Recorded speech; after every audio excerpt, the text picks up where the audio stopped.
Nithyanandam Paramasukadam Kevalam Jnanamurtim Dvandvatitam Gagana Sadrisham Tattvamasya Ekam Nityam Vimalamachalam Sarvadi Sakshi Bhutam Bhavatitam Trigunarahitam Sadgurum Tam Namami. Nithyanandam, we welcome all the participants, every one of you that are joining here from various different countries around the globe for this very special Paramashivoham Level 3 program. We welcome all the participants of Paramashivoham Level 1, Level 2 and Level 3 as well. Nithyanandam, Shiva Sara, Dashariti Ayya, Nithyanandam, I see many participants logging in. We welcome each and every one of you for this program. This Paramashivoham is one of the most unique, a powerful tool that the Supreme Pontiff of Hinduism, Bhagavan Sri Nithyananda Paramashivam, has extended to humanity for all of us to benefit, for all of us to experience, taste the superconsciousness just through the power of initiation. And welcome each and every participant who has logged in. And if you are watching us right now on the YouTube or any other social media platform, I urge all of you to take a moment now and please log in.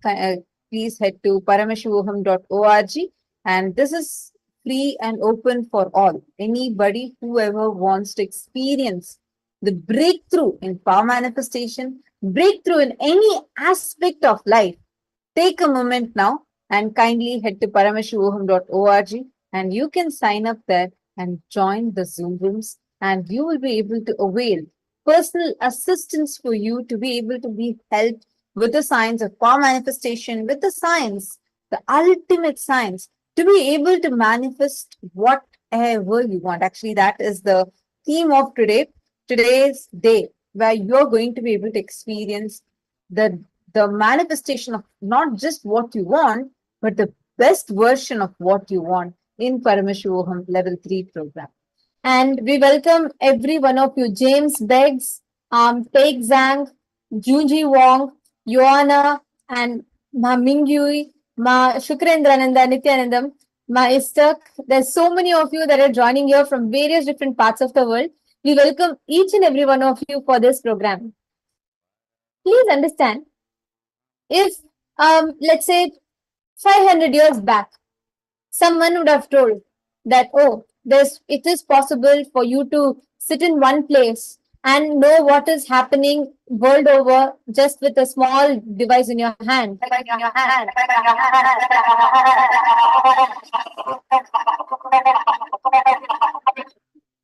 Sorry for the technical glitch. If someone would have told you, let's say, not even 500 years before, just 100 to 200 years back also, you would have said, oh, this person is probably crazy. That's not even going to be possible. If someone said, even if you don't know, even if you're in one corner of the globe, you can connect to your loved ones on the other corner of the globe, just with a few finger clicks, you would have told he's dreaming, he's fantasizing. But today, here we are. We are in a world where technology is rapidly growing, and you are able to connect to people, everything just in a few finger clicks away. What would have seemed to you normally as a joke just 100 or 200 years back is a reality for us today. And similarly, what Swamiji has declared, it may be too good to be true for us, but it is a reality, it is a science, it is a practical possibility for every one of us sitting here. And Swamiji has not just declared it, he has made it happen and shown. But what is that declaration? I'd like to quote a very beautiful saying of Swamiji's. Swamiji says, I'm not here to prove that I am God. I am here to prove that you are God. Each of us, irrespective of your nationality, irrespective of where you're from, which place you're from, irrespective of any of this, We are divine. We are consciousness. Understand, if you are here, if you have clicked the link, if you have joined here, and if you are here watching us live right now, you are not here by accident. You are here because Cosmos has chosen you, handpicked you for you to be here. Existence has very carefully designed, planned, and got you here. You're not here by accident. You're not here by any other reason. The only reason that you're here is because Cosmos wants you to be here. Cosmos has handpicked you carefully for you to be here. And even if you were just scrolling on your Instagram and then you suddenly saw the reels and then you joined here, or you were on Facebook and you stumbled upon the post and you joined here, or some friend of yours sent you a WhatsApp forward and you joined here, whichever was your means of joining, none of them are by accident. You are here because your being is ready to taste the super consciousness. Your being is ready to experience its highest possibility, what it can actually experience, to taste its true existence, to trace its highest consciousness. So every one of you here are in the right place at the right time with the right person,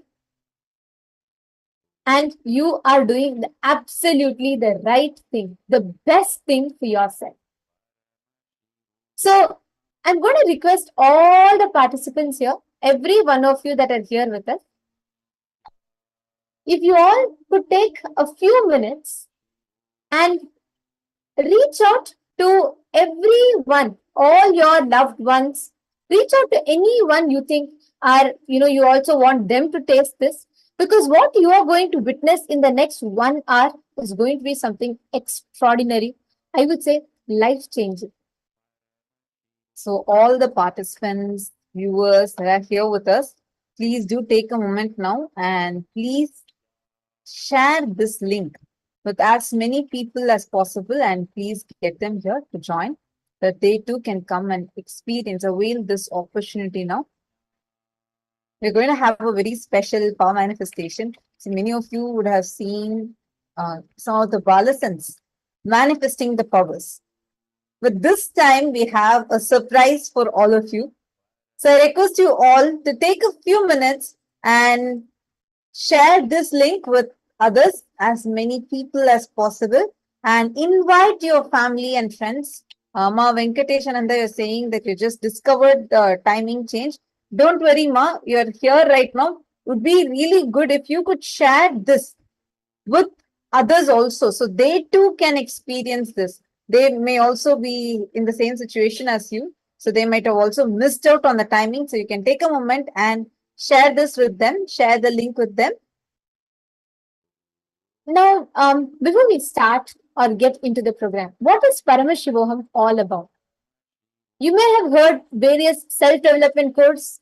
Maybe you would have watched the motivation videos on YouTube, or you want to learn about the personality development, how to become confident, how to ace your interviews, or how to win in exams, how to manage relationships, how to handle failures, what not.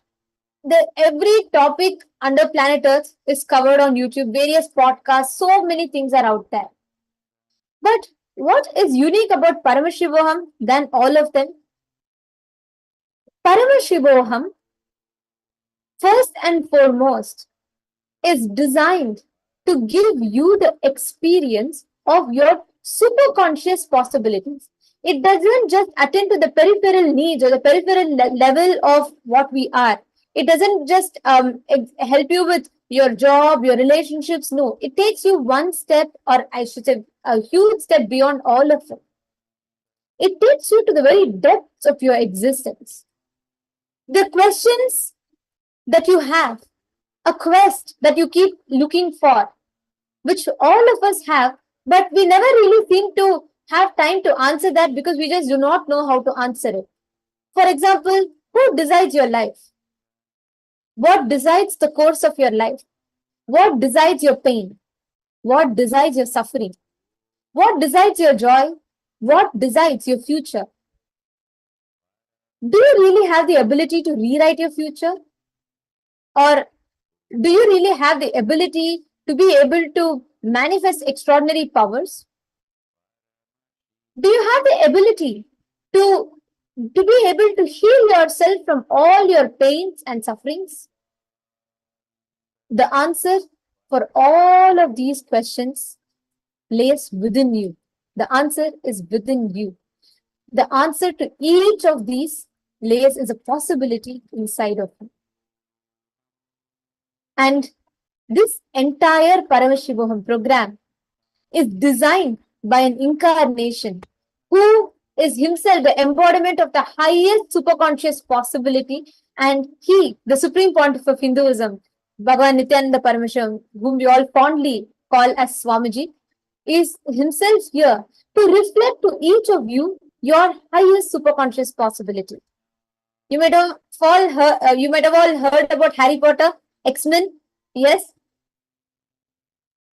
How many of you have watched these superhero movies, sci-fi movies? Take a moment, all the Paramashivoham Level 1, Level 2 and Level 3 participants, actually everyone that are logged in here, you can interact with us. You can post here in the chat. We will be able to see your messages in the Zoom chat itself. So all the participants are welcome to post your messages here. How many of you here are coming for the very first time? Anybody here for the first time that you're joining? Take a moment and please post it here.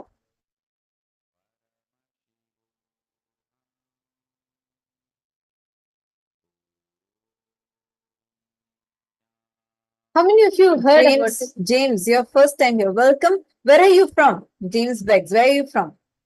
Nice to have you here.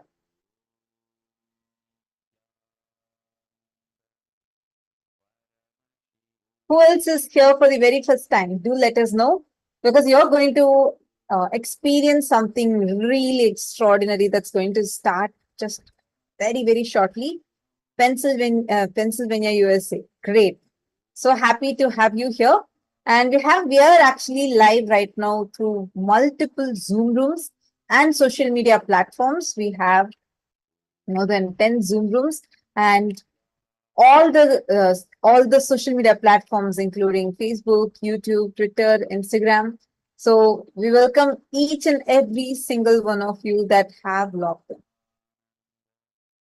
Nithyanandam, let us know here if you are here for the first time. Anybody else who's here for the first time?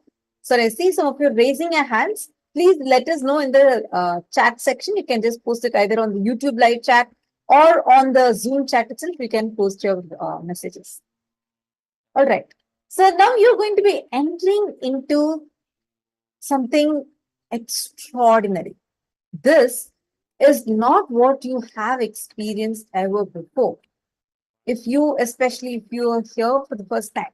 See, usually if you are not performing on something, let's say that you are struggling with your job, you're struggling with anything in your life, we usually pay our attention, attend to some of the aspects, the practical things, the logistics, or maybe sometimes even question whether you have your capacity or not.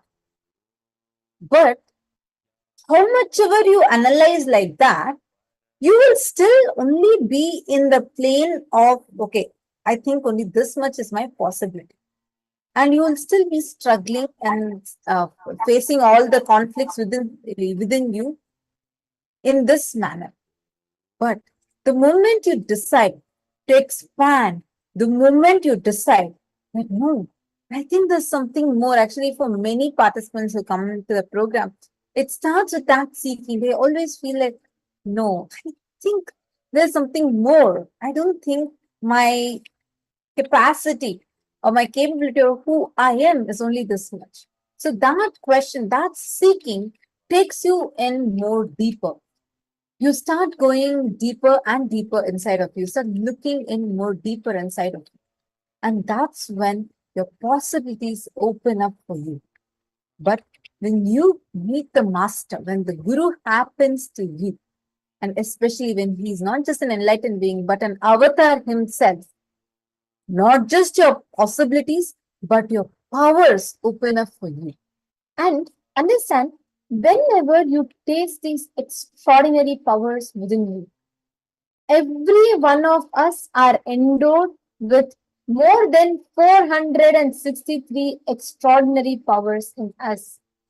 Every one of us here, irrespective of your background, irrespective of your beliefs, each of us here are endowed with more than 400 plus extraordinary powers. How many of you have heard about third eye? Who all know what third eye is? How many of you have heard? Take a comment and please post it here in the chat. What is third eye? See, this one concept of third eye, and to find out the secret about third eye, so many civilizations on the planet have tried it. Whether it's the Egyptian civilization, Babylonian civilization, like this, so many civilizations have tried to identify what is it, where does this third eye power actually lie? What is the potential of this third eye? How can one awaken the abilities of third eye? People had tried touching upon this, researching upon this, and this has been done for eons together. But there is this one civilization that was adept, not just finding the secret of a third eye, but also found the way, a very clear scientific methodology to awaken its capacity, possibilities, awaken the third eye itself, and to be able to manifest that as powers. And that civilization, the most ancient and the only ancient civilization that is surviving till date, Sanatana Hindu Dharma. It is only in Hinduism that we have the science of third eye. And unfortunately, because of years of persecution, Holocaust, we do not have this with us anymore because it's not accessible to us. The Hindus themselves have forgotten the ability, the science of third eye awakening. But all those who are here, especially, we are truly blessed because the avatar of Paramashivoham Swamiji, the Supreme Pontiff of Hinduism, has here have the ability to manifest, the breakthrough within you. Every one of you here have the ability to manifest that breakthrough within you. So get ready, and I request every one of you here, all the participants, throughout the program today, please feel free to post in the chat, feel free to interact with us, ask any questions that you have. And we are here. We'd be more than happy to share with you all the various powerful cognitions and revelations that Swamiji has gifted to planet Earth. And now all you need to do is you are here in the right place, in the right time. Sit back, relax, and enjoy. Get ready to taste superconsciousness. Get ready to experience the ultimate superconsciousness.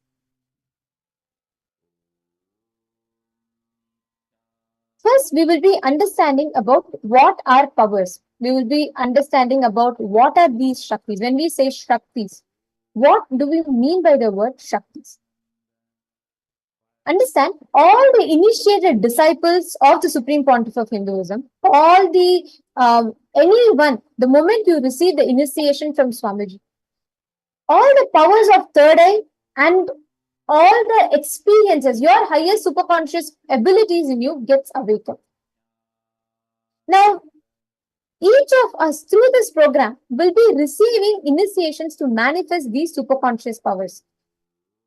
And manifesting powers, when we say shaktis, manifesting these powers are described in the Vedas and Agamas, in the source scriptures of Hinduism, as a system or a method and science for human beings to explore the various possibilities and powers and have access to the various states of consciousness.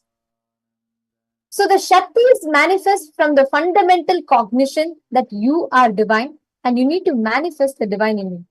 Not that you are a god, not that you are a human being, and that you have to reach the divine.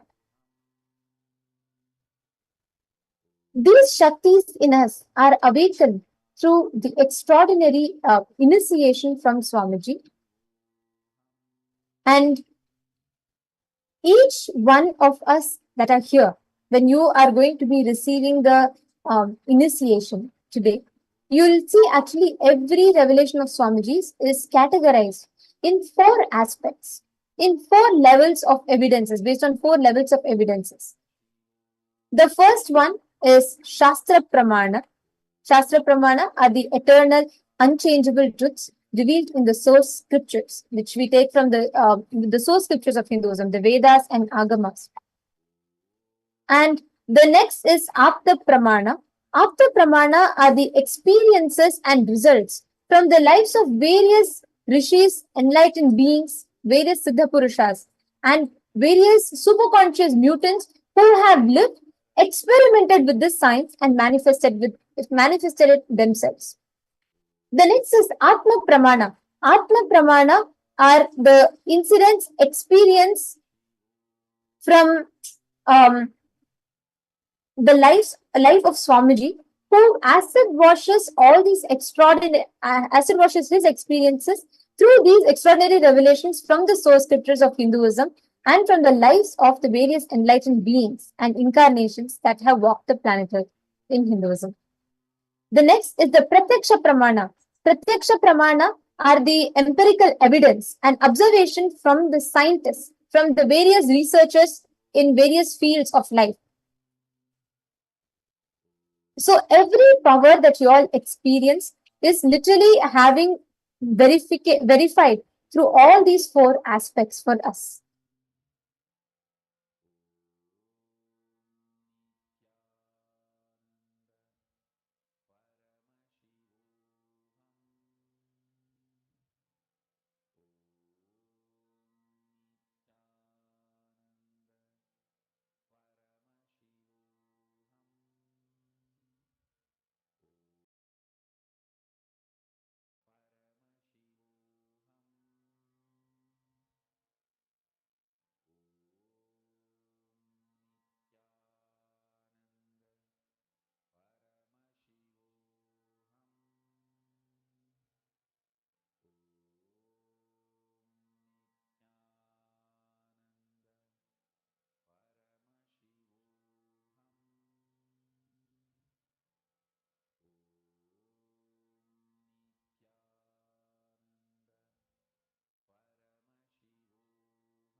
Nithyananda. Sorry, apologies for the technical glitch. So, as we all learned about these extraordinary powers, let us see today you're all going to be not just seeing or learning about it, you're actually going to be tasting it. You're going to be seeing what it is experientially. You're going to be understanding about it experientially. Are you all ready? And today we have something very unique and very special for every one of you here. But before we enter into the third eye, when enter into understanding what it is, let us understand what is third eye. When your third eye is awakened, your ability to manifest more than 463 powers in you gets awakened. And this is actually described in the scripture called Vijnana Bhairava Tantra elaborately by Paramashiva. Paramashiva is the supreme godhead of Hinduism, and he has revealed in the source scriptures very detailedly about this power, which is the scriptural reference. The Shastra Pramana is what I'm going to be chanting to all of you now. This line is from the 34th verse of the Vijnana Bhairava Tantra, where Paramashiva declares, Kapalantar manonyasya tishtanmilita lochanaha kramena manaso daryat lakshaye lakshyamuttamam. He describes a precise science. Paramashiva reads, when you fix your mind in the inner space within the crown center, and when you sit stably, by the stability of the mind and inner space, one can directly see the ultimate goal and anything beyond the eyes, physical, the vision beyond the physical sight that we have. And that will reveal any object or place when you attain the space of oneness with Paramashiva. Actually, we have tons of scriptural evidences in our Puranas about how in Hinduism, we've had this science. There are tons of references how people have been able to see through the third eye. Like, for example, in one of our main scriptures, the Bhagavad Gita, very beautifully, Bhagavan Krishna gives this very third eye to Arjuna for Arjuna to be able to see the cosmic form of Krishna. He says, Natu mam shakyase drashtum anenaiva svachakshusha divyam dadami te chakshu pashyam me yogamaishwaram. He says, Bhagavan Krishna says, I'm going to now give you the power of the third eye, and through this, you will be able to see my cosmic form. You will be able to see my ultimate cosmic manifestation. You may have heard about it before, you may have wanted to know about it before, but here you are today to experience it, to taste it, to see it, how you can actually manifest it right now. But before we enter into it, I'd like to share with you all a very beautiful, we're going to be watching a small clip where Swamiji is himself going to be revealing how he experienced, how the whole experience of the third eye awakening happened to him at a very, very young age of 12.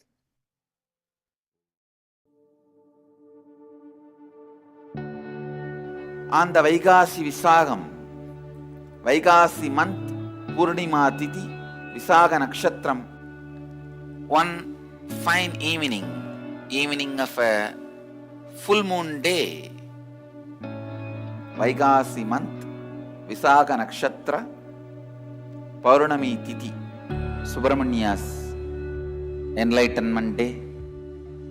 As per the tradition, he appeared from the third eye of Mahadeva.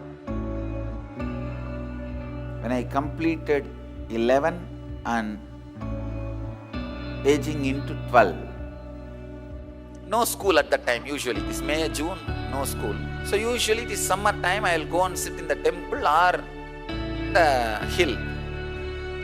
Around 4:30 to 6:30, maybe you can say this is the Sandhya time.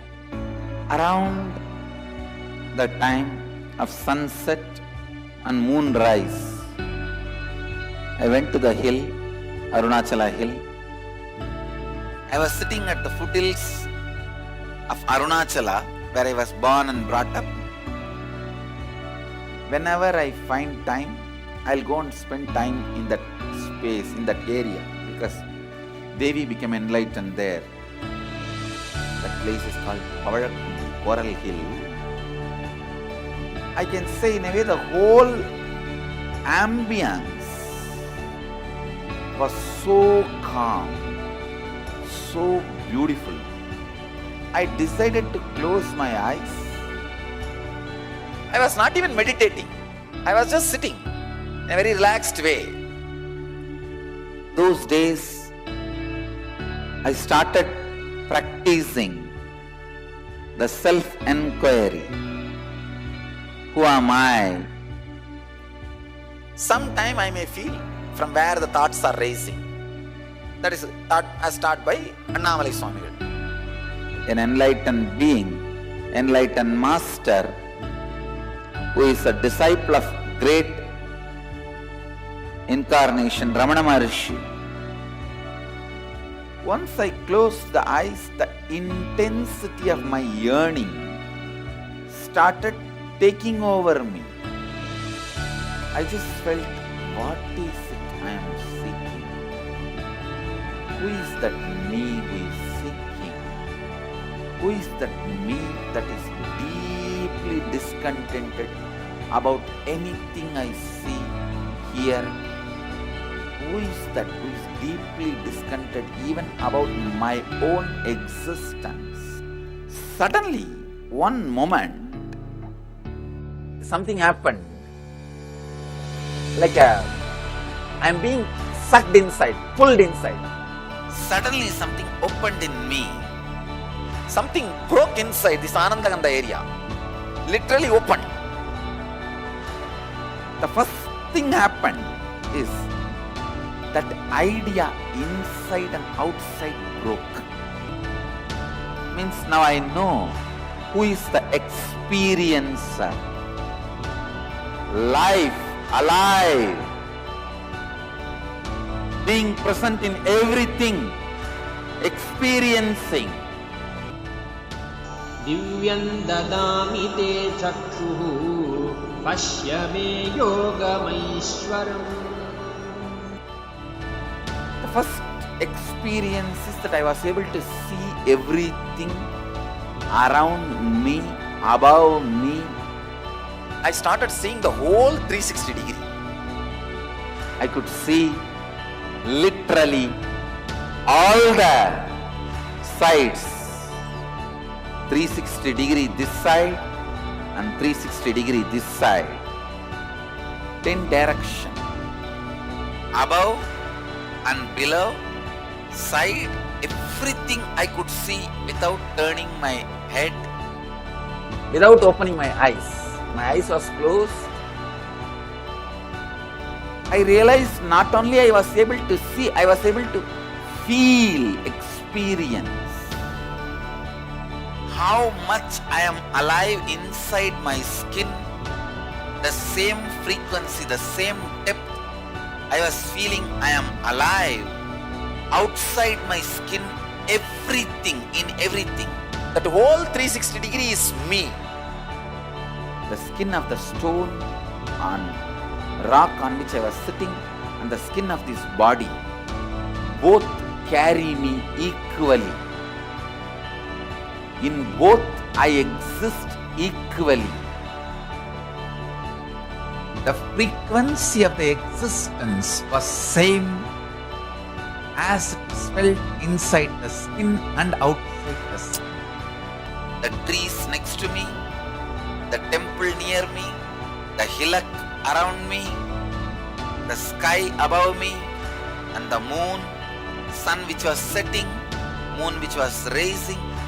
I felt I am alive in everything around me. The whole Arunachala hill, all the plants, bush, shrubs, the idea something is inside and something is outside is completely lost. I just know I am that oneness is the existence. There is no inner, there is no outer, there is no moving, there is no unmoving. The smallest movements of these plants is my movement, and the highest stillness of the center of the cosmos is my stillness. It will feel like as if the whole sky is centered on my Ananda Gandha. It looked like a huge balloon which is tied to my Ananda Gandha, and that balloon is the whole cosmos. Pure, solid gold flowing through my spine, which was cool. Full 2.5 days I was able to see all 360 degree continuously. Whether I went to the home or anywhere I was walking around, I was able to see the whole thing. I went and told my godmother, Vibhudananda Puri. I asked her whether am I possessed by ghost. She checked my energy and said, no, you are possessed by God. The vision of seeing 360 degree has settled, but that experience of I am one has never left. Now, that very experience getting reproduced in so many Gurukul kids, even adults. Love. Wow.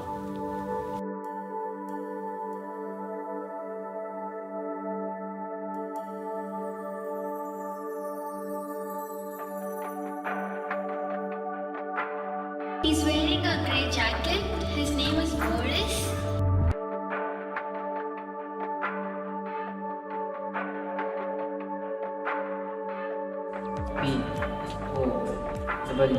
P-O-E-E-K. It's only with the lamps lit, the power of the original lamp is established. I can say so many kids having their third eye awakened, even the adults having their third eye awakened, able to see everything beyond the use of senses. 3 decades over, I can see how that experiences manifested and multiplied into so many beings in these 30 years. How the Paramashivatva is manifested through this body and reached out to millions of people, inspiring and manifesting what has happened 30 years before on this very day. How it has opened up and reached out to human beings and how it is expanding. My message on this Nithyananda Purnima: work on your third eye, have initiation, see to it your third eye is awakened. I am available continuously beyond any barriers of time, space, place. I am available to all of you just through this Mahavagya. Om Nithyananda Paramashivoham is literally the physical form of Paramashiva. Chant this Mahavagya, use this password, repeat in your inner space. I'll be there physically, intensely available to do whatever you want. Om Nithyananda Paramashivoham. Chant, I'm available. My blessings to all of you. Let every one of you experience the highest enlightenment.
this experience, this very science that Swamiji revealed to us. This that experience, the Atma Pramana, that Swamiji is going to be transmitting, transferring as an experience, as your Sakshi Pramana for each of us. Throughout this program, we are all going to be manifesting various different powers, various different extraordinary abilities that each of us can taste and can experience the superconscious process, the superconscious mutation within us. But what is third eye? And how long does it take to awaken the third eye in one? What is the science of power manifestation? We are going to be learning about this exact science right now. Please understand, to every one of you that are here with us, today you're not just going to be listening to the science, but you're experientially going to be understanding these sciences within you. You actually have the ability to manifest. And is there any requirement? Is there any qualification that is needed? Absolutely not. Just by your conscious will, you can actually experience, decide to just be available to an incarnation, and just through his initiation, when his initiation is infused into your will, you will be able to start manifesting powers. We might have all heard about various different siddhas, various different rishis, munis manifesting powers, etc. But this is not like that. That is called siddhis, where actually through tapas and they fall in the path of enlightenment, they manifest powers. But shaktis is something, it's a software where from the space of enlightenment, you manifest those powers. And Swamiji says, how any man who has a head has a third.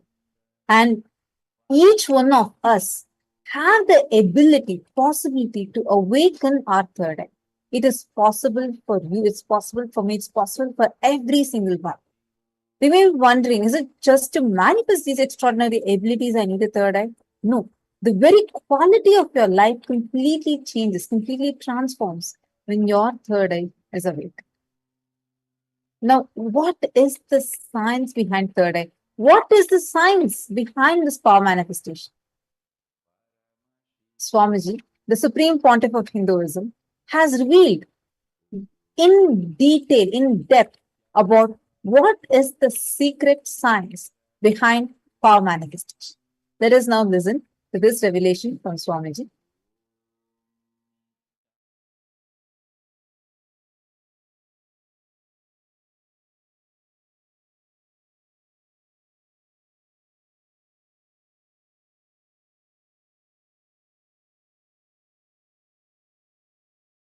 The first truth, human beings are endowed with the energy to make what they want in their life as reality.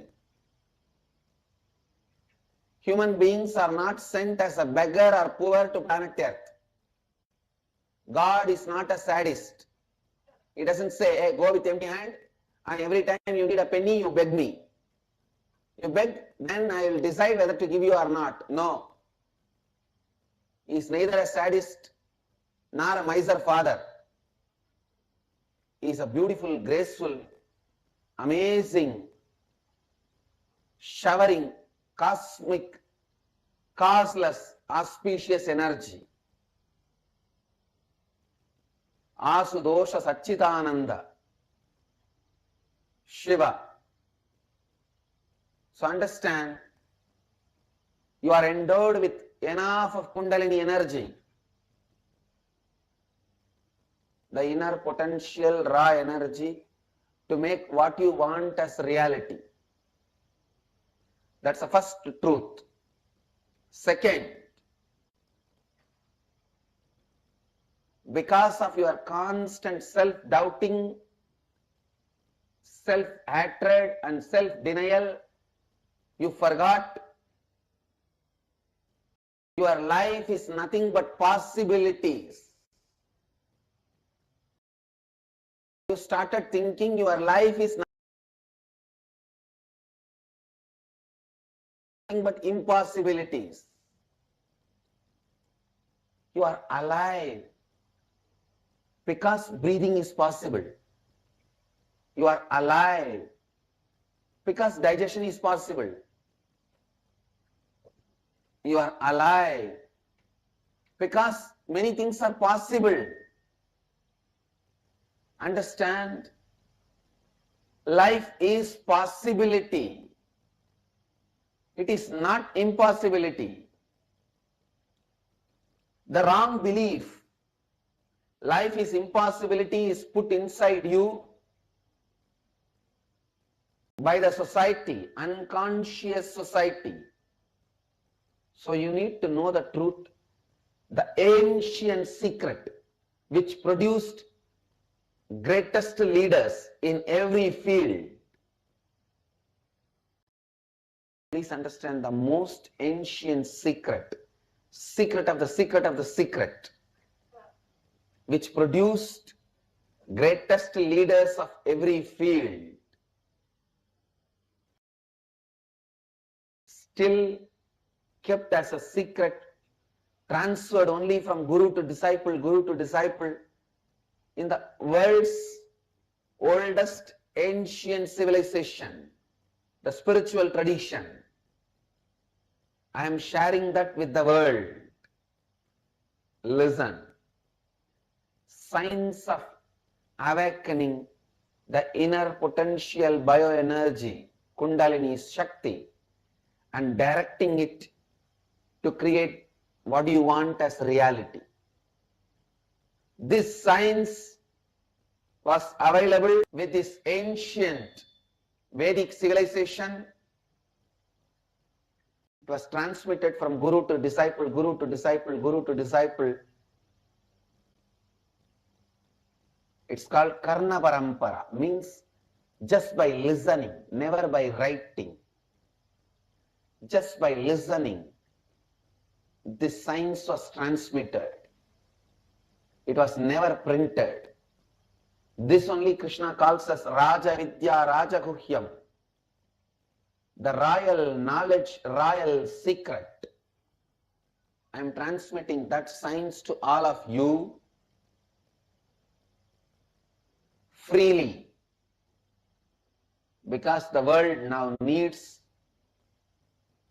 more spiritual scientists and spiritual healers. We already have enough of economists, business management people, lawyers more than the rats, doctors more than the cats, army people more than any number.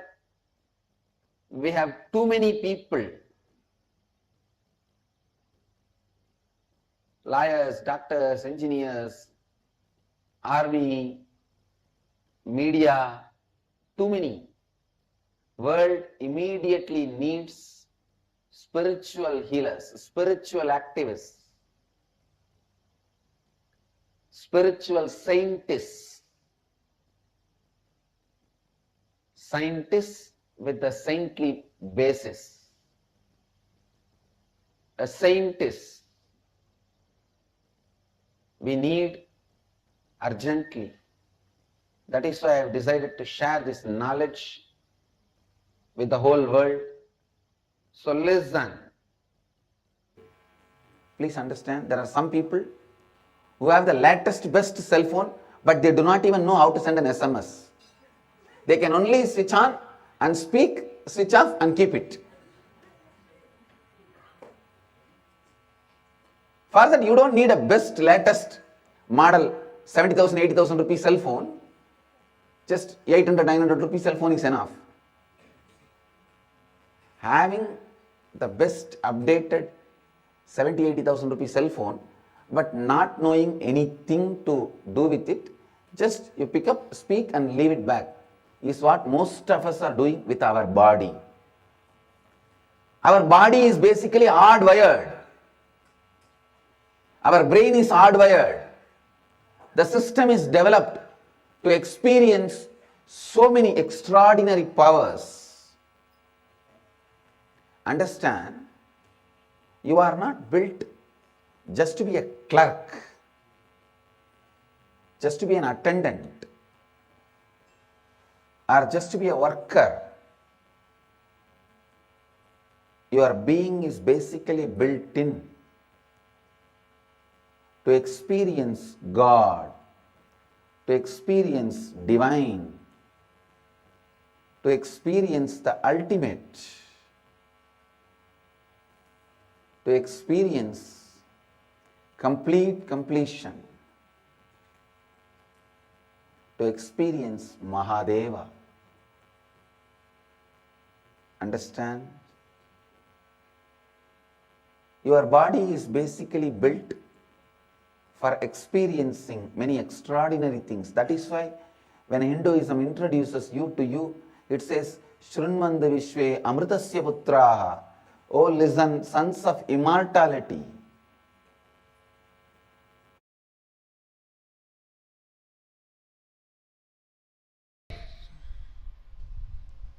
The sacred secret science I am revealing about the third eye, experientially, to the whole universe, is neither mysticism nor occultism.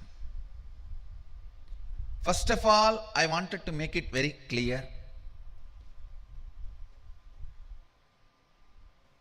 Mysticism and occultism, even those very words, and the scope of those words, definition of those words, are handicapped, mentally retarded version of the word Shakti and Siddhi. Listen.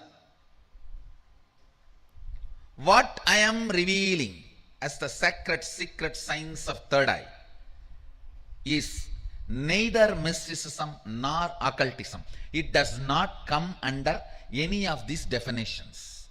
It is a very clear sacred secret science of shaktis described directly by Sadashiva, the Adi Guru, the ultimate source, in Agamas, very elaborately, eloquently, without any ambiguity, without any doubt, step by step, science, applied science, technology, the whole thing is clearly presented in Agamas. Understand? Sadashiva is very clear. He programmed all of us with his own inner space. In this human frame, you can manifest easily, simply by realizing your oneness with Sadashiva, around 460 shaktis. Listen.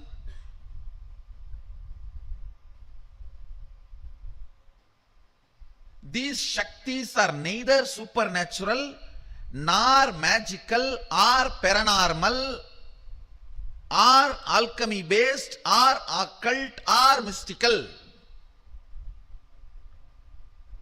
These are very clearly the sacred science of manifesting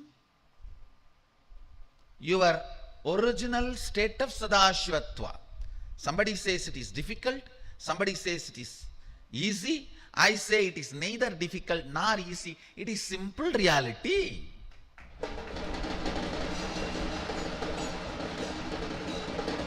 For reality, you can't even use the word easy.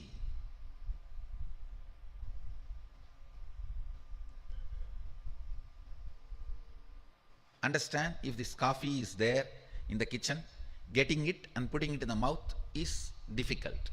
If it is there just next to me in the table, getting it and putting it in the mouth is easy.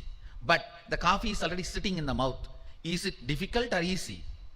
It's simple reality.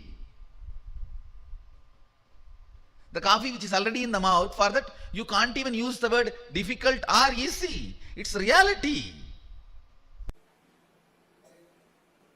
Third eye, one of the most discussed,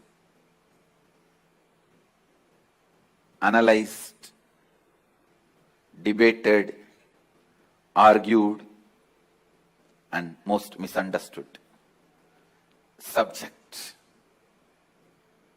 Please understand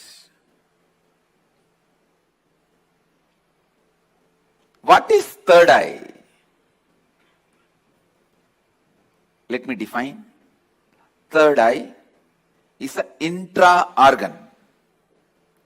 You really have it. Which can be awakened, which can directly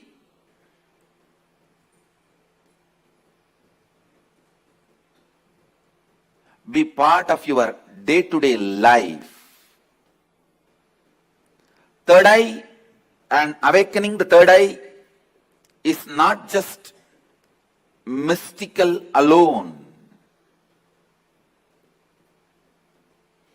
It can be directly experienced in your very physical plane.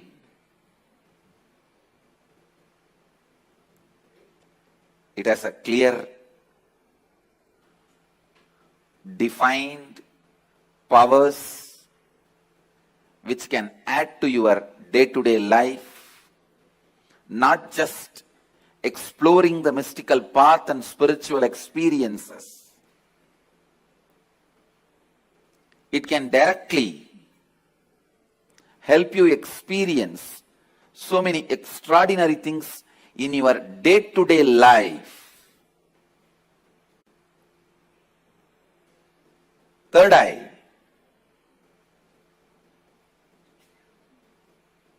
makes you see the higher reality externally in your day-to-day life and internally in your life and death journey. Third eye is one of the powerful energy center in your body. It is located between both eyebrows, where I have this red color kumkum. Awakening the third eye makes you immediately experience God.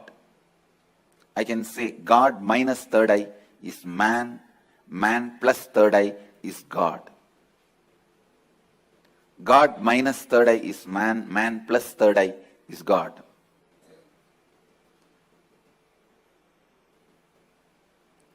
Third eye is called Chakra Raja, king of chakras. That's the last chakra. The crown center is not actually chakra, it's an opening. The third eye is the last chakra, an ultimate chakra in your body. All the different energy centers in your body is ruled by third eye chakra. It's called Ajna chakra in Sanskrit. It means literally the seat of the will power. Will. Ajna means will. That's the seat of the will power. Ajna chakra. Will power. Chakra Raja. The third eye is the king of all chakras, energy centers. If that one energy center can be awakened,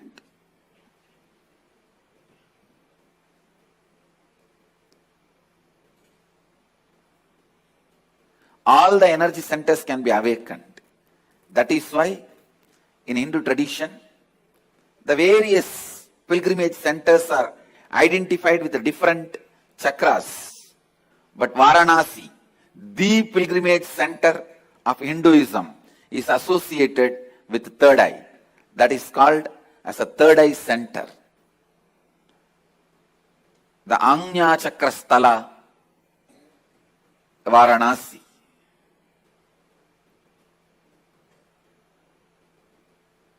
People ask me, what happens to you when you activate your third eye? Actually, I can't say. You can't explain to a born blind man what happens to him when he gets the vision. How much ever you try, you can't explain all the dimensions.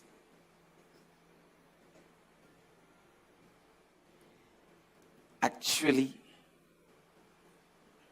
when you activate the third eye, only then the real vision about the life happens to you.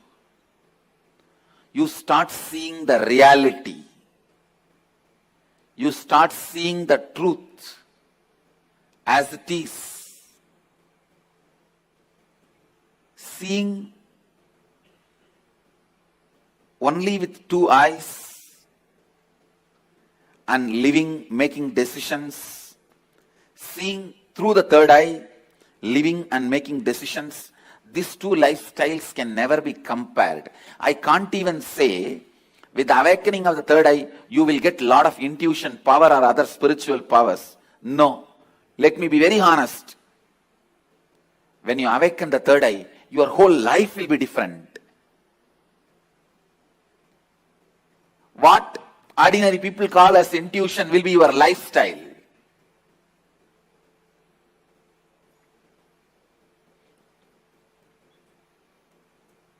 What individuals call as spiritual powers, that will be your lifestyle. It is not easy to describe the difference. When your third eye is awakened,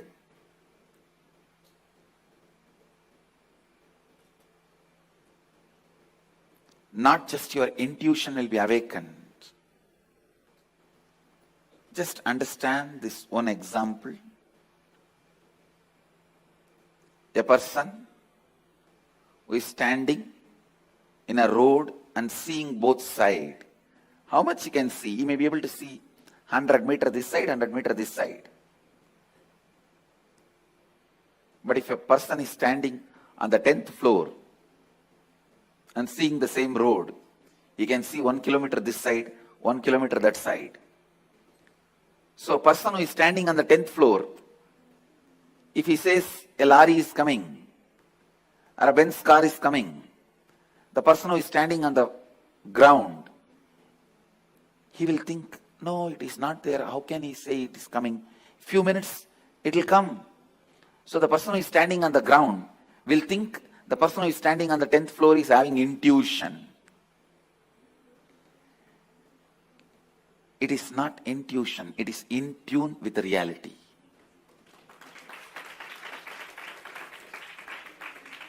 When your third eye is awakened, you will be able to see everything from the higher plane. So you will be in tune with the reality.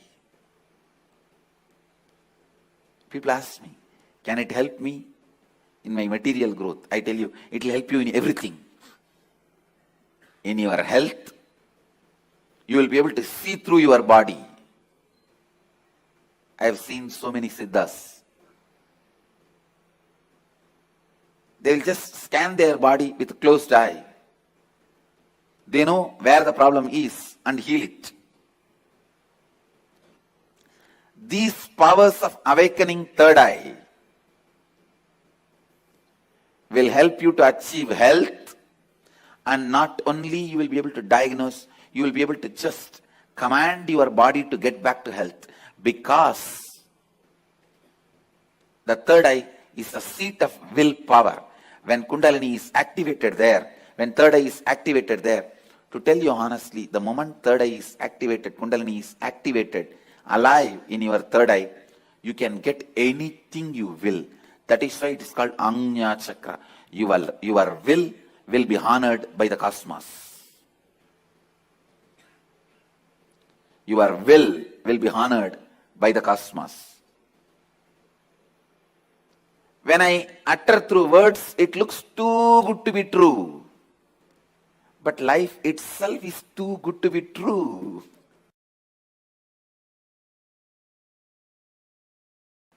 The third eye is blocked by your decision to be comfortable, cozy with arrogance and ego. Let me define arrogance and ego.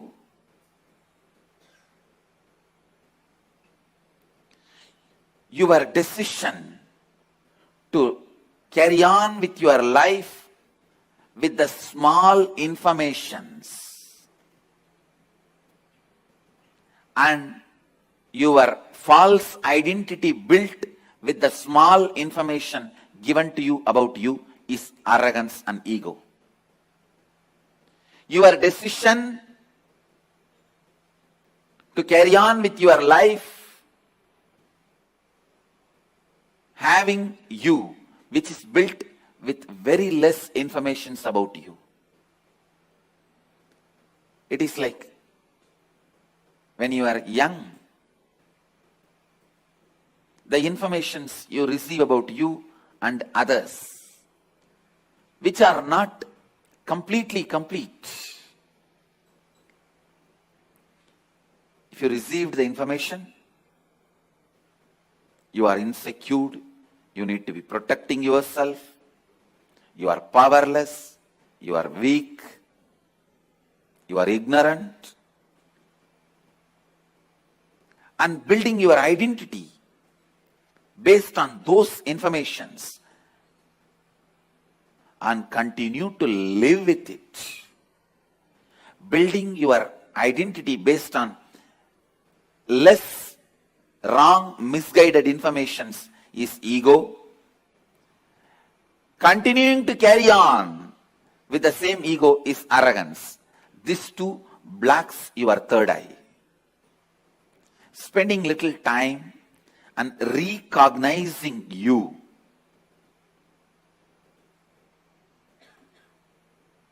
by internalizing some of the truths from the Upanishads, understanding what is you, and after understanding you in a real sense, living with that understanding makes this third eye open.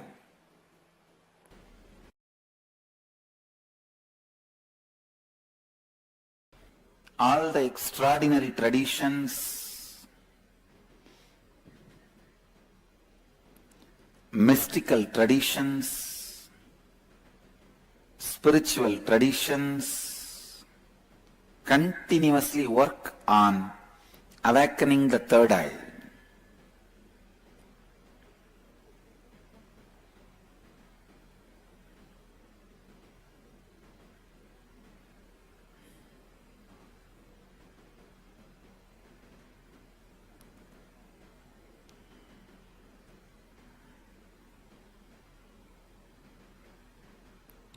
Third eye awakens the moment you start giving attention to it. Third eye is awakened the moment you start giving attention to it.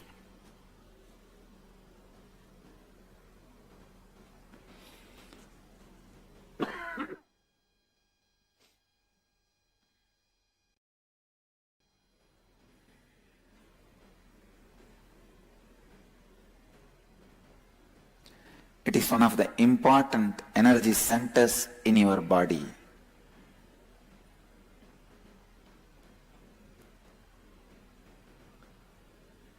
In Sanskrit, we have a proverb. If you die in Varanasi, you will achieve liberation. Varanasi means the space between your nose and eyebrows. The very Sanskrit word means third eye. If you leave your awareness on the third eye, if you leave the body while your awareness is on the third eye, you will become enlightened. Of course, Varanasi in the banks of Ganga in UP also has sanctity. It is a very powerful spiritual energy center.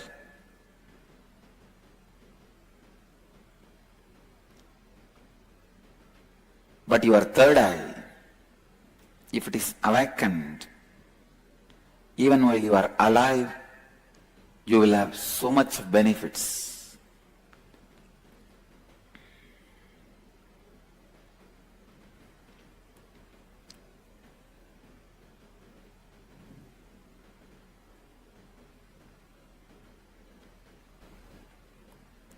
Please understand,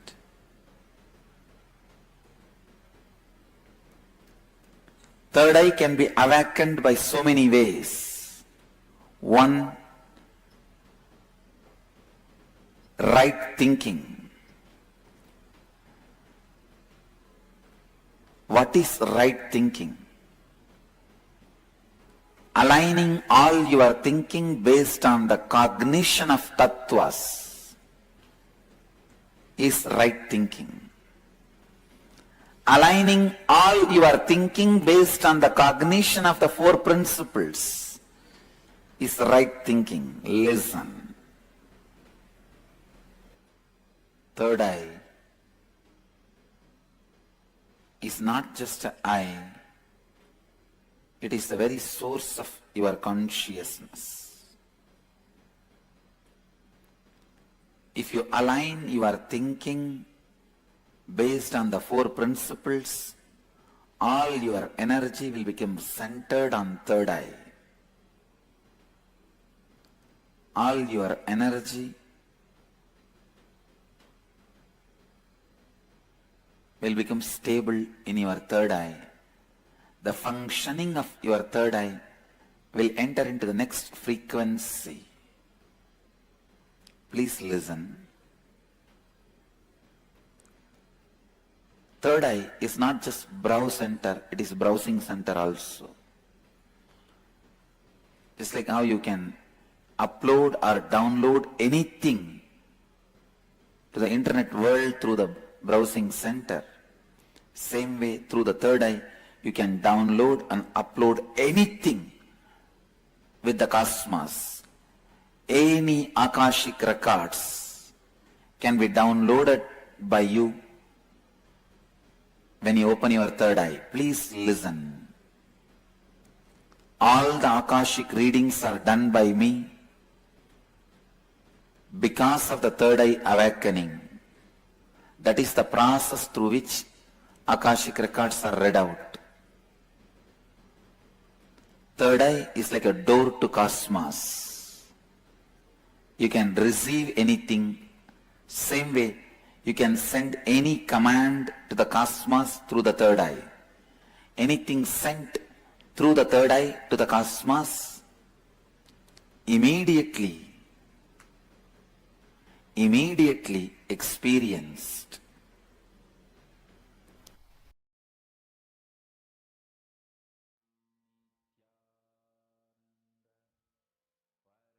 Signs of power manifestation. Shaktis, your royal way to manifest superconsciousness in you. Now, without further delay, let's get ready to actually see how can you manifest powers. What exactly is the science behind power manifestation? And something really exciting we have today is, usually all would have seen the Balasans of Kailasa's Nithyananda Rajavidya Gurukul coming and doing the demonstration of powers. But now, joining with us, we have a huge group of participants who have come from different parts of the world, from various walks of life, such that each one of you can relate with them. They are here with us, joining right now with us, and they are going to be demonstrating the powers for each one of you. And firstly, let's understand how third eye functions, right? How does third eye work? What does it mean to see through third eye? And to manifest this power, we have with us our Balasan, Manitya Virajananda, one of the Balasans from Nithyananda Gurukul, who has had this amazing blessings to be able to have been blessed to be initiated at a very young age. She is a Nithyananda yogi, she is a Balasan, who at a very young age received the initiation from Swamiji and started expressing, radiating the extraordinary powers that Swamiji has initiated. So, joining with us is Manitya Virajananda.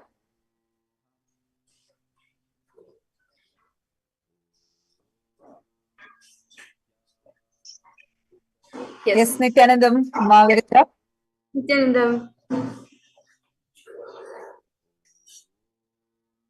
Yes. So, yes, Nithyanandam for all the participants and all the viewers who's joining us live today for this Paramashivam program. Today, I'll be demonstrating the power of Torah reading for all of you, where you do not need your two eyes to see and perceive the whole world. You can actually use the third eye, where things can become even more clear. Like, for example, Swamiji has revived this science beautifully to show to the world that even people who are visually impaired can also have eyes and see colors in their life. So I have with me, I have an opaque eye band. This eye band is medically tested by the hospitals, by the ophthalmologists in India. So you can see over here, this is mindful, it has been designed for people who are suffering from disease of insomnia, where they're not able to sleep properly. So you can see in the front, there's a thick opaque sheet you can see over here. And if you see at the back, there's two holes. There's two sockets.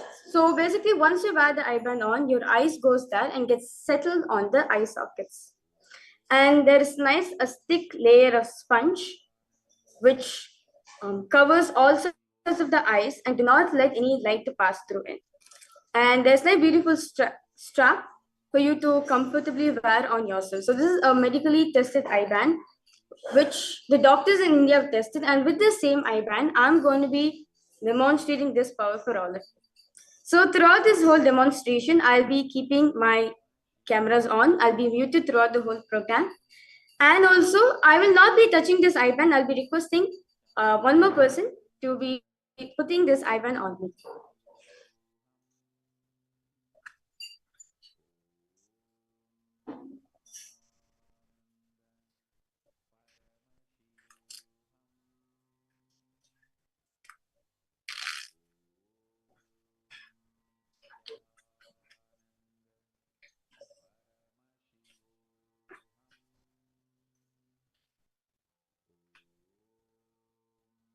Yes.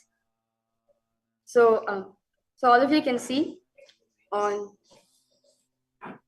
my sides, to my left, my right, front. So you can see that all sorts of eyes, it's completely covered. Yes. So with this, I request all participants, you can go ahead and post anything you want in the chat. You can post like a combination of numbers, letters, words, emojis, anything which you preferably would like. I request all participants, you can be as creative as you want.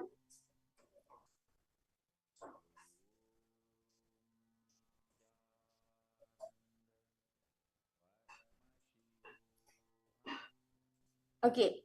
Okay, I see. So now, very beautifully, Swamiji says that as power manifestation is manifested from the space of oneness, Swamiji has beautifully given the Mahavakya, the Om Nithyananda Paramashivoham. Just by chanting the Mahavakya, we are connecting in oneness with Swamiji, where we say that we and Swamiji are one and the same, and we manifest the power. So now I'll be chanting the Mahavakya 3 times, invoking Swamiji's grace and blessings and connecting oneness with Swamiji. Om Nithyananda Paramashivoham. Om Nithyananda Paramashivoham. Om Nithyananda Paramashivoham.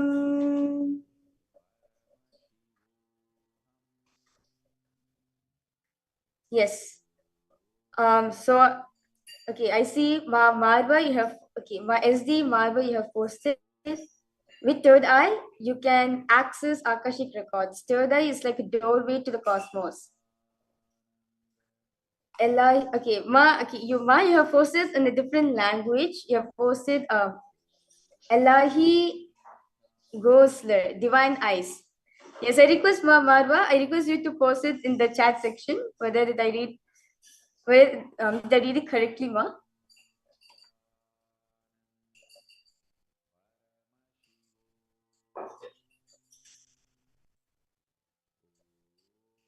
Okay. I see so many participants. Also, Anandeshwari, you have posted Varanasi. I remember this. And okay. Ma Heidish like you have posted Nithyanandam Dhyama. Yes, Nithyanandam Ma Heidish like Nithyanandam. And you have posted a comment. Okay, you have posted 100, 1 with 4 zeros and 1 with again with 4 zeros. I request you, ma'am, Hadish, like you can come back. Actually, you can post more if you want. You can post an emoji, a series of words, letters. Okay, Ma Ananda Pratibha, you have posted 22809.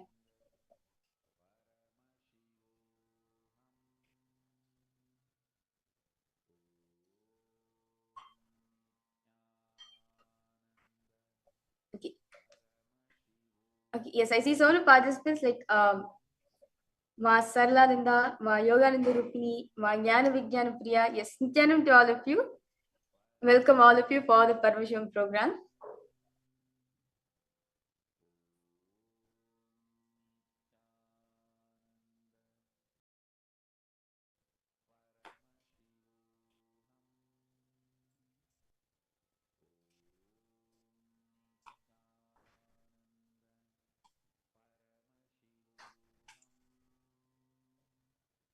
Okay, ma SD Marvi, you have posted, yes, ma, it is true, and you have posted an emoji where there's like 2 hearts, and like there's a bigger heart and a smaller heart, and there's like a circle around it.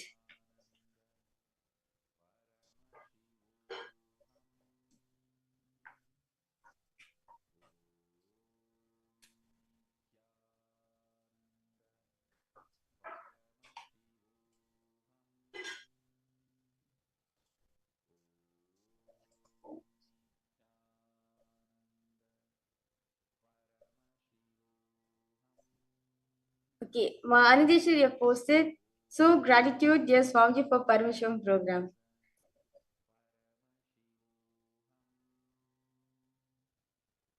Okay, ma Hadish, like you have posted a powerful cognition, you have posted, go placidly, aim the noise and the haste, and remember what peace there may be in silence.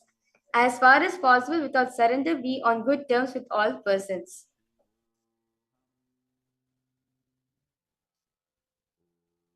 Okay.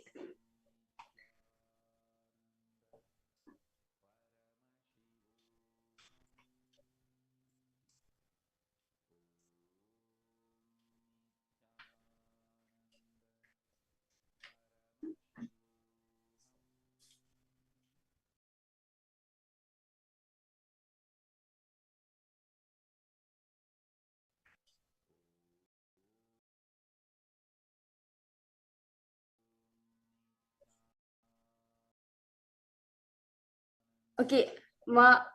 Amandi Bakshi has posted zebra.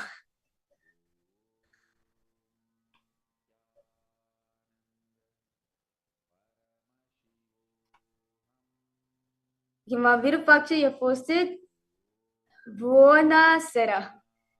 I request Ma Virupakshi, you can post ma. Okay. Mylene Moyer, okay, you have posted. Hi, Ma, Mylene from Guadeloupe. Yes, Nithyananda, Ma, welcome you for the Paramashivam program. Nithyananda to you. Okay, Ma Heidish Slack, you have posted beyond a wholesome discipline. Be gentle with yourself. You're a child of the universe, no less than the trees and the stars. You have a right to be here. Wow. Actually,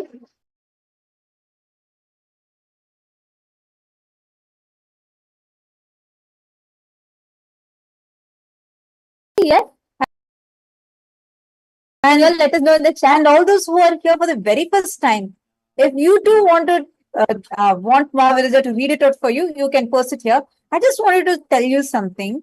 This is not like the demonstration she's doing is not just to show that she is able to do it, but to show the possibility that you're going to be having because in this 21 days, you too are going to be learning this same power, the power of manifesting through third eye.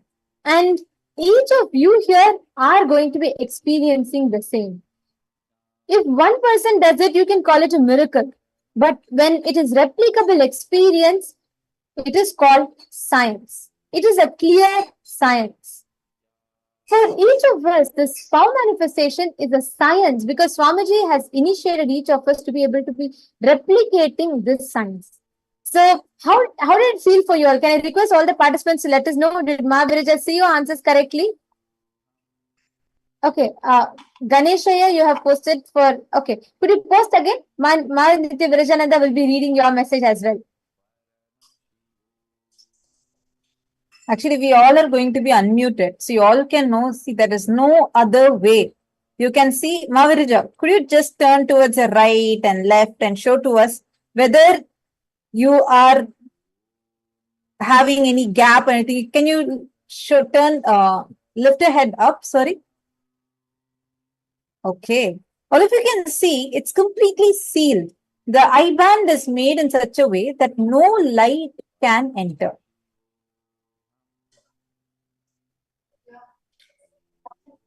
Okay.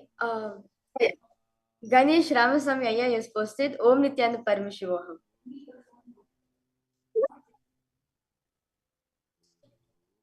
Is it just that, Mahaviraja? Do you see anything else in that message? Ayya has posted like two lovely emojis, like at the starting and at the end. Okay, thank you so much. And we are also having continuously messages coming from different Zoom rooms. Yes, Vandana Agrawal, you're asking for third eye scan. Yes, actually today we are going to be having the scannings. Anybody who wants to receive the scanning, you can be here, stay tuned. We are actually having a lot more power manifestors that are going to be joining us. And if you want someone else to also receive the scanning, third eye scanning, you can invite all of them here. And thank you so much, Nithya Virajananda. Thank you for that wonderful power demonstration. Every one of you here, this demonstration is not to show us, wow, it's a wow factor, it is possible. No, it is to show and share with us. Each of us can do it. You can experience it. It's a science. All right. Now, I'm going to be requesting Mahaviraja to remove her eye bands, and you can remove and you can show the eye band that there's no change. It's completely normal as it was. Yes, Nithya Virajananda, you can now remove your eye bands, ma.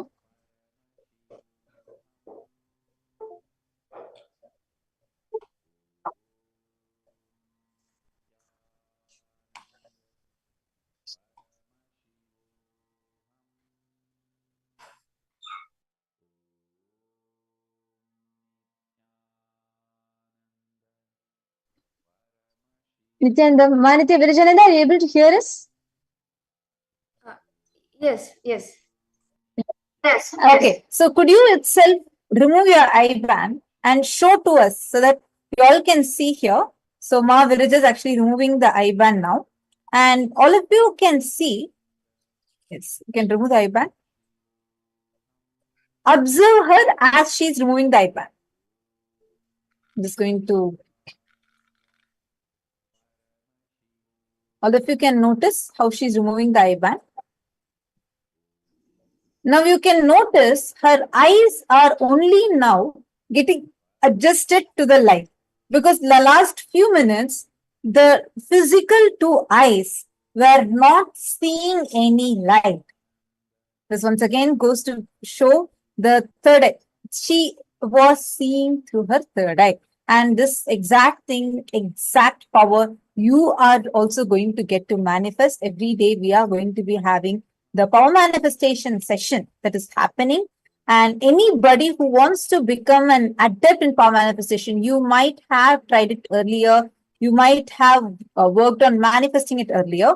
But if you really want to have a breakthrough, how many of you here really want to have a breakthrough? You feel like this time I want to have a breakthrough. Make sure you are attending this Paramashivoham program, especially the Paramashivoham Level-3 program. We are going to be having a specific training for power manifestation. And yes, I see me. Yes, some of you raising your hands. all of you can receive it. Make sure you're not missing out on the power manifestation sessions during this program. And now, without further delay, we'll get to the further powers of it. But whenever we see balasans or when you see people manifesting powers, one thing you may wonder, oh, maybe at a very young age they met Swamiji, they had the blessing of getting initiated from Swamiji from a very young age. But what about me? I am still living in the matrix. I am still going to my office. I still have my day-to-day things to deal with.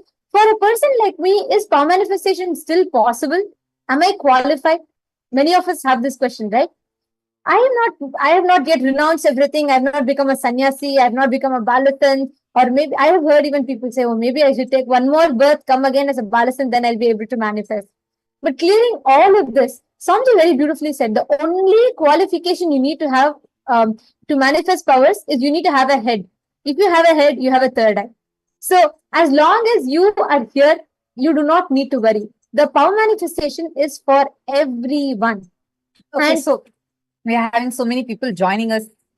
We said, what is the first power we're going to see, and what is this power about? Yes. So here we have actually today joining with us, we have the Nithyananda yogis from various different places, each of whom are also managing their work, their relationships, career, just like any normal life.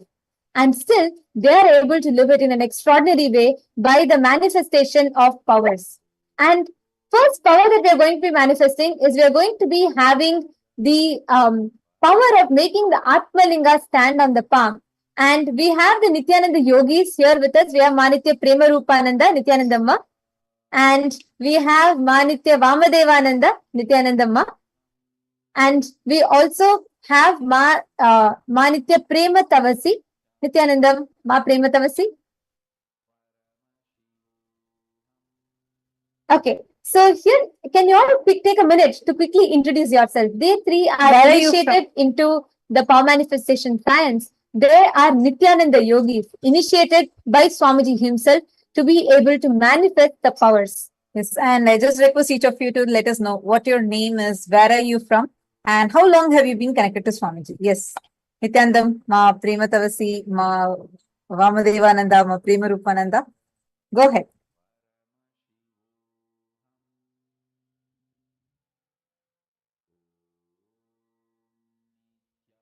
Nithyanandam, everyone.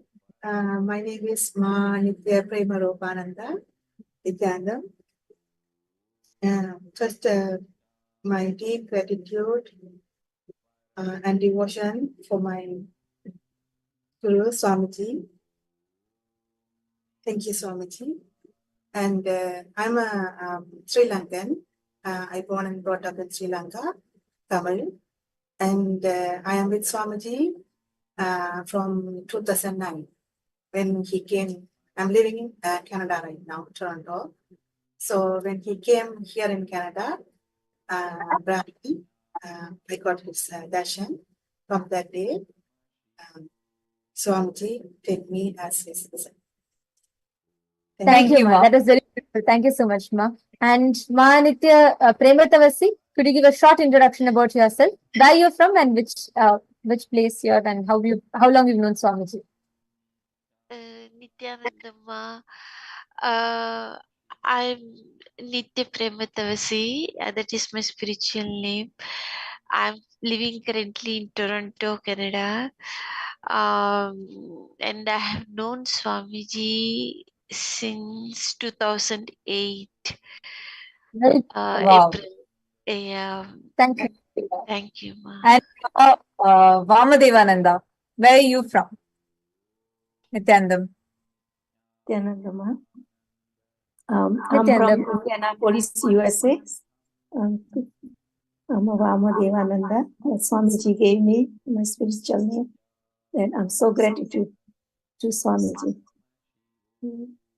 I've been joining Swamiji for the last 3 years. So now you are going to be manifesting the power of making your Atma Linga stand for those of you who are new. So you will be receiving an Atma Linga during the program. We are going to be having special initiation. Atma Linga literally Paramashiva in the size of your thumb, being with you, directly connected to your consciousness. And he being there continuously with you, who will respond to you, who will accept your offerings, just be with you continuously. Literally, you can say Swamiji in the size of your thumb. This is an Atmalinga. Swamiji himself will be initiating and giving you this Atmalinga. So this is a power where you can see here the Atmalinga is completely circular. I hope all of you are able to see it. This Atmalinga has a circular base, right? I request all the demonstrators, the Nithyananda yogis also, to show your Atmalinga. So it has a circular base. So if you normally try to make it stand, like even if I try balancing it, it falls off, right? It cannot stand. So there is no base for it to stand. But there is one way.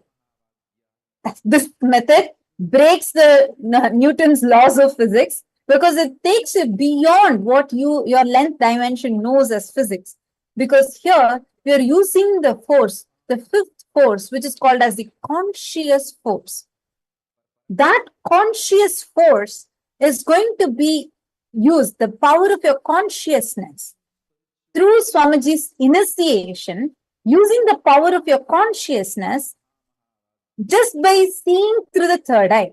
The Nithyananda yogis here are going to be lifting their Atmalinga such that the Atmalinga, without the use of their hands, just by seeing through the third eye, it is going to stand up.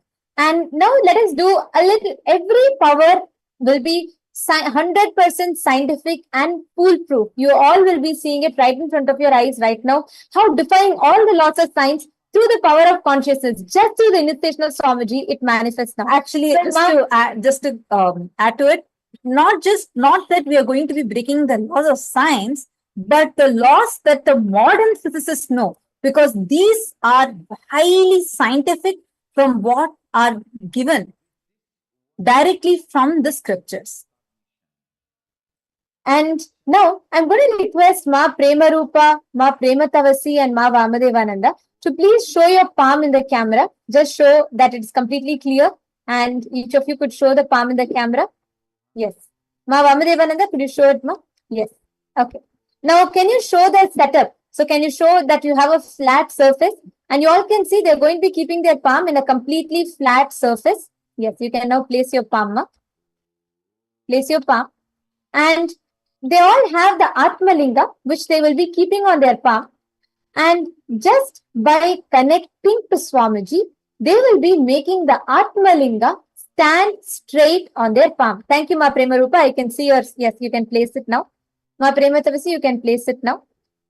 And just by connecting to Swamiji, I request all of you to keep your palm completely straight now. Yes. And keep your camera stable. Ma Vamadevananda, sorry, Ma, please could you put your camera stably? Yes. Okay.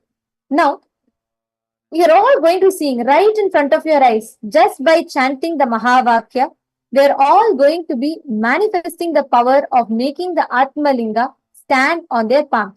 It will not just roll in their palm, it will actually stand straight on their palm right now. We're all going to be seeing that. Ma Prema Rupas is already standing. As we all can see, actually the Atmalinga is moving on her palm. She's keeping her palm completely straight. And her Atmalinga is moving as it is standing, and it fell. Wow.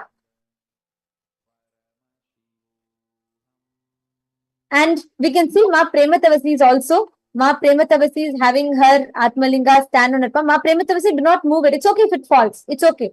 Don't adjust it back. Leave it as it is. It's fine. Just let it stand on your palm. And thank you, Ma Prema Rupa. Thank you so much, Ma. And we also have Ma Prema Tavasi, who is manifesting. They're all intensely connecting now to Swamiji. And from that space of oneness, and from that space of the deep feeling connection with Swamiji, they're all going to be manifesting this power of making the Atmalinga completely stand. Actually, we can see here, just with the power of Swamiji's initiation, how the Atmalinga, when Ma Premarupa is just seeing, the Atmalinga is moving. Ma Premarupa, I request if you could get your hand more inside the camera, Ma, just to show that your hand is actually completely flat. Yes. So now it's a complete circle, like literally you can see it's fully circular. Now, with that power of consciousness, you get the Ma Prematavasi is also manifesting.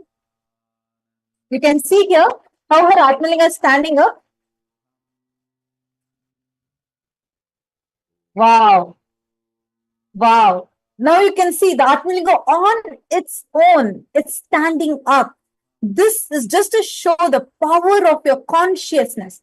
Premarupa, can I request you to actually show your Atmalinga fully once again and also rub your palms together just to show if there's anything at all in it. Like you can just rub your palms together. And wow, Ma Prematavasi is also manifesting the Atmalinga standing up. Amazing. And here Ma Vamadevananda is already starting to lift up. Wonderful. See, now I'll just explain to all of you what is going on. Each of these Nithyananda yogis, they were also participants like each one of you, attended the Paramashivoham program, and with Swamiji's initiation, started manifesting this power. And what started happening is just by connecting to Swamiji, just again and again connecting to Swamiji and chanting the Mahavakya through the power of initiation. And when they look through their third eye, which Swamiji is clearly awakened, the power of their will and that conscious will with the powerful cognition of oneness, when they connect with the Atmalinga, like how you move your hand out of your will, you don't say hand, move, right? We move our hand out of our will. Same way, using the power of our conscious will, your Atmalinga, the matter outside, starts responding. A completely circular object that cannot stand on its own is able to stand, not just normally can, even if you try balancing it, it won't stand. Such an object, with the power of this initiation that Swamiji has given, can I request the participants to post yes in the chat? I see many of you raising your hands, but put yes in the chat if you also want to manifest this power. Now I see all yes coming everywhere. Great. Yes, all the participants, whoever wants to manifest, you will receive this initiation. Just one secret if you want to really manifest. Make sure you are attending these 21 days. You can ask any of them how each one of them were able to attend the program, because see, it requires that 21 days, the powerful cognitions, the initiations. Every day we will have the darshans of Swamiji. Swamiji himself will initiate you. But it is very important that you attend the full 21 days and every session of the program. And you will see how, just like that, the power manifestation starts. And actually, these Nithyananda yogis are just an example of the power of the initiation. When Swamiji initiates, how we easily start manifesting these powers irrespective of any qualification, anything from our side. Thank you so much, Manite Premarupananda. Ma Vamadevamma, you can continue to manifest. Do not worry, it's okay, and please keep the camera. It's already yes, manifested. I actually see it's already starting to move, and you can continue to manifest. It will fully stand. You keep continuing the manifestation, ma. And thank you so much, Ma Nithya Vamadevananda, Ma Nithya Premarupananda, and Ma Prematavasi. Thank you for coming here. Thank you for sharing the stage with us and manifesting this power. And the purpose of this power demonstration is also to share with us what is possible. And every one of you that are here sitting with us right now, whoever wants to taste this power, how many of you want to see, how many of you want to experience the Nithyananda yogis manifesting it with you right now?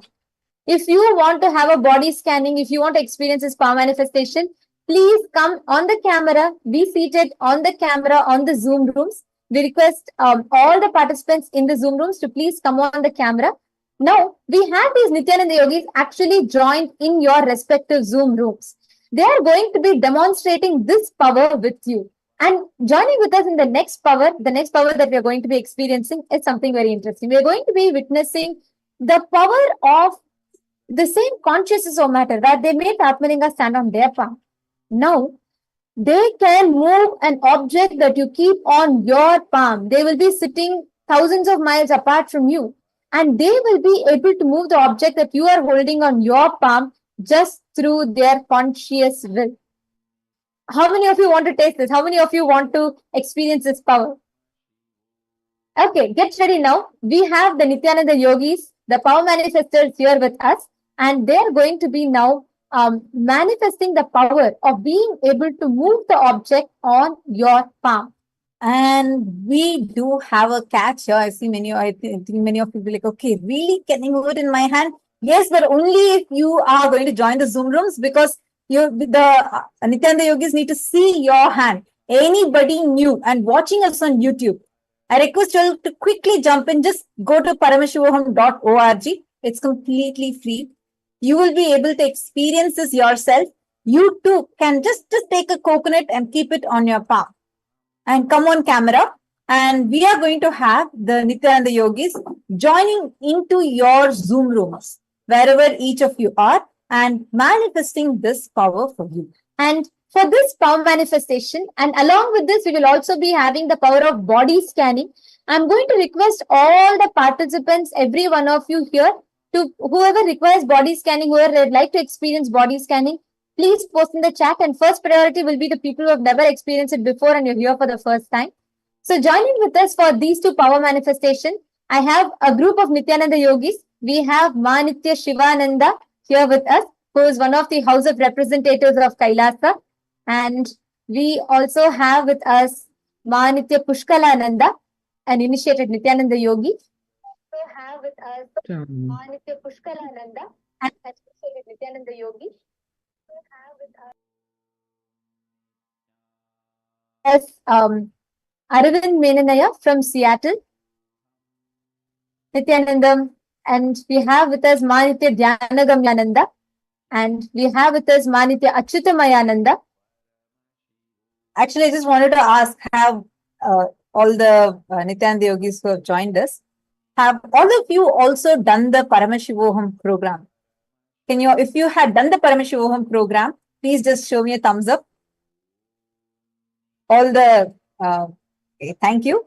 And I see each one of you having a beautiful Trinetra Tilak. That is so nice. I just wanted to tell all the participants that are sitting here with us, the Trinetra Tilak, the Tilak that you're seeing that each of the Nithyananda yogis are wearing, it's directly Swamiji's own thumbprint on your third eye. This is a special initiation that you will be receiving when you start manifesting the powers and start becoming an adept in the power manifestation. And the great news for you, when you attend the Paramashivoham program, by attending the Paramashivoham program, you will start becoming ready, like so adept in the power manifestation, such that you will even be able to demonstrate this power confidently and receive the special, very special, rare initiation of having the Trinetra Tilak, having Swamiji's own thumbprint on your forehead. And now we have also Manitya Karunananda and Ma Yogamalar and Manitya Vamadevananda. And this group is going to be manifesting two powers: the power of consciousness over matter and the power of being able to move the coconut on others' palm. They are not going to be moving the coconut on their palm. They're going to be moving the coconut or any object. Let's say you hold an orange, apple, or coconut on your palm. They will be able to move that on your palm. So before we start, I would like to request all the Nithyananda yogis that have joined with us here. Can you all give a brief introduction about yourself? Where you're from, how long you've known Swamiji, and even if you'd like to share a little bit about your background. So I request Manitya Shivananda, would you like to start? Yes, Nithyanandam. I live in Columbus, Ohio. I was born and raised in India. I met Swamiji in 2004, so about 20 years ago. And I've been initiated to be his disciple in various ways, and I am running the Ohio, KAILASA, Ohio. Fortunate to be in a Mahant and running the Ohio Adinam. Thank you, Ma, for giving this opportunity for me to participate. Thank you, Ma, for giving this opportunity for me to participate. Thank you for taking your time and joining here, Ma. And Ma Nitya Pushkalananda, would you like to go ahead and introduce yourself? Yes, Nithyananda, everyone. So I'm Pushkalananda Nithya, and I met Swamiji for the first time in Seattle, 2009. The moment I met Swamiji, I knew that he's the one that I've been waiting for all my life. And thereafter, I did my first inner awakening in 2013. And since then, my life has been a complete transformation, and it's a constant upgrade. I did my Paramashivoham for the first time, I want to say it was right around the COVID time, 2017. But I can say that every opportunity I get to sit and attend the program, I never want to miss it because it's a constant upgrade. It's a constant a dosage of enlightenment for wherever we're existing in this moment. So I'm really happy and excited for this beautiful opportunity and for all the conscious expansion that Swamiji has raised me with his love. Thank you. Thank you, Ma. Thank you so much for being here as well. And Aravind Menanaya, would you like to go ahead and introduce yourself? Hello, everyone. This is Arvind. I'm from Seattle, Washington. I met Swamiji in 2014 in Cambodia. That was my first program. And I've attended more programs. Fortunate to have met Swamiji in person multiple times. And I've also attended Paramashivoham program. And I've had like many breakthroughs. I mean, I always say to people, like every week I have something new, a new breakthrough or new click happening. So yeah, thank you. Thank you so much. Thank you for joining here. And Ma Nithyananda, would you like to take a moment to introduce yourself? Nithyananda, my name is Nithyananda. I'm from Australia, Melbourne. I'm originally from New Zealand, and I have been with Swamiji since 2016 in my first inner awakening in Varanasi. So, yes, it was a beautiful experience. And thank you, Ma and Swamiji. Thank you so much, Ma. And Ma Nithyananda, why did you go ahead and introduce yourself? Yes, Nithyananda, everybody. My name is Nithyananda. I'm from Bulgaria, Europe, and my first program with Swamiji was in April 2016, which took place in India during the Kumbh Mela celebrations. And that was 5 weeks long program for me because I went a little bit in advance. So I saw like physically being there in the program and helping, being a volunteer before the start of it. It was a lot of fun, and still I have to say honestly, I love Paramashivoham Level-1 program, but that program with Swamiji there was very, very special, and this is still my favorite one with him. Thank you. Thank you so much. Thank you for being here. And Manitya Karunananda, would you like to go ahead and introduce yourself? You're muted, I think. Please could you unmute? Nithyanandam, everyone. My name is Nithya Karunananda. I live in Pittsburgh, Pennsylvania in US. And I met Swamiji in 2006. And the life has never been the same. It is exciting. Every single day something new comes. We have a center, satsang center in Pittsburgh, and KAILASA, Pittsburgh, actually. And I have been tremendously blessed by Swamiji, especially to become a SJP 3 years ago. And all my gratitude to Swamiji for everything he is doing for us, for all of us. Thank you.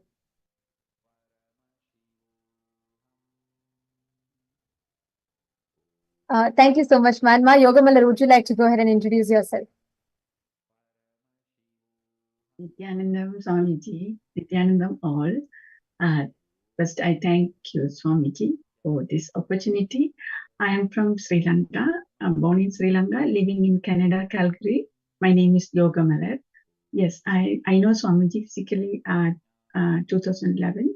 The first experience, so awesome. And then from then, I'm living in the space that really blissful space with Guru, that kind of space I am. And I'm so enjoying the beautiful darshan and Swamiji's presence. Thank you. Thank you, Swamiji. Nithyananda. Thank you so much, Ma. Nithyananda, would you like to introduce yourself? Nithyananda, everyone. My name is Nithyananda, and I'm originally from India. But I live here in Indianapolis, USA, and I have blessed by Swamiji that I have Padika Mandir. So I'm very grateful to Swamiji.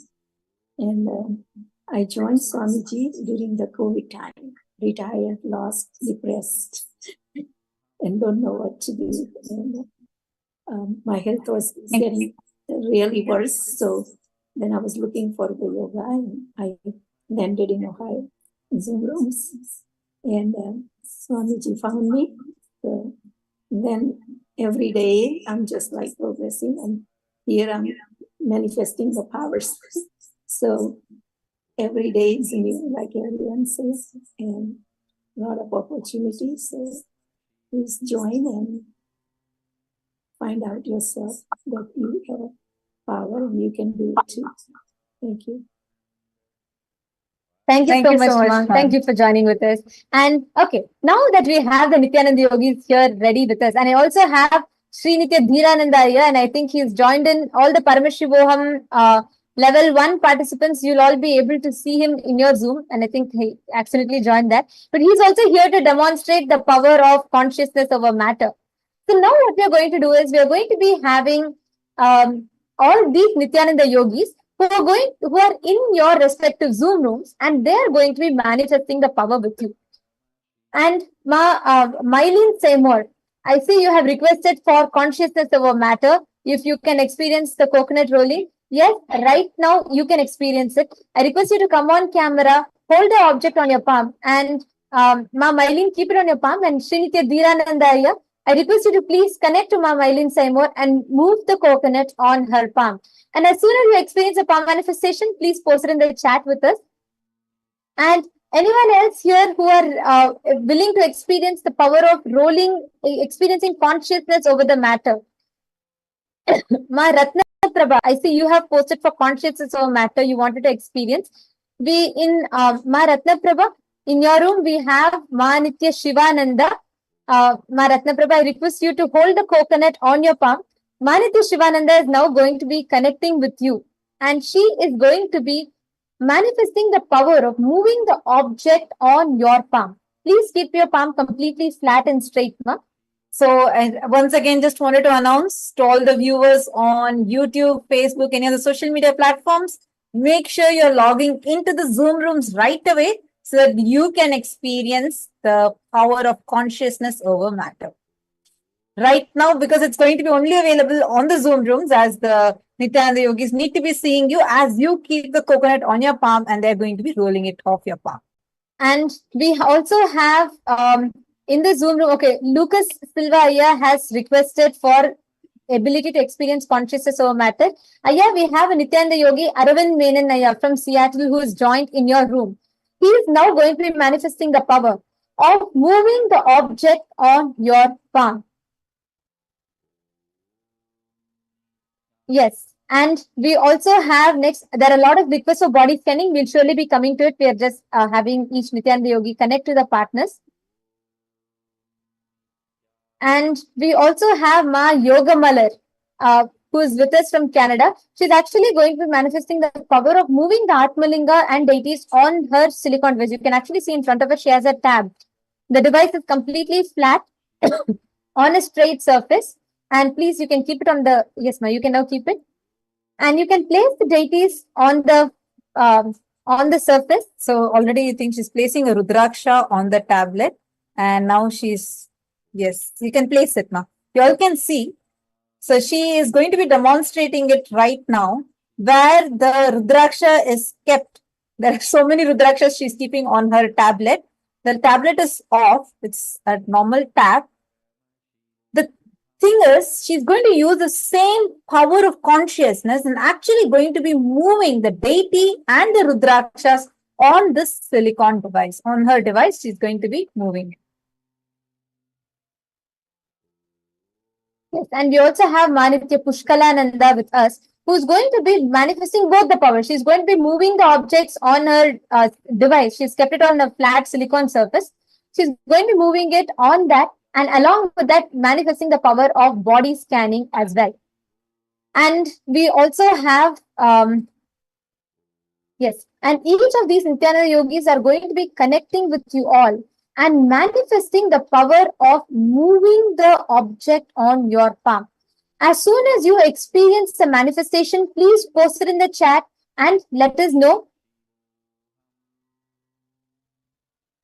Yes, and we have Ma Nitya Karunananda, and Ma Nitya Karunananda, yes, Ma Nitya Karunananda, you can manifest the power of being able to roll the coconut with Ma Virupaksha. Ma Virupaksha is actually already holding the coconut on her palm. She is in your room. Please connect to her. Ma Nitya Virupakshananda, you can keep your palm flat, and at Ma Nitya Karunananda will now be moving the object on your palm.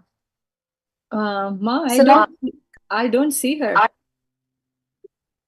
Yes, okay, Ma. I'll just help you with that. She is in the Paramashivoham participants room.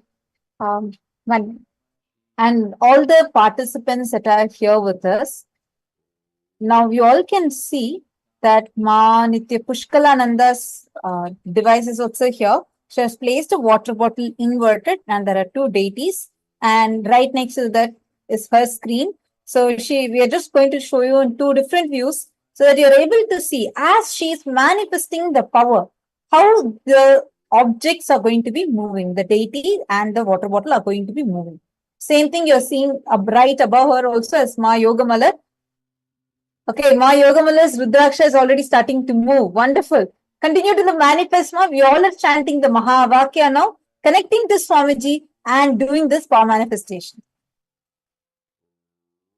Intensely connect, and as the Nithyananda yogis manifest here, we are going to be having Ma Nitya Dhyanagambyananda, Ma Achyutamaya, and we are going to be having Ma Pushkala, who are going to be manifesting the power of body scanning. So we have a lot of requests of body scanning, and we're going to be prioritizing those who are here for the first time, who wants to experience the body scanning. So if you want to experience body scanning for the first time, you have not experienced it before, please post it in the chat. We have, okay, so we have Kalai Ayya. Kalai, can I please request you to come on camera, please? Okay, so Ma Kalai, sorry. So Ma Kalai, we will be having Ma Nitya Pushkalananda, who will be scanning you, Ma. She will be scanning you and identifying the problem that you have. And Ma Ratna Prabha, can I request you to come on camera? Ma Nitya Shivananda is going to be manifesting with you. Please be on the camera. And actually, multiple people, whoever comes on the camera in that room, you all can sit, and the Nithyananda yogis will actually be manifesting this power with you all. And we also have Ma Dr. Vishwaja, who is requesting for a body scanning. Dr. Vishwaja. And Dr. Vishwaja, we will be having Ma Nitya Dhyanagambyananda, who is going to be connecting to you and scanning.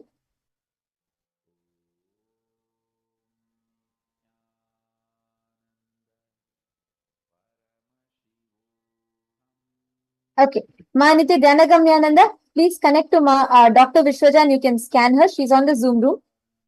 And we also have, okay, there are a lot of requests. Please bear with us. We're going to be trying to take as much as possible.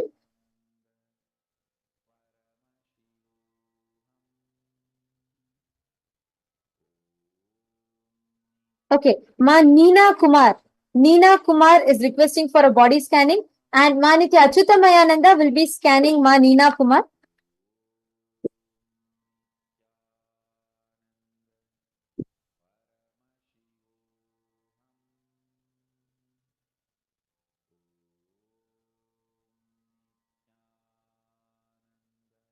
Okay, all those who have requested for body scanning, do not worry. We will be scanning each and every one of you. So each of you are going to be experiencing the body scanning. And all the first timers, definitely every one of you want to experience for the first time. You will be experiencing right now the body scanning. So all these requests are coming from various different Zooms. And the best part here is the Nithyananda yogis are not, they're not, for the power of body scanning, even without seeing you, even without knowing your details, knowing your identity, they will be able to connect and scan you just through the third eye. This is a very unique and amazing software that Swamiji has initiated and blessed us with. Just by connecting to Swamiji, you will be able to see, actually each Nithyananda yogi is now intensely entangling with Swamiji, and they will be able to see and scan and manifest the power with you. And all the Nithyananda yogis who are already manifesting the power of consciousness over matter, just continue to connect with Swamiji and chant the Mahavakya. Om Nithyananda Paramashivoham. Om Nithyananda Paramashivoham. Intensely chant the Mahavakya. I see already so many of the participants are sitting here with their cameras on. Just hold on, just chant the Mahavakya. Connect to Swamiji. Remember, Swamiji in your third eye. Intensely connect with Swamiji and look with all the three eyes at the object that they are having. Ma Spurti, Ma Rajeshwari, and Ma all the others. I see Ma Alakhananda, Ma Bhuvaneshwari. Many of you have requested for body scanning. Please give us a few minutes. We will be doing body scanning for every one of you that are requesting. All those on YouTube, if you're watching us, yes, you can also have the body scanning. I see a Chinese participant requesting body scanning. Can I please request you to post your name? So we will be able to know, and you'll be, I see your name is in Chinese text. Please, if I could request you to post it in English text, sorry. And YJ, we will be also manifesting the power of body scanning with you. Every one of you that have requested for the first time. If you are for the first time, just put first time and request body scanning. We'll be manifesting with them as priority because there are a lot of requests. So we'll try and as much as possible, we'll be manifesting the power of body scanning to all of you. Swamiji.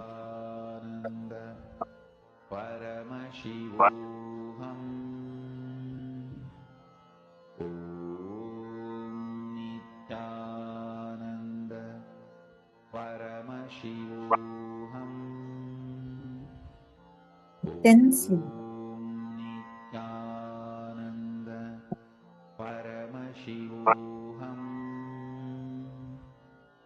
Each of you that are manifesting, every Nithyananda, deeply connect with Swamiji.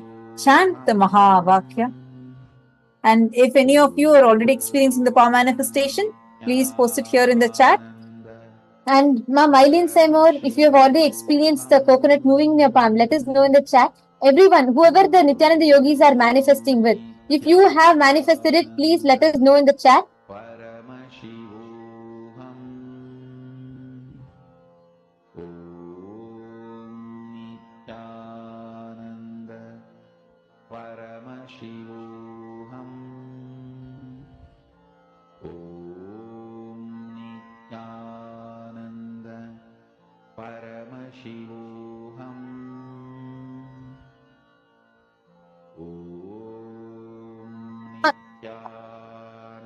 Ma, you can scan Ganesh Ayyama.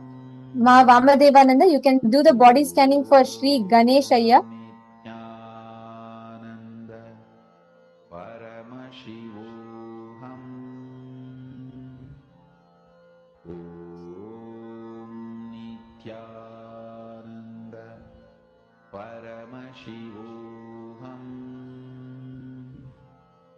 First timers, yes. Thank you for posting. All your requests are noted and we will be scanning. Already Ma Pushkala's water bottle has moved. In front of us, they are manifesting the powers. And Ma Yogamal's, the Devi deity, Lakshmi deity, has turned.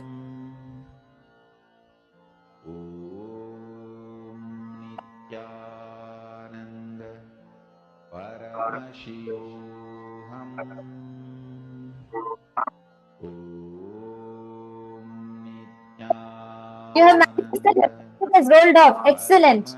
Okay. So as the Nithyananda yogis are actually connecting and manifesting, the people are experiencing the coconuts rolling from their palm. And they're actually seeing, see, they're thousands of miles apart, they're hundreds of miles apart, different places, different corners of the world. But just through the power of third eye, the Nithyananda yogis are moving the object on another person's palm.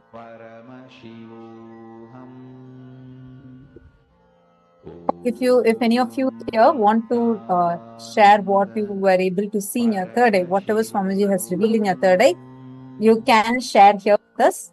Srinivasanaya, okay, Srinivasan Padmanabhan is requesting for body scanning. I will be now scanning your body area, and we also have requests from, okay, first time we have Ma Ming Yui Jiang. Ma Ming Yui Jiang, who is requesting for a body scanning. Manitya Tattva Priyananda will be scanning you, Ma. And Srinivasaya, I will be scanning you now. And any Nithyananda yogi who is ready to share, if you are ready to share your body scanning, Ma Achyutamaya, Ma Nitya Dhyanagamyananda, and Ma Nitya Vamadevananda, and Ma Nitya Pushkalananda. Any of you ready to share your body scanning, you can go ahead and immediately start. Nithyanandam, everybody. So what the third eye showed for Ma Nina Kumar was that recently she has been feeling that life has been very hard as it is right now, and some experiences of sadness and grief, and not wanting to continue to live like this, which could be also the reason why she's here in Paramashivoham Level-3 program. And also withdrawing from life due to the uncertainties that have been happening in her life for the recent past few years. As a result, also the third eye showed some worries, concerns, and confusions, and that leads to anxiety, stress, a feeling of lightheadedness, and also dizziness, feeling not grounded and not safe in life, in the world. Which leads also to loss of appetite, and that weakens the digestion and the elimination as well as the nervous system. But what also the third eye showed at the very beginning is that she has the bliss inside of her, and all she needs as an antidote or as a solution is to reconnect with herself, with that bliss inside of her, which is going to start to heal her. And for that, attending the Paramashivoham Level-3 program every day as much as she can, with a lot of determination to allow Swamiji to make it happen for her, is the best way to come out of the recent difficulties she has been experiencing in her life. Thank you.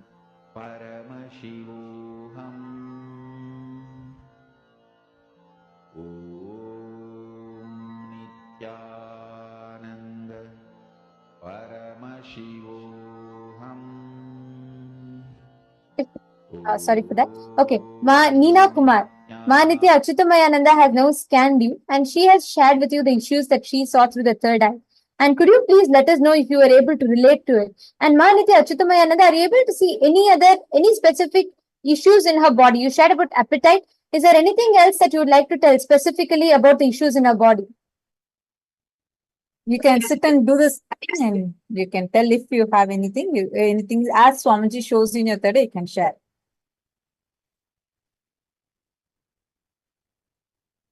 And yes, Ma Pushkala, do you want to go ahead, Ma? If you were already able to see, you can go ahead. Yes, Ma, thank you so much for this opportunity. Nithyananda, everyone. So I was able to scan Makalai. And what Swamiji revealed through the third eye was a couple of things for you, Makalai. See, actually, when it comes to the physical aspect of your body, there is, from an early age, actually, there was a trauma that was experienced. So your Muladhara chakra is blocked, meaning that you're experiencing some physical elements in that area, in your Muladhara area, directly related to the area closer to your uterus. So there's some ongoing issues that's happening there. but it actually stems from the traumatic experience that you went through when you were growing up with a male figure in your house. But also, Ma, how that's affecting you is that while it's physical, it's affecting your very inner image about you. Because the third eye is revealing that there is a deep insecurity about life. So while there's a deep desire within you to want to start a family, and you actually are seeking to have completion and a breakthrough in a relationship, but you constantly self-sabotage yourself. Again and again, you will believe that life is not for you, and you have a lot of mistrust. So even when you get into relationships in your life, you will move away from them because you will not allow trust to happen in your life. So Ma, what Swamiji was showing is that there's two things for you to do. Number one, there is a very powerful meditation process. It's called the Shakti Dharana process. So do this process. We can share the link with you for this meditation. What this meditation will do, and along with your Muladhara chakra, which is located at the base of the spine, your backbone.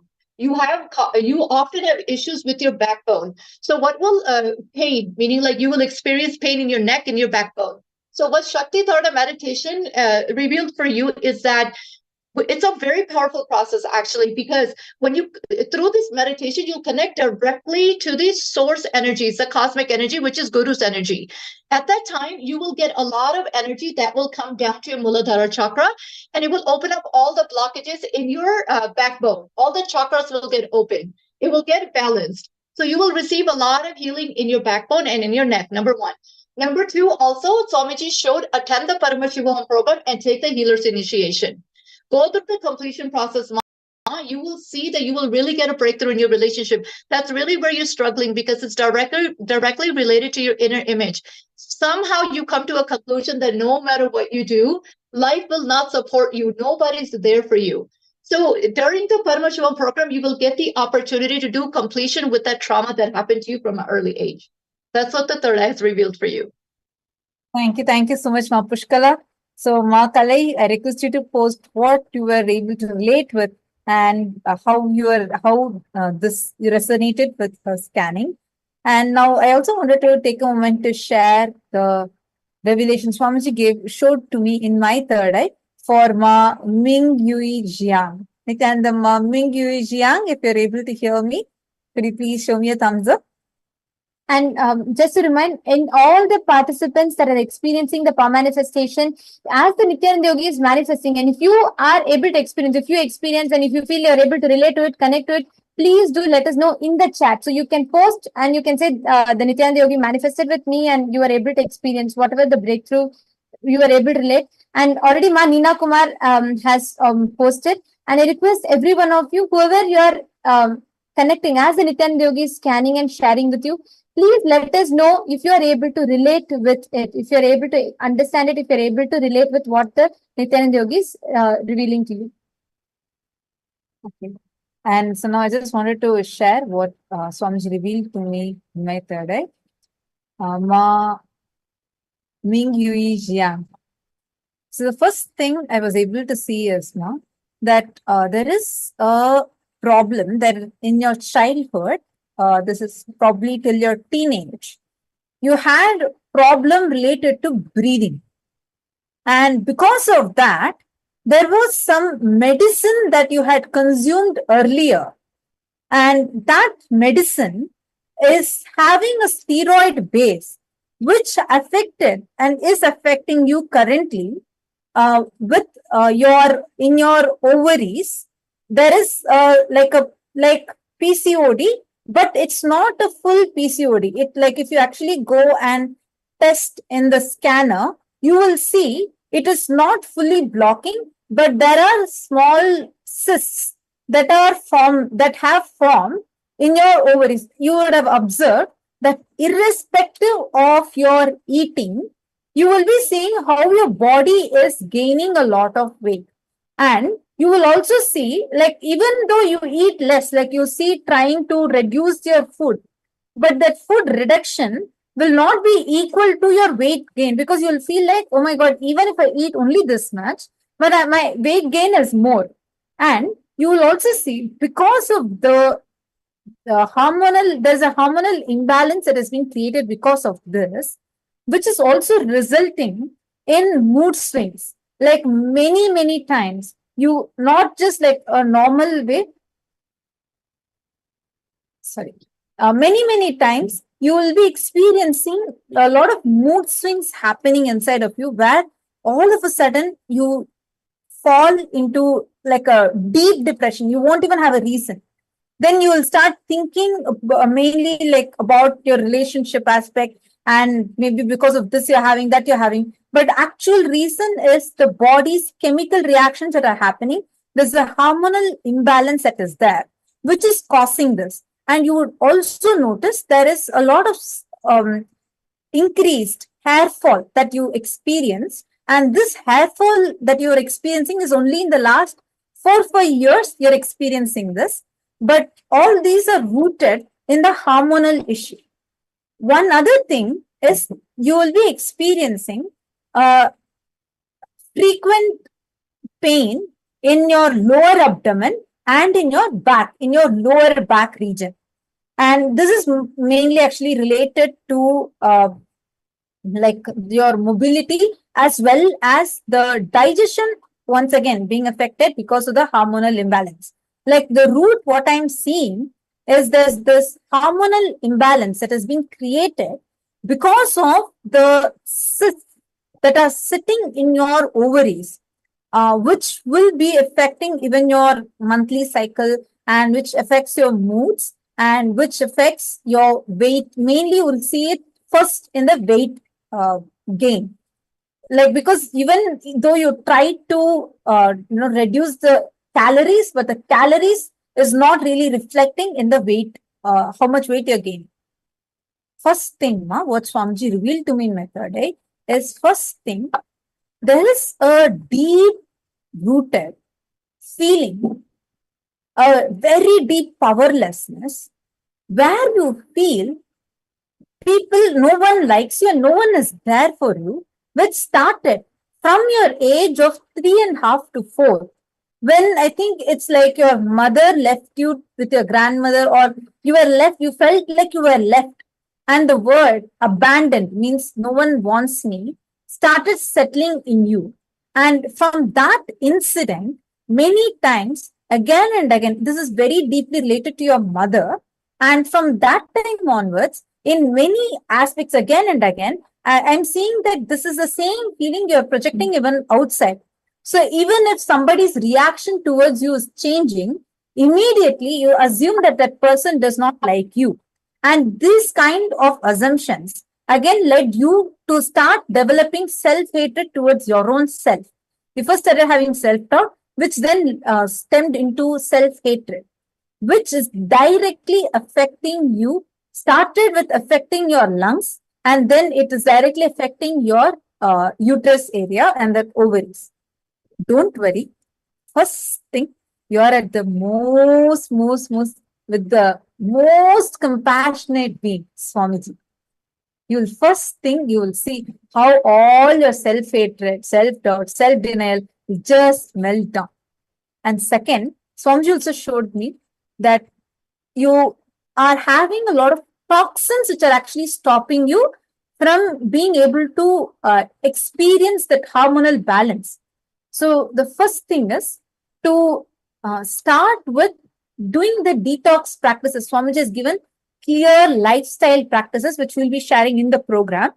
Do the clear lifestyle practices Swamiji has given, starting with daily having neem juice in the morning and eating haritaki in the night, which is kadkapudi, haritaki in the night.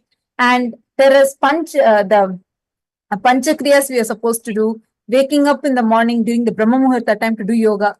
There's a clear lifestyle which Swamiji has given. And if you just follow that lifestyle and switch to sattvic food, sattvic organic food, just this change, in the next 21 days, you will see a huge breakthrough. First, in your weight. Second, you will see that, like, I think you would also be recently, you would have even been diagnosed with, you're not diabetic, but I see it's going towards pre-diabetic, but you're not diabetic. There's no diabetes, but the current way, if you go and test yourself, they may say that you're in the danger zone. But do not worry. Just follow this and attend the full program. Swamiji will completely detox you. And you will see with that, you will receive a huge breakthrough and a shift. One, he will just melt down all your lower identities and give you tremendous healing. Simply, you will not just regain your health back, you will become absolutely healthy, amazing, and experience amazing life. So if you were able to, I kept saying you are nodding and saying yes, yes to what I was sharing. I do request you to please post how much you were able to relate with this and what all clicked with you. Thank you, Ma. Thank you so much for your participation. And Ma Mingyu Jiang, please do let us know in the chat. And also, I wanted to read out. We have we have a lot of people in the room. Ma Shivananda is manifesting who have moved. Ma Ratnaprabha, Ma Saralananda has posted she is manifested, the coconut moved. Ma Hedi Shlak has posted that the coconut moved. Ma Shivananda, 2 people have already manifested. That's excellent. So Ma Shivananda, when you are manifesting, 2 people have moved. You have moved the coconut, rolled the coconut off 2 people's palms already. Ma Ratnaprabha is holding the Atmaling and her palm. Listen carefully. Dhiraya and Ma Shivananda and all the Nithyananda yogis that are manifesting consciousness over matter. You are moving thousands of miles, hundreds of miles apart. There is another person that is sitting. You are moving an object in their palm. Do not do not distract yourself in any other thought current other than intense connection, other than intense feeling connection with Swamiji. Entangle only on that. And when you are manifesting, not just you are raising your frequency high, whoever you are manifesting with, they will also experience that same intense feeling connection with Swamiji. So I'm going to request all the Nithyananda yogis who are manifesting consciousness of matter, time doesn't matter, it is okay. Even if it takes time, Dhiraya, sit intensely and connect to Ma Mailin. You will see that the coconut will roll off of her palm and she will be able to experience that breakthrough, and you will be also able to experience that breakthrough. Arvind Menanaya, continue to intensely connect with Swamiji. You will see the Atmalinga will roll off Lucas Silva's hand. Just connect with Swamiji. Actually, already the connection is happening. Just go on. Do not get distracted. You can remove your specs if you can. And that will also help you further because the eyes will start experiencing healing. Look intensely through all your 3 eyes and just look at the Atmalinga. Connect to Swamiji and just move. Like, feel like that is Swamiji. So call Swamiji to come to you. You will see Atmalinga will move. And Atmalinga is consciousness. Swamiji himself in that Spatika form. And simply Swamiji will manifest it for you. See, the definition of a Nithyananda yogi is who manifests oneness through, like literally being filled with Swamiji and radiating that oneness through powers. Every one of you that are manifesting powers here are Nithyananda yogis who are radiating Swamiji himself. Only tune yourself into that frequency. All the Nithyananda yogis that are there with us on the stage. And continue to manifest Arvindaya, Dhiraya, and any one of you. Time doesn't matter. It is okay. Continue to sit and manifest. You will see intensely the connection will happen. And also, Maniti Dhyanagamya, you were scanning for Dr. Vishwaja. You would like to would you like to go ahead and share? So the energy good for me for Dr. Vishwaja was that they are having thyroid problems related to hypothyroidism.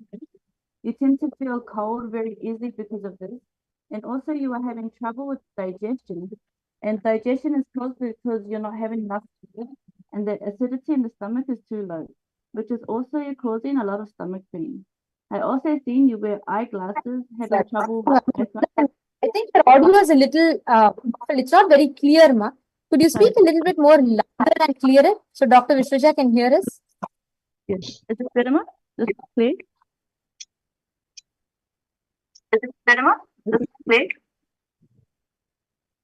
Nithyananda, yes, now it is better. Okay. Thank you, Ma. Go ahead. Okay. So what Swamiji revealed to me for Dr. Vishwaja was that They are having thyroid problems related to hypothyroidism. They tend to feel cold very easily because of this. And also you are having trouble with digestion. And the digestion is caused because of not enough fluid, and the acidity in the stomach is too low, which is also causing a lot of stomach. I also see they wear eyeglasses. You're wearing eyeglasses and having trouble with eyesight, which is related to the cornea, which started actually from your teenage years because you were not feeling confident with yourself during those years. Another was you are having sinus problems related to hay fever allergies. And also I seen, Swamiji showed me a knee injury, which you only recently had. So the solution which came was to join the full 21 days of Paramashivoham, and the different sessions will give you healing and create a whole new healthy and powerful mind, which give you the powerful cognitions to overcome these health issues. So that was my sharing. Thank you, Ma. Nithyananda. Thank you so much, Ma. I also just wanted to add, Dr. Vishwaja Pandaviti, I just wanted to add, as I was seeing you, Swamiji also revealed to me in my third eye that one I was able to see is the uterus area. I'm seeing, like Swamiji is showing me, that the uterus area is actually a little bit looser, which is also affecting you. And you will also notice this, like because of which this is happening. It has severed in the last 2 months. Because of that, there's like a huge hormonal imbalance that is happening, and that is severed only last 2 months. Actually, if you see your back pain and like the pain below your waist, the pain, frequent pains that happen to you, as well as a deep weakness that you are experiencing. Like I'm seeing that there's exhaustion, like you feel very frequently tired and very, very exhausted. In the last 2 months, this has increased a lot. This is because the uterus area is loose. This is the exact word I got. The uterus is loose, and this is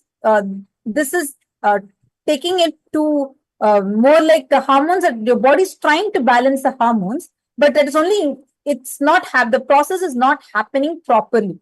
And it is trying to strengthen that area, but the hormonal imbalance is only increased, which again, you will also see it affect. There's a few changes if you can just see which has happened only in the last 2 months period. One, you would be seeing the taste, the ability to taste has changed a lot. And this is also directly affected your appetite also. Like you will not be able to taste things. You're trying to consume a lot more sugar than normal. You're trying to increase the taste a lot more than normal. I'm not seeing the root of it, but I'm seeing some of these symptoms that you've been experiencing only in the last 2 months. This has increased. There was a health issue you faced like 2-3 months back. You faced one health issue, and that's effects is what you're experiencing, and that has also further affected your uterus area. And Swamiji also showed that you are having some problem with seeing, like your sight. Once again, affected, like it's not anything to do with clarity. Like I'm seeing that just in the last 2 months, suddenly you're feeling like you're not able to see things that are farther away from you. These have only started like in the last 2 months, but the main issue I'm seeing is this uterus area. So this is what was shown in my 30. This is what Swamiji showed. So you can also share if you are able to relate to this too. Please do let us know. And I request Dr. Vishwaja, do let us know if you're able to relate. And Ma Neena Kumar has gotten back. I think Ma Achyutamaya, you scan Ma Neena Kumar, right? Okay. So Ma Neena Kumar has told, is there anything else you wanted to add for her? Mainly she said that she is experiencing, sorry, I'm just going to pull up that message. Okay. So she's saying she's not experiencing stress, sadness currently, but there is lots of appetite that she is going through. That is what she had shared with you. Thank you so much, Manitya Achyutamayananda, and thank you, Ma Neena Kumar. And one thing I'd like to highlight here, each of you can see here, there are people, each of them, the Nithyananda yogis here, we have people from Australia, Europe, and somewhere from Ohio, and somewhere from California, different parts of the world. Every one of them are sitting connecting to you without even seeing. They're able to scan, identify, and tell you precisely what is a problem that you're going through. That is exactly how the science of third eye works. That is exactly how the power of third eye works. So thank you so much to all the Nithyananda yogis that have joined with us here. And Dr. Vishwaja, do let us know how much of it you are able to connect to, if you're able to relate to. Let us know in detail, ma. We'd like to hear back from you. And Srinivasanaya, I had actually scanned you. And I'd like to share with you what I saw. Can I request you to come on camera, yeah? Srinivasanaya. I'm not seeing you on camera. Please, can I request you to come on camera?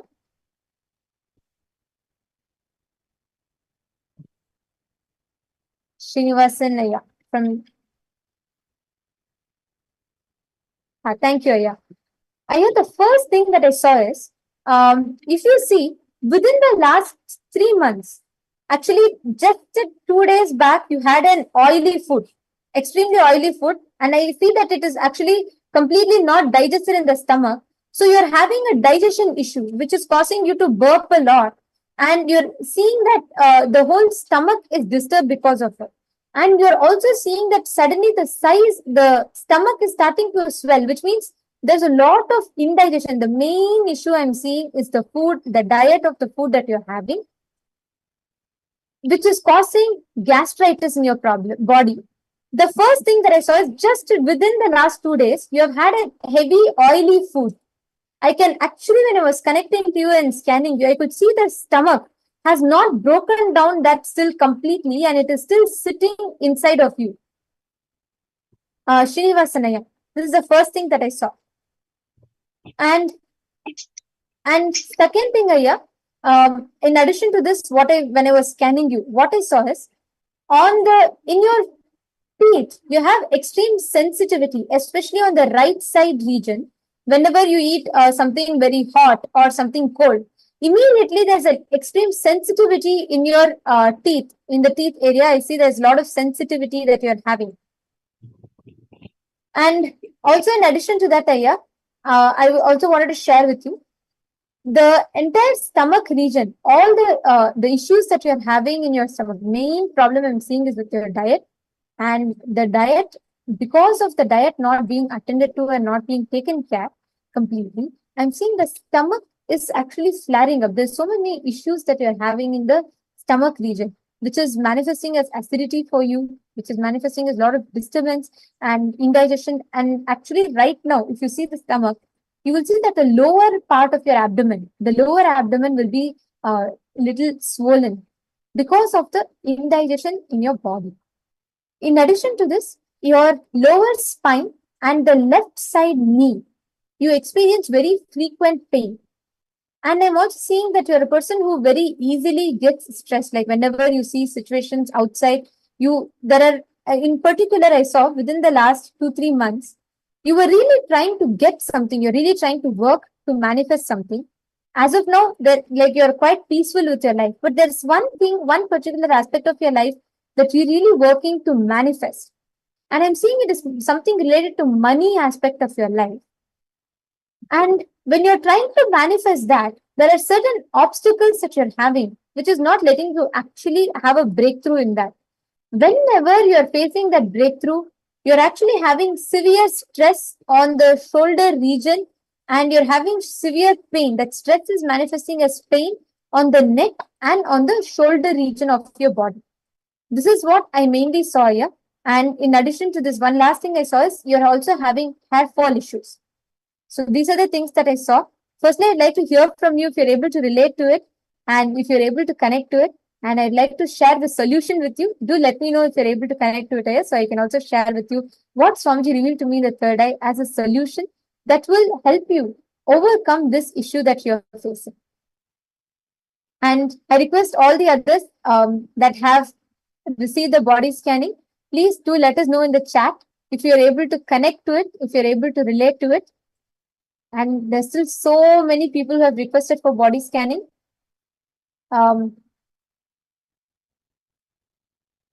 Okay, YJ Lee, you had asked for body scanning. You're here for the first time. Can I please request you to come on camera? Vaijali. Okay, I see you, ma. I'll now be scanning you, Mama Vaijali, who's requested for a body scan. And yes, Manitya Janagamyananda, there are a few more people, ma, and we request all of you to connect and scan with them as well, and we'll be announcing their names. We have Yadnesh Ayya. We have Yadnesh. Yadnesh, can I please request you to come on camera, please? Yadnesh, you can, yes, I request you to come on camera. Manitya Janagamyananda, we have Yadnesh who's here, and I'm also going to, he's here on the Paramashivoham Level 1 Zoom, not in the current Zoom that you are in. So this is in Paramashivoham Level 1, and Manitya Janagamyananda, I request you to scan Shri Yadnesh Ayya from Paramashivoham Level 1. And we have also one.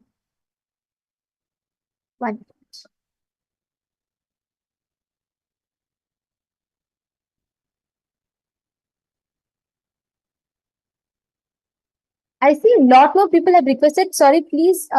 Throughout the program, we will be able to will not be able to cover every one of you. We will be covering only the people who are requesting for the first time. Srinivasan Ayya has posted he can connect to the scanning, and he did have oily food, and you're requesting for the solution. 7 days. 7 days before he's had the oily food, and he's saying he's able to connect and he's requested for the solution. Thank you, Ayya. Thank you for opening, and thank you for sharing. Thank you for volunteering to receive the body scanning. The first solution that I saw is you have to bring conscious changes in your lifestyle. If you work on bringing conscious change in your lifestyle, you will actually have a complete shift in the way you relate with your body. Currently, I'm seeing even if your body is having some problem, you're not conscious to even detect it. It is not, you do not have, I'm not seeing you have any major, like severe problems. But all the problems that you're having, if not attended to, will build up into major problems, especially the cholesterol level, the oily food, the oil in your food. It may not necessarily be that you're eating puri all the time, no. But the oil content in your food is high, which is actually causing a lot of imbalance, so much of gas. When I actually connect with you, the first thing I'm seeing is simple solutions can change drastic things in your body. First thing, you're attending Paramashivoham, which itself is good. You will bring so much of awareness to your lifestyle, to your food habits. In addition to this, please sincerely take up Nirahara.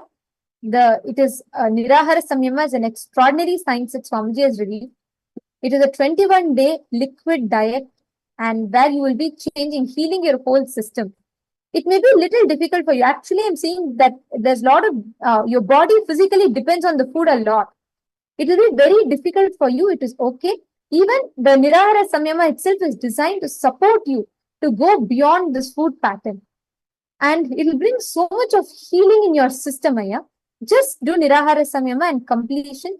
You don't need anything else. Just consciousness in your lifestyle. Conscious practices of your lifestyle will completely bring a change. And we have Yang Shao Zen. Yang Shao Zen. Manitya Pushkalananda. Please could you scan Yang Shao Zen from Paramashivoham Level 1, who has requested for a body scanning.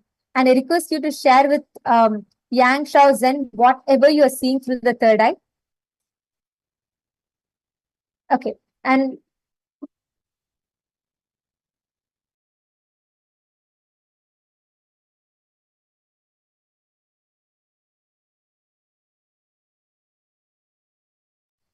Manitya Vamadevananda, would you like to share, ma? You scan Ganeshaya. Would you like to share what you saw in the body scanning? Yes, ma'am.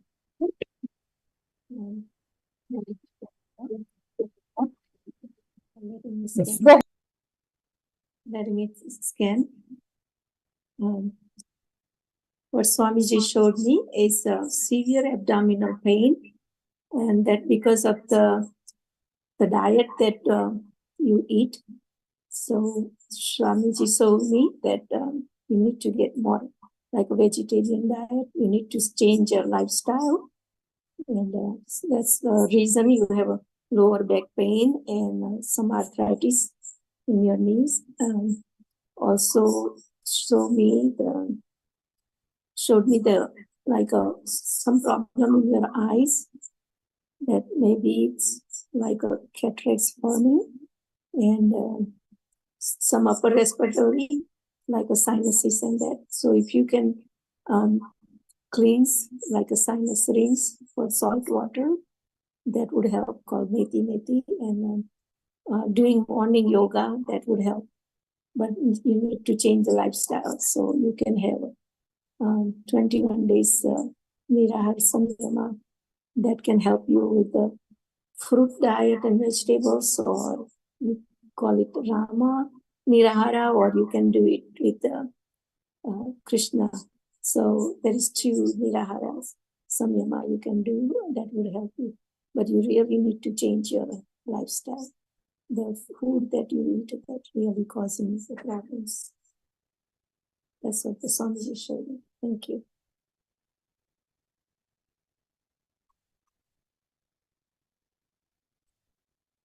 Thank you so much, Ma'am. Anitya Vamadevananda. Ganesha, please could you share if you're able to connect to it. And as and when Nithyananda yogis are ready, do go ahead and share. And Ma Spurti, I actually scanned you, Ma Spurti from Paramashivoham Level-1 Actually, the first thing, the moment I saw when I scanned you, the first thing I saw is currently the hormonal cycle that you have. If you see the monthly cycle that you get, your hormonal cycle, the menstrual cycle, it is very sporadic. It is not the health of the menstrual cycle that you go through is not very healthy. It is directly because of the lifestyle that you're living. I'm seeing that suddenly you will, 1 month it will skip, next month it will come, and sometimes it will be very less. It's not a very healthy cycle that you're having. If you see, because of this, your whole body system, suddenly there'll be severe breakouts. Suddenly you will see your skin will be like completely clear. It is not the acne or anything. It will not be because of the external creams or anything will not change it. It is mainly because of the hormonal cycle. The first and main issue I'm seeing in you is hormonal cycle. That is why whenever you try to have whenever you try to make changes in your, let's say you make a decision, suddenly you will feel very stable about the decision. Suddenly you will feel that you're not very confident about it. The whole ups and downs, the main problem you experience is instability. Physically, instability in your decisions, instability in the way you feel or relate to certain things. The main reason of it, more than any other psychological issues, it is physical. The problem is completely physical. It is because of the hormonal imbalance in your body.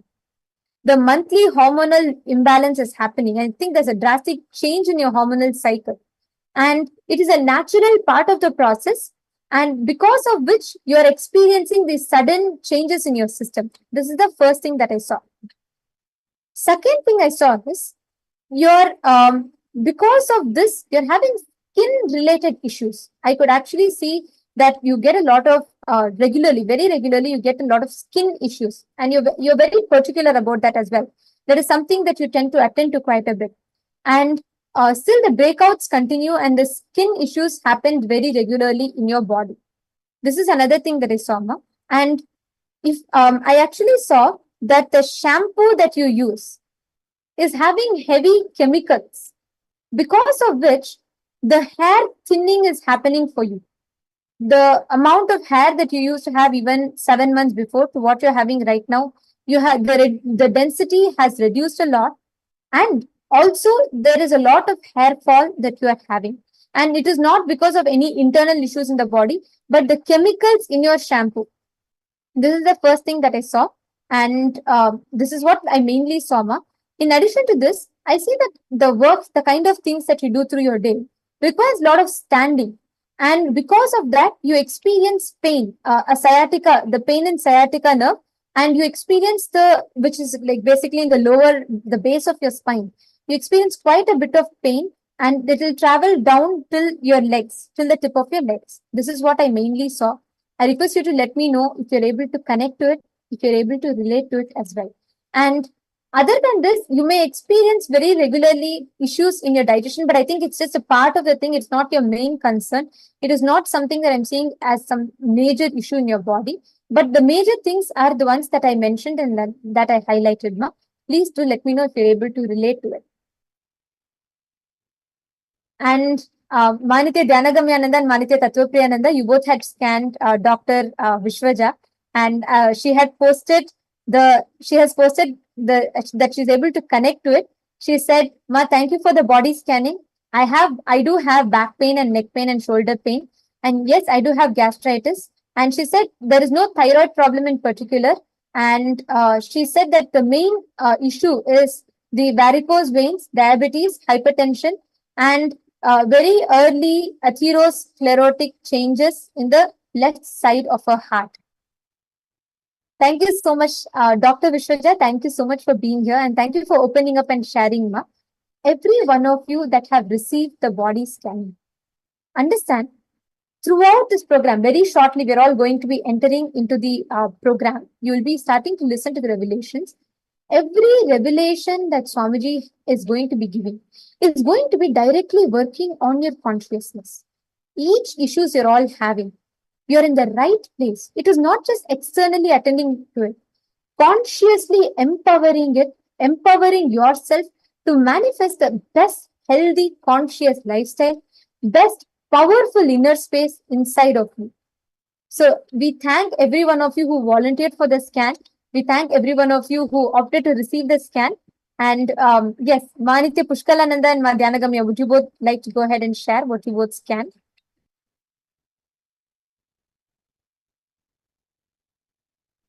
Yes, Nithyananda Ma. So thank you for the opportunity to scan. I was doing a scan for, I want to make sure I get the name right.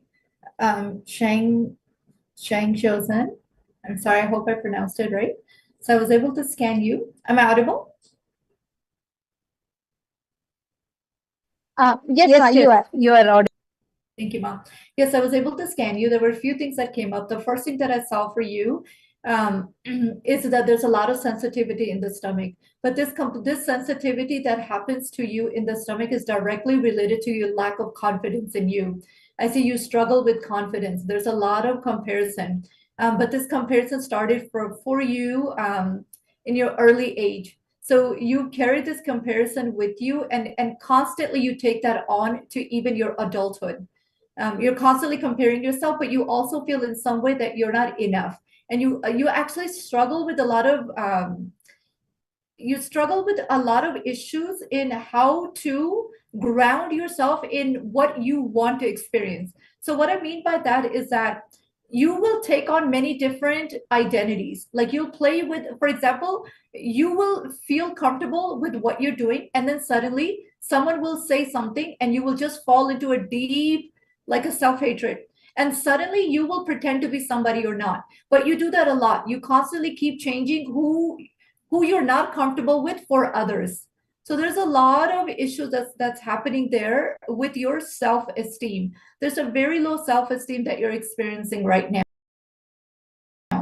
And because of that, your stomach is often very sensitive. It's like even when you eat, you get, when people's opinions about you, it's so powerful, it's so impactful for you, is that it actually directly impacts your ability to digest food. You could barely digest anything because of the issues.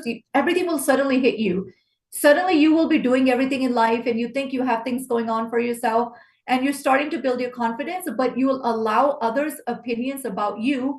And not even just others' opinion. Many times you will try to get yourself together, but when you will see how others are doing around you, for example, like you will watch your friends, or you will go in a career atmosphere, and you will see that someone else is doing better. You will compare yourself and think that someone else is doing better than you. Suddenly you will try to be that person. So the issues that I'm seeing for you is that you have to come back to your being. You're very disconnected from your being. You have to come back into completion and sit and actually connect with your being. So this is a very powerful process for you because it's starting to affect you very strongly, even in your physical, and it's going directly to your digestion problem. So yes, so the issue for you that's showing over and over again very strongly is your issue with your self-esteem and the issue with your comparison, which is directly impacting who you are. You moved so far away from you, you struggle with who you are for you.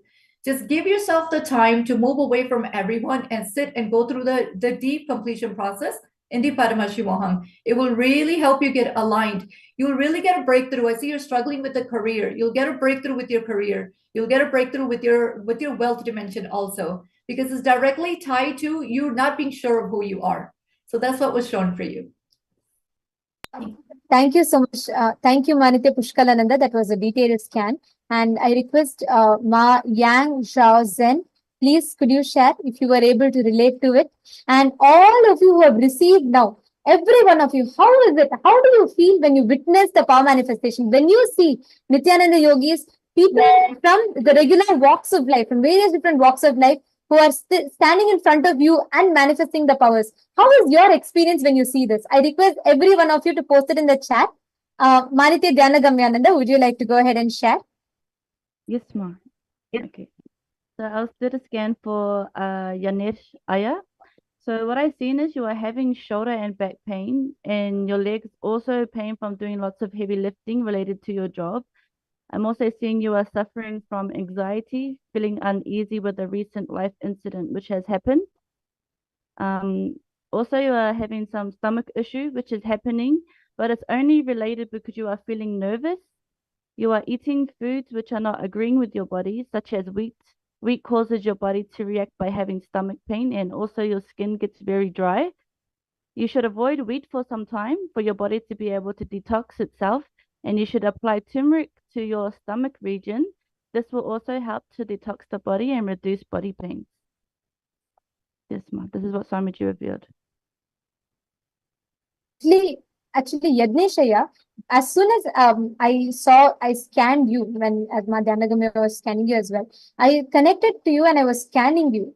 The first and foremost thing that I saw is there is one particular medicine or something that you are taking, which is releasing, it is doing good to your body, but more than that, it is releasing severe toxins into your system, which is affecting the clarity in your decision making. I'll tell you one particular thing that I saw as soon as I connected to you.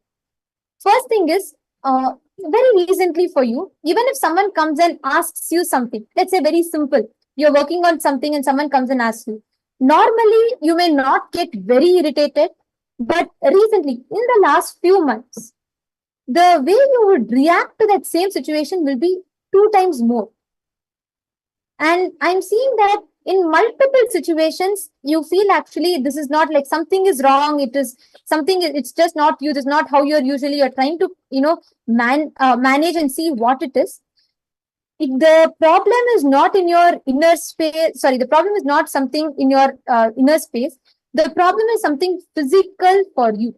There is one medicine. Actually, I'm not able to clearly see what exactly it is, but what somebody showed me was a white color medicine. You are taking it which for some good reason for your body. There is some intake that is happening, but it's a chemical. And I am seeing that more than doing good to your system, it is creating a lot of toxins in your system, which is creating an imbalance in your body. That toxin imbalance is what is creating a sudden change in your system, which is making you react. Second thing, if you see the lower part of your eyes, always will feel very heavy. You don't feel fresh. You don't feel very active. The way you are engaging with life, you feel very dull and tired in your system. Very regularly you will yawn, and very regularly you will feel like a heaviness under your eyes. Like you'll feel like it's always puffed up. The main reason I'm seeing for that is the oxygen level in your system is very, very less. In fact, if you get it medically tested, it has dropped even more. It has, compared to before, the blood hemoglobin count has reduced, because of which you will feel so tired, so heavy, and you'll feel so dull. This is another thing. And third thing, I'm seeing a lot of lack of exercise in your body, because of which there is rigidity and pain in your muscles. Actually, physically, there is no issue as such for you to for the pain to be there or the stiffness to be there. But because of the lack of exercise in the body, there is so much of rigidity and stiffness in the muscles.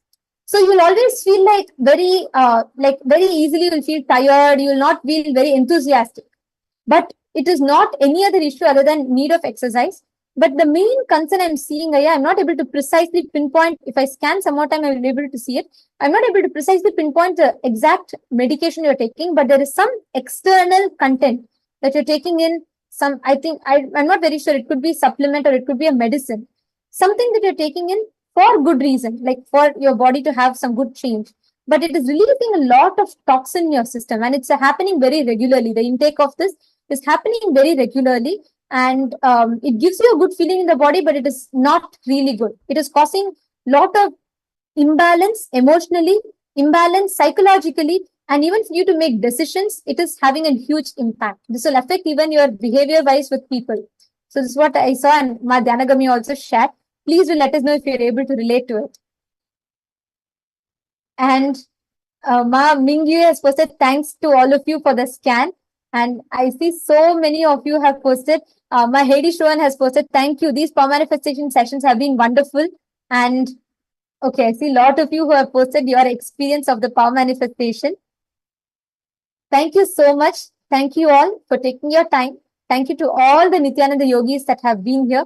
And I request Yadnesha to share. And Yang Zorsen has shared that she does lack confidence and that is directly affecting her appetite. Ma Pushkalananda, you had precisely identified the exact issue that she is going through. And you had scanned. Ma Yang Shozen, do not worry. Do the solution that Ma Pushkala shared with you through the third eye, what Swamiji is revealed.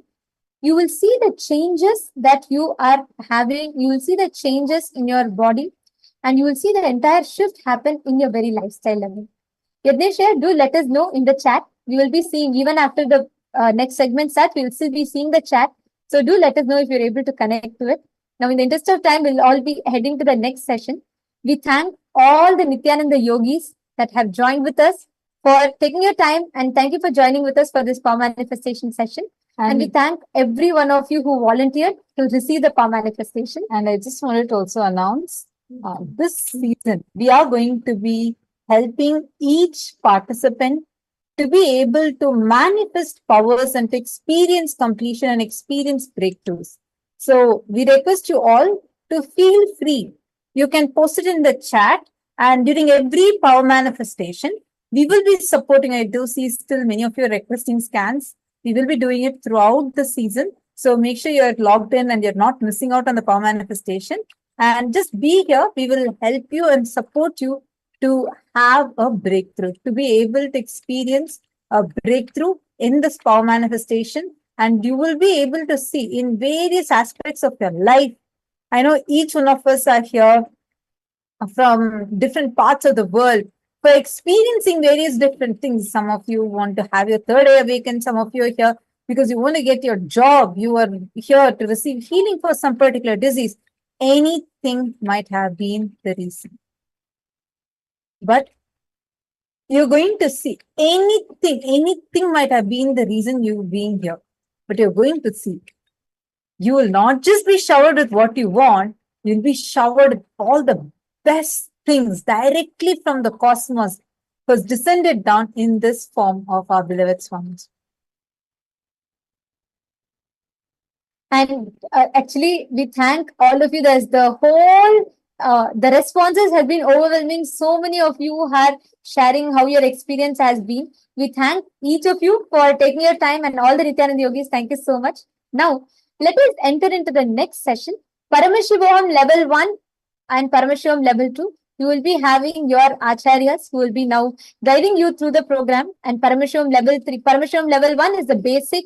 Paramashivoham Level 2 is the intermediate level where you learn a little bit more in details about what Swamiji has revealed about various extraordinary sciences. And Paramashivoham Level 3 is the advanced levels where you'll learn about these extraordinary sciences. So we will now enter into understanding what is Paramashivoham all about.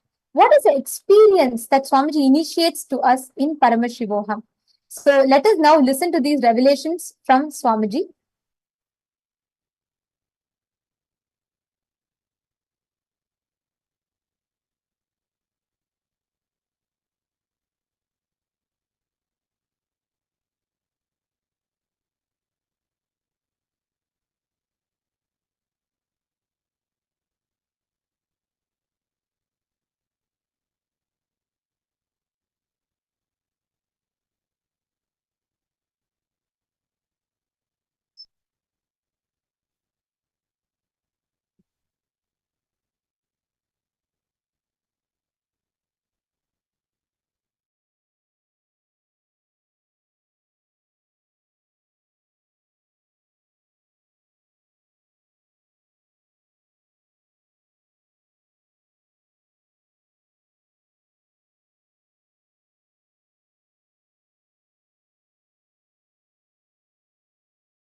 Nithyananda everyone.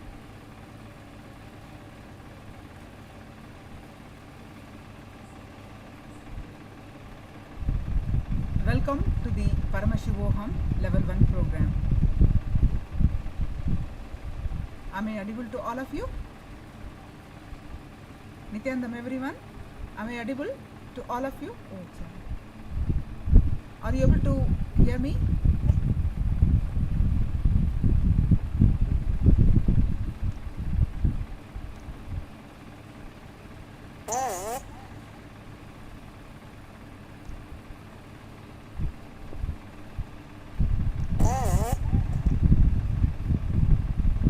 Yes.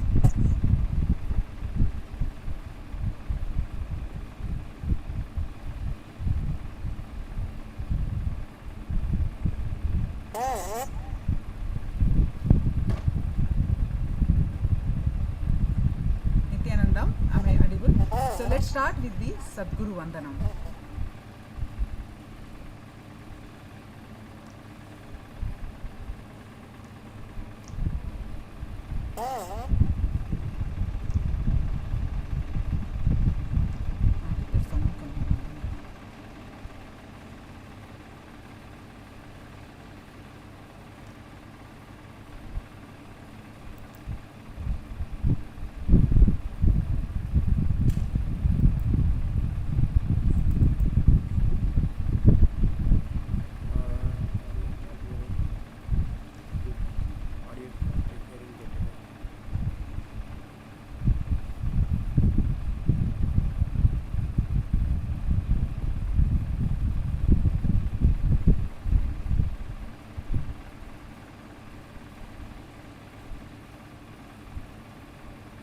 Audio is not coming.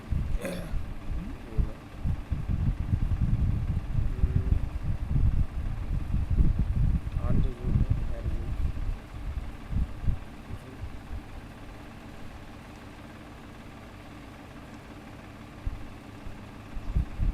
சாமி audio வருது என்ன சாமி என்னாச்சு என்ன problem பாருங்க சாமி நீங்களும் மா அன்மியூட்மா tell me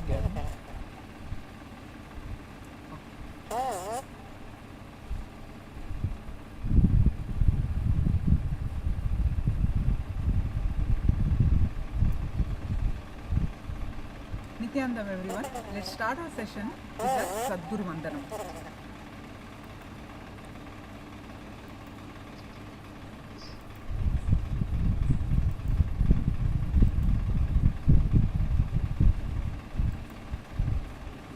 okay.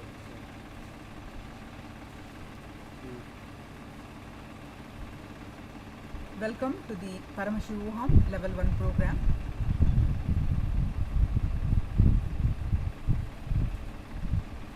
With the blessings of the Supreme Pontiff of Hinduism, Jagadguru Mahasannidhanam, His Divine Holiness, Bhagwan Nithyananda Paramashivan's blessings.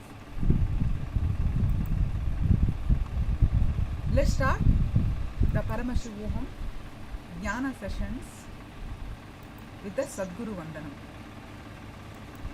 I hope all of you have enjoyed the power manifestation. Now,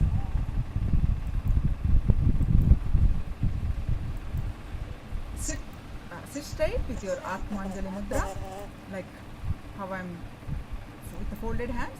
Let's start with the Sadguru Vandanam.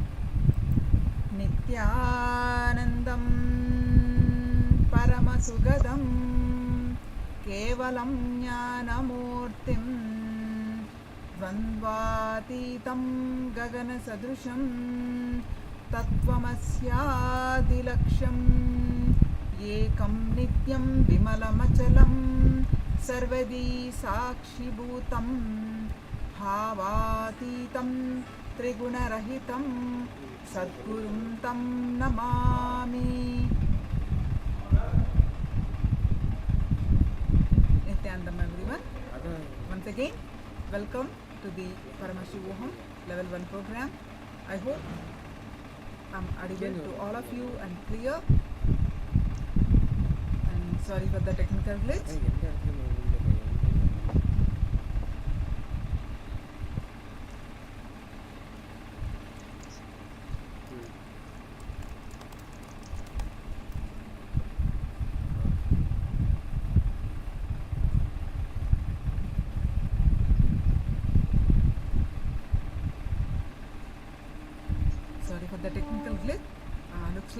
audio still not coming?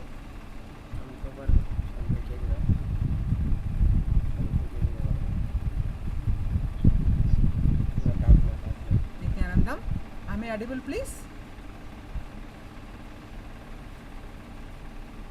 Can someone confirm? Ma Virupaksha, am I audible, ma? Ma Virupaksha, am I audible? We can't hear clearly your voice.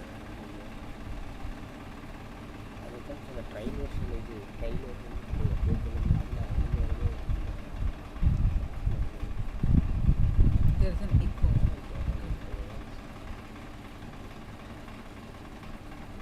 Just a moment, please.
I welcome you all with my love and respect.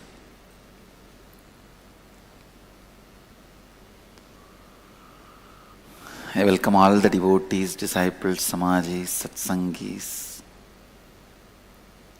sitting with us all over the world.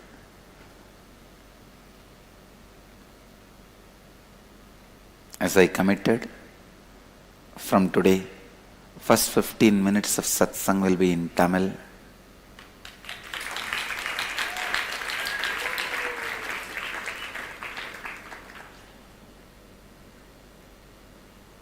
Then, as usual, Hindi and English I'll continue.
cannot be killed.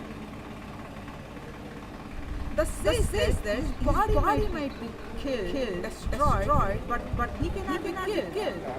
And he is that imperishable.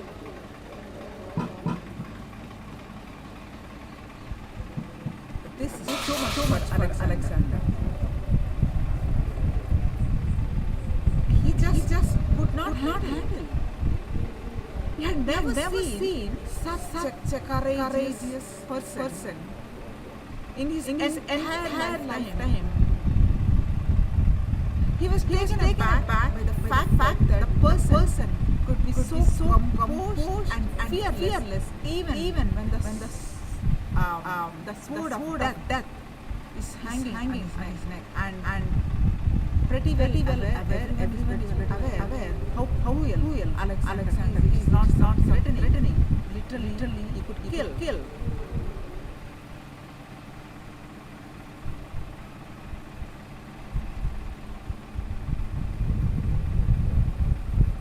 He pleaded the sage to tell him the secret of fearlessness.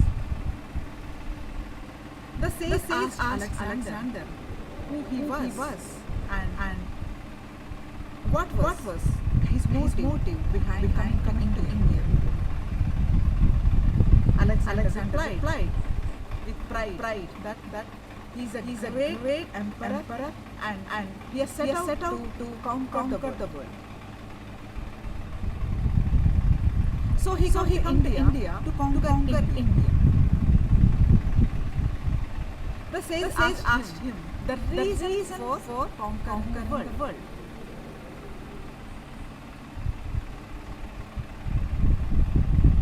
Alexander said he can rule the world. The sage asked, what would you do after conquering the whole world? After ruling the whole world? Alexander said that he would just sit, relax, enjoy. The sage laughed and exclaimed that's what exactly he's doing the same thing. Now already doing it without going through the troubles of conquering the world.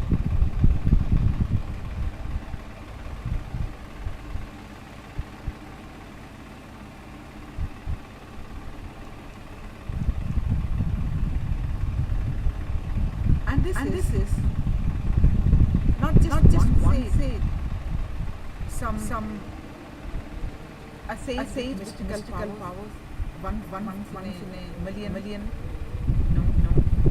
There were millions who walked on this Bharat in Sanatana Dharma. Millions walked.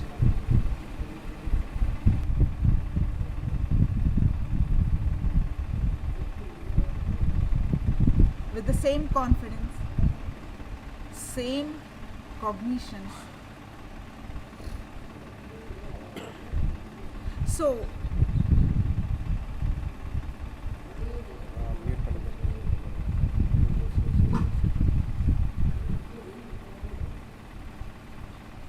this is a real incident that happened in the Alexander's life, and there were many millions who walked on this earth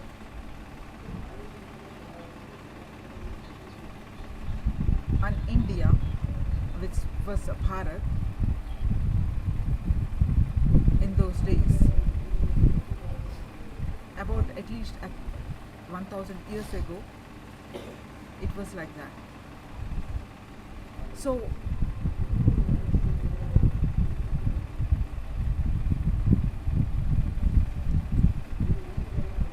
many lived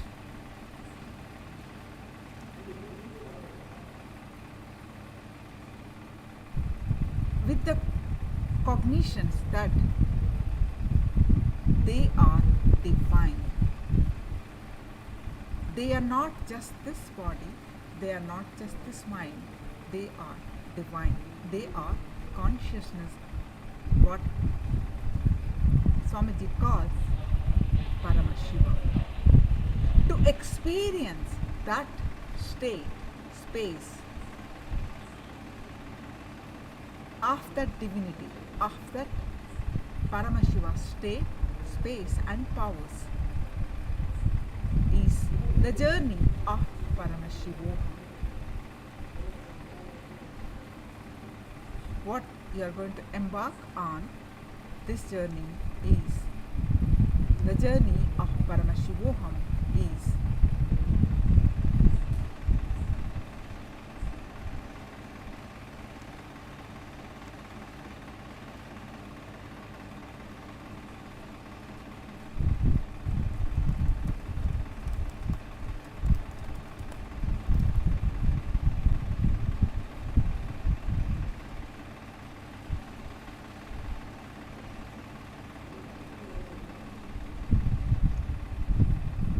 as you have seen in the previous session of power manifestation, the possibilities of power manifestation when your consciousness rises with the third eye awakening. The possibility is there for all of us. It's a science. It's possible for everyone.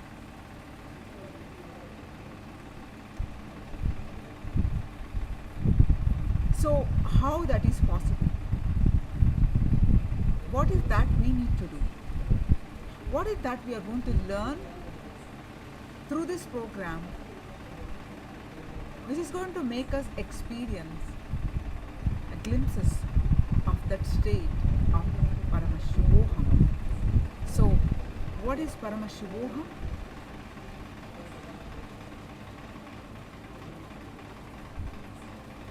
How many of you are attending for the first time?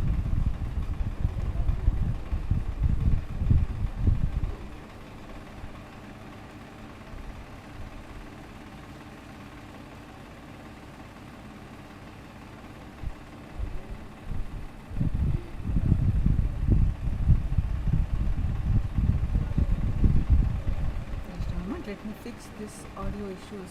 Sorry for the technical glitch.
Any questions, clarifications? So please do let me know.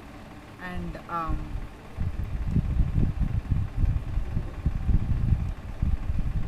I request all of you to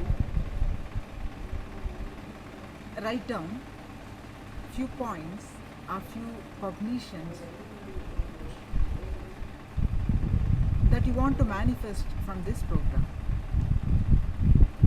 We are going to learn all through the day today many introductory sessions, and also going to learn about Shiva Dīkṣā and Shiva Dīkṣā initiation by Swamiji. We are going to also learn about Kalpataru, manifesting the reality. So many interesting sessions are upcoming. I really apologize for that technical glitch we are facing today.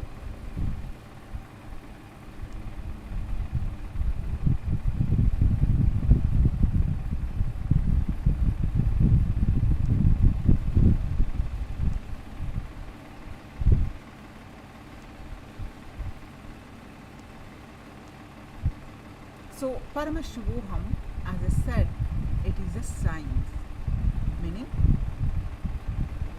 it is possible for all of us.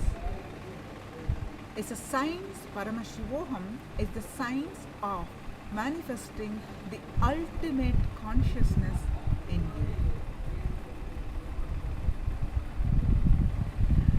Imagine a sage at the verge of death. He definitely knew that Alexander, how cruel he was, and he could easily kill within a span of a second. But still, how he was not perturbed, how he was established in that state, space, and powers of Paramashiva. He was completely established in the consciousness, his divine self. So, Paramashivoham is the science of manifesting the ultimate consciousness in you. And the science begins with the discovering the Paramashiva in you. Declaring that I am Paramashiva. After experiencing that I am him, I am Paramashiva, is Paramashivoham, the journey of Paramashivoham. This program helps you to experience that state. This science begins with discovering the Paramashiva in you and then getting established in this true identity of manifesting powers of Paramashiva. It is not just some meditation program. You will be doing many meditation during this program, but it is not simple meditation program. It is not just a self-help program.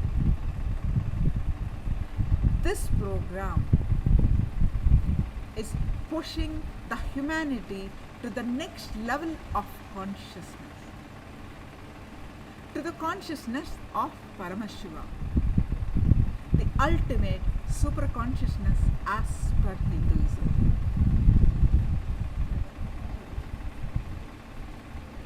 The avatar, the Supreme Pontiff of Hinduism, Jagadguru Mahasannidhanam, His Divine Holiness Bhagwan Nithyananda Paramashivam, who has realized the state of superconsciousness in transmitting his experience of Paramashivoham via initiation. Now, let's understand what is this. We'll be learning many powerful cognitions, the sacred truths about the initiation today in the further sessions. This program will change who you know as yourself, your very being, to make you radiate that superconsciousness. Paramashivoham is, again I repeat, experiencing that I am Paramashiva. I am divine.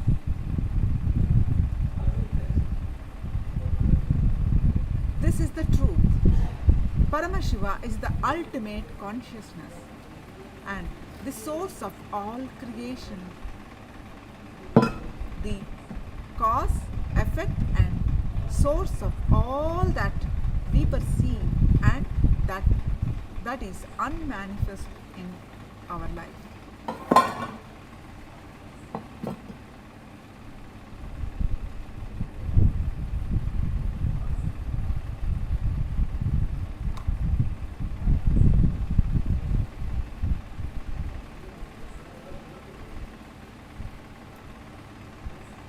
how do we experience that? What do I learn here? How do I experience?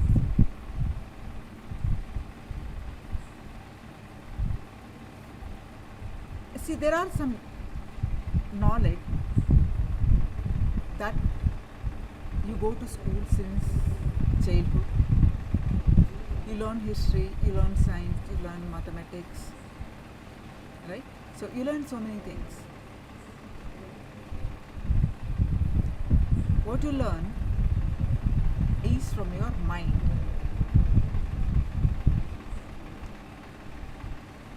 That is from your mind. Intellectual knowledge. All that schools, that what we learn is from the mind. The intellectual knowledge.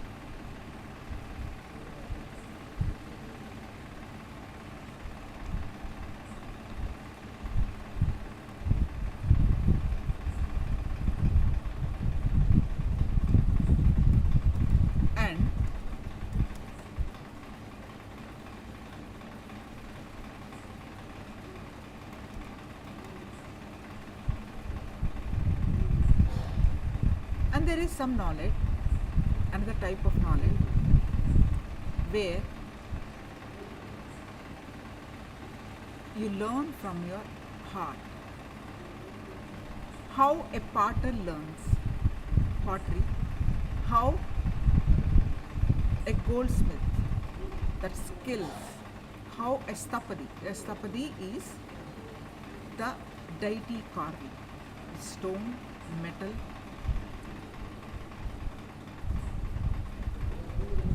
In Sanatana Hindu Dharma, all these art forms are like father teaches the son, and son teaches, when he becomes father, he teaches the son, not teaches, just picks up. They grew up like that. He sees his father doing it, his grandfather doing it. He simply gets it and he improves it, makes more authentic art. He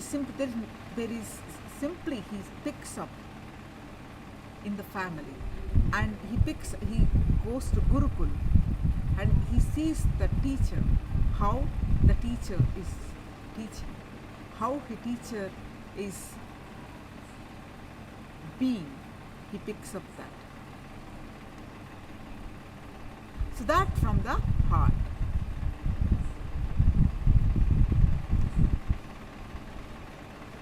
So knowledge is the second one. First one, what we learn from the bookish knowledge, that's from the mind, that is intellectual. And the second is emotional, where we pick up. And the third is spiritual knowledge. It's neither learn from the mind nor pick up from your heart. Like all the art forms are, you pick up.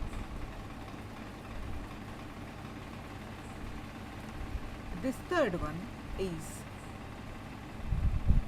from the deep seeking, the deep yearning. A guru transmits to the disciple from an enlightened avatar to the disciple. It can only be transmitted from a being to the being.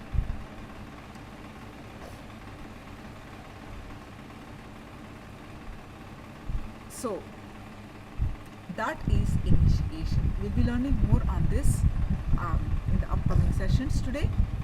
So here, the knowledge, empowering education is you learn stepwise. What do you mean by it is, you are hearing this, you're listening to Swamiji's satsang, your understanding, if you are really pure listening, your understanding is 25%. only when you internalize that, what Swamiji said, and how am I understanding? Swamiji said this is what my understanding. Like when you're able to repeat, internalize your understanding and able to repeat it, able to repeat it, that is manana. First one is Shravana. The second one is manana. First, when you listen, you learn only 25%. If you are really authentic listener. Then only when you internalize the next 25%, you will learn. Then, when you put that into practice in your life, and your understanding,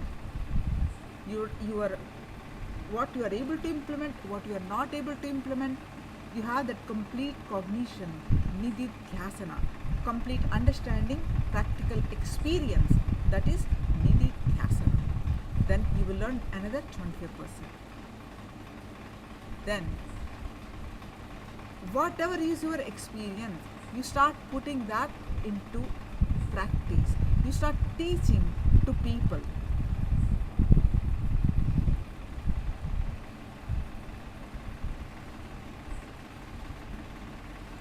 You start teaching to people. You start enriching to people. You also listen. See, when I'm talking this, I'm also listening. My learning is deepening. You start another 25%. That's how your learning is complete. Are you able to cognize this? Ganeshaya, are you able to cognize this? How the learning happens?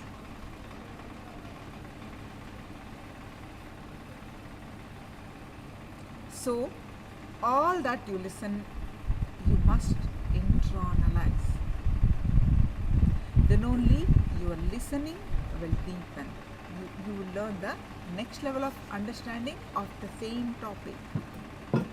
Don't assume that once you hear, you understood everything. So, always after the session, we do the intra, meaning internalization, either to exercise or write the gist. Internalize the listening. Perfect.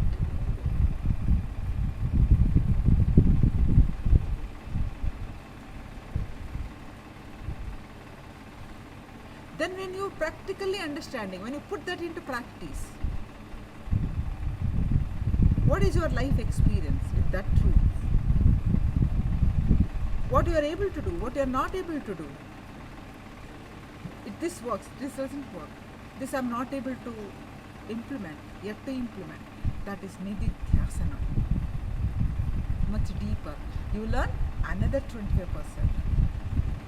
And whatever you are understanding, you start speaking.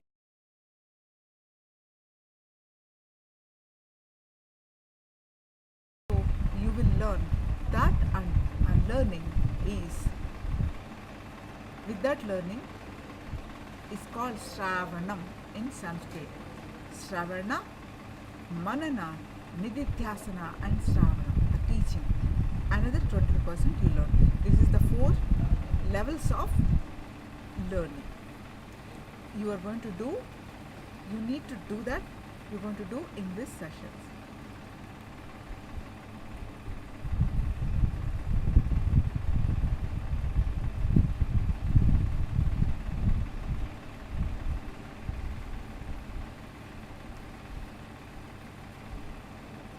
Is still the audio echo is coming here?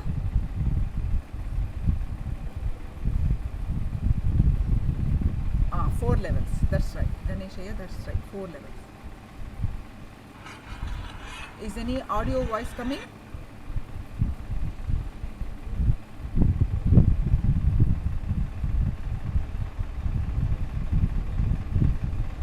Still coming?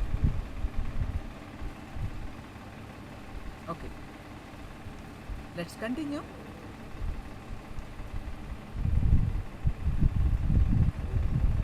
Yes, that is fixed.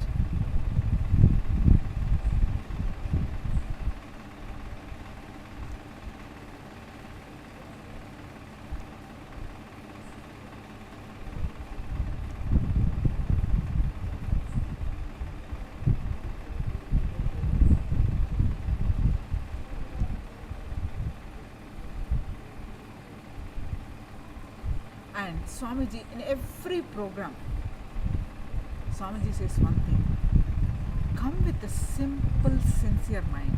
Don't be serious. Come in a relaxed way. Come with an open mind.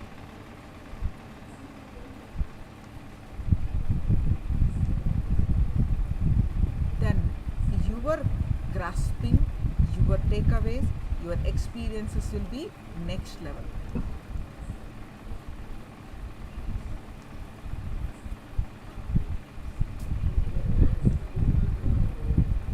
Then in this we will be doing each sessions. The Jnana sessions will be there.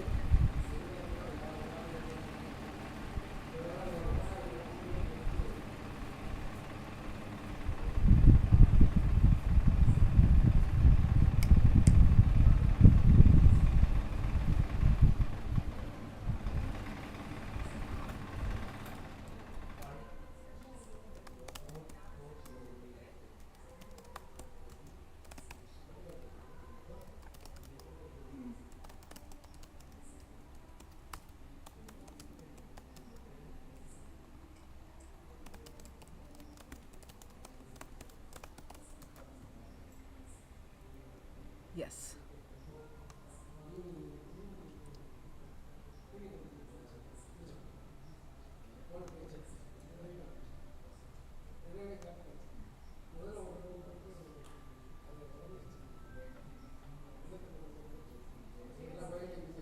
Now let's understand the Avatar Sastra, the science of Avatar.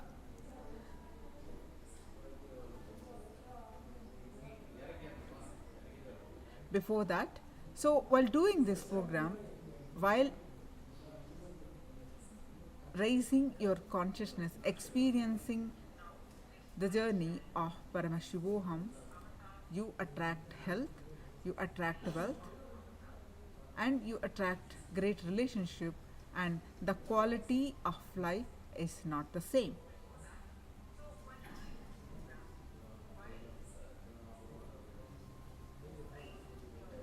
So you can write down your present situations, like say I have this health issue, or I want to manifest so and so. All that you can write down, and you can also write down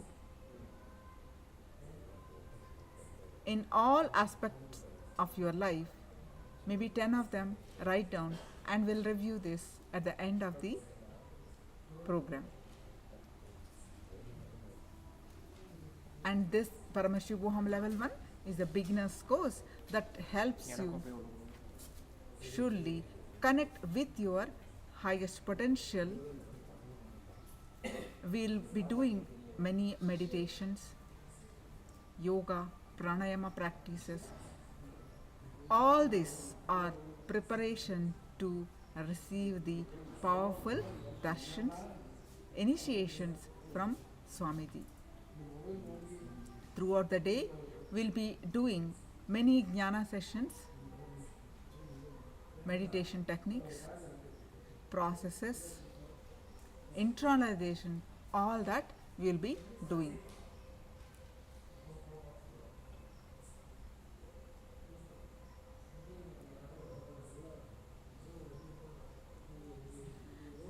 Now,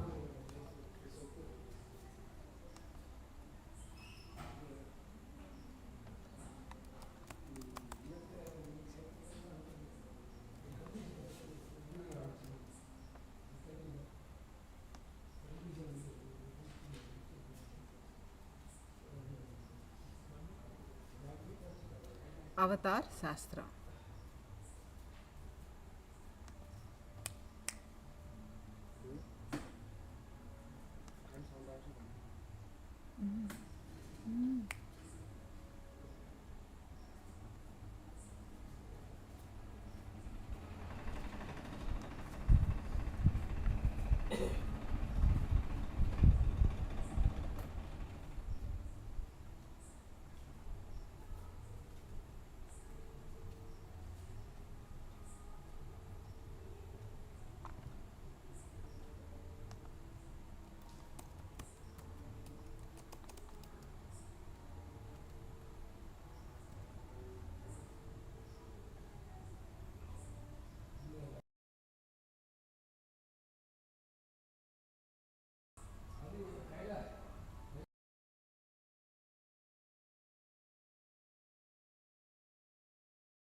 Nithyananda everyone. So sorry for the technical glitch.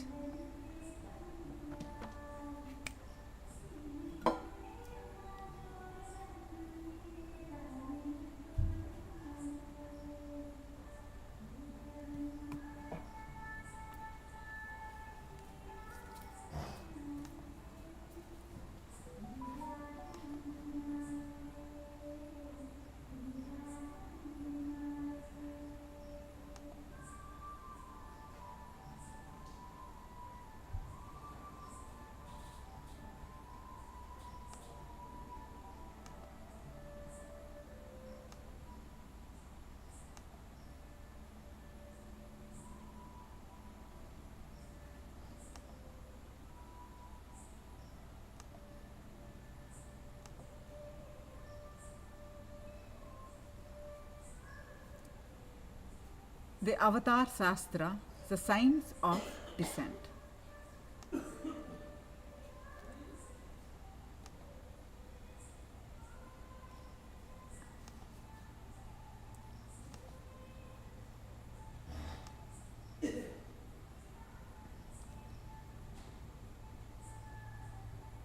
The answer to this great why of you coming to this planet Earth. You come to this planet Earth to have super consciousness breakthrough.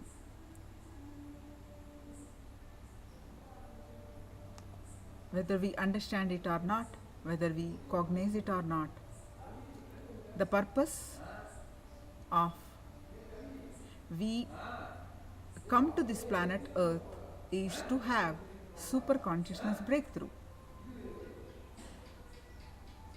Swamiji, the Supreme Pontiff of Hinduism,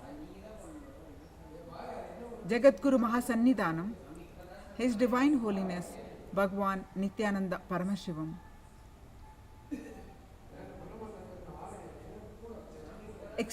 while explaining in the Sarvajnanottara Agama that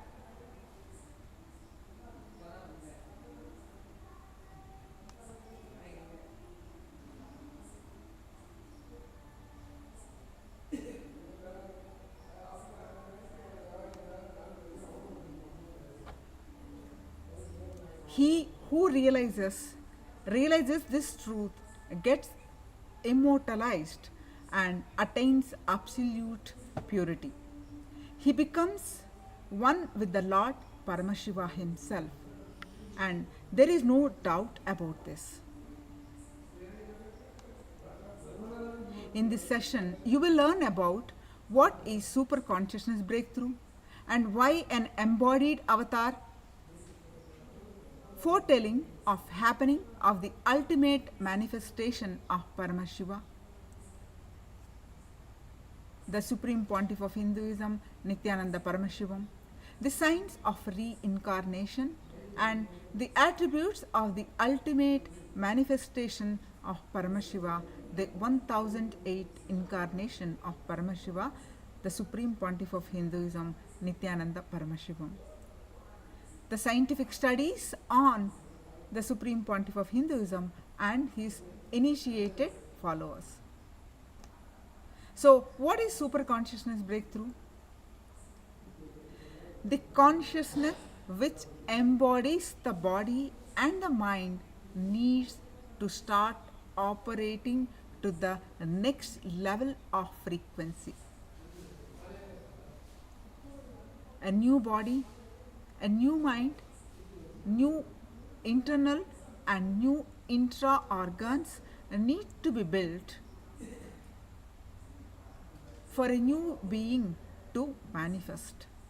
This is super consciousness breakthrough.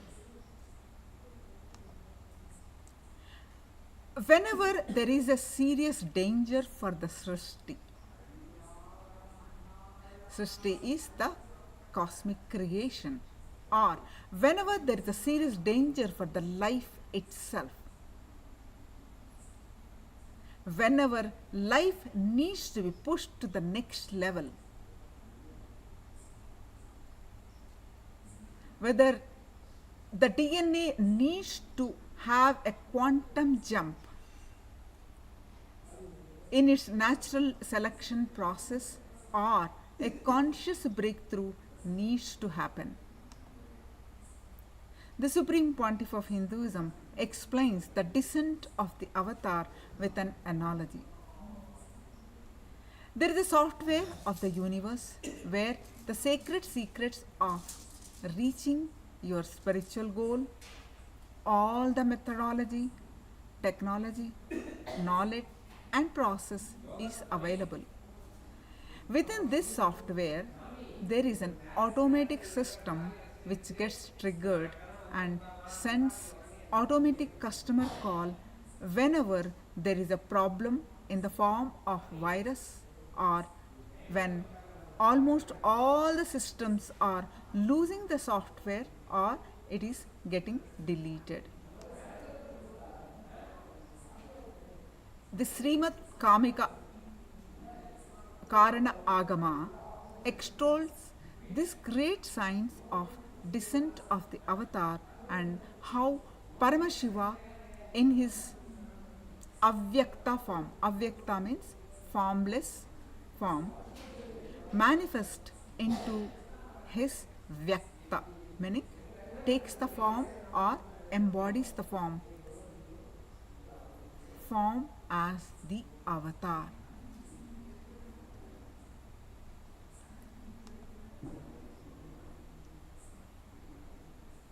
There are many historical records of this ultimate supreme Paramashiva, Parandhama, assuming a body for the protection of the universe. Bhagavan Vishnu incarnated to bring Vedas and Agamas back to the dark energy during the manifestation of the universe in the form of a fish, Matsyavatara. He handed all this on the planet Earth to give to Lord Brahma.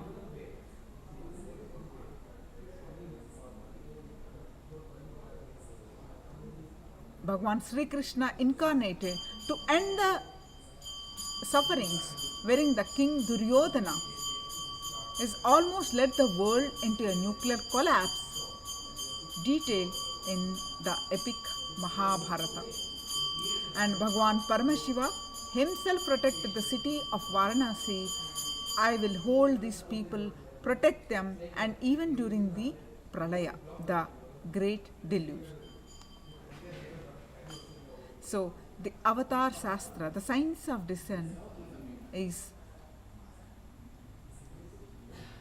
all about why an avatar, what is superconsciousness breakthrough, why an embodied avatar,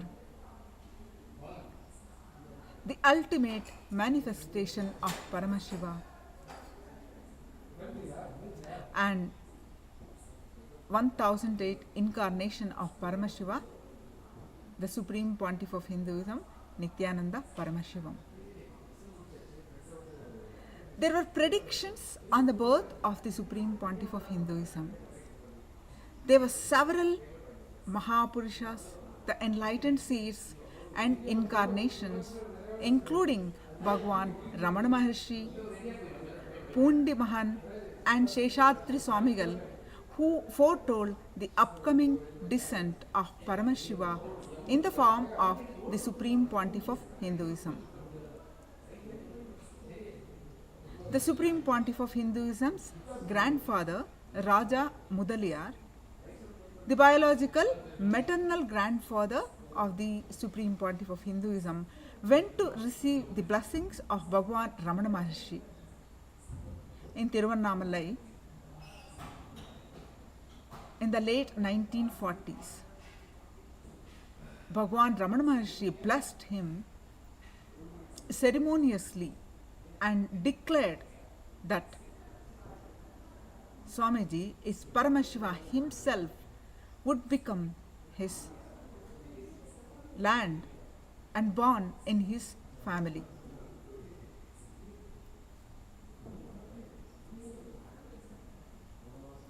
Another great enlightened being, Pundi Mahan, blessed the mother of the Supreme Pontiff of Hinduism, that Swamiji's mother name is Lokanayaki, Ma Lokanayaki, that Paramashiva himself will be born to her. And there were so many predictions that sings the glory of the happening of the avatar. And another one, such one is Bhagavan's Jiva Nadi. The Nadi readings are precise predictions of the future written thousands and thousands of years ago by sage Agastya, one of the great sage of Sapta Rishis. The Sapta Rishis are the 7 great sages who directly go to Kailasa whenever they want and directly learn from Paramashiva. Paramashiva to Devi, Nandi, and the 7 great sages. And these 7 great sages spread what they learned to the humanity. So, sage Rishi Agastya is one of the 7 great sages. We call Sapta Rishi. Sapta is 7. His predictions are, future predictions are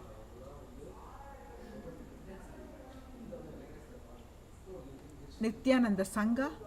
Please carefully listen completely to the words of Shiva. Has come in the form of Nithyananda to protect the world as a result of the penance of many crores of Siddhas. Paramashivan has incarnated as Paramahamsa. One of the title that Swamiji has got, Paramahamsa. Paramahamsa is the one who enlightened before a puberty.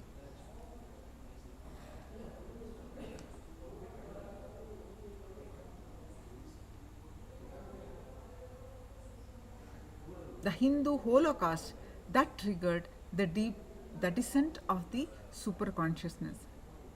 2000 years of ongoing Hindu genocide, the systematic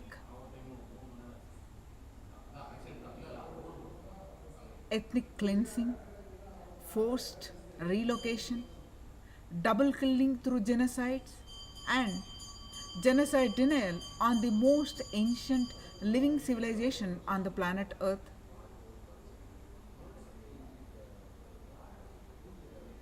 Hinduism was once lived in over 56 nations across the continent, from Afghanistan, India, Nepal, Burma, Sri Lanka, so many, and all the way to Singapore, Malaysia, Cambodia, and Indonesia, and 200 plus nations, and 1700 sampradayas, meaning the provinces. Today, Kailasa is the only Hindu nation. Denied by the historians and untold by its victimized survivors, the Hindu genocide is one of the most atrocious crimes against humanity in all the world's history. Hindus have time and again suffered the religious persecution in the form of forceful conversions, massacres, demolition, and demolition of temples, forced displacement, and confiscation, destruction of properties, incitement to hate, imprisonment, torture, the murder, sexual violence, destruction of universities and schools, and crimes against women and children.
So there was a great predictions from the Nadi readings, and many great masters foreseen the descent of the avatar much ahead of the time.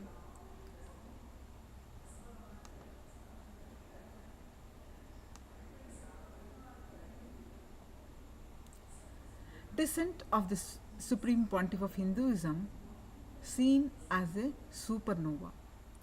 3rd January 1978, an answer to the prayers of millions in the modern day, Paramashiva himself descended into the human form, leaving an undeniable record of his happening in the night sky.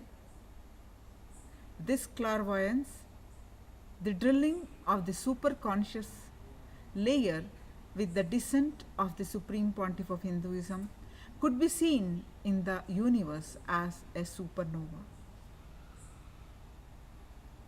In the constellation Aquila, as at approximately 12:50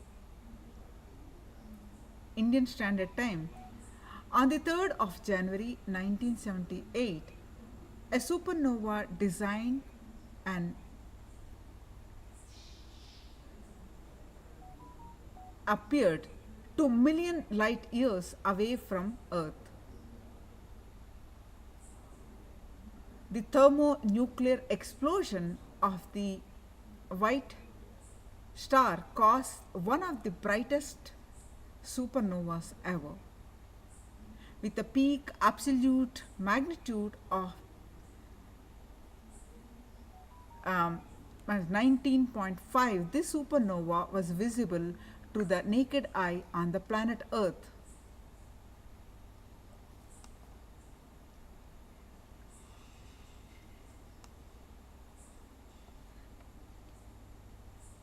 The Supreme Pontiff of Hinduism is the successor of over 12,000 years lineage of Guru Parampara. Parampara is the tradition.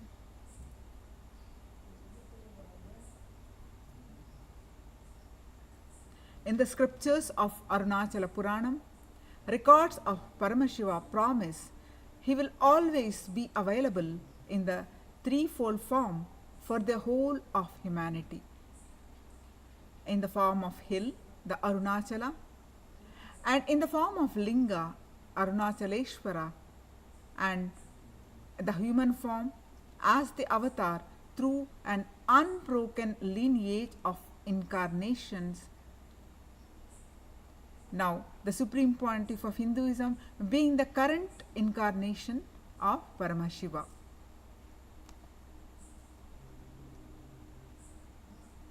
In 1994, the Gurus of the Supreme Pontiff of Hinduism coronated the Supreme Pontiff of Hinduism as successor of the Arunachala Sarvajna Peetham through the traditional Yoga Pattabhishekam ceremony, thus officially recognizing him as the next avatar of the sacred unbroken lineage.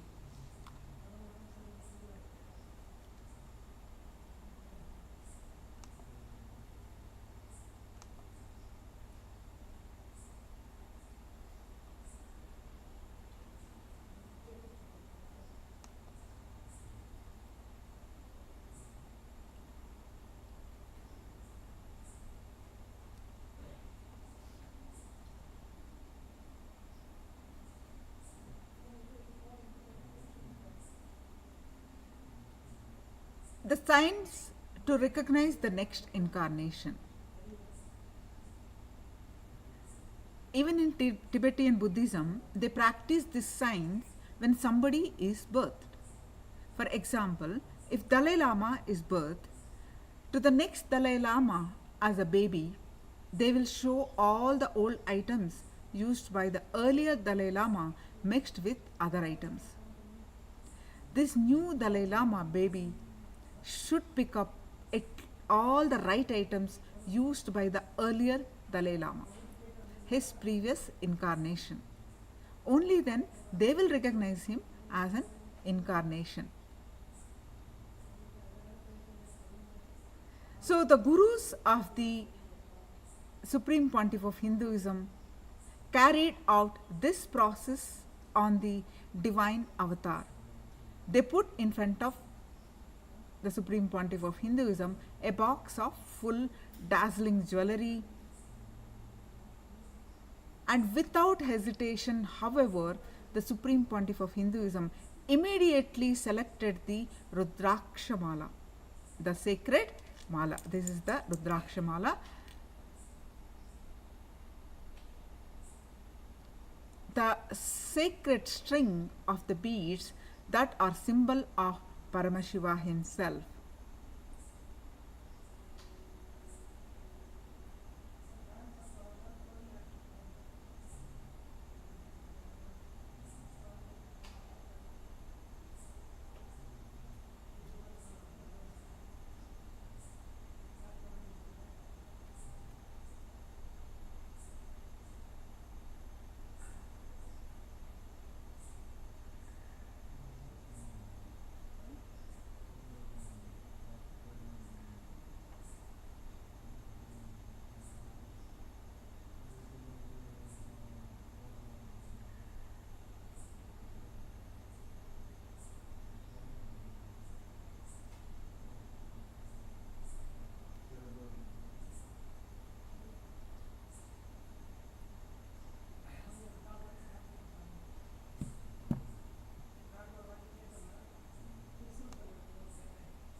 The Supreme Pontiff of Hinduism is reviving this science through three methodologies to revive the conscious possibility for the world, for all the beings, not just human beings. First thing, training, evolving human beings in the science of living enlightenment, Jivan Mukti, through Varnashrama Dharma, that means practicing any one appropriate path of life. The Brahmana, meaning the path of highest knowledge, Vaishya, that means the path of business, and the third, Kshatriya, the path of warrior who protects the society, and the Shudra, the path of a worker who makes his time available for all.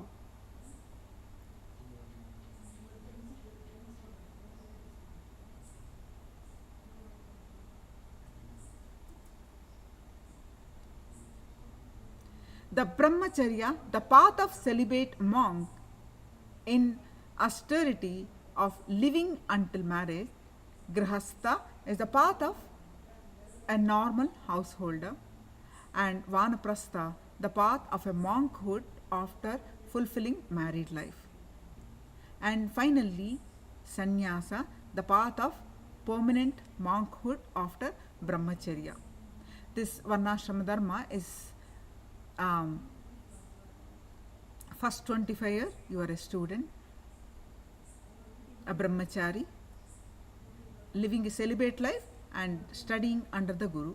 Then 25 to 50 you live as a householder, and then 50 to 75 you live as a Vanaprasthi, meaning working more, helping each other, working more on the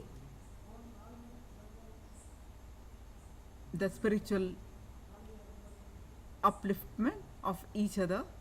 Then finally taking up the sannyas, the after 75. So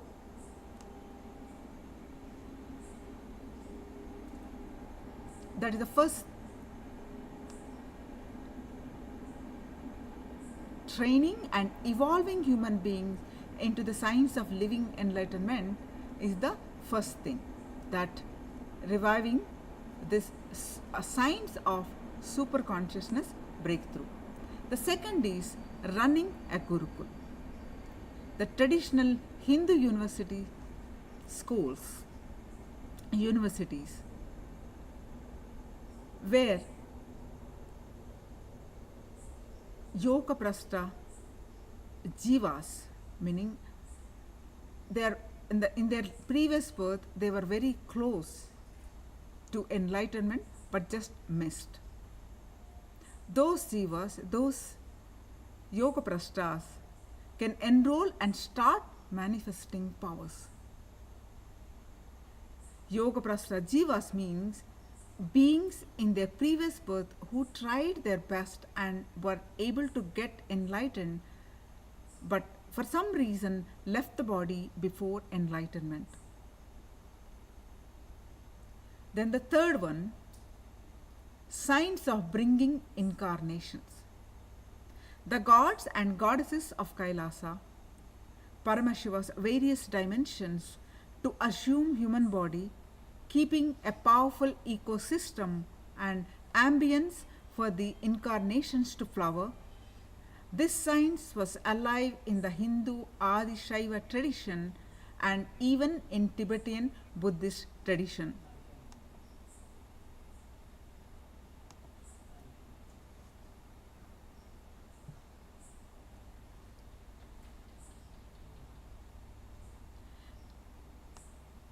In just under 25 years, Swamiji has revived and established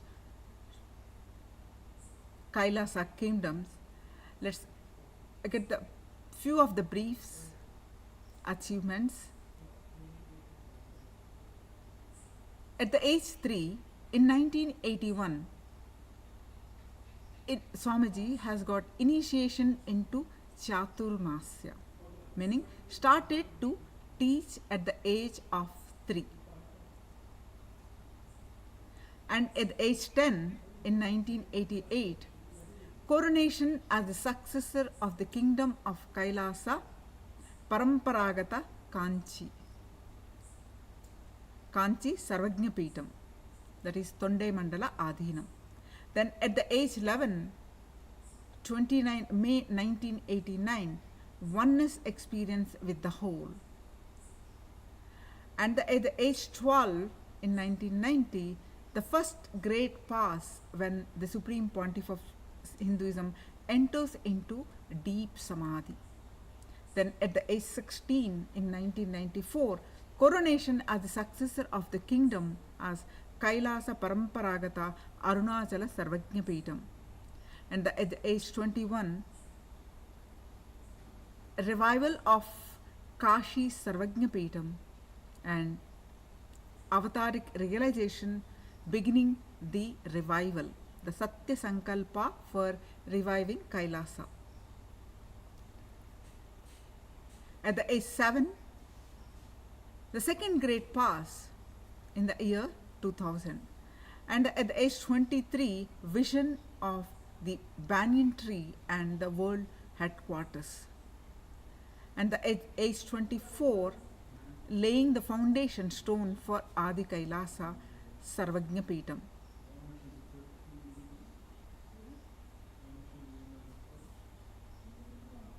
And at age 24, the first Nithyananda Annalaya, the free food served for all. And at the age 25, in January 2003, second Kailasa, Adi Kailasa Sarvajna Peetam.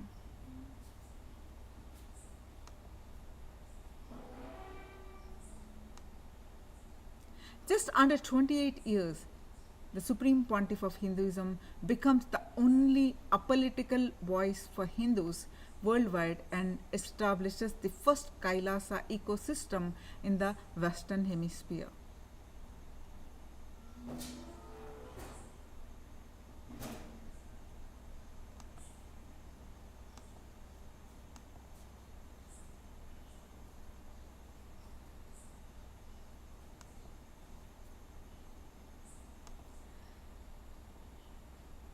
So what are the attributes of the avatar? How do we recognize him? How the avatar expresses his divine qualities? Some of the attributes are Kalpataru, manifesting your reality. Then Second, perpetual completion, the enlightenment. Third, healing, realizing the biomemory. Then Dīkṣā Akarshana, that is transfer of bioenergy. Then Akashic readings, the accessing the past and future. Then Vijnana Akarshana, the true knowledge. Paramashiva Akarshana, the space of Paramashiva. Shakti Akarshana, the Kundalini energy. Ardhanarishwara, beyond all duality. And Susada, that means beyond pain. And Divya Sharira, the divine body. And Surabhi, the fragrant physiology. All these we all experienced when the avatar was expressing it.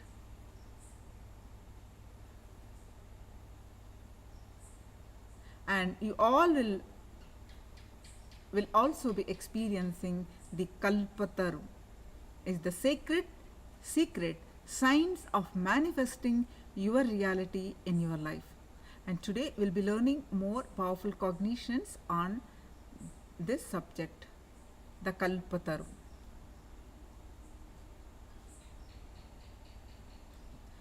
As all of you know, the Supreme Pontiff of Hinduism is known as the Kalpataru, the giver of boons, due to his divine attribute of fulfilling the wishes of devotees through a blessing or initiation.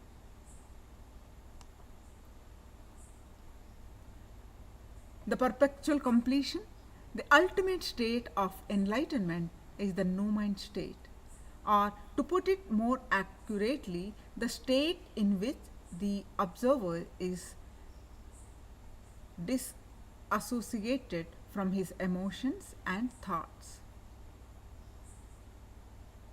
leading to a straight drop in the number of thoughts created. Then the spiritual healing. Spiritual healing is realigning the human physiology at the gross molecular and genetical levels, which corresponding to the physiology, muscle memory and biomemory. Non-alignment at any of these levels leads to ill health or disease, which can be reprogrammed by the transfer of bioenergy from the master to the person requiring healing, affecting changes not only at the physical but also at the molecular and genetic levels.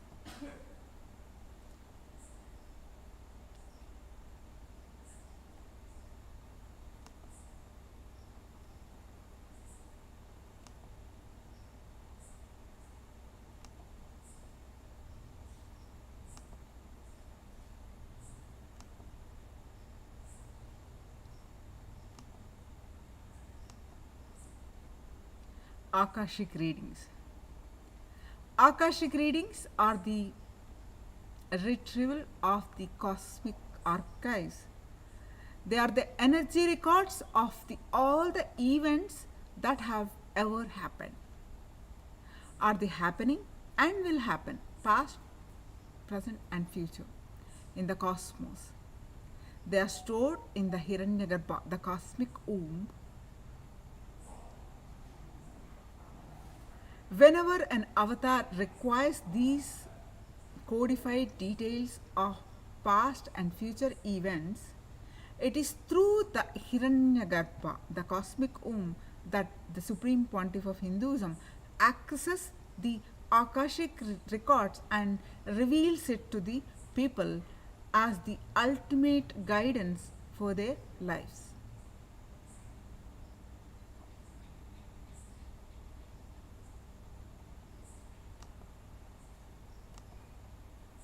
I see many of the new participants joining. Are you all with me?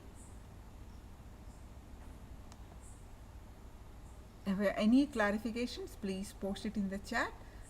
If need any clarification, please post it in the chat immediately.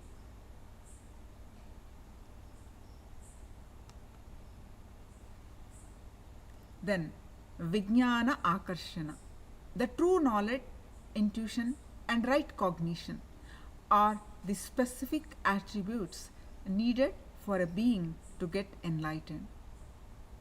The Supreme Pontiff of Hinduism affects this in his disciples through special process involving initiation, teaching, and transforming the disciple to live in a state of completion, which decreases the number of normal thoughts and increases clarity and energy.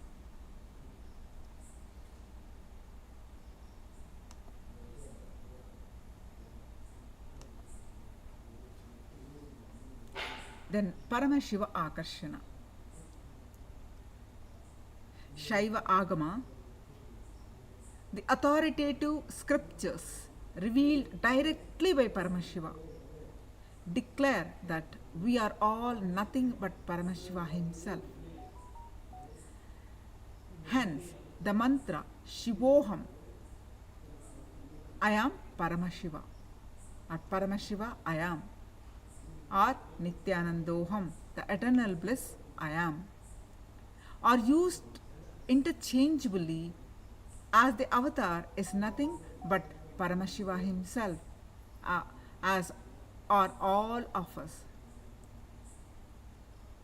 The Supreme Pontiff of Hinduism explains, if you declare you are Paramashiva, not only I don't feel competition, I feel very happy with you.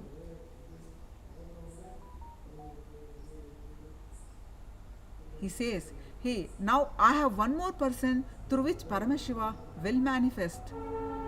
I celebrate your existence when you declare you are Paramashiva or Parashakti. If I am Paramashiva, you are also Paramashiva. That is what Nyaya means, justice. That is what is Nyaya logic of enlightenment.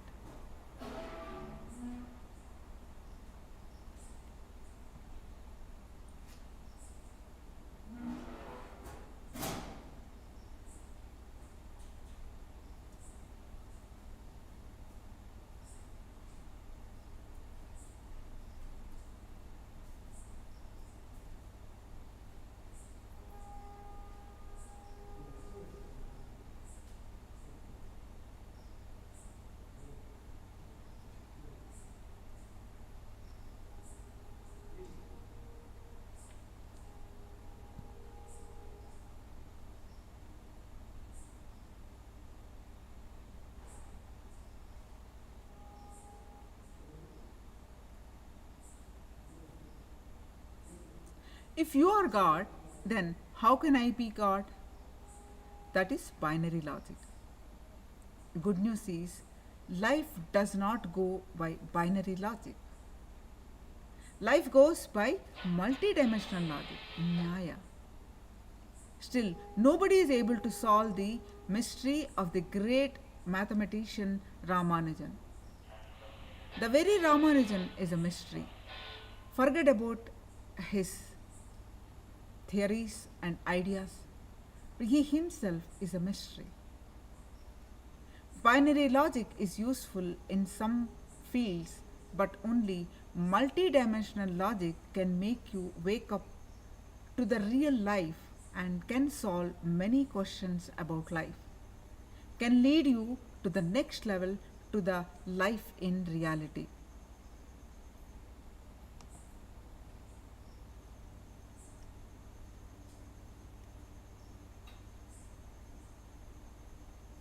The next is Shakti Avishkarana, Shakti Akarshana,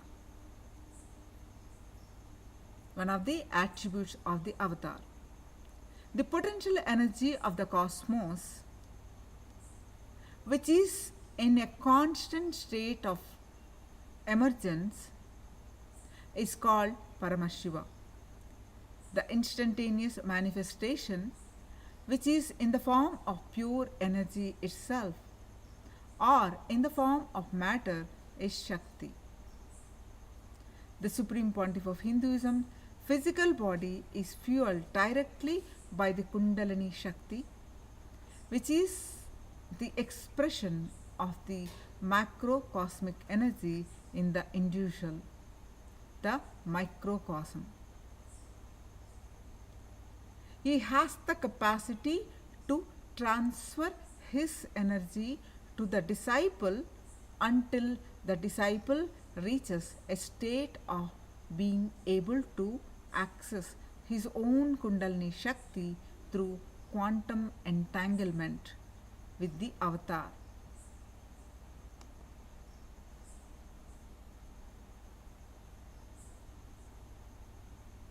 The next is Ardhanarishwara. An avatar is the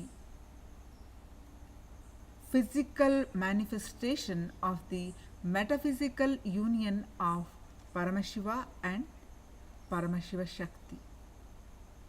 He exists in the state of pure consciousness, Paramashiva, even as he manifests as an embodied form, the Shakti. Physically, the grace exhibited and other attributes ranging from hairline to form all point to a state of Ardhanarishwara, revealing the simultaneous expression and perfect poise of masculine and feminine energies.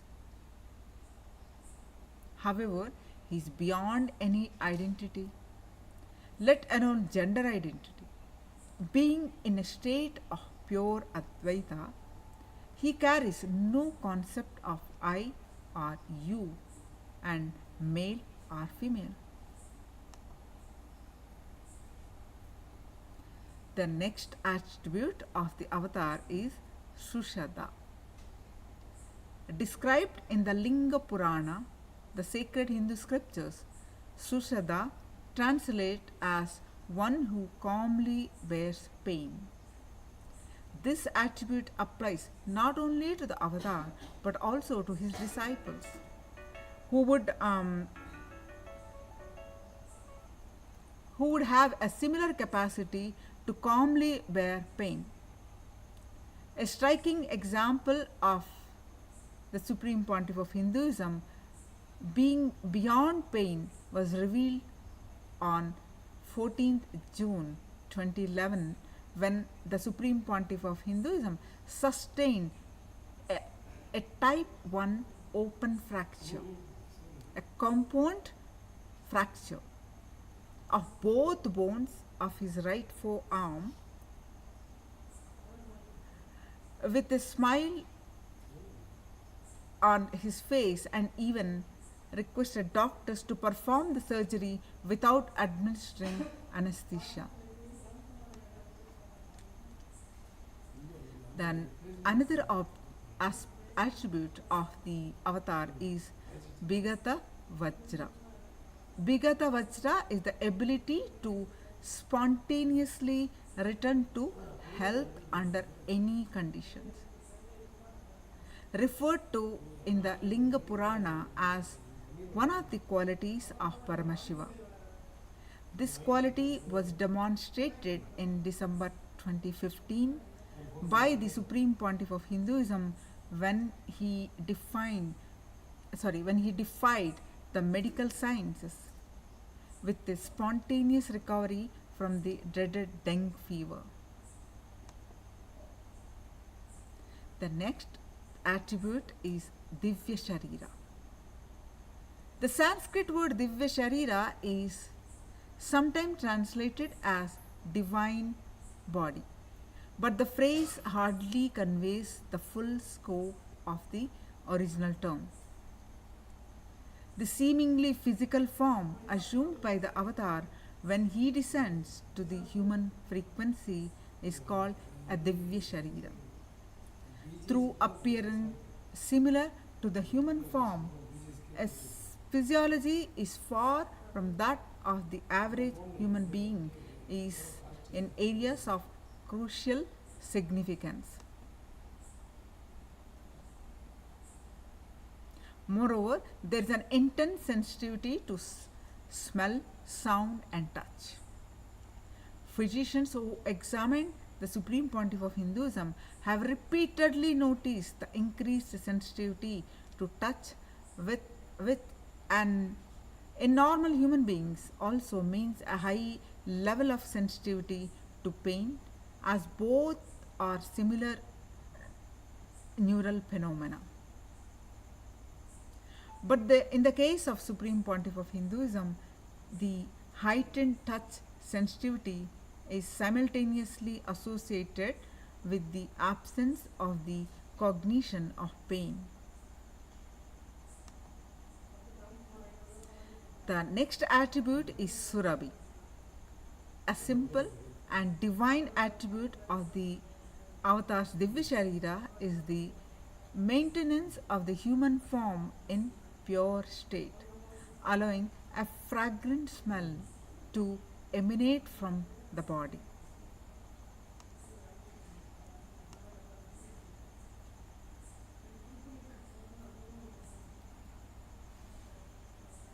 The significance of the avatar in your life.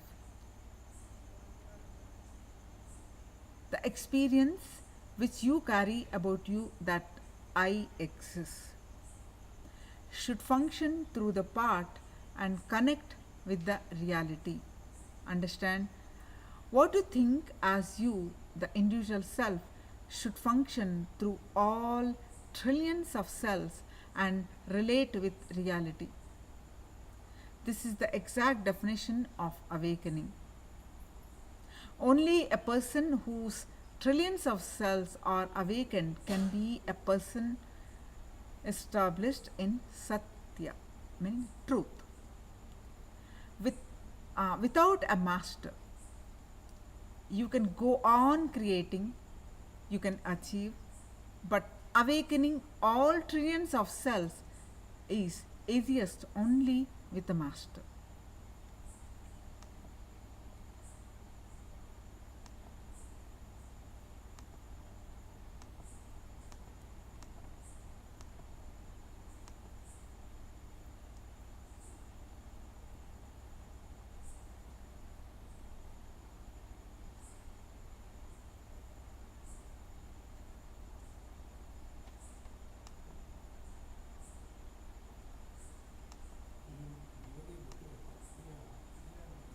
So,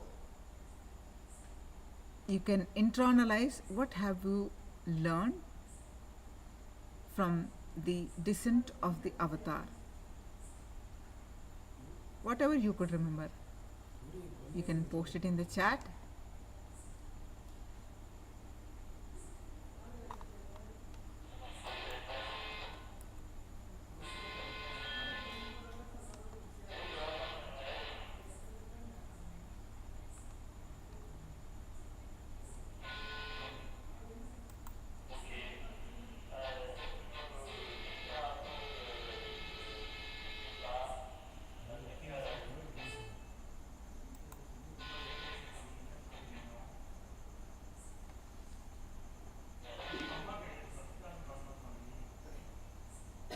So, I will summarize.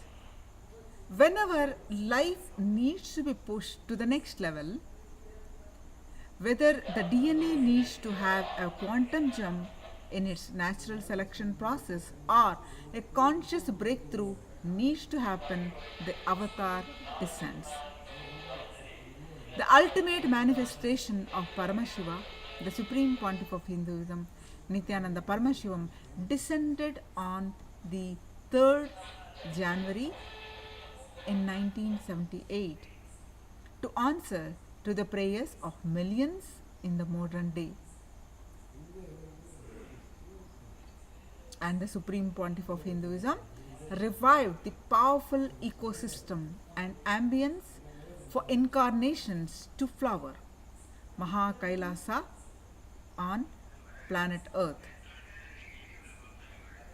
Once again, Swamiji says, what Aurobindo dreamed, what Vivekananda imagined, I am making it into reality.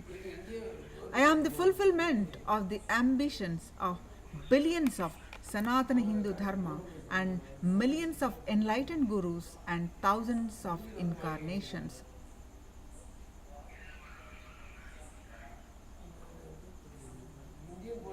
So let's understand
now. Let's understand. Any questions? Please do let me know.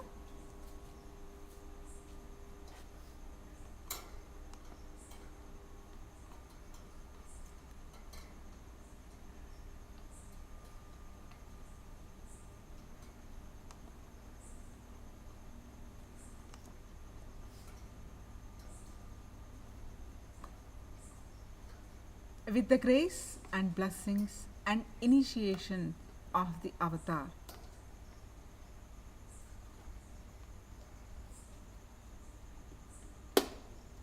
the Kundalini, the dormant innate potential energy raises, and that results in raising our consciousness to experience the Paramashiva, to experience that we are divine, we are Paramashiva.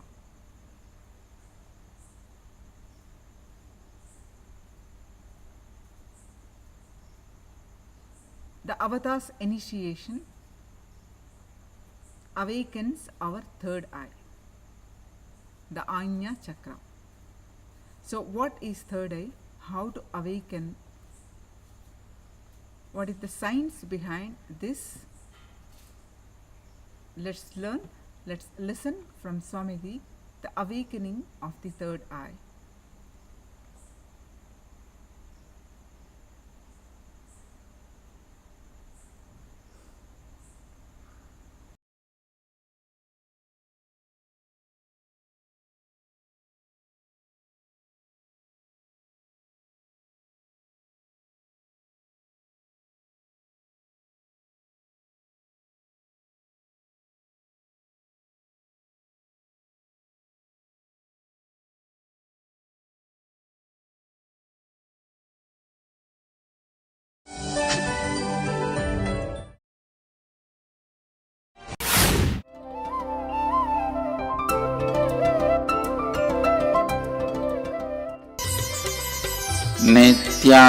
नित्यानन्देश्वर समारम्भाम् नित्यानन्देश्वरि मध्यमाम् अस्मदाचार्यपर्यन्ताम् वन्दे गुरुपरम्पराम्.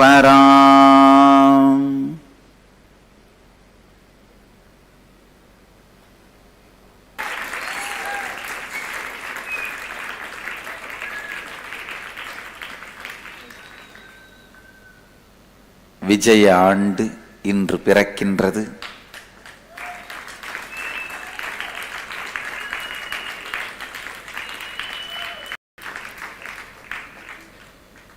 விஜய என்றால் வெற்றி என்று பொருள்.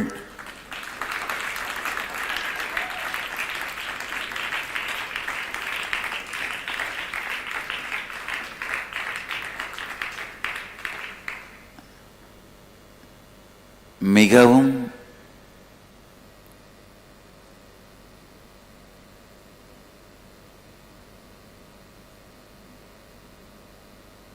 சிறப்பான மற்றொரு முக்கியத்துவம் வாய்ந்த நாளாக இன்று மீனாட்சி பிரம்மோற்சவத்தின் முதல் நாள். இன்றிலிருந்து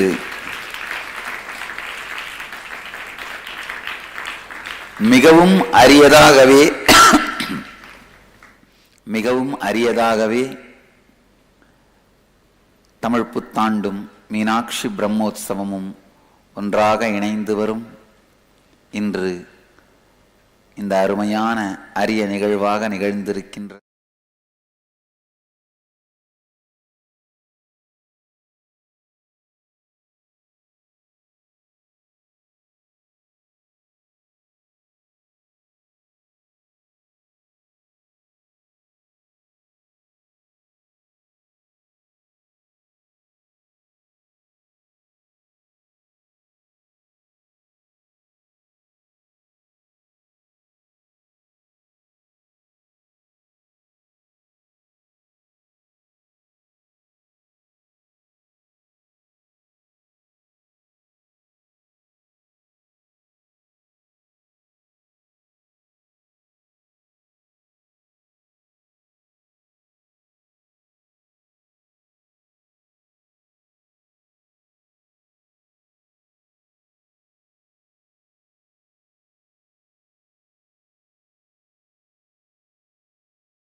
Now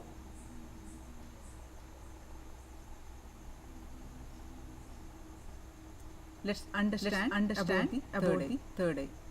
Apologize. I'm unable to play the video due to technical issues. So I'm going to explain to you about the third eye.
Third eye is intra-organ. See, we have this what we call the hands, legs. All this what we see is an external organ. And you know about internal organs like our lungs, heart. All these are internal organs. Third eye is intra-organ, and you really have it. Only in Shiva tradition, Adi Shiva Sampradaya is successful in developing the powers and opening of the third eye as a science. Third eye is also called Anya in Sanskrit. Because third eye is the seat of will. The third eye is located between the eyebrows.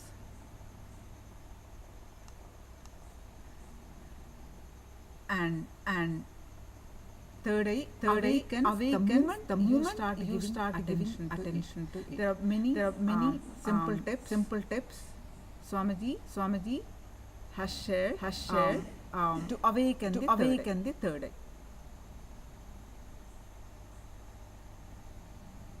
First, bring the awareness to the third eye.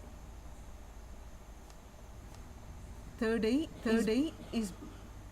is a browsing center. Meaning you can download and upload anything with the cosmos.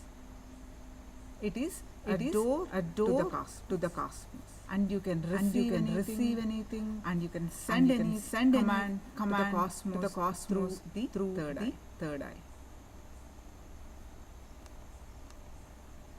Third eye has a capacity to make anything you want reality.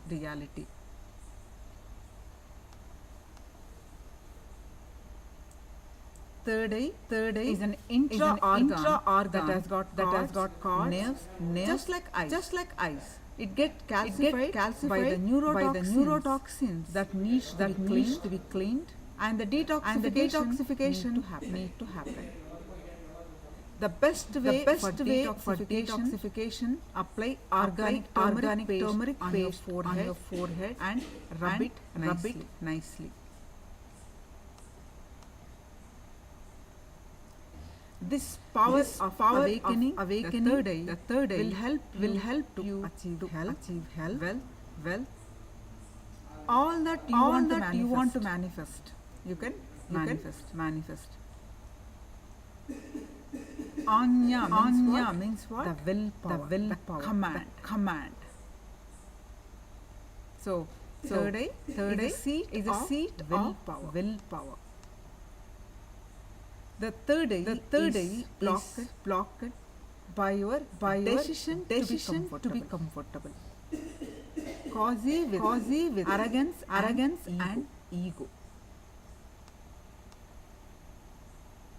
So the moment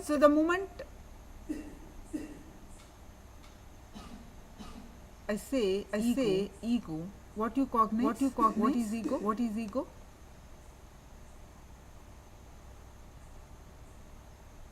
Most of us think that ego means we need to have an inflated idea about ourselves. This is not true. Ego is an idea of ourselves that is different from reality.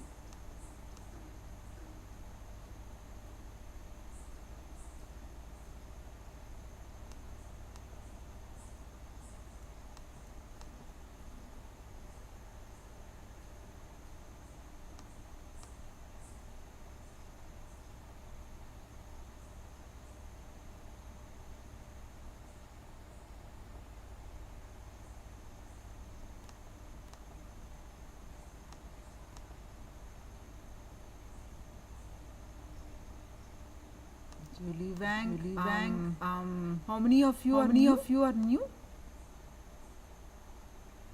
Are you all able to follow? Yes, Ganesha, I got it. And I see many others joined, so asking again.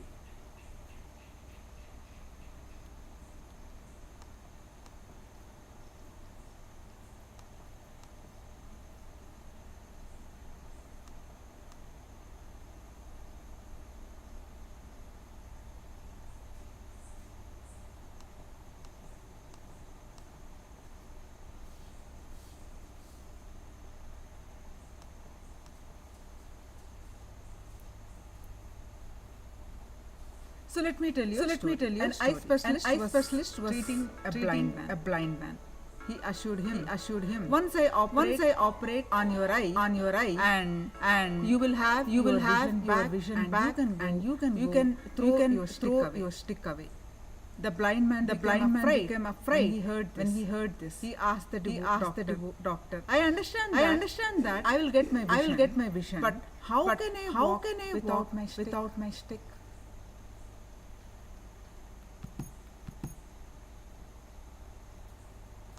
So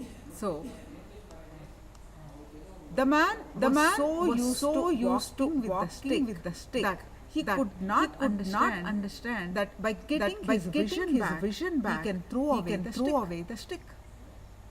So he's holding on to the inadequate cognition of himself. That he cannot imagine life without even after it gets his ego. Sorry, his eye. So that is how we are all living our life. So ego is an inadequate cognition of ourselves. And arrogance is holding on to that limited identity, even though you know that something bigger is available. Ego and identity are very close related to each other.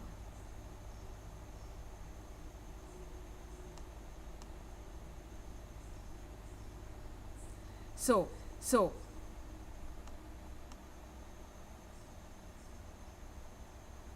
Can you all ask a question? Who am I? Just take a couple of minutes and answer this. Who am I? All of you, please take a pen and paper and note down.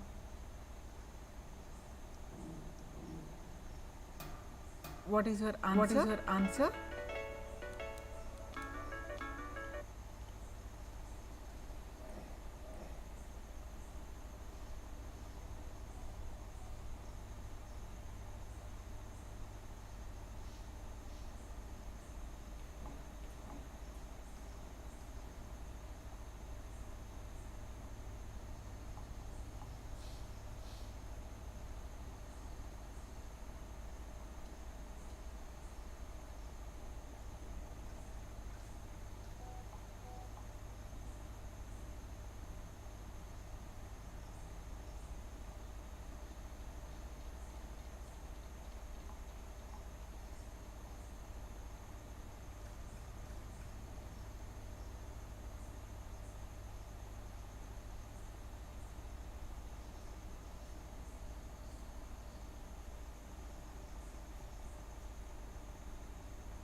Okay. So what are your answers?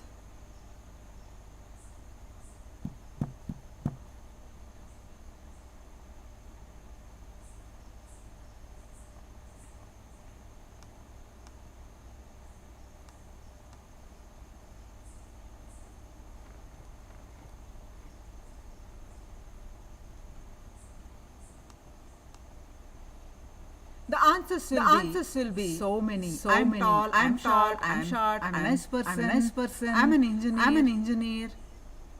Right? So many answer. The answer. The identity changes all the time. We do not know clearly who we are. We don't know what we want. We change what we want all the time. This is an identity crisis. Ganesha, are you getting?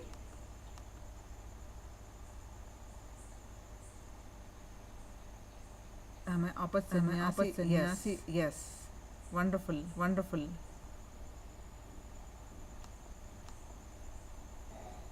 So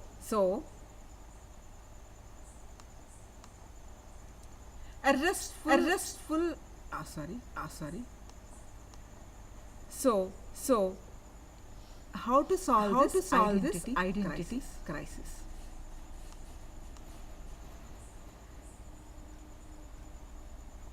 So what is happening with this identity crisis? We are in conflict all the time. We are in conflict. So that is an hindrance or a toxic neurotoxic for the third awakening. So A restful awareness in the Vatavarana, that means atmosphere for the third eye to flower. So the will persistence happens. This region, the forehead, Anya region is kept in the restful awareness. Never in the space of chaos or tension. Okay. So what are the tips so far we learned? Restful awareness in the third eye region.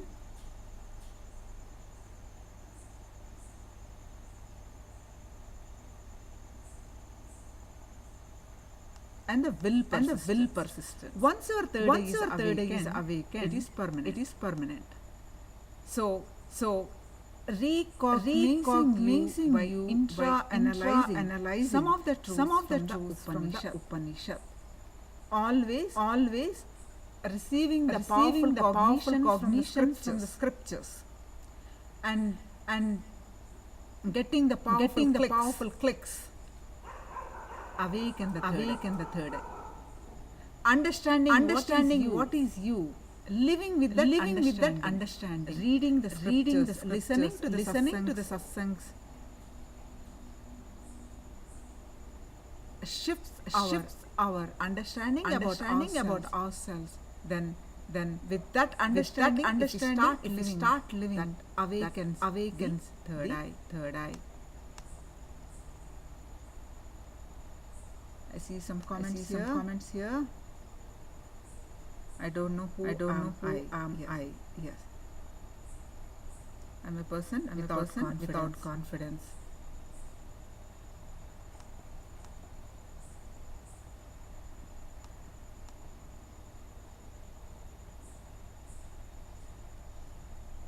The scriptural reference for the third eye is from Karmika Agama. Agamas from Paramashiva. They are the applied signs. How to live life. From brushing the teeth to how to sleep, how to dress, everything Paramashiva has given from through the agamas, through millions of verses. In detailed descriptions of how to live life for enlightenment, blissfully living and enlightened. So in the Srimad Karmika Agama, page 7, Purvapada, it says Ichcha Jnana Kriya Shakti. Ichcha Jnana Kriya Shakti Traya Netrayutam Smaret. Chandra Sarvajnata Purushaha Dashaha. His three eyes ought to be remembered as symbolizing the three powers, Jnana, Kriya, and the power of will, the power of wisdom, and the power of pure, the cosmic action.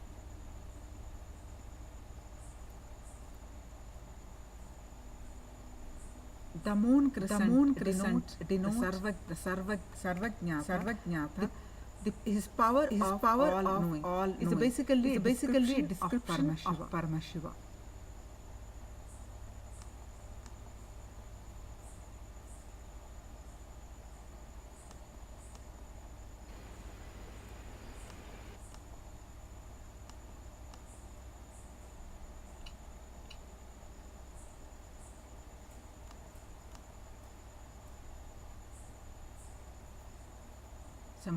Some moment, and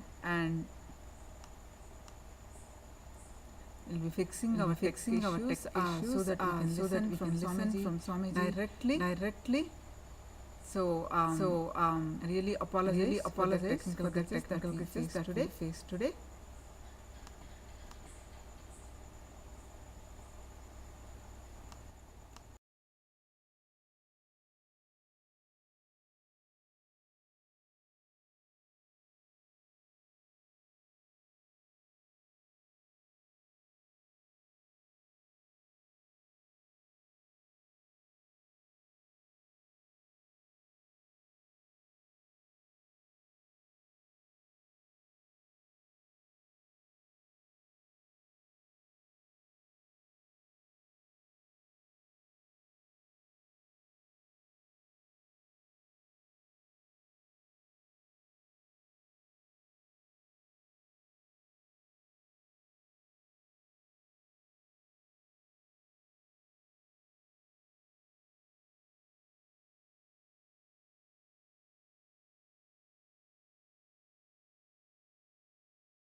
So let's learn more about the third eye. Third eye science is real.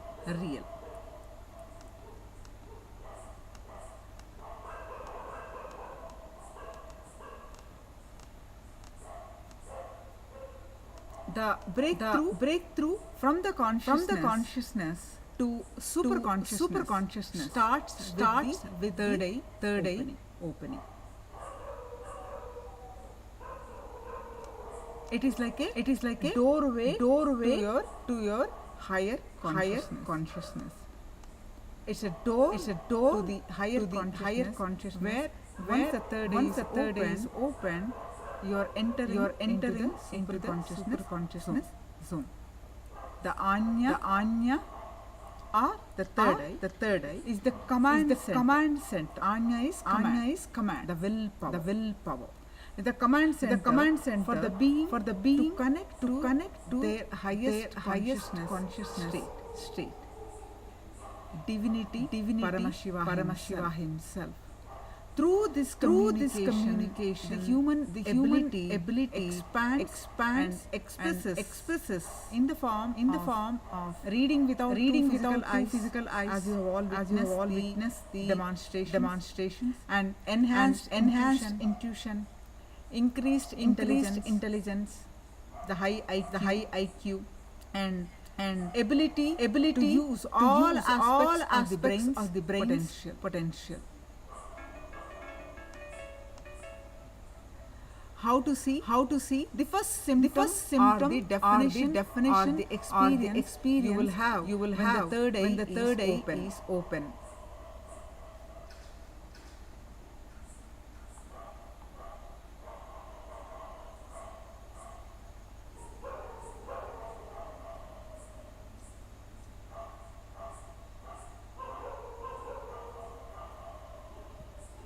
You will be able to see without using these two eyes, completely blindfolded. You will be able to see without any cheating. Even if you have seen once, your third eye is awakened.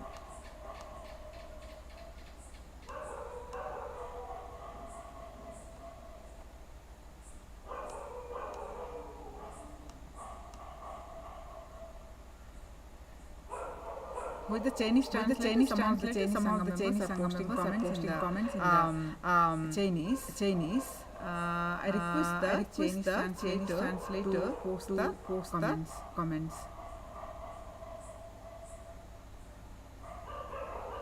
in English.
There are so many thousands of ways different beings can manifest, but none of them have the ability of this conscious manifestation. Asuras don't have, Devatas don't have.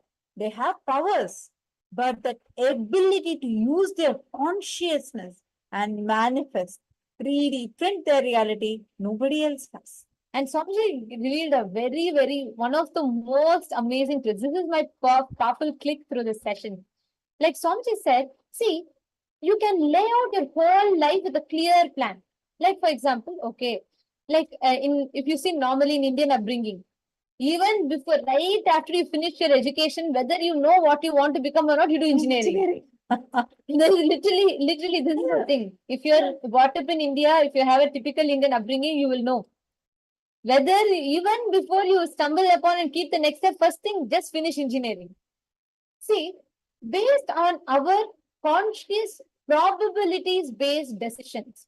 For example, if I make this decision, it is good for me.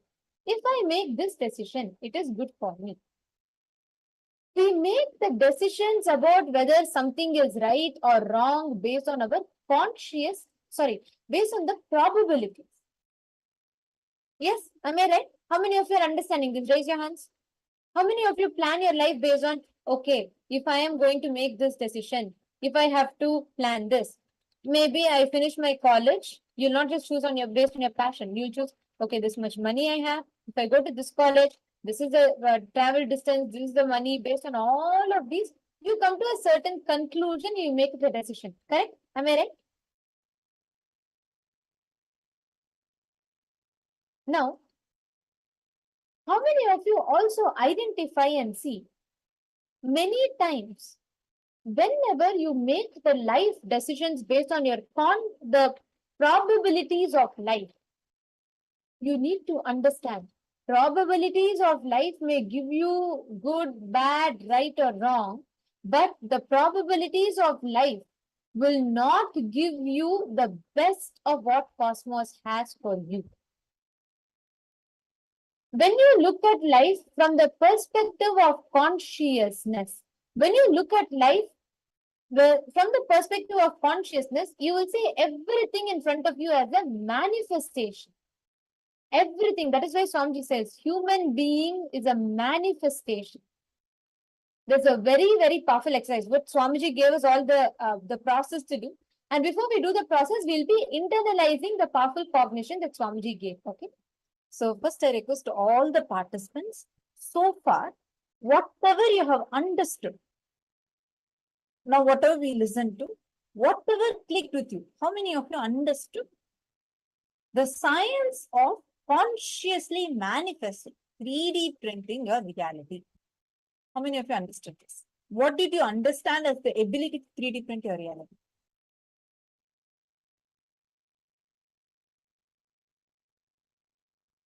Can I know? Once you all have posted, I'm going to request all of you to please take a piece of paper and pen. Can I request all of you to get a paper and pen, notebook? Actually, throughout this program, have your notebook. We'll keep doing a lot of exercises. Now, I'm going to request all of you to do a table. We're going to be doing a small activity to understand what Swamiji revealed in this better. So I'm going to request all of you to please, we'll be projecting a slide for you all now. It's a very powerful exercise. Please do this. Open a table, make 2 columns in your notebook. Okay. In one column, what are all the things that you're actually willing to manifest? Like the things that you want to really 3D print and manifest. For example, I really want to manifest a luxurious, spacious house. I really want to manifest a yogic body. I really want to manifest like anything. I want to manifest a beautiful relationship. I want to have a appraisal in my salary. Whatever you want to manifest. Can I request all of you to make 2 columns? We'll be projecting the columns for you all. In one column, write down what all you want to manifest. In another column, write down what are all the exact thought currents whenever it comes to manifesting it. Like, for example, I've seen people who will tell me, that in the when we do the exercise, we tell me, Swamiji told, after Swamiji told, I really feel I want to manifest, I can easily become $1 billion. Okay, what is stopping you? I'll say, I just think it is not going to happen, but I'll keep thinking about it. The belief already in the system, the thought current in you is that it is not possible for you. Right? So in one column, you're going to write down all that you want to manifest, everything, write it down. On the second column, please write down the thought currents that you have. Now, in this, you're going to write down step by step. See, as Swamiji told, the only thing that is stopping us, we may wonder, okay, if we really are 3D printing, why am I not able to print what I want? Swamiji answered that question to us. Now we are going to be analyzing and understanding how it is our own self-doubt, self-hatred, self-denial. There is too much of pain associated with even this concept that we manifest our reality, because we feel, oh my God, no, I don't want to take responsibility for all these things that I manifested. But that lack of taking that ownership to what we have manifested makes us deny our own possibility of 3D printing. So now what we're all going to do is, we will be walking you through this exact process, what you're going to be doing, okay? Now, identify any 5 areas of your life where you are planning out based on probabilities, what Swamiji explained. For example, if I make, let's say, for example, you are working in a particular company right now. So you are making a decision, your future plan. You're planning it based on, okay, if I spend this much time, I would have earned this much salary. Based on that, I can do this, I can do this. You are planning out your life based on probabilities. Any 5 areas. It could be as simple as something, let's say, the next week's groceries that you want to buy. Or let's say you're planning to build a house. Any aspect, pick and pen down. 5 areas of your life where you're planning based on probabilities.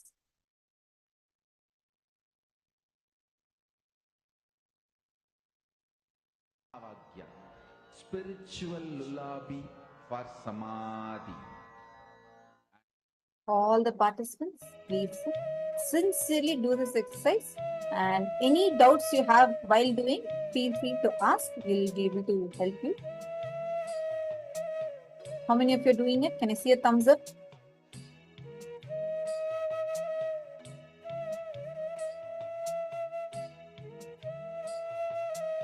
Great. Thank you.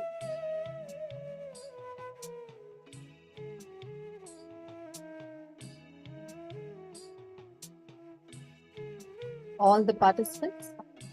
Okay. Ma Virupaksha is asking a question. I didn't really understand. Can you give an example of what is 3D printing? Listen carefully. Have you seen 3D printers? And it's quite popular these days. We can literally print things. It's a printer. Instead of printing things just on a paper, you print things in 3 dimensions. No, all of you please continue writing your exercise. We are going to be answering as we give this exercise time. So continue writing your exercise. So any object like that, you can 3D print with this printer. There are specifications, what you can print, what you cannot print. This is an external printer, but you have the ability to 3D print whatever you want. Let us say you want to build a house, your inner space has the ability, capacity, possibility, and power to 3D print anything from inside to outside. Even now we have standing, like Swamiji gave the example also, we have so many people, the great rishis who have demonstrated this science.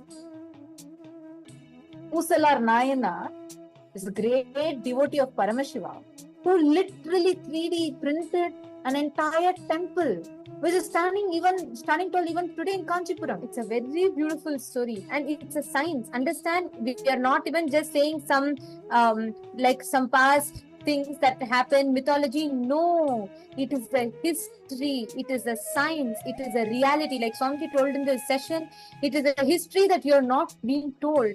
It is a history that you're not aware of, but you have. In your very DNA you have, because our ancestors have lived, accessed this science.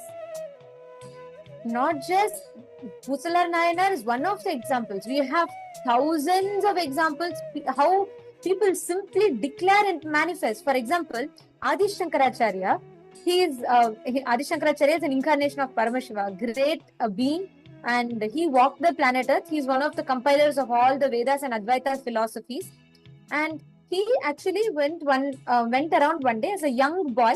Adi Shankaracharya goes around. Okay, he's begging. He goes around and he leaves all the houses, and he goes to the house of of a old lady, and she's very, very, very poor. Has nothing. She herself has not eaten a morsel of food for days together. She has literally nothing in her house, absolutely nothing at all. And Adi Shankaracharya goes outside her house and he says, Bhavati Bhiksham Dehi Dehi. He asks, please give me some alms. And of course, whenever sannyasis come, you should never meet sannyasis empty-handed, as per the Hindu Dharma. So this woman goes outside and she's like seeing a small child. He's a sannyasi, that too. And she's like, her heart is, she feels so bad. She's saying, I have nothing to give you. What will I offer you? I myself have not eaten. I don't know what to even give you. My house is literally empty. This young child, Adi Shankaracharya, looks at that lady and he says, Ma, you go look inside your house. Whatever you have, give me. Anything you have, give me. This lady is like so touched. She feels like such a young kid is coming and asking. So he goes, the old woman goes into the house. She looks through everything. In one vessel, she finds a dried small gooseberry, amla. She finds that small gooseberry which is dried, spoiled, whatever it is. It's just one gooseberry that is there. It's only food-related item she could see. So she immediately goes, brings that one gooseberry and she says, I don't even know if I can offer this to you, but this is the only thing I have. This is the last bit, only bit I have, and I'm giving it to you. Immediately, Adi Shankaracharya, he declares and he sings. He tells Lakshmi, Lakshmi, she has given me her last bit. Now I am asking you to shower on her all the wealth. That is where he sings the Kanakadhara Stotram. It is not, he is not even like praying, doing penance. No, he declares, he says, come on, cosmos, shower now.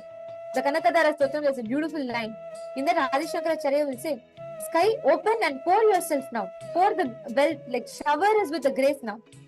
Immediately from the sky, continuously there's a shower of golden gooseberries for that lady, and enough for her, not just this life, for lifetimes to come. She's showered. We have had this science. It is possible. Don't think it is a mythology. If you are brainwashed to believe these are mythology, that's the worst delusion that we can put ourselves into. It is a science. Our ancestors have lived it. We have enough of evidence to prove their science. Now do this exercise. You will learn the science of manifesting conscious possibilities. First, I hope all of you have written this table clearly. The first step is where you are writing what you want to consciously. Your consciousness is capable of printing anything you want, just like 3D printers. What would you like to 3D print? While you are writing this, already you will start having self-doubt, self-hatred, self-denial, what not. We suffocate ourselves with these patterns. When you are having those patterns, what is it that's coming inside of you where it says, no, this is not for me. I have tried it so many times. Like, for example, I really want to become healthy. I really want to become fit. But I have tried working out, I have tried diets before, it's just not working for me. This is not for me. Or I have failed in the past. Whatever. There is something that is making you deny your own capacity to consciously 3D print in your life. Right? I request all of you to sit down now and write this table down clearly. Please write it down. I see many of you have not finished this. Please sit and write this down. We'll give you all a few minutes.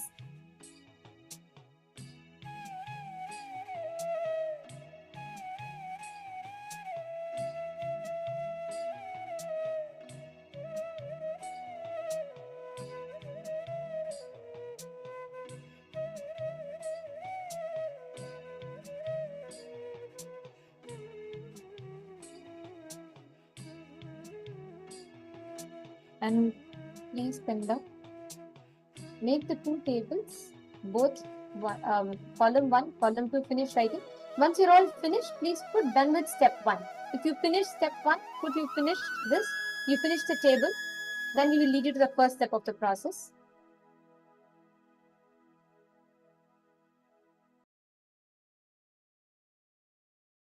Able to hear us clearly, Aya? Sorry, Anita Kulkarni. I hope now the audio is clearer.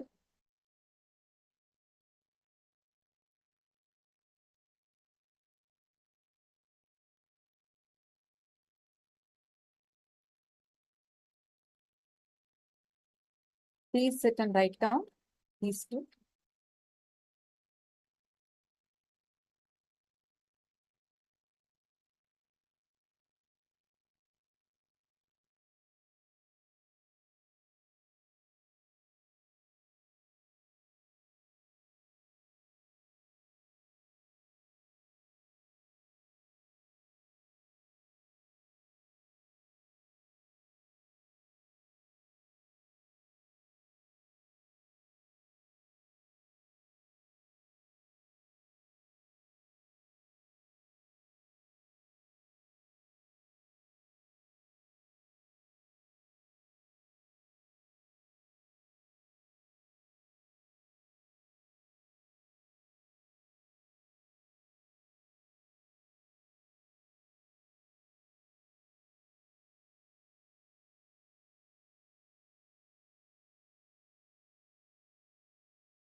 Continue and complete with the exercise, the process.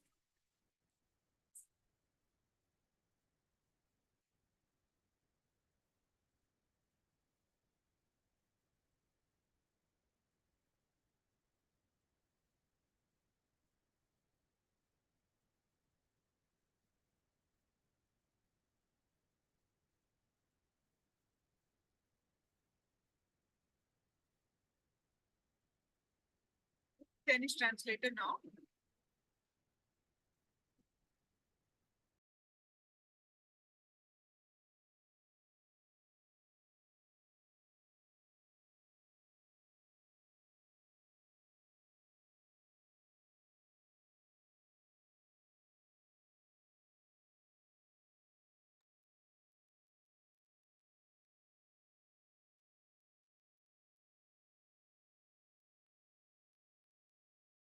So, Shukra Indranandama, is it the translation of the Chinese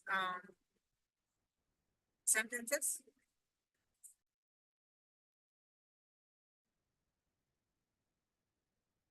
Translate that.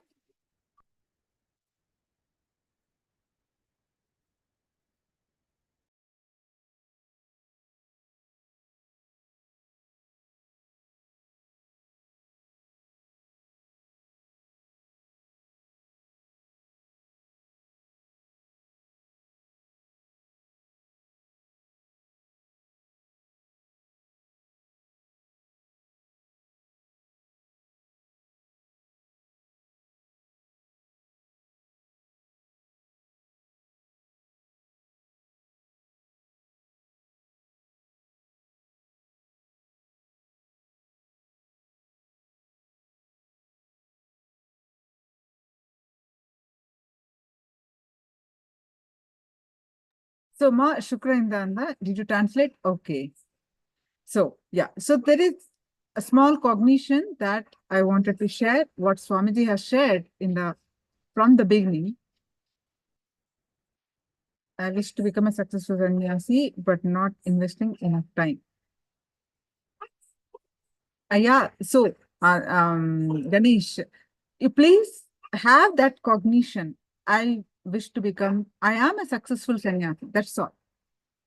We are going to learn about the Kalpataru, manifest your reality, how our thoughts and words, actions affect our manifestation. We are going to learn in detail in today's session, in the further sessions. All right. So, and some Chinese Sangha member, I don't know the name, but Ma Shukrendra translated as, I want to sleep 2 hours a day and to be energetic, but I cannot because I normally sleep 7 hours. Yeah. So,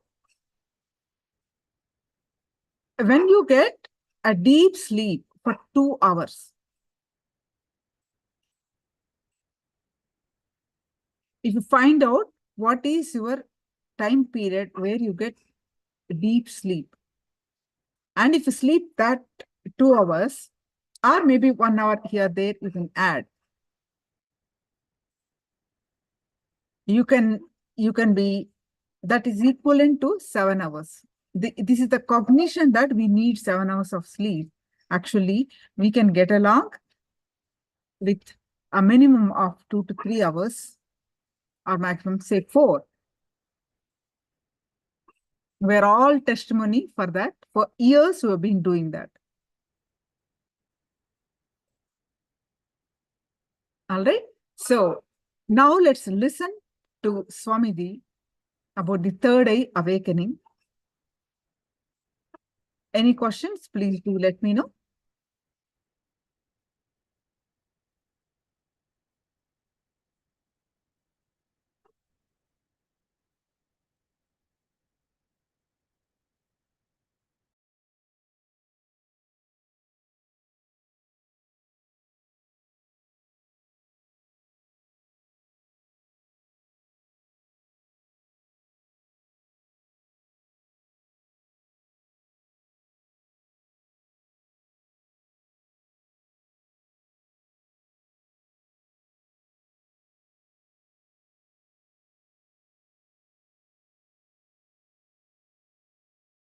Yeah. So whoever is posted, this is a possibility, and many of us are doing it already. Without any issue, many of us are doing it for years. I can say decades. The only thing, you need a little awareness of when you need to take rest. And if your body goes to sushupti, that means the deep sleep state, 2 hours to 3 hours is enough. If we do not, the more and more we follow Swamiji's teachings, we get more completion. We get into the more peaceful, blissful space. With that one, we need less. We'll be able to get along with the less sleep.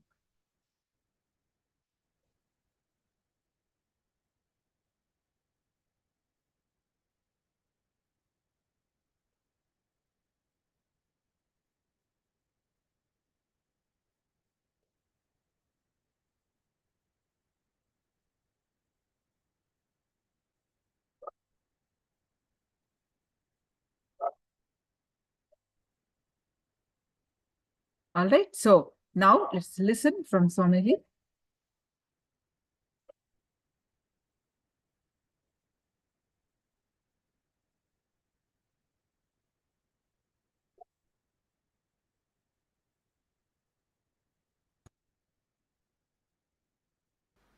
சுகமாய் தோன்றிய சுந்தரத் தமிழாலே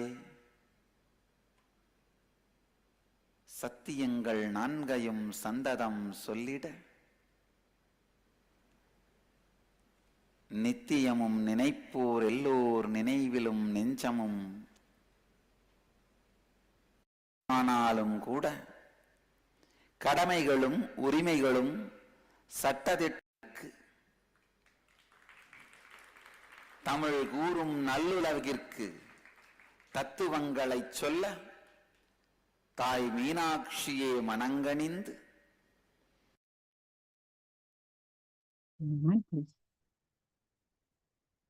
to be free to do anything, but I don't know where to get money and feel money is hard to earn.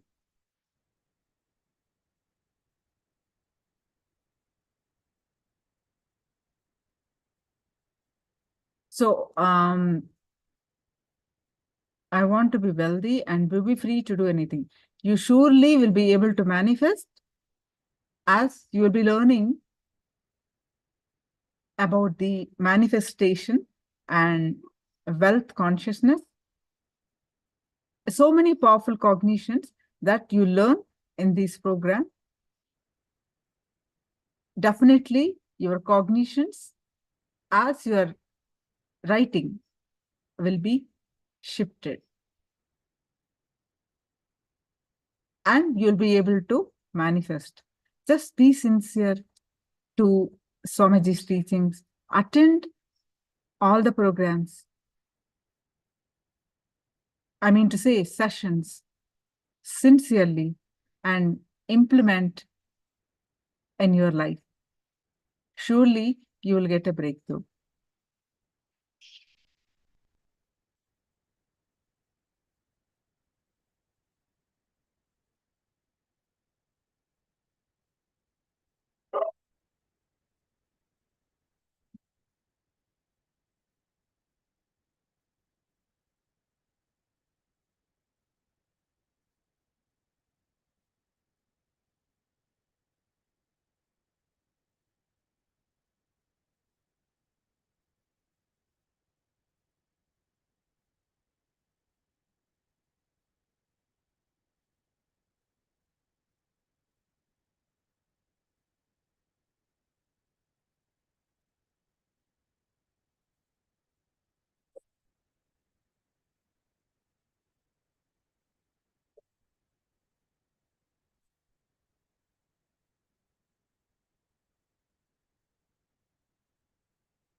Yes. Now let's understand the signs of Kalpataru.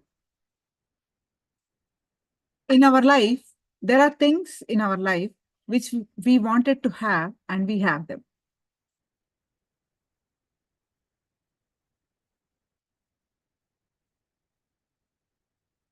Yes. And we are happy about it. Second, and there are things in our life which we wanted to have, but we don't have. We are unhappy about it. Third, there are things that we don't want, but we have them anyway in our life, isn't it? So these three things.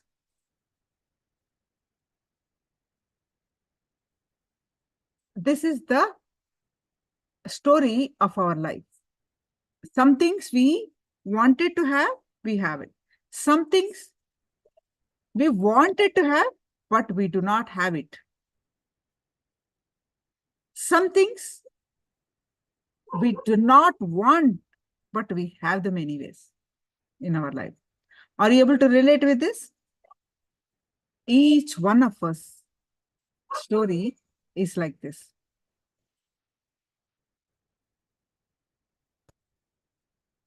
Why the story of our life is in this fashion?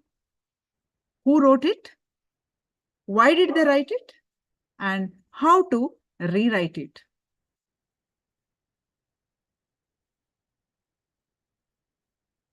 These are the big three questions. Today, we are going to listen to ourselves and answer these questions.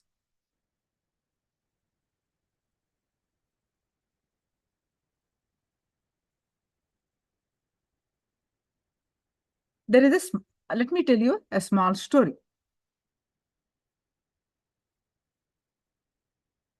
A man was traveling through a forest. He decided to rest under a tree, but he did not know that this tree is a Kalpataru, a wish-fulfilling tree. While resting, he suddenly had a desire. How lovely it will be if someone brings me food. In an instant, a delicious food appeared before him. He then thought, I wish I had a cot to rest on. Immediately, a comfortable cot appeared.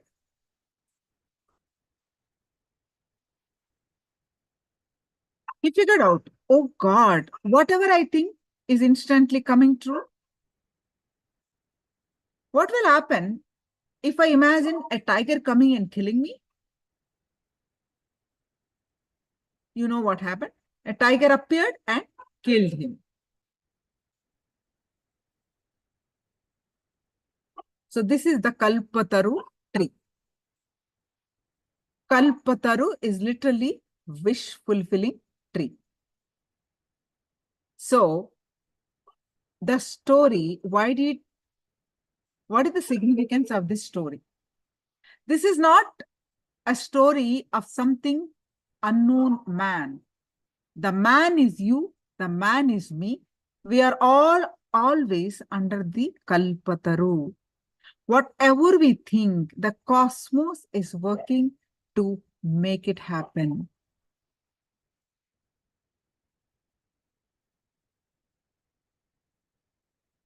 So then who wrote it? The surprise is that you are the author of your life. You wrote it and you scripted it. And today you will experientially understand that it is you who wrote it.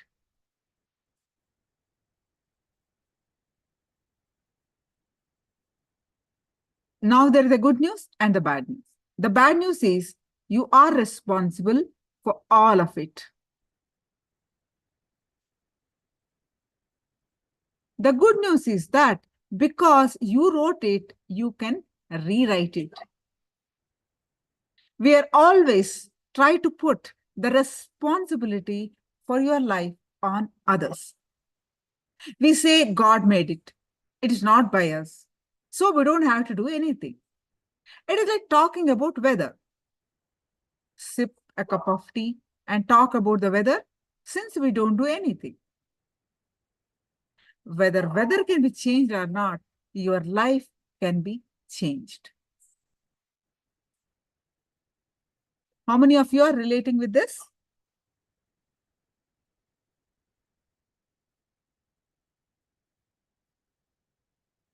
Are you following it?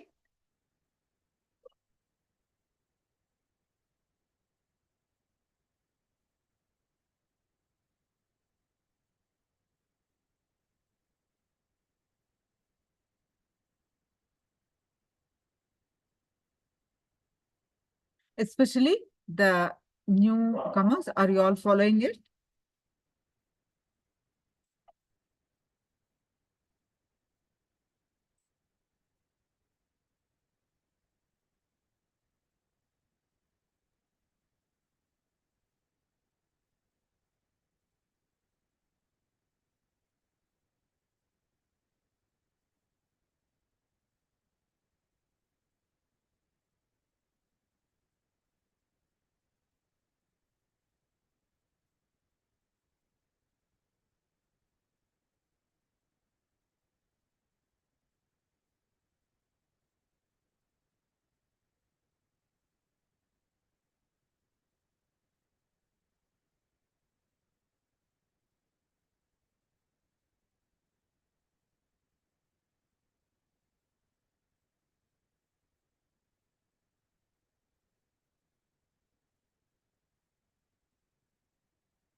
Yes.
Shukrinda says, the translations, thanks for the reply. I want to manifest happy family life, but me and my spouse had a big differences in our values.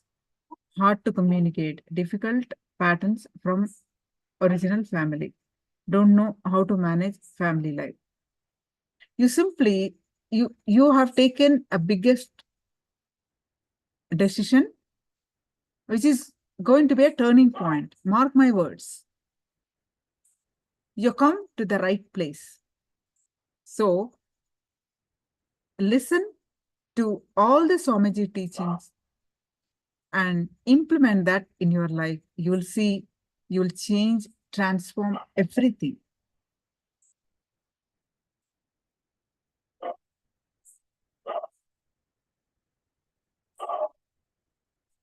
Yes, it is to rewrite it. Got it. Our destiny is from our own thoughts. Yes. Has nothing to do with God. Let me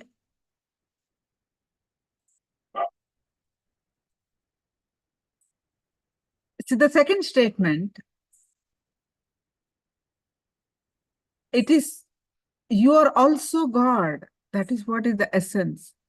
Just need to realize it. That is what this program is about. That is what this journey about. That means it is everything to do with you only. There is no separate.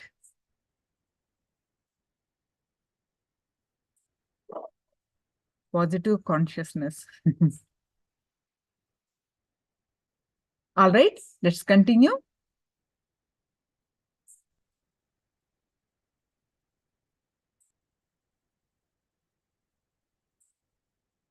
So if we know why you rotate, when you rotate, then how you rotate, then you simply know how to rewrite it. If we understand this, then we have understood the science of Kalpataru, the science of manifesting what you want, not manifesting what we do not want.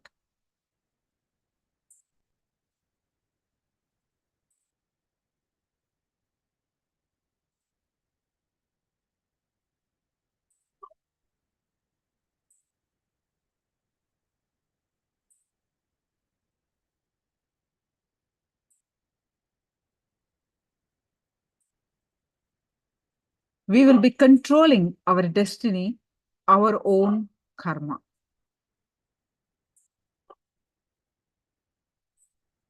The ancient secret. So you need to know one truth, should know that ancient secret that produced the greatest leaders in every field, the most ancient secret, the secret of the secret of the secret, still kept as a secret, transferred only from guru to a disciple in the world's oldest ancient civilization. In the spiritual tradition, the Supreme Pontiff of Hinduism has shared this secret with the world.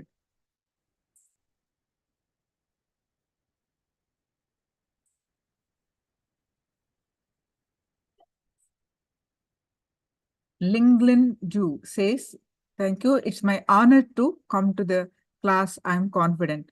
Yes, I'm so glad that you are reached here, attending this session, and you're confident about it.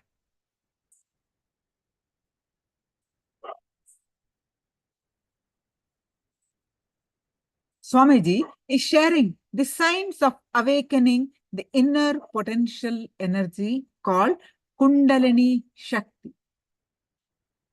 We are going to have a complete day dedicated to this Shakti Spurana, the Kundalini Shakti. You are going to learn multiple cognitions on this topic. And how to direct it outside to create what you want as reality.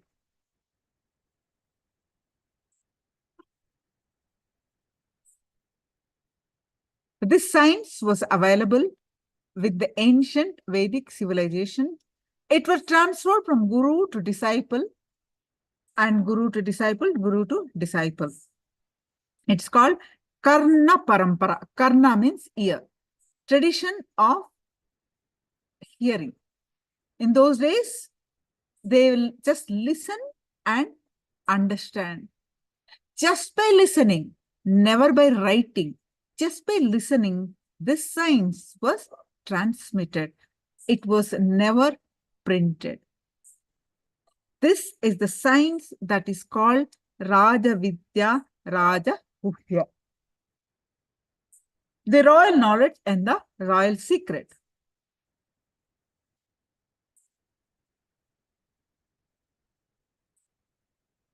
Whether it is health or wealth or happy, blissful relationship. I hope the Cheney Sangha members who are actively commenting, listening to these words of Swamiji, whether it is health or wealth or happy, blissful relationship, completion, peace, anything in your personal life, enlightenment, whatever you want in your life, it is possible.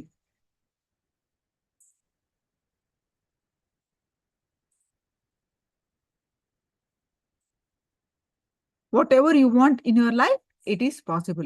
This is not a personality development course. It is a personality. In personality development course, we can develop existing personalities. After a personality development course, a beggar may become getting money from every person he begs. After this course, he has the possibility of becoming a millionaire.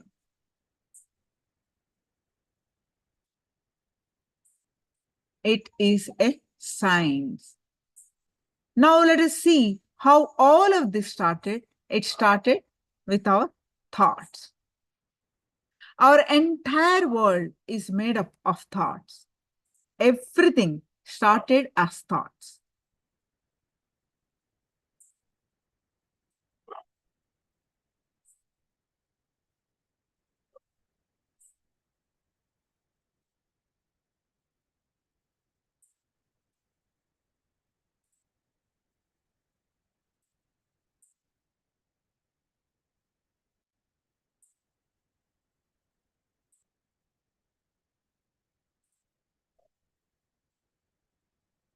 All your thoughts may not have come to reality.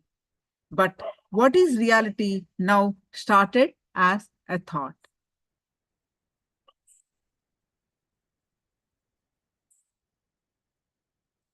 Our thoughts are seeds. The thought patterns are trees. And the reality which we experience is the fruit. All our thoughts are seeds. The thought patterns are trees. And the reality which we experience is the fruit.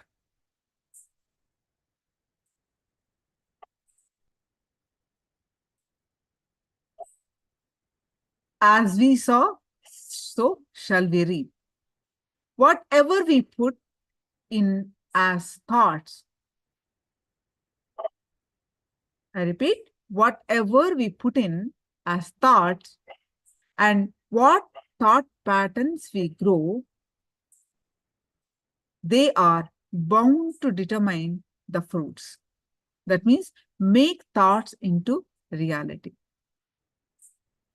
Some thoughts and thought patterns are conscious and others are unconscious.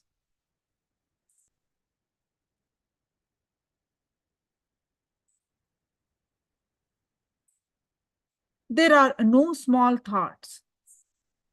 Don't disrespect seed and possibility of seed.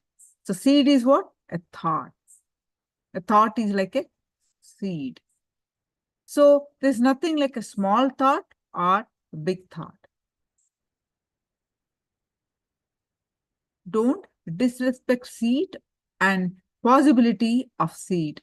Just because all seeds don't become trees, we should not ignore all seeds. We will see how what started as a very small seed can grow into a very powerful tree.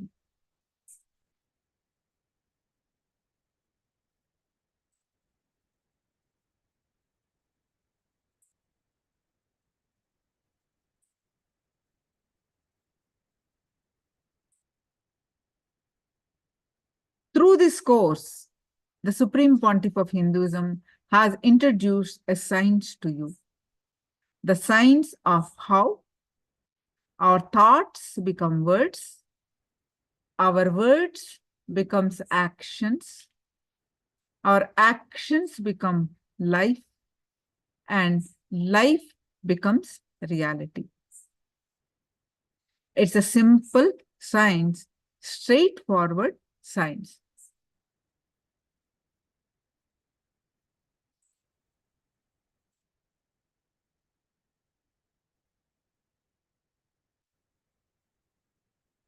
So the Kalpataru process is nothing but a way to initiate you to harness the power of your reality by making you harness the power of your words, the power of your thoughts, the power of your actions, and the power of your life.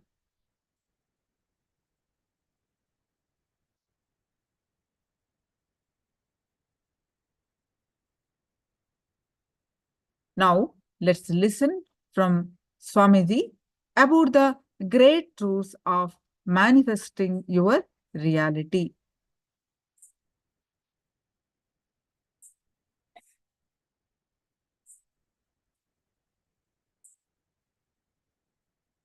And there is a scriptural reference from the Bhagavad Gita. Bhagavan Krishna said, Idam tu te guhyatamam pravakshamne anusuyave jnanam vijnana sahitam yajnatva mokshase shubhat. O Arjuna, because you are not envious of me, I shall now impart you this very confidential knowledge and wisdom, upon knowing which you will be released from the miseries of material existence.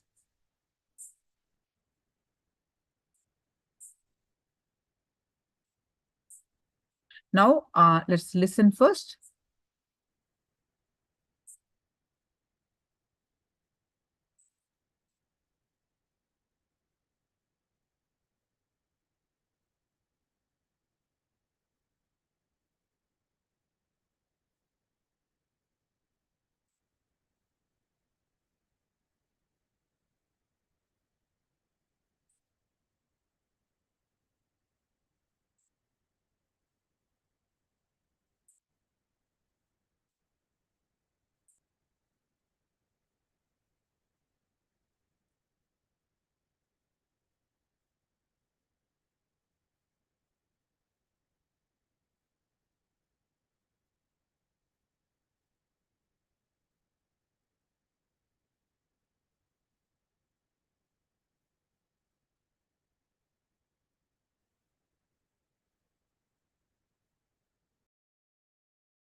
It may be poverty or wealth. It may be health or disease. It may be joy or pain. It may be bliss or enlightenment. It may be ignorance or suffering. Whatever you perceive, experience as reality, and whatever is reality. I'll give you the physiology of reality.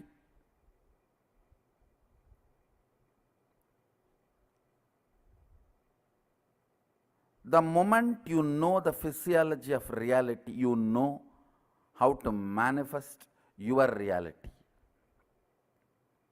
Understand?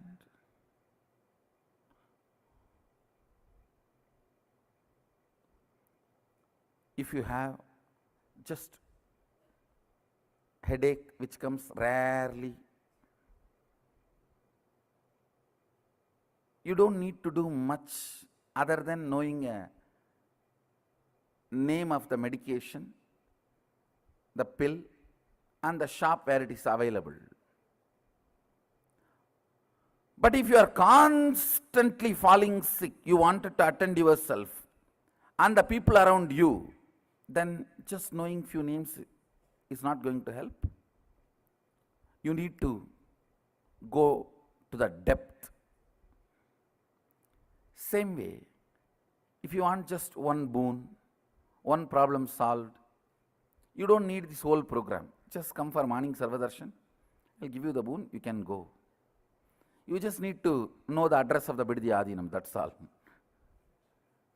But if you are interested in manifesting your life as you want and helping others to manifest their lives as they want, then you need to know the physiology of reality. Listen. Listen to the word I am uttering. Physiology of reality.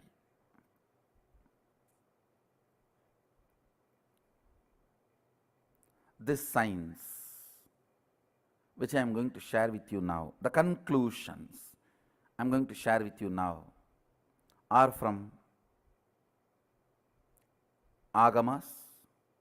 Sadashiva gave Vedas to Brahma to create the universe, Agamas to Vishnu to run the universe. Vedas were given to Brahma to create the universe for creation. Agamas were given to Vishnu to run the universe. The science which I am going to share with you, the physiology of reality, is from Vedas and Agamas. Listen to the conclusions. Do not waste your time in non-listening space, because I am not going to spend much time on logically convincing you. I am going to give you straight conclusions.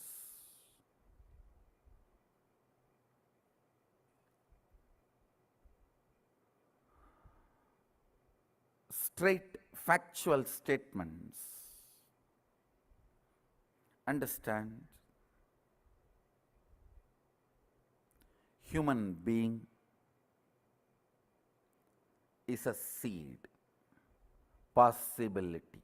You are a possibility, seed. This is the first truth with which you need to have Shaktipata. You are not finished product. You are not done. Listen, you are not done.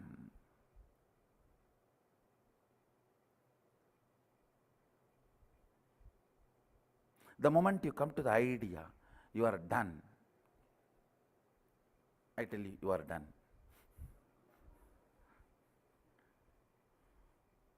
You are not done. It is unfortunate nowadays, even teenage kids feel they are done. It's really unfortunate. As long as you don't think you are done, you are my Balasant.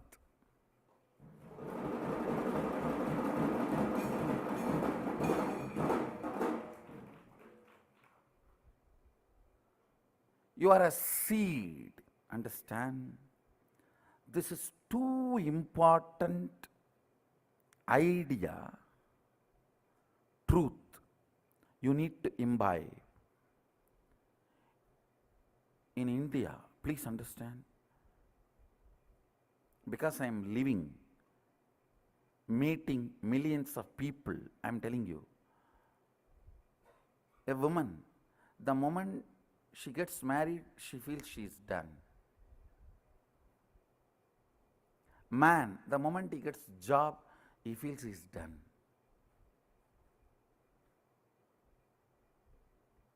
Job and marriage, that's all. We are done.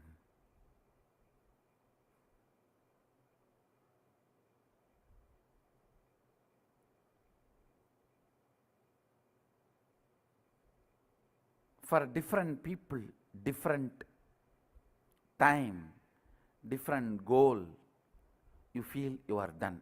Understand?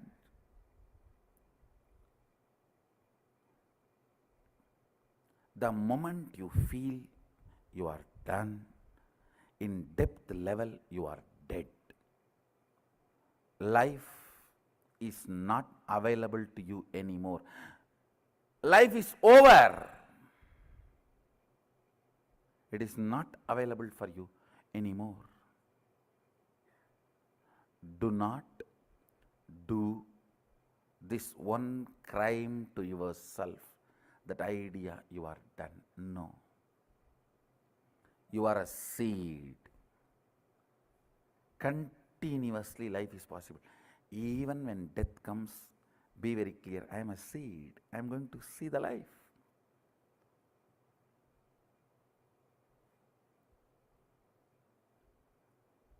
Constantly start new ventures, get into new thought currents, new ideas, new actions, new concepts, new lifestyles.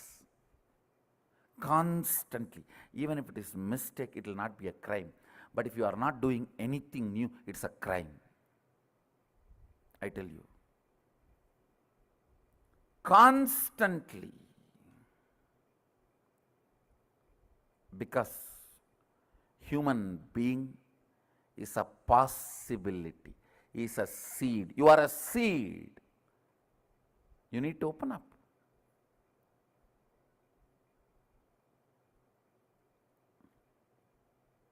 You need to evolve new organs. Please understand. When I utter the word, you need to evolve new organs, I really mean. I'm going to demonstrate it. You will see my new species developing even new organs in the body. Not just intra-organs, internal organs itself.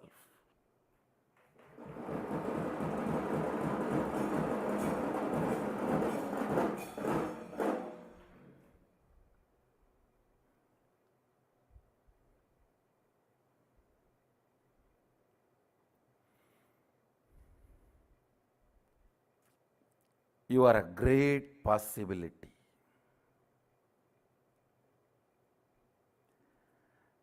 The first principle of physiology of reality is whatever is perceived by you as reality is a great possibility. It is not conclusion. If you think you have a disease, your reality is poverty, it is not conclusion. Understand? It is not conclusion.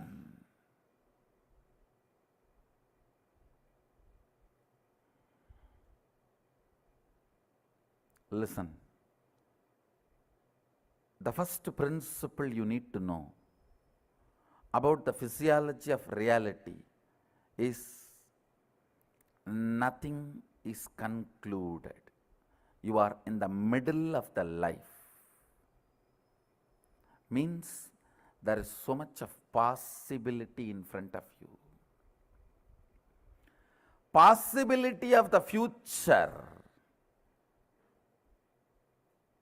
gives you shaktis. Shakti to manifest your reality. Understand? Possibility of the future, possibility of life gives you the inspiration even to manifest your reality. Please understand. All of us, as long as we can breathe, we carry the possibility to manifest our reality. People ask me, then why people are not manifesting? Why everyone is not manifesting? Understand, nobody wants to. Everyone has come to the conclusion they are now end product QC passed over, already packed. You are not a packed food sitting in a mall. You are a seed on the ground. Understand? You are not packed food sitting on the mall. You are seed on the fertile ground. Life is a possibility.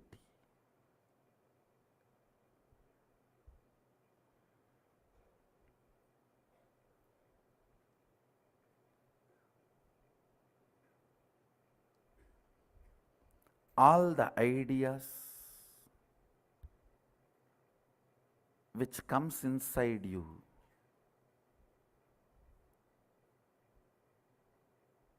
that you are done,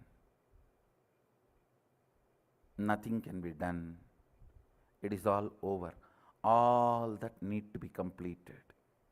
You need to have Shaktipada with this first principle. Life is a possibility. Great possibility.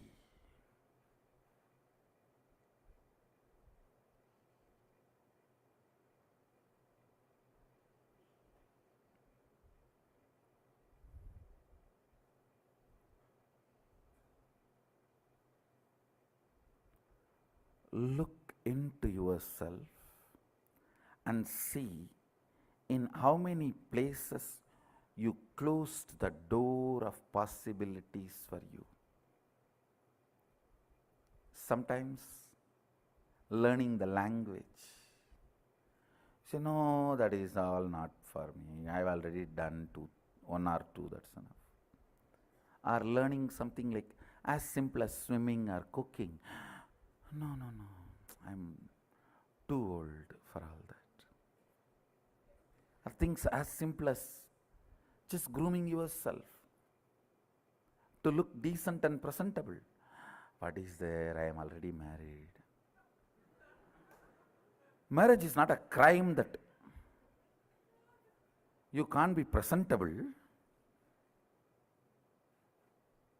you can't be decent.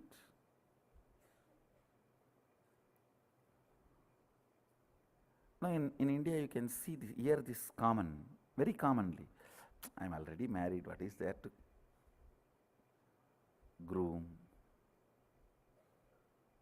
I am giving you very simple examples. Look into yourself. You have shut many of your possibilities with the idea you are a finished product. Sometimes you also think, if I am more loving, how nice it will be. But you come to the conclusion, end of the thought current, you come to the conclusion that is not for me, it is all over now. It's okay, leave it. Let me live and go. Or you start doing the actions where others will recognize you that you are a loving person. You don't work for really becoming loving. See, you just give some money, you just give some little time or attention. So others perceive you are a loving person. You work for that. You do not try to understand the physiology and psychology of the love and how to manifest that as a reality from your very core. You feel that is all done.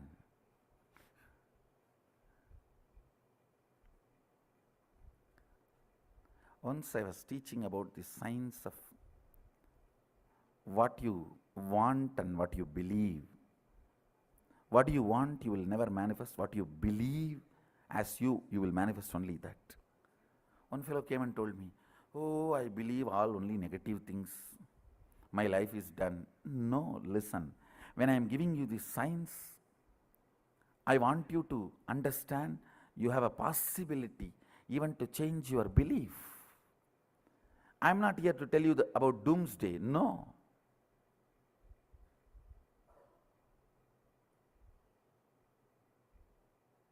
For Shivite, only it's boomsday.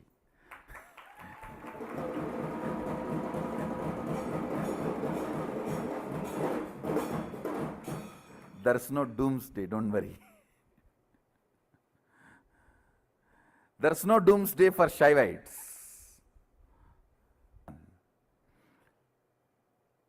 The first idea you need to have, Shaktipada, connection. The first principle you need to internalize is you are a possibility. You are not yet done. In every dimension, your health, you have a great possibility to live 300 years healthily, even if you are already in deathbed. Actually, what is deathbed, you know? When you come to the conclusion, you have no more possibility. You are in deathbed, even if you are 20, even if you are a teenager.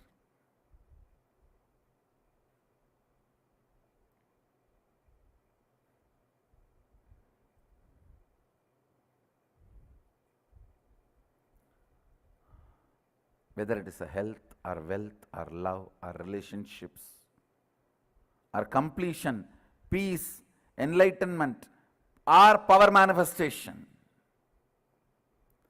Power manifestation is nothing but a loud statement I am giving it towards the whole humanity. Hey, you are a possibility.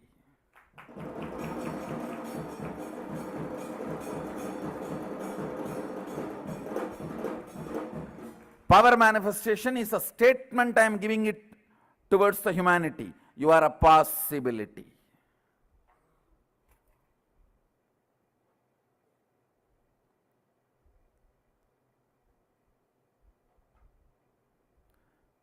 Second statement, listen. The first statement is you are a possibility. You are not yet done. Even if you are 97, chronological age, have 10 grandkids, you are only a possibility. You are not yet done. Even Sadashiva, after manifesting all the Bhuvanas, Brahmandas, even he lives with the depth cognition that he is a possibility. Understand? Even he does not come to the conclusion he is done. No. Even he lives with the cognition he is a possibility. That is the first principle you need to catch up. Only then manifesting your reality is possible. You are a possibility.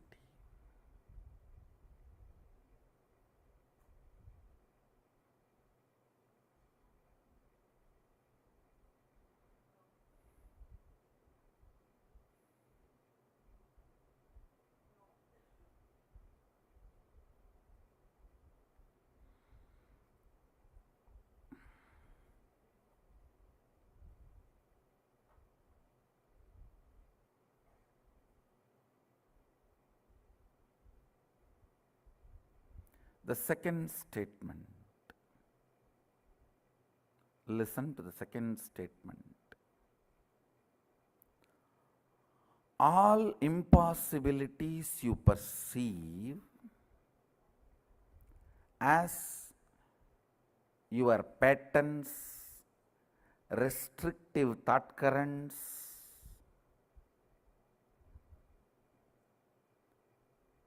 destructive concepts, the patterns you carry, the samskaras you carry, thought currents you cherish, which are restrictive, destructive,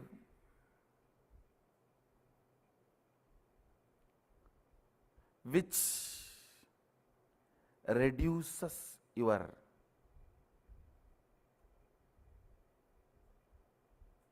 power manifestation. All of them are dead. Please listen. Listen to the second statement. I'll give you an example. If you think, I want to get up in the morning and do yoga and build my body, but my laziness, you see, morning, any alarm cannot wake me up. If you think you have that lazy pattern, which is restricting your possibility, or that boredom, I really want to learn French, but you see, I am tired and bored. I don't know when I will open the book and when I want to learn. I really want to learn English, but I cannot stand reading one statement and one sentence. If you think all these patterns are torturing you, listen carefully. The good news is all your patterns are dead. But the person who needs to break the patterns will is alive.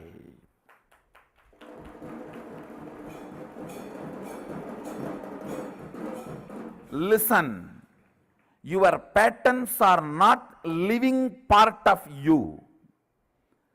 They do not live, means they do not exist. You are a living mechanism. They are not part of the living mechanism, which is you. Listen carefully. This is a second statement of physiology of reality.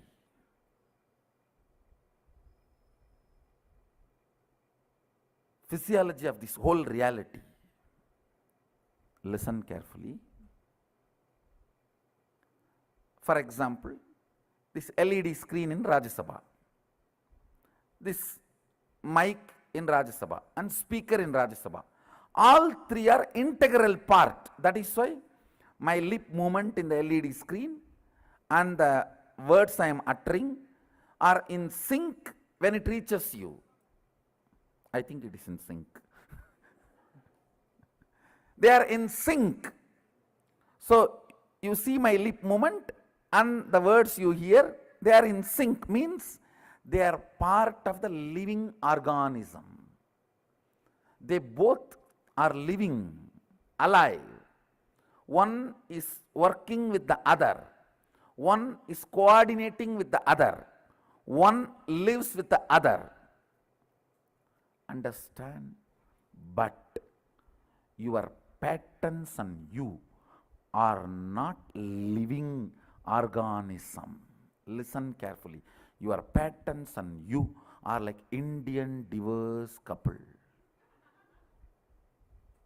They almost live together in the same room and same bed, but don't talk to each other. Now look around. In all your families, you will find one like this.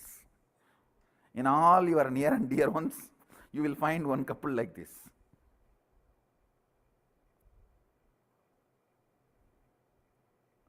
You and your patterns are not living organism in sync with each other. The good news is all your patterns. The patterns stops you learning, stops you doing yoga, or stops you manifesting powers. That is the best news. All your toxification, toxic mental setup, corrosion, erosion of your third eye, everything, the good news is they are all dead. They do not have life. Understand? Shaktipada need to happen with this second truth.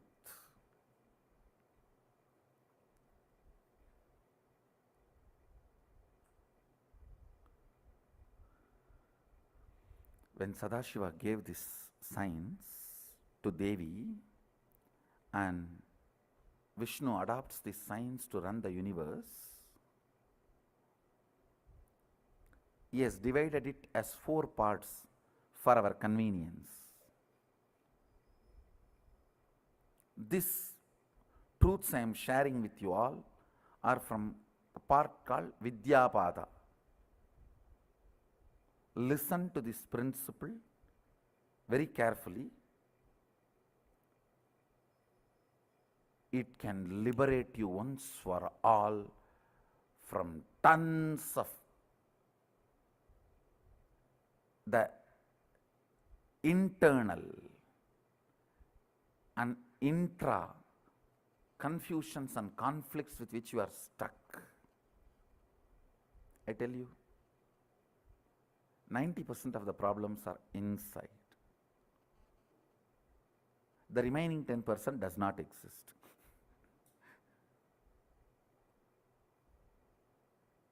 Do not ever think, no, Swamiji, if just this one problem outside is solved, I am free. Understand, if you perceive something cannot be solved by you, that itself is an internal problem.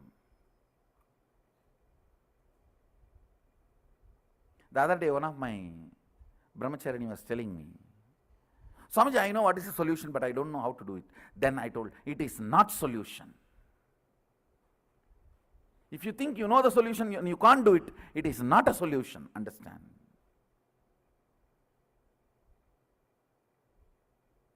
Same way, as long as you perceive problem, it's a problem inside.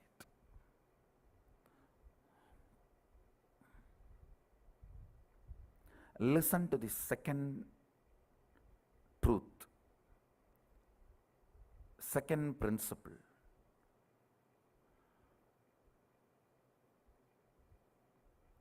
Everything you think stops you, whether your physiology, mind, life. I have seen people coming and telling me, I always want to be loving Swamiji, but the moment I see that fellow, I just burst. Mess up the whole thing, only then I even remember I wanted to be very loving.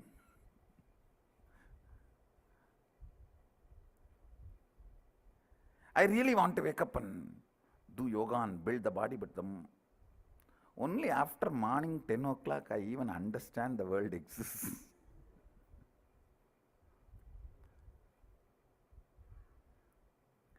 I really do not want to drink, but I don't know what happens. The moment it is weekend, Friday evening, I already discover myself I am in the bar.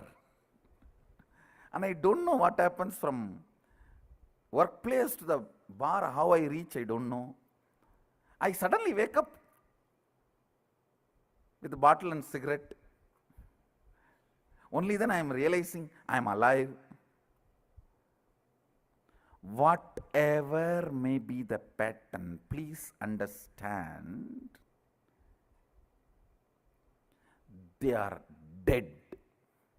They do not have life. They get life only when your will supports it. A dead body gets life if your soul enters into it. If you decide your soul will not enter into the dead body cannot create mess in your life. Maybe your soul is convinced by the dead body, that body will be really comfortable place for you to live. Listen, listen.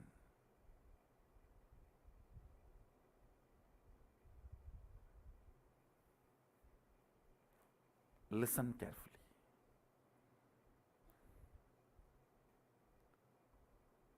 The second principle is too important. Life do not exist for all your incompletions and patterns.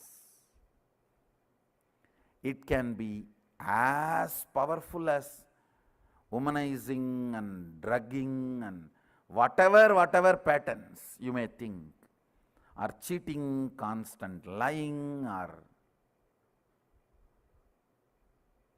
even if you are a lawyer, your patterns are dead.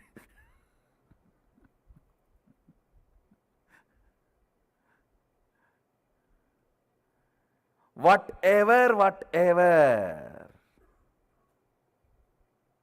you may think, the good news you have is your patterns are dead. They do not have independent life. They are not alive. Understand? Big relief is Appa. So I have to only kill the dead snakes. You don't even need to kill, you just need to remove them. They are already dead. You just need to remove them and burn them. Do the last rites for them. The only thing you need to do in your life is neither completion nor tapas. You just need to do last rites for your patterns. Nothing other than the last rites is left for you to do. Doing last rites for your patterns is tapas. You just need to recognize, understand. The second idea you need to have Shaktipada is your patterns are dead. Just look, it is actually dead. Till your will supports, it cannot have power over you. It can be as complicated as phobias.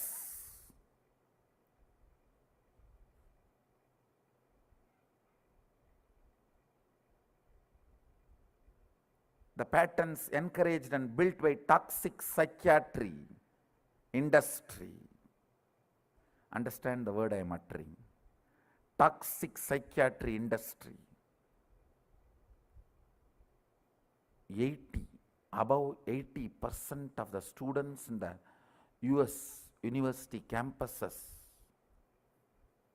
are under the control of the legalized toxic psychiatry industry. God. They harm human beings 1,000 times more than any illegal drugs.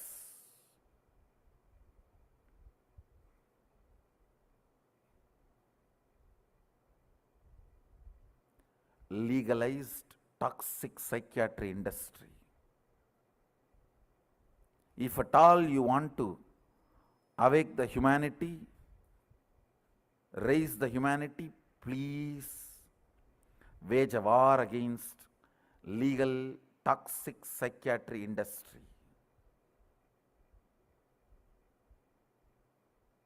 That is much, much worse than illegal drugs.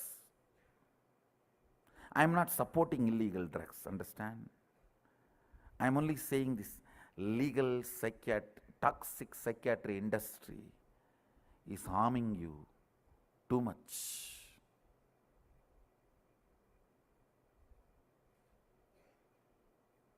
I tell you.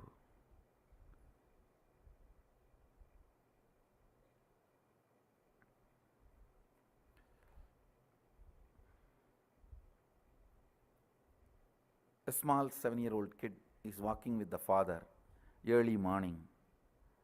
From a distance, the kid sees the tree and screams, "Oh, there's a ghost there, there's a ghost there." What should father do? He should just pick up the kid in his shoulder and tell him, "Don't worry, I am here. Come, let's go and see near. You should understand it is not a ghost." Take the child there and make him understand it is only a tree, not a ghost. But you try to find all other solutions. One, you try to give a knife to the child. Go and cut the tree, cut that ghost. Or don't come in this road, turn and go to the other road. Or better sedate him. Let him not even come out of bed. If he comes out of the bed only, he will walk in this room, in this road and see this tree, cry there's a ghost, sedate him. You find everything else other than solution. Toxic psychiatry industry finds everything other than cure. It is adharmic way of keeping people under your control, I tell you. Most highest, worst, immoral way of keeping people under your control is toxic psychiatry industry.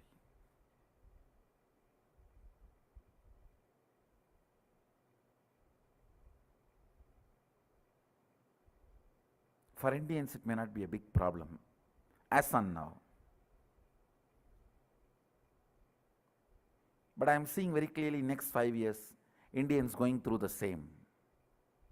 Because it takes only 5 to 10 years anything to come from there to here.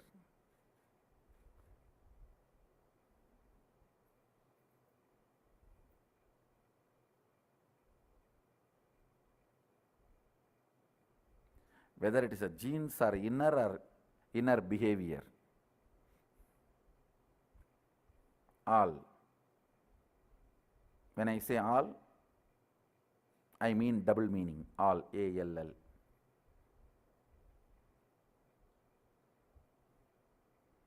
It takes only 10 years for anything to come from there to here. From West to India. Listen.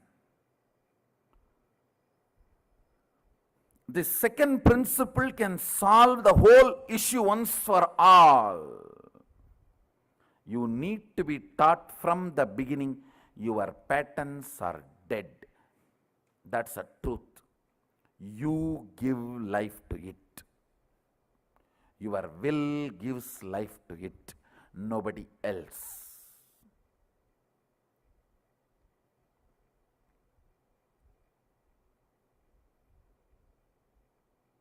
Whether it's a sleeping pattern in the morning or pattern you can't run your day without your depression medication,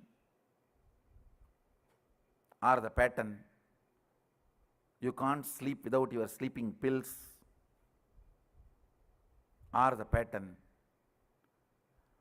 all compulsive thought currents and compulsive actions. Listen. All compulsive thought currents and compulsive actions do not have life of its own.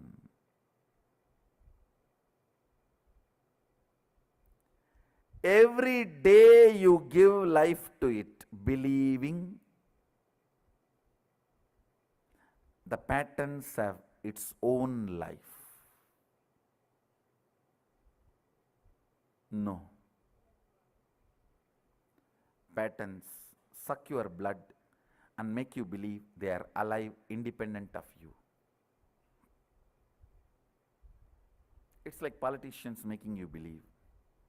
They suck your blood, but they make you believe they are alive, independent of you. And you are dependent on them.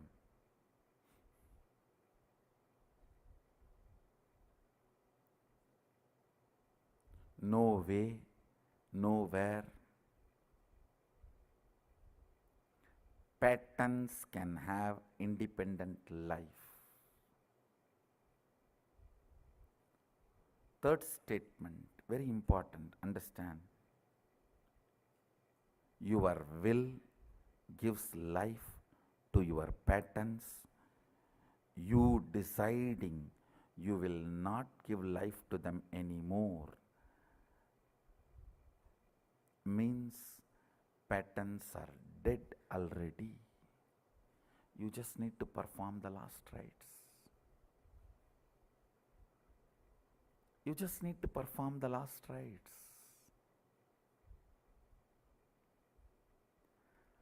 I wanted you to have Shaktipada. Means realizing these three statements. I'll repeat all the three statements. First, listen to all these three statements. Just sit up, and even if you missed in between, went away somewhere for vacation and came back, it's okay. Now listen, just these three. You are a possibility. You are a seed. You are not yet done. Finished product. You are not a finished product. You are only a seed happening, opening and happening. Second, all your patterns you think which stops you, restricts you, puts you in impossibility, stops your growth, manifesting your reality, everything, all of them are dead. They do not have independent life. Third, your will is only life energy, living organism, living mechanism, living principle in you. If your will stops giving life to your patterns, they cannot exist. They just have to leave your intestine along with your kadkapudi. Nothing else.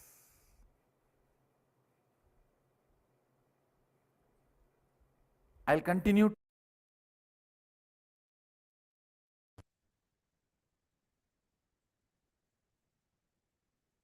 Nithyananda, everyone. Now, let's do the internalization exercise and learn what, internalize what Swamiji has said, and then we'll watch the rest of the cognition that Swamiji is sharing. So let's do internalization exercise now. You can start summarizing what you have understood. Could be one line, two line. Just internalize what Swamiji has said. What is Kalpataru science? You can start posting your comments.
Yes.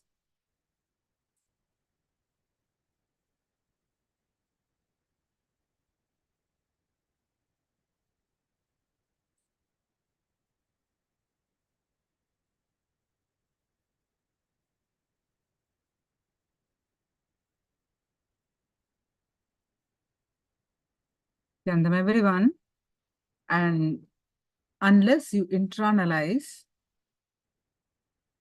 as we discussed in the first session, your learning is not complete.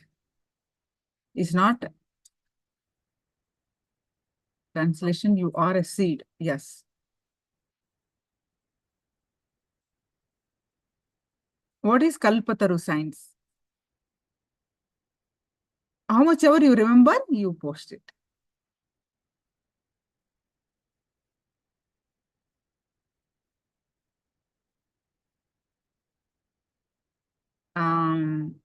Patterns are dead and our will gives them life. Yes.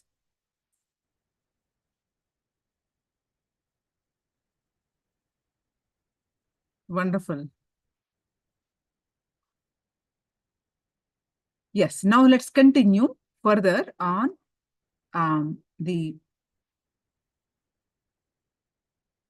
Kalpataru signs. I am the possibility, Ganeshaya, I am seed, all my patterns are dead. Yes.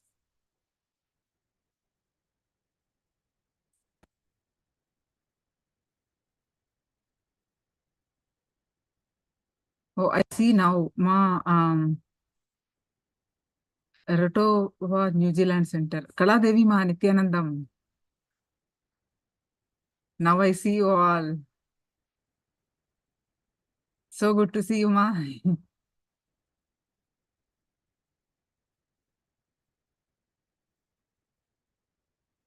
Wonderful. Okay, so let's continue.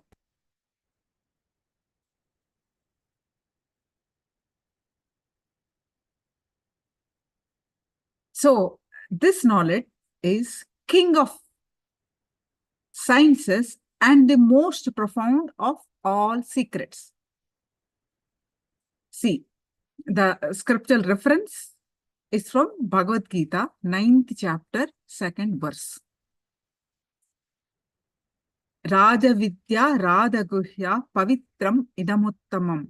This is the verse. Pratyaksha Kavagam Dharma Sukha Kartum Avyayam.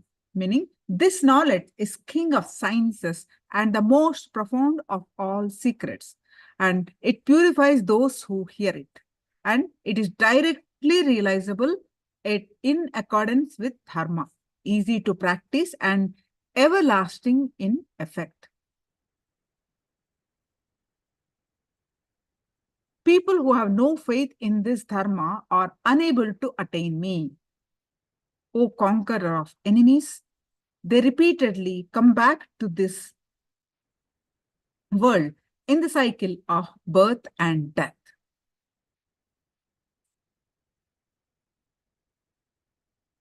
So why is this a Raja Vidya, Raja Guhya means royal knowledge and royal secret.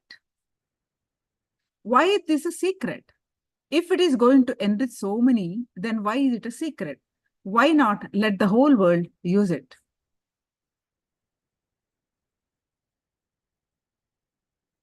The ultimate knowledge, the ultimate secret, the ultimate knowledge is not for the masses. Masses always get stuck with small things and shallow entertainment. That's why if we run a cinema theater, you can see how such a big crowd gathers. Only a few hundred people are here only today because we built only a temple. Temples are for a chosen few, not for all. We need intelligence to come to a temple. We need intelligence to enter spirituality. It is not for everyone.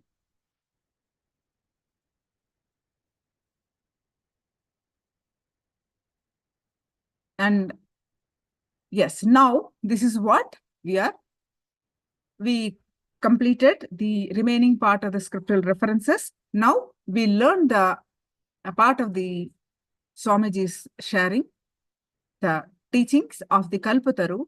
Now, this is what is the gist. Human being is a seed, a possibility. You are not a finished product. You are not done. The moment you come to the idea, you are done. You are done. You are not done. Life is continuously possible.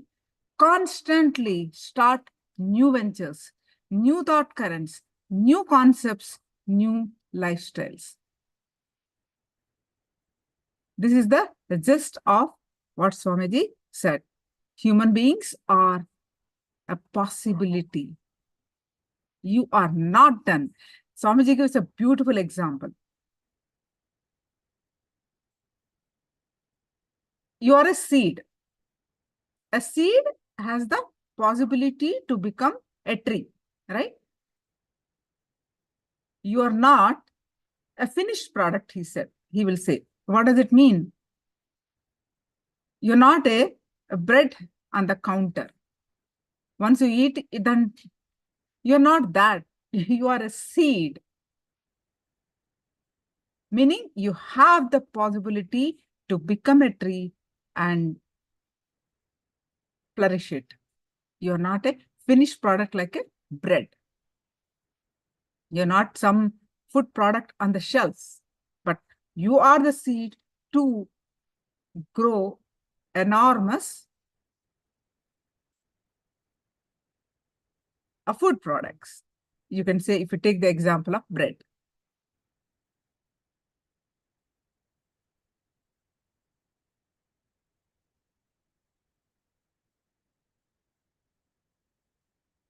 So then why it is so messed up?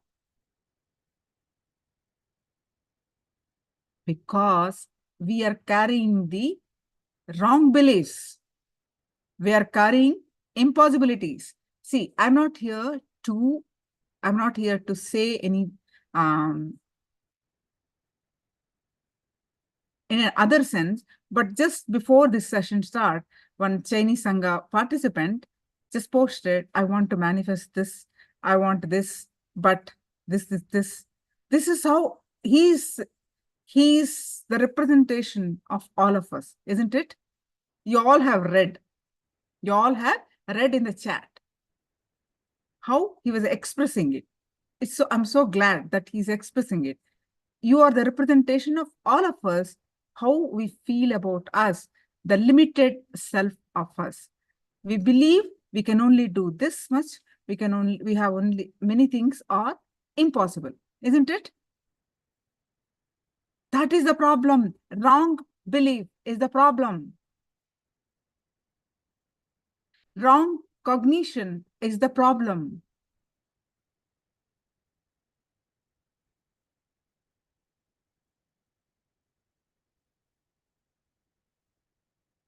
How we learn that?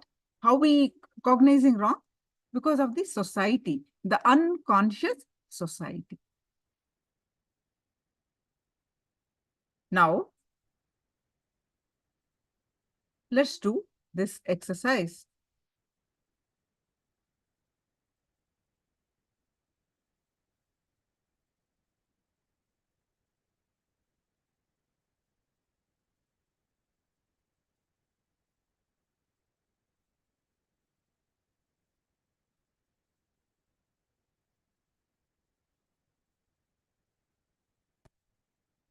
Look into yourself and see where you close the doors for possibility. Sometimes learning a new language or learning something as swimming or cooking or things as grooming yourself. Look in. You have shut so many possibilities with the idea you are a finished product. If you have an idea that something is not possible, pen them down. In every level, in your health, in your wealth, in your mind, relationships, whatever dimension you feel you are done, pen them down.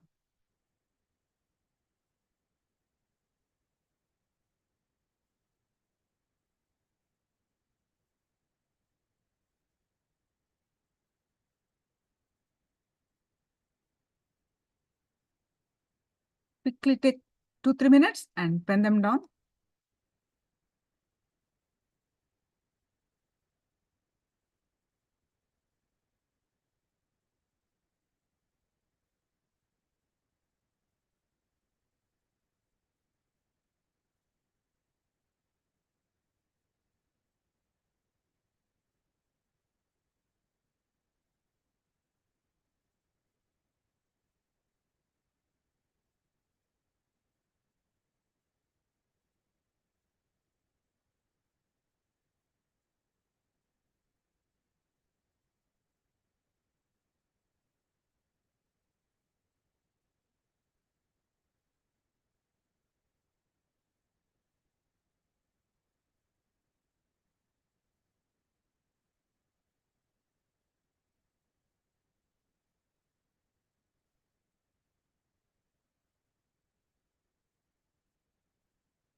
Once you're done, please post it done in the chat. We have so many things to cover today.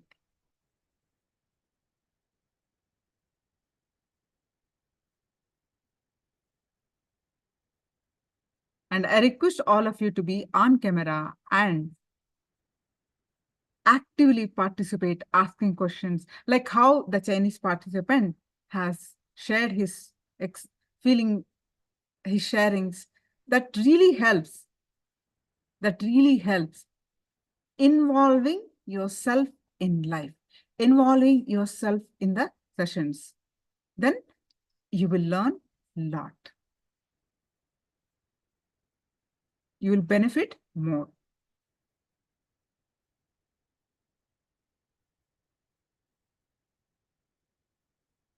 I have always seen people who are sincere, involving, doing all the exercises really benefit from this program.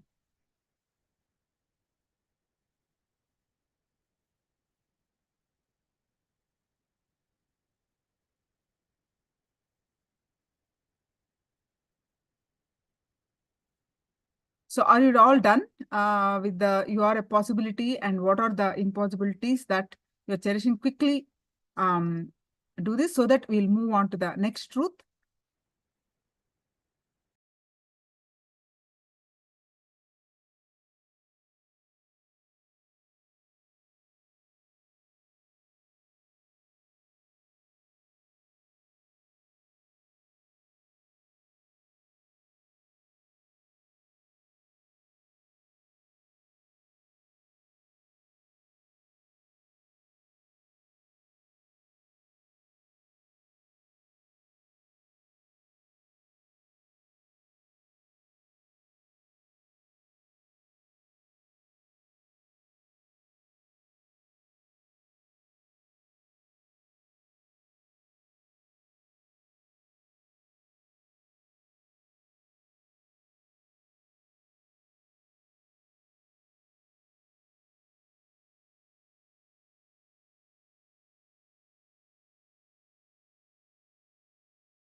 Also, any clarifications needed, you can simply post your comments in the chat.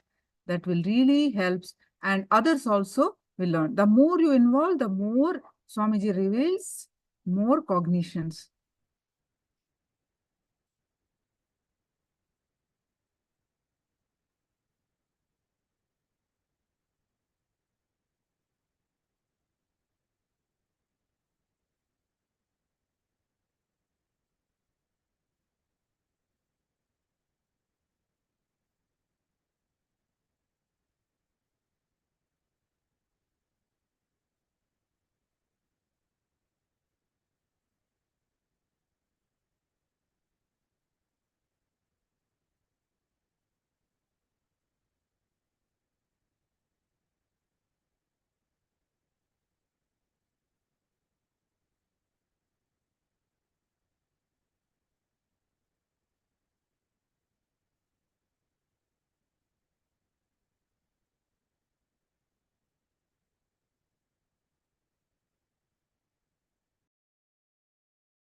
Shaktipata, Ganeshaya. We are going to have a session on that soon, shortly.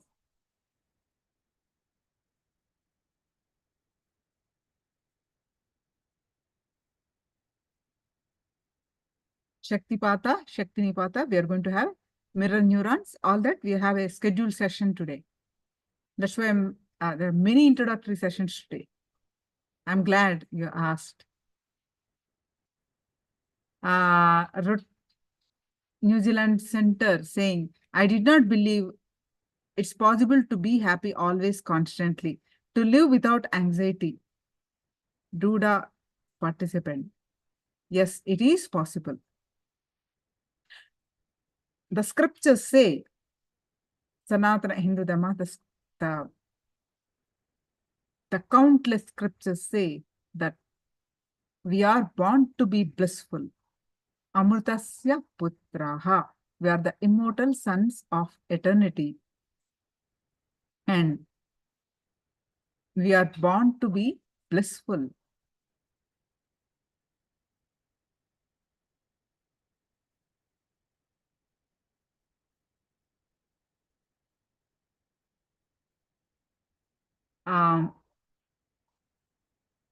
The Guru Prasad, I gave up on my health, feels like never be able to get a healthy and strong body. And not only today, Ma, we have two health days actually. One is purely dedicated on body health and health and wellness, Arogyaspurana. You will learn really most powerful cognitions on health. And you are going to get initiation of healers where you'll be able to heal yourself.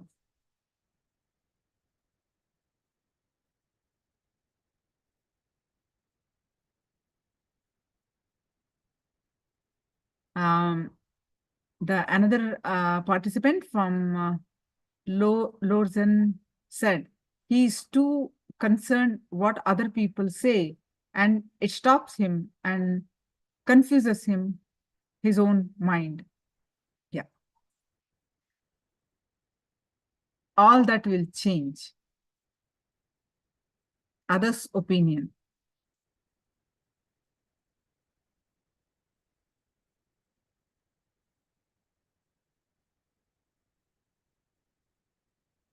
Yes. Now let's move on. The second truth, what we learned, that also we heard we listened from Swamiji's. Let's internalize that and then move on to the listening to the third truth.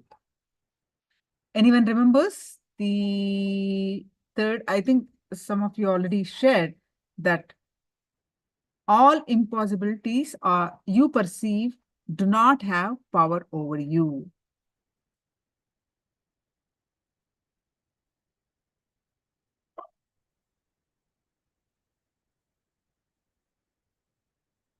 Now, do this another worksheet based on the second truth. All impossibilities you perceive have no power over you. Based on the second truth, please pen down all the impossibilities you carry, the patterns that restrict you. For example, my wife will not allow, my boss will not allow, society will not support me, I'm not that intelligent, I'm lazy, all that. What you carry about you, the impossibilities, all that, please pen them down quickly.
Are you all done?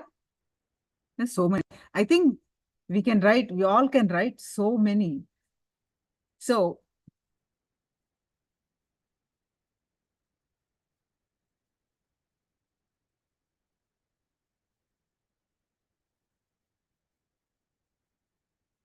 yes, now let's continue.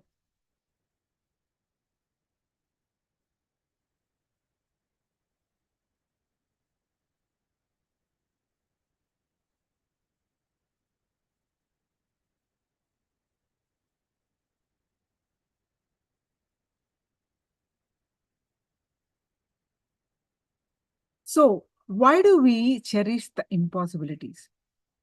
People who want to enslave you constantly brainwash you with the idea that life is full of impossibilities and difficulties. All the films, especially in Bollywood, in all the South Indian movies, there's only one story, rags to riches story. And so many variations they do. So,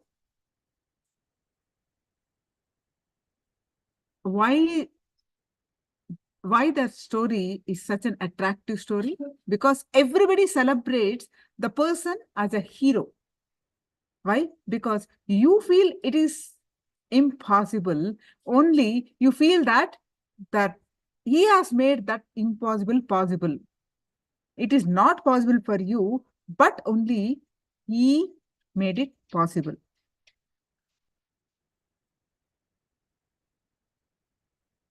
What are your thought currents? And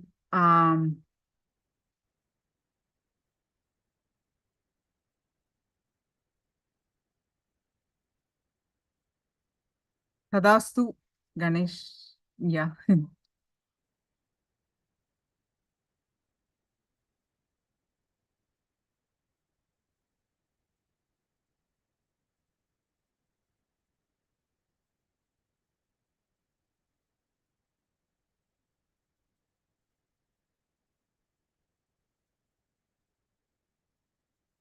All others?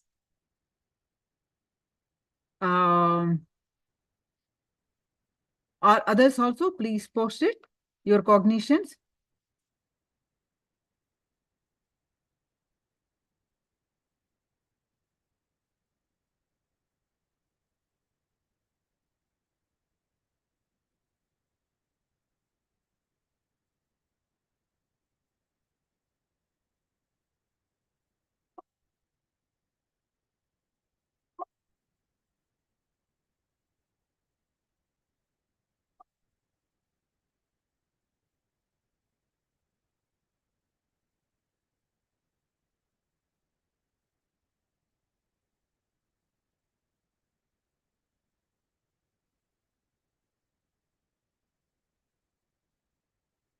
Swamiji says, nothing is impossible.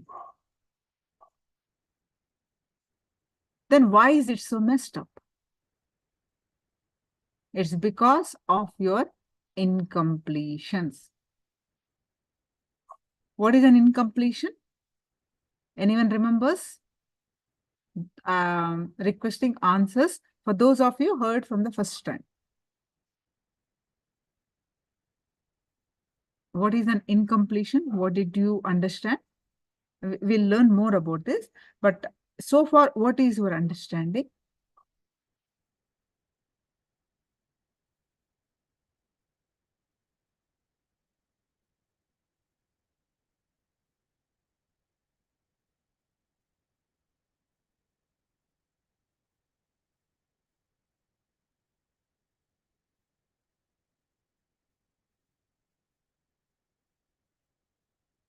Patterns that are living with us. It's a root pattern that we cherish.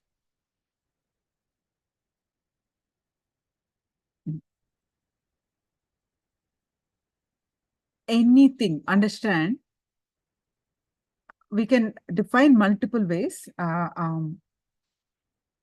Family will not accept me because of my views, how I hold myself as a person and they envy me, if I show any signs of happiness from, okay.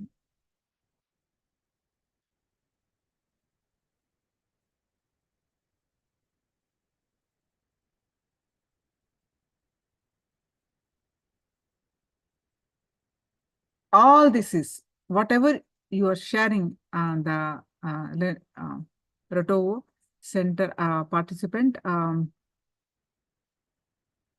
Lorenzo, understand it is a wrong cognition.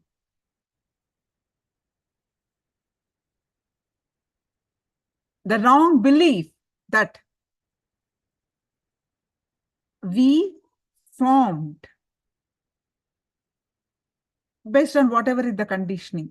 The reasons may be multiple, but the wrong belief or wrong cognition that we carried, that life is an impossibility, is put inside you by the society, the unconscious society. It could be family, it could be friends, it could be anybody.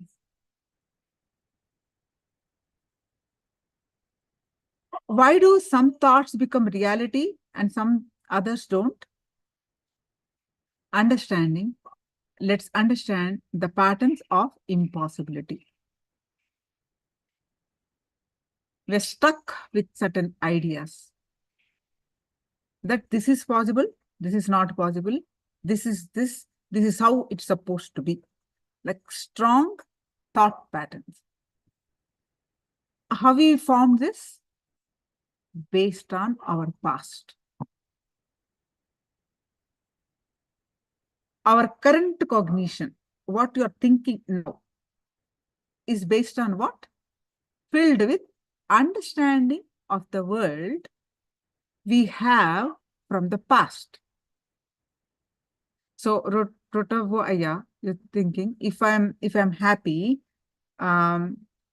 see, please understand, if I'm mentioning doesn't mean that it is applicable to, you are expressing this on behalf of all. This is what we are carrying. So the belief system that I hold myself as a person and they envy me if I show any signs of happiness. You see this. How the thought currents have formed in us, even to be happy, even to express happiness. We think they're going to envy us. It's not only you, there are many people. Hide.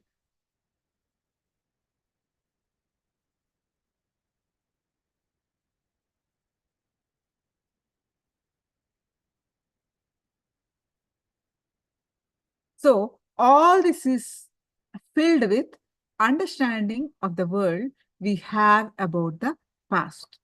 Some of these understanding are the ones that are limiting us.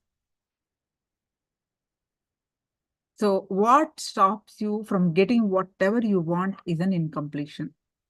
Second, this is one way of defining. Second, whatever puts you in powerless, depression, is an incompletion. The proper way defining what Swamiji has shared is hangover of the past, sitting in the present, affecting the future, is an incompletion. Whatever is holding you now, you're not able to live in the present moment. You're lost. Of where? What? Something in the past. You're lost where? Something, sometime in the past.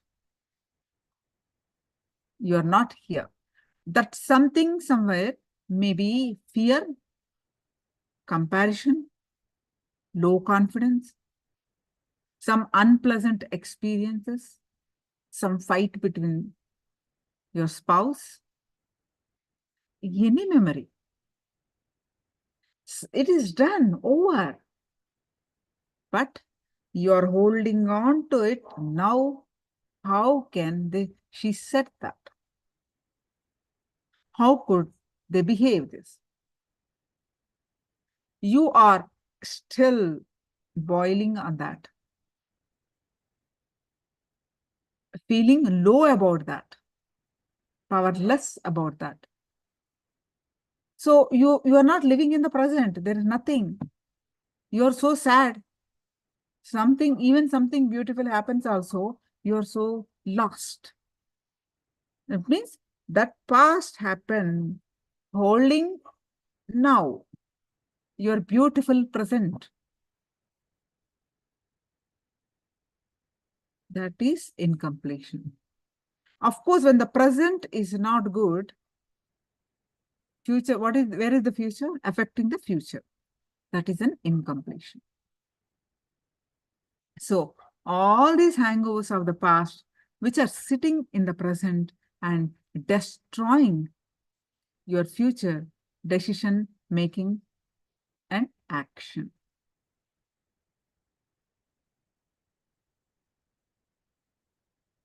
So what happens when we entertain incompletion? They fragment you. They divide you. You are not whole. You are not complete. You are not blissful. They fragment you.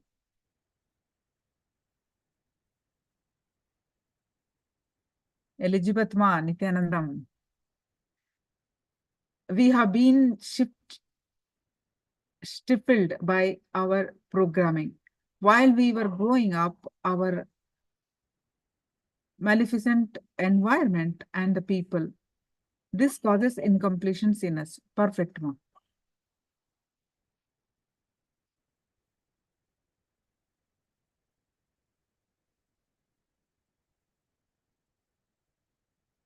So what happens when we are carrying the incompletions is we are fragmented.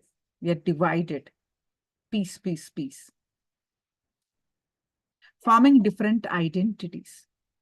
We are one, but we have different identities.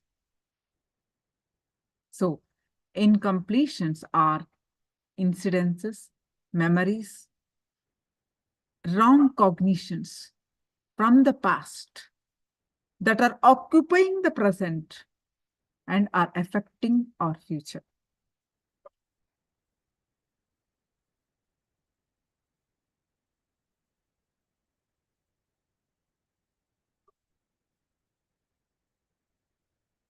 You have gone to beach to enjoy, but suddenly you saw somebody stabbed some person.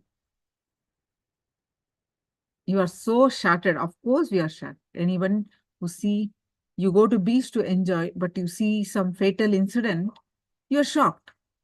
But if the problem is, you need to get out of that. You need to come out as soon as possible. If you don't come out, if you're still holding on to that, and because of that, you make a judgment based that all the beaches are unsafe. And you don't go to beach. So that is an incompletion. Your inadequate cognition about something happened is an incompletion. That leads to powerlessness, low mood, and impossibility. All of you are clear?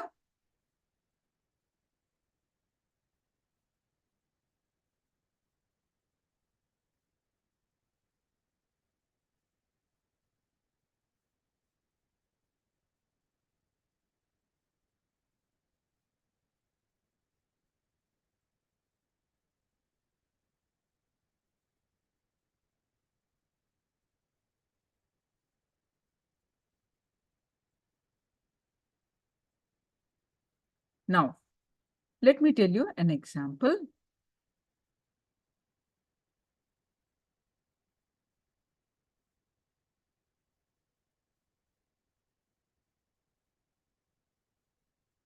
One girl in a history class, the teacher asked, she was so blissful, happy, all the time joyful, bubbly. But one day teacher asked, who is the president of the United States? She jumps up and says, Abraham Lincoln. The correct answer is George Washington. And the whole class laughs at her. She feels ashamed. She's afraid that she will always make mistakes while talking in public. That feeling of shame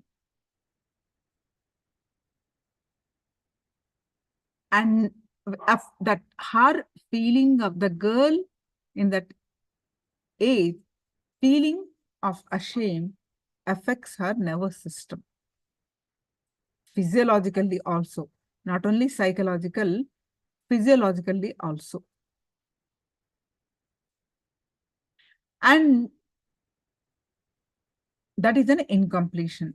If many people let go of that, but if you do not let go of that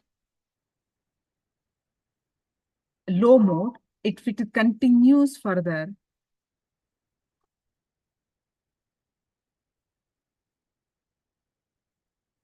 it affects your whole life. You are that same young girl, even if you become 20-year-old, 40-year-old, or 80-year-old. You will remain as that small girl, feeling ashamed. There is no growth. There is no growth or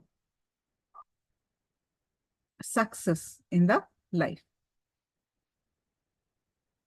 Or she believes that her cognition that, oh, she will, a feeling of asham, oh, I make mistake.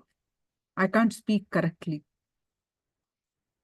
If that become that her thought, which was the seed, incomplete, with that incompletion, she continues to repeat the same thing in a different situation over the period of years, that become a strong pattern that she cannot speak, or she make a mistakes. If she speaks, then she will never speak at work. That results, she may not do well at work.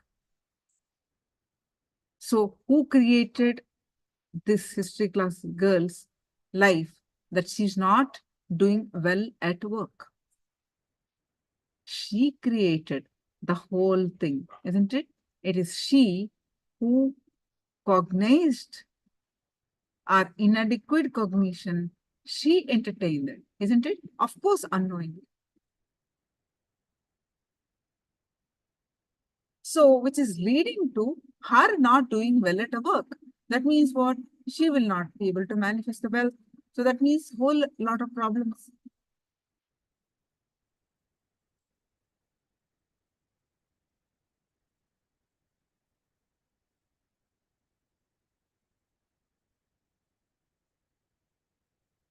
So incompletions always arises from wrong cognition of life.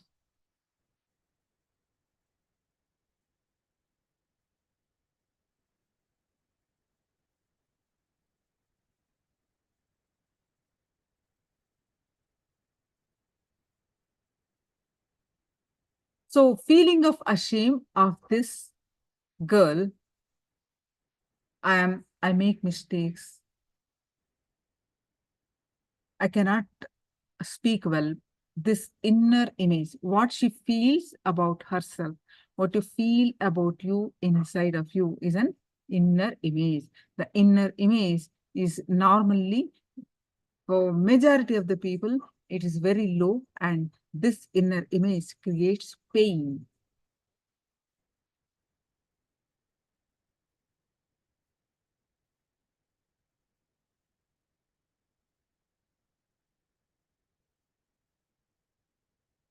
Now, let's listen to the next part of the video. Swamiji's powerful cognitions of what to do next. All of you are with me so far? Any questions?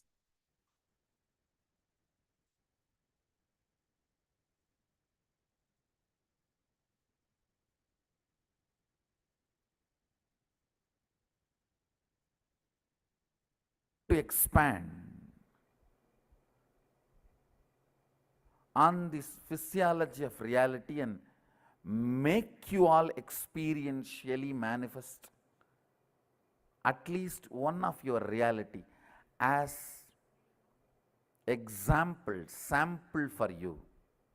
So you can go and start using the same science and technology continuously.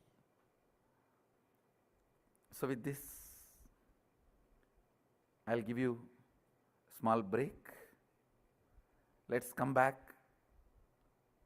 for exploring, analyzing, intra-analyzing, working on these three principles and further manifesting your reality by understanding science of physiology of reality. So let's gather for next session. Thank you. Be blissful. Yes. Now, I wanted these first three principles to be internalized in all of us. Listen, I'll repeat again. The first principle, you are a possibility. You are a seed. You are not finished product. You are not yet finished. That's a good news.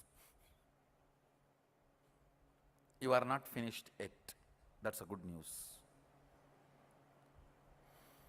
Any idea, concept, pattern which is stopping you internalizing it, if you have a few minutes, pen down. Listen carefully.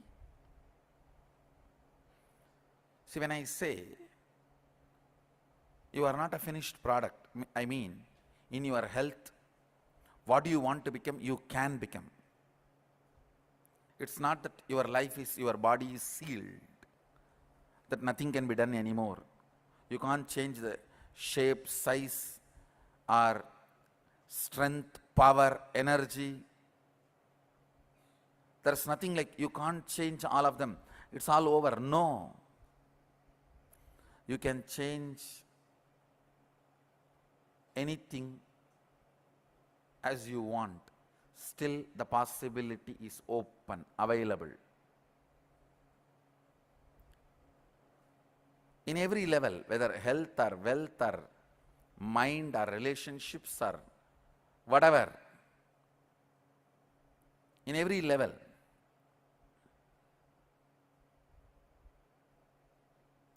how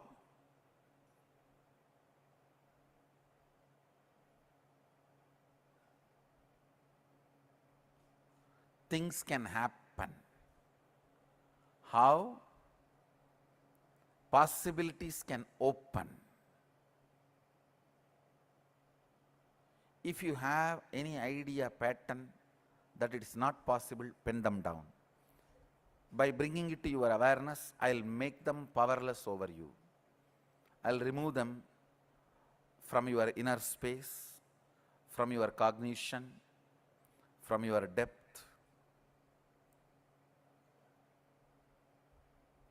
Second,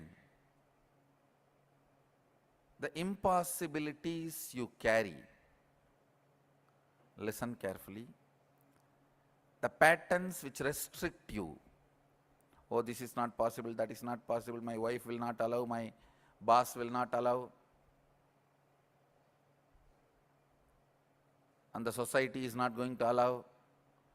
So many impossibilities you carry.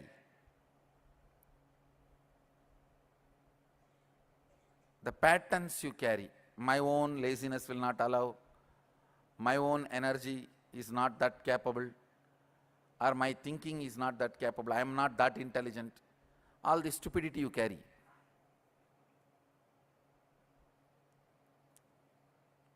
All that. Pen down all the impossible patterns you carry. Means which are dead snakes. If you are having dead snakes all over you, you are only Shava. Only if you are having living snakes, you are Shiva. Will is the living snake. all the patterns are dead snakes. So all the dead snakes you are carrying, pen them down.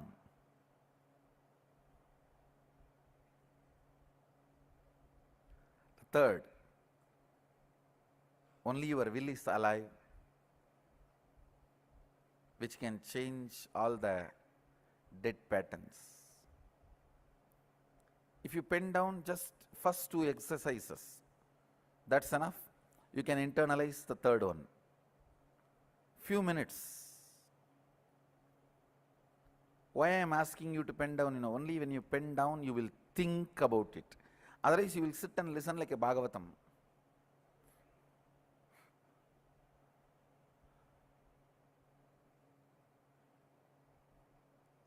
I want you to think, look into these ideas, try to internalize. Let's take few minutes and pen down all the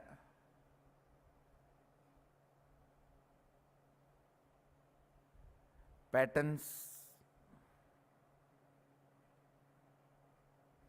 We also have around 100 and more than 100 cities participating from 60 countries, the whole program live. 115 cities.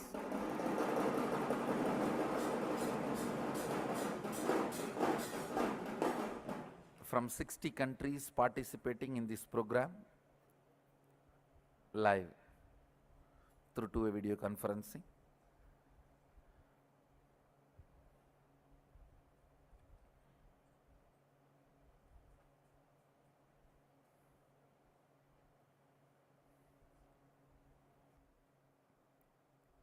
Headache,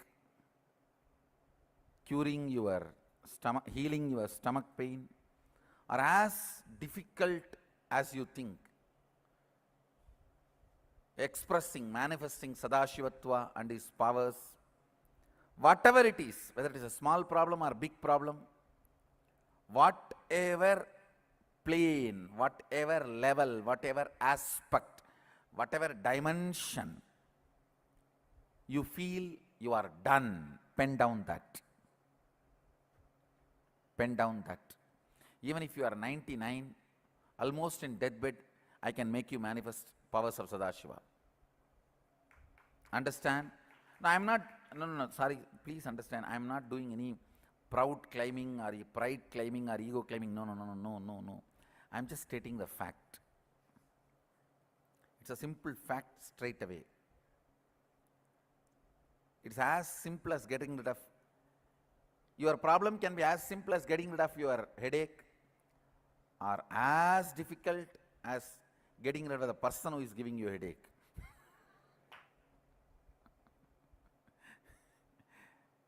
Whatever, the moment you feel you are done, it's not possible, pen down that. And then the patterns you feel most difficult are torturing you, your impossibilities, pen down all of that.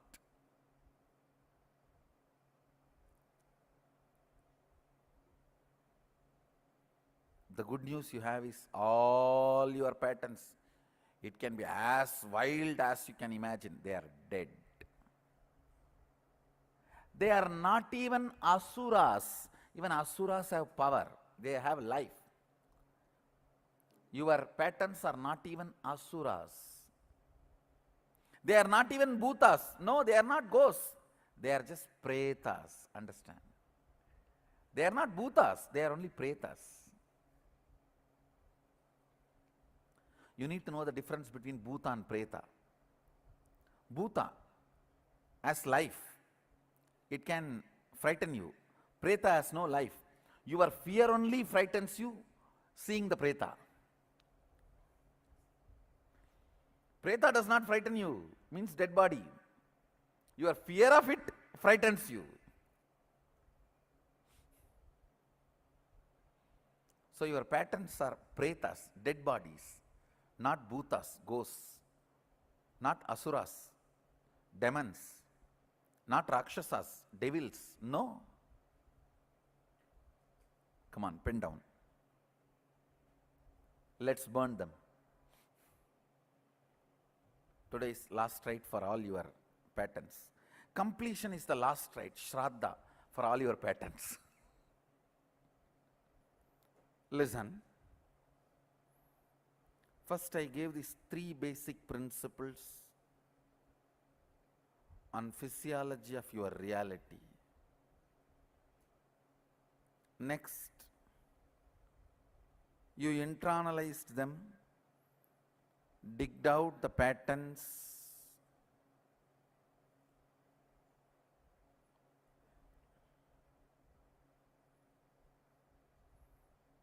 your impossibilities.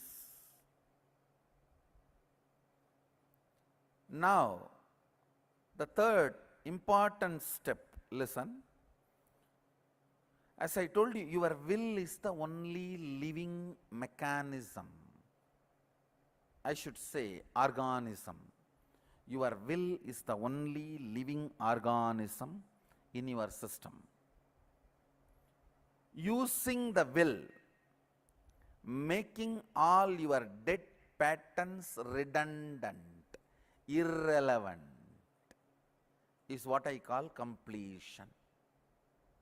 Listen. Completion means making your patterns, impossibilities, past thoughts, emotions, patterns, hangovers, residues, incompletions which are sitting in your present and destroying your future, making them irrelevant and redundant to your life because they are already dead. You are now surrounded by dead snakes. Don't be frightened. If you are frightened, you may get heart attack and die, but not by the snake poison.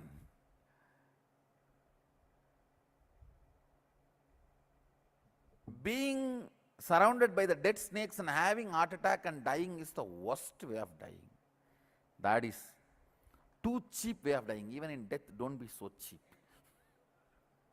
No, really. Even in death, don't be so cheap.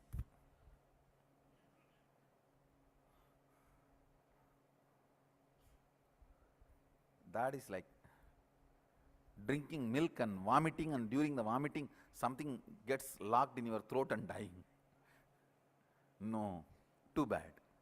Even in death, have dignity.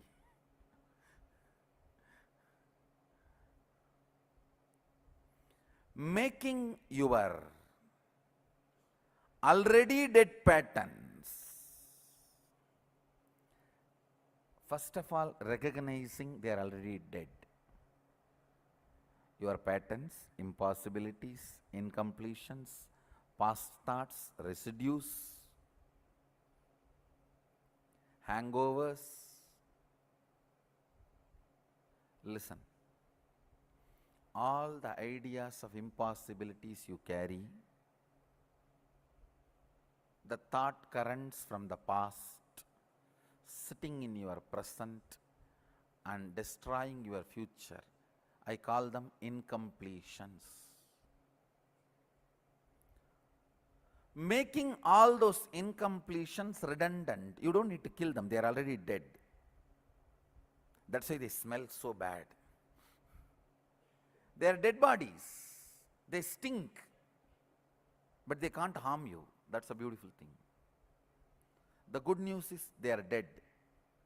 The bad news is they stink. Till you burn them, they stink.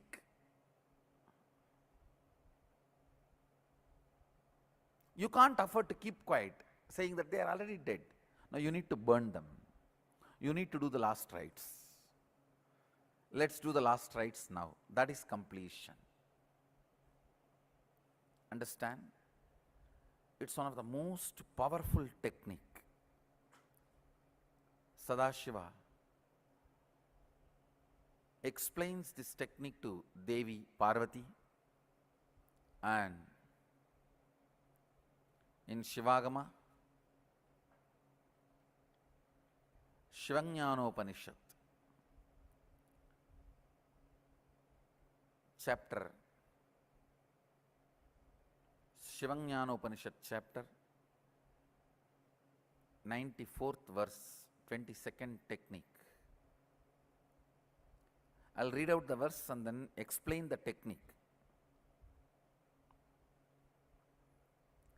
Chittat yanta kritir nasti mamantar bhavayet iti vikalpanam apavena vikalpair uchito bhavet. I'll give you the translation. Listen.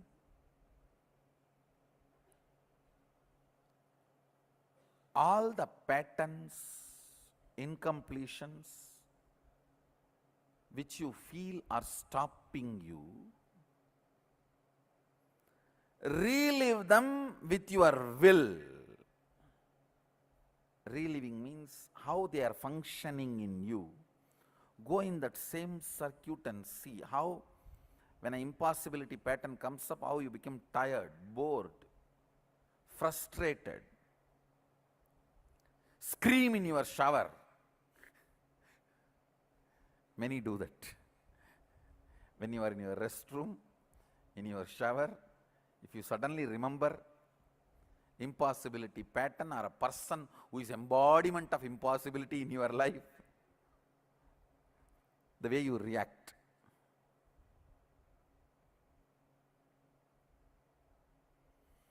Remember each of the patterns and the way you build that pattern, the way you react to that pattern, relive them. Understand? Reliving is not remembering. Remembering means sitting and thinking what happened. Reliving means forgetting the present and getting into that situation and literally like a 5D, like 3D, 4D, 5D, experiencing it. How when you are in shower, if you remember the person, you slap the water.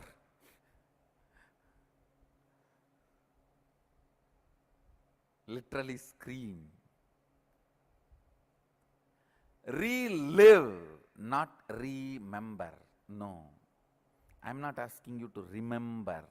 I am asking you to relive every impossibility, every incompletion, every powerlessness, every suffering, every suffocation which stops you, which makes you feel you are not yet complete, which makes you feel you can't manifest what you want. Each of this pattern, just go into that pattern, read what you wrote, go into that pattern, and the same experience, same emotion, relive them consciously. Suddenly you will see they collapse. That impossibility collapses. Means the dead snake is burnt.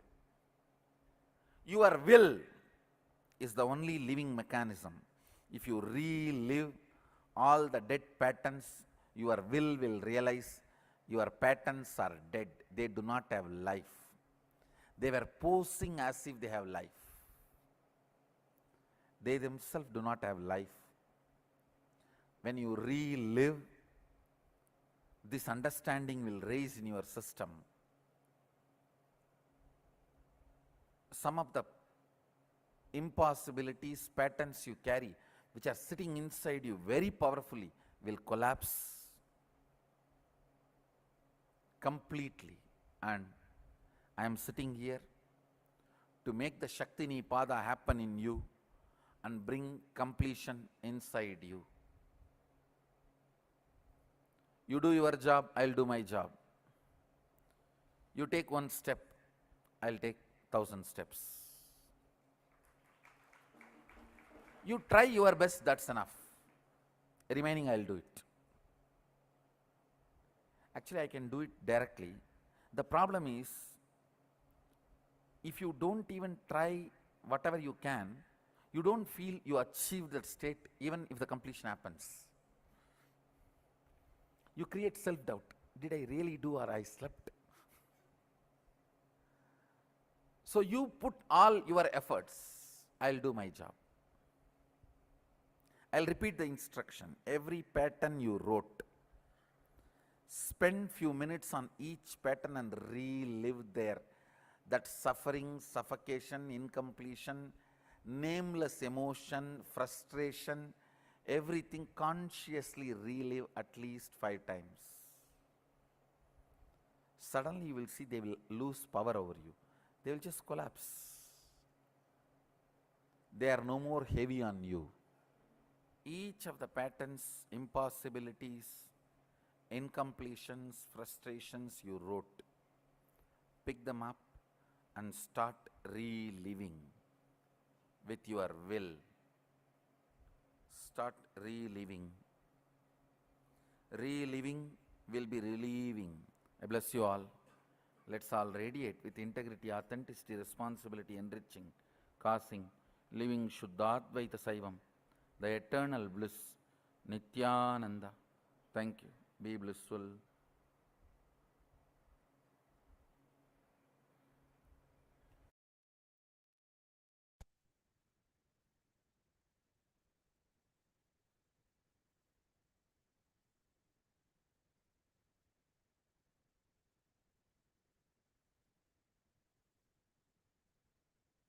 So now let us recap the instructions on the completion that Swamiji has given.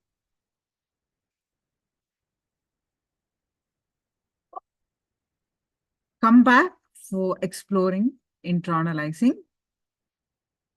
You are not a finished product. On health, what you want to become, you can become.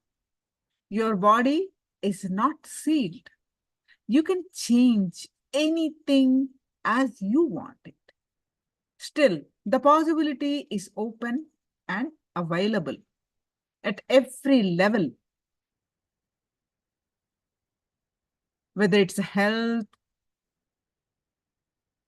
wealth, or mind, or relationship, whatever, in every level, how things can happen, how possibilities can happen. If you have any idea, pattern that is not possible, pen them down. Now, if you have an idea, concepts, patterns, which is stopping you internalizing it, so pen them down.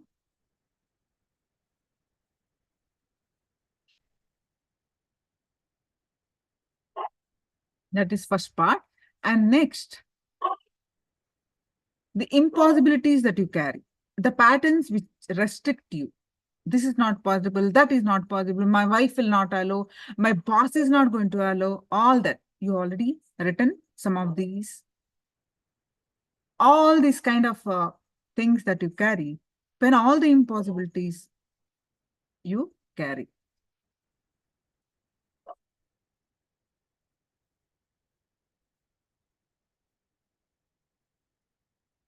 Will is the living snake. All the patterns are dead snakes.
All of you quickly pen them down.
Now the third one, only your will is alive, which can change all the dead patterns. If you pen down the first two exercises, you can internalize this third one. Look into these ideas, try to internalize. Your patterns don't frighten you. Your fear of it frightens you.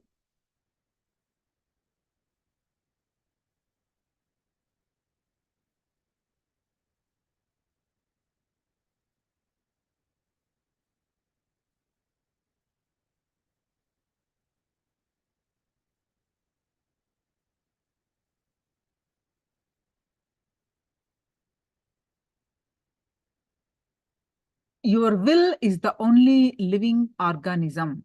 Making your will,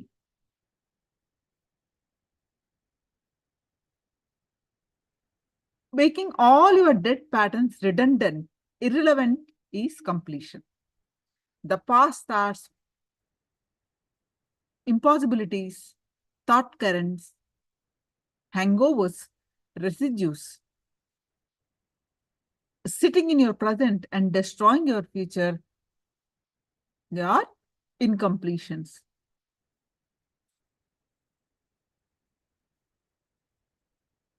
You don't need to kill them. They are already dead.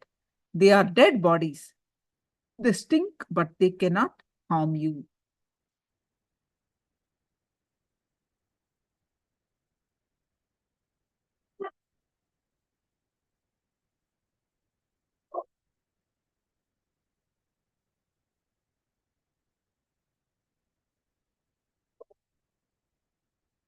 The good news is they are dead.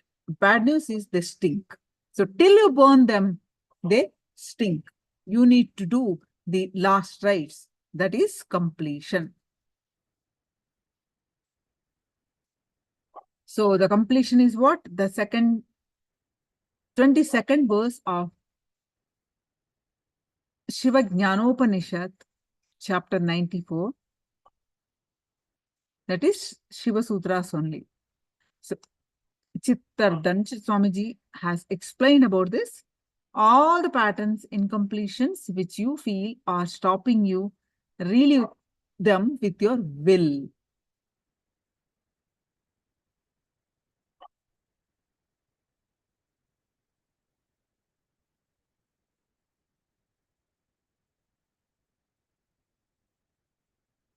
Do not hold the present. The only thing that you all need to remember is, doing this reliving to relieve, do not remember. Do not remember your current context, who you are. How old are you? What are you doing?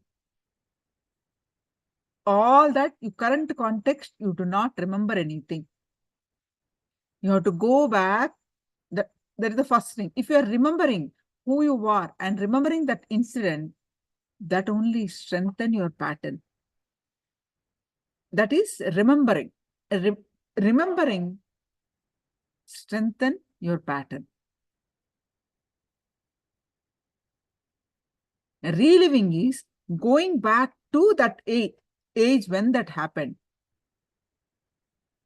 If it happens at the age of 3, you have to visualize yourself at that age, how you looked, all that. If it happened at the age of 10, you have to go back, travel that age and relive the whole thing as if it is happening. But this time you're conscious of it. So it relieves, basically reliving releases you.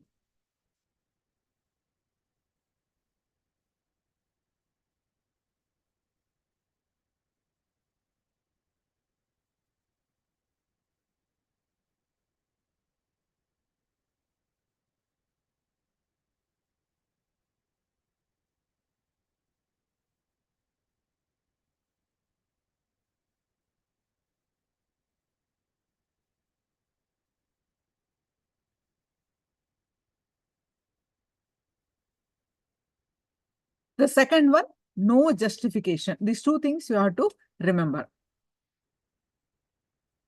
No justification of why they behave the way they behave. Why that happened. No justification. Just simple, pure reliving. Exactly, as much as possible, exactly how it happened at that time, at that age, at that place. You have to relive with your visualization.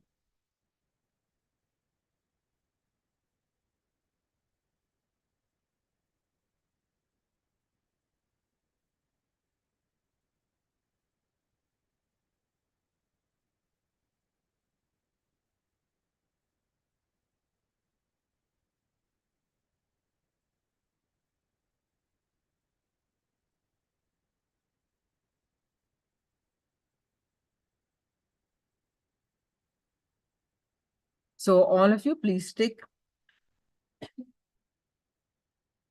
So Ganesh is asking, how do we go back to childhood age to relive the time? Okay, so basically, when you are writing impossibilities or incompletions, when did I start that? When did I start that? You simply remember, scan through your whole life. Then you will trace when exactly this thought current you developed. Thought current of impossibility, thought current of any powerlessness, when you started that.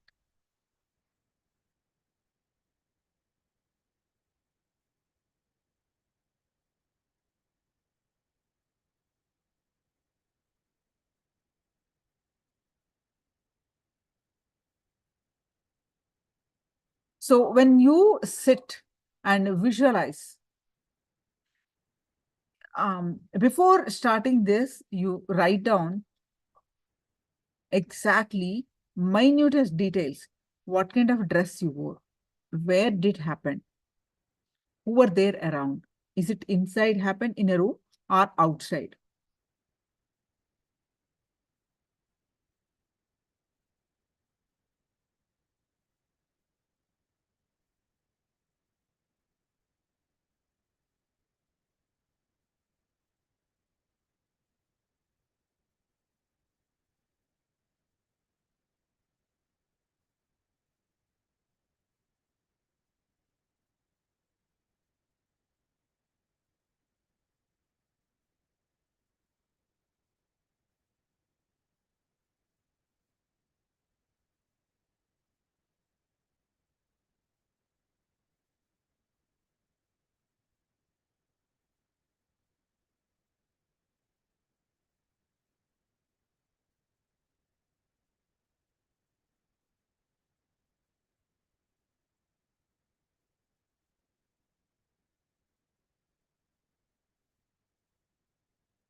quickly do the completion exercise.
Yes.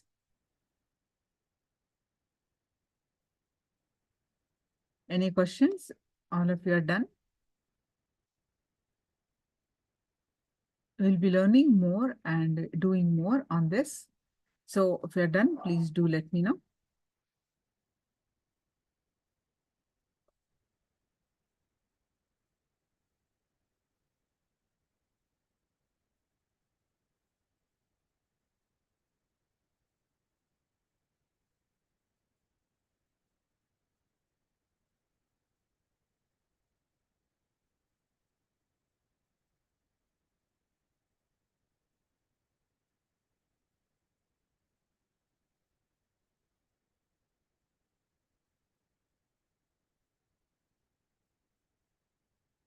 Yes.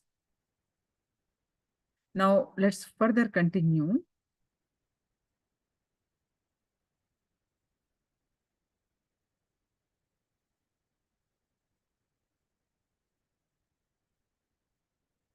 Now, to understand the effect of the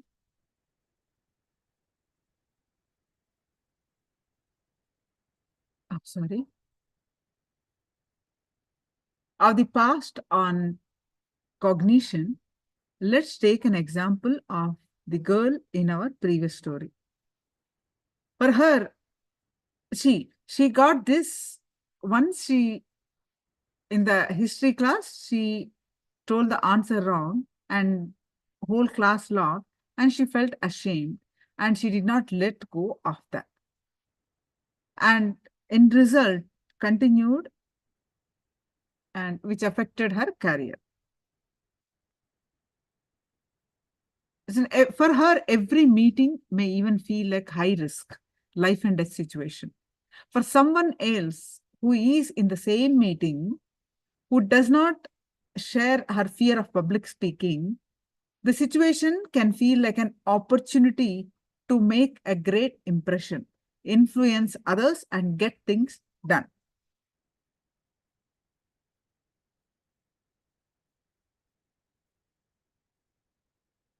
It is as if two people are living in the two different worlds. The first girl cognition, imagine that there is another girl who doesn't carry this kind of cognition like the first girl. So the first girl's cognition has severely bound her. She's unable to see any options in that situation. She only sees one way to act in that situation, and it leaves her powerless. This, whatever cognition binding you, we call this a binding cognition.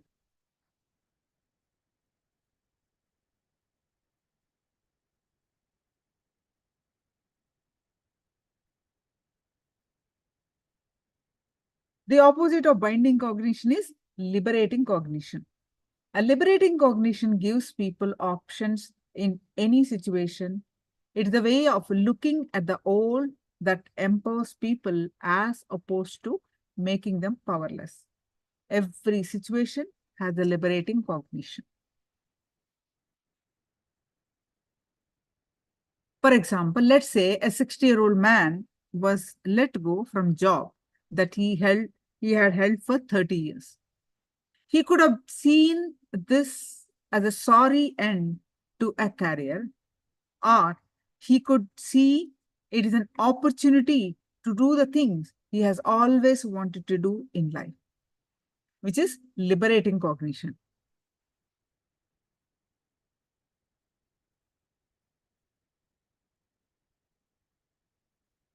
When we see reality as it is, without the filter of binding cognition, then we are complete. Completion is nothing but coming to terms with reality. Anything between you and the reality is incompletion.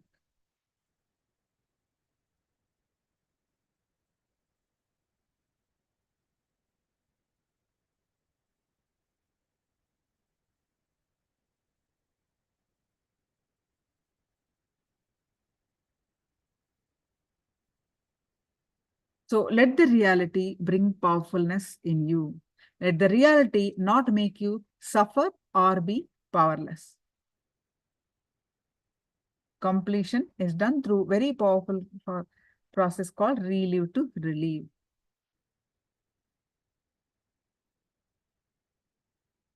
So when we are doing the completion, the intense conscious focus will help us relieve the incompletion.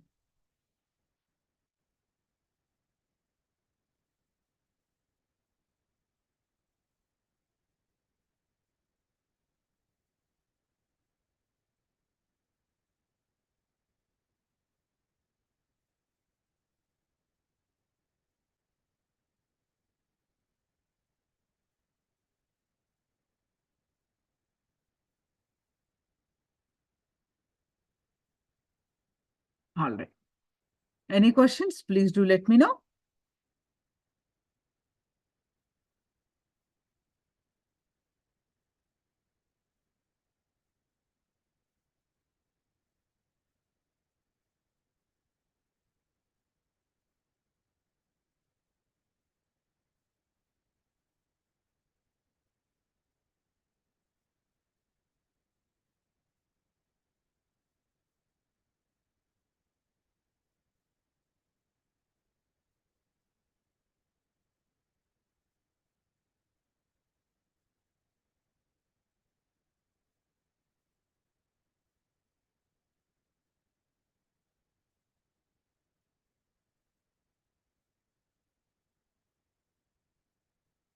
Any questions? Okay. Let's continue.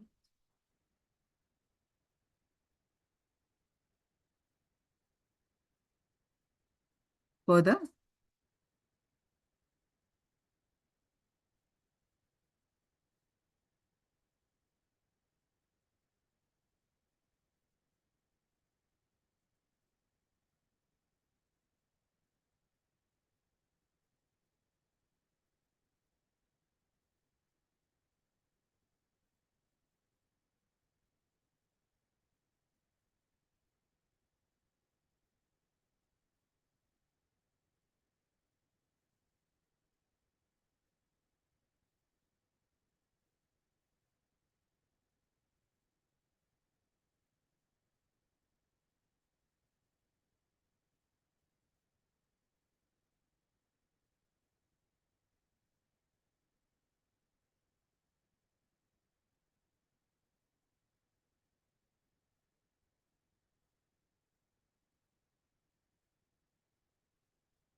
Now, mature conversations with the self, Kalpataru process.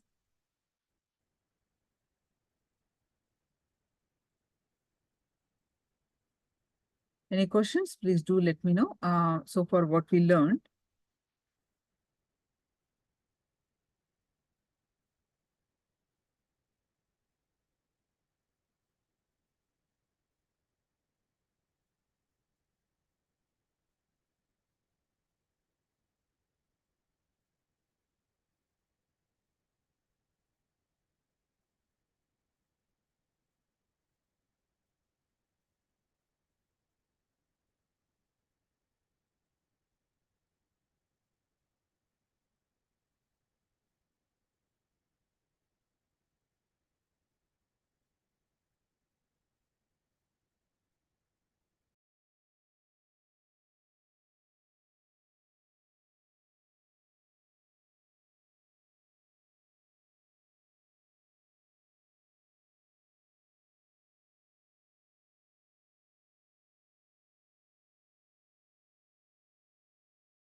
understand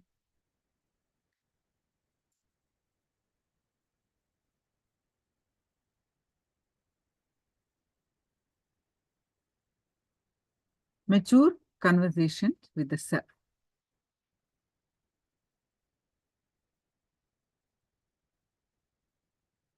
So what is mature conversation with the self? Understanding the principles and deciding to live with it.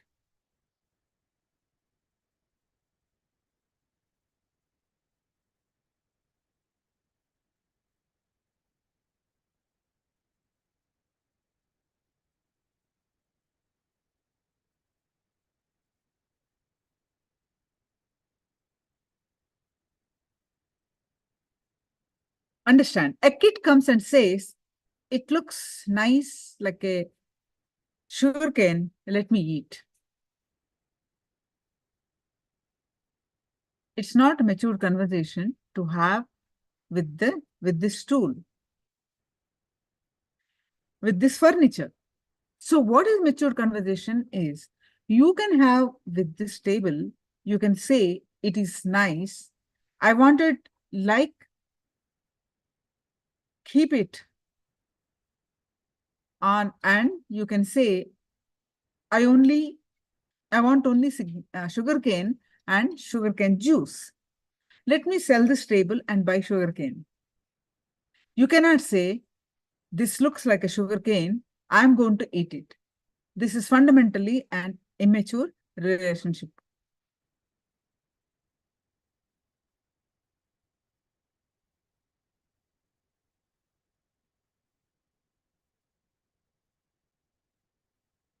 Come to the conclusion and start aligning all your conversation with you in a matured way. Start behaving matured. Start thinking matured. I'm not saying you are not going to have what you want to have. You are going to have much more than what you want to have. That is will to say with you subtly with this mature relationship and cognition. Whether you are accumulating with the friends, whether you're connecting with the friends, family, life, items, products, people, situation, society.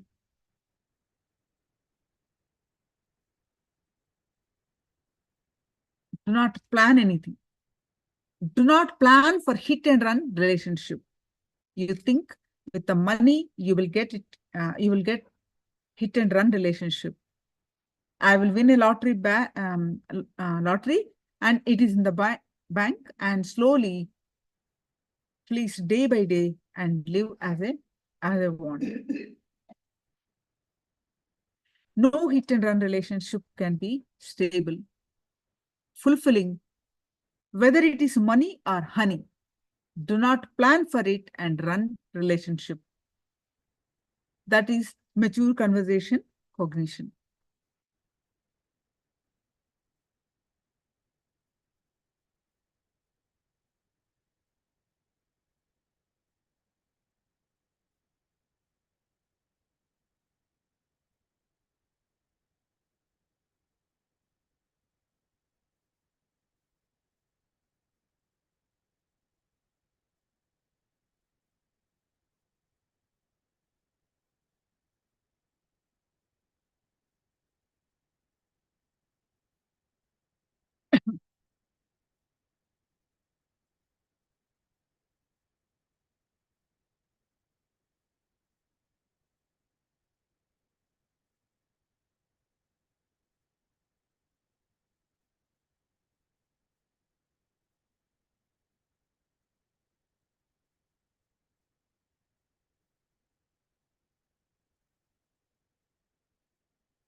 Now we're going to do a process.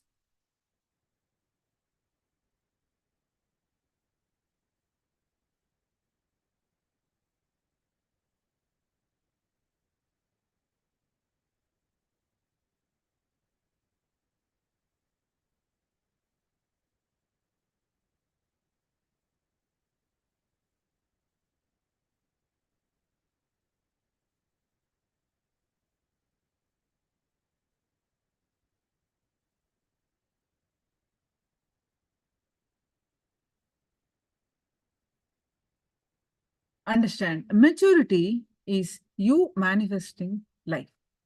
All consolations can give only peace. I'm not a consolation guru. When you come to me, I give you consultation, not consolation. I give you strategy, not status quo.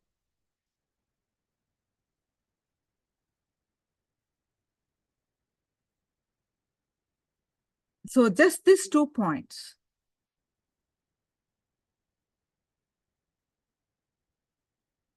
Now, to support, Swamiji says, I'll create the space, the breathing space of Paramashiva here. Sit and write in a paper, because I am live. I remember I am live. I want to be alive. Satchit Ananda. What does it mean? I am consciousness, pure consciousness.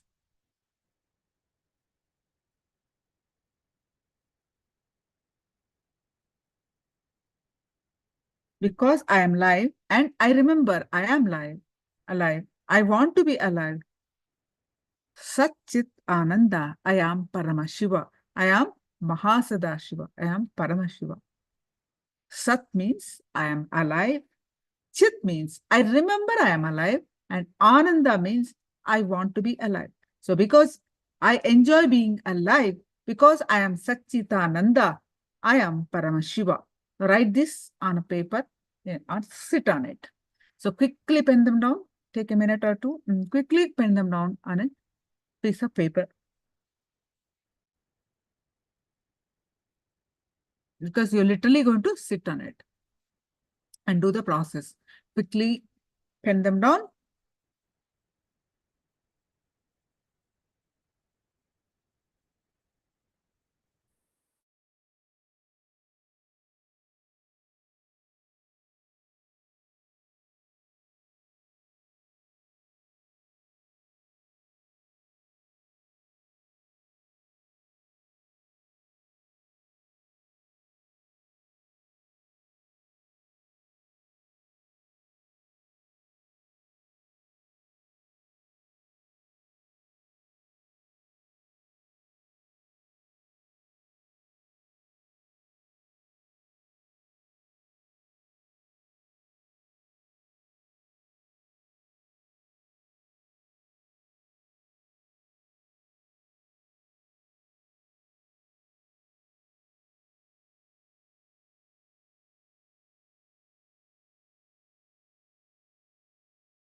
Yes.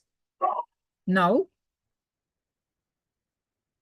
with that decision and conclusion, having matured conversation with anything, you will start manifesting powers.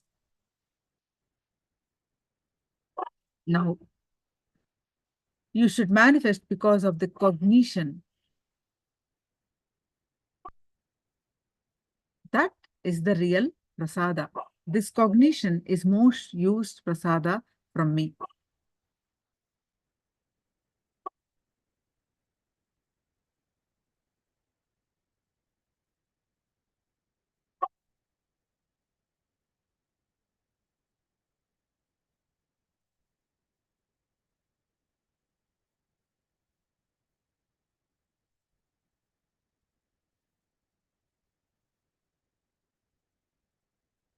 you can write it down on your own mother tongue also. The way it clicks with you, you can write it down.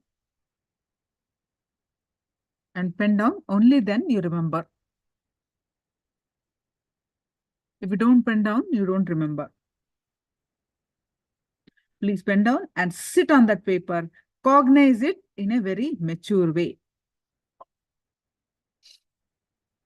Please pen down and sit, literally sit on that paper. Cognize it in a very mature way.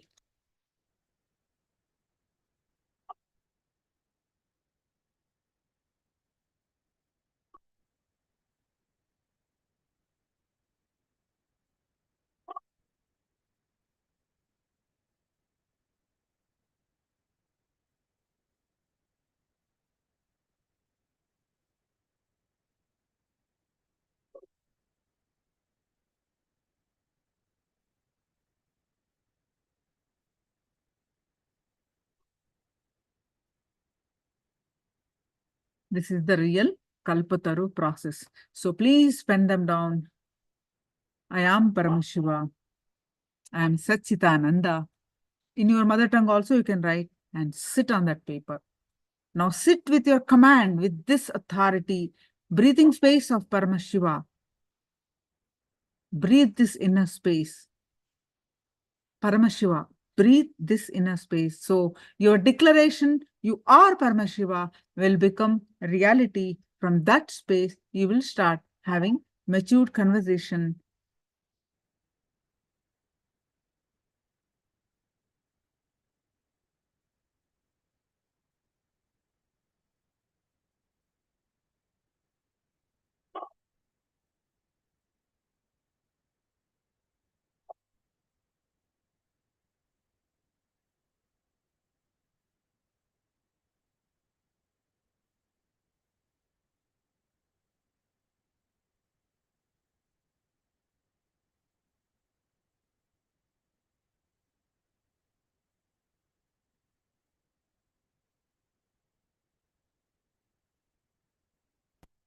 Yes. Now,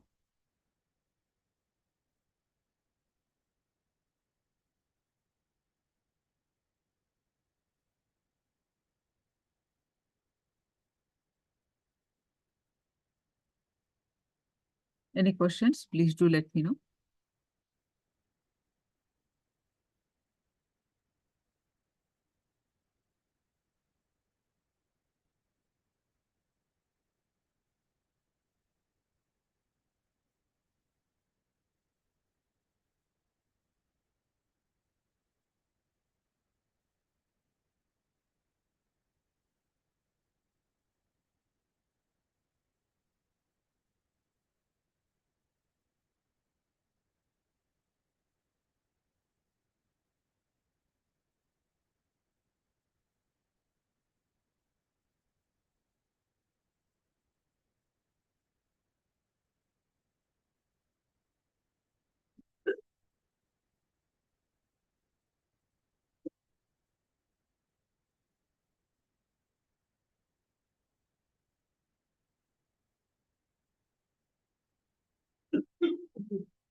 Now let's continue further. Shiva Dīkṣā. So before that, we're going to learn about the Shaktipata. Any questions? Please do let me know.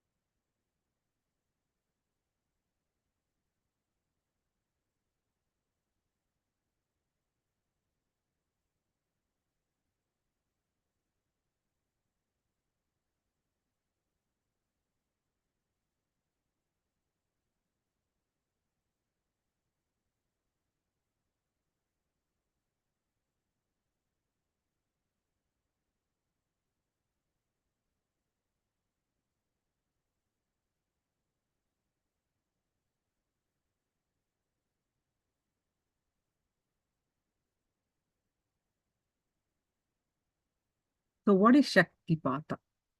Let me explain.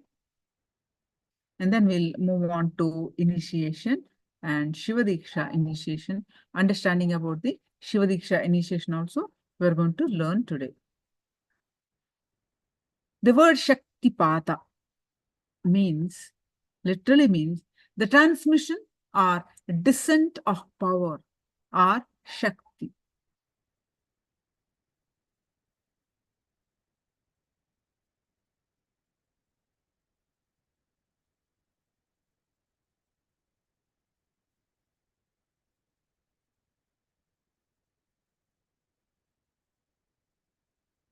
It is one of the most sacred and rare happening that occurs in the form of grace from the Guru to the disciple. When certain atoms are vibrating in a certain frequency in some other part of the world, another one atom, if both of them are made to vibrate at the same frequency, something called entanglement happens between these two. So the information passed to the one is automatically passed to that one also. In entanglement, the distance between the two atoms is lost. That's why even when you're sitting with the two-way video conferencing, thousands and thousands of miles away, the initiation happens.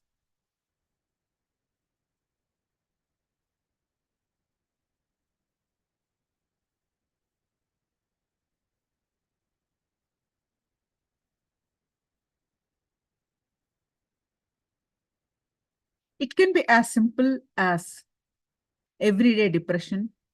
Oh, every evening I'm depressed for last 4 years. So naturally tomorrow evening I'm going to be depressed.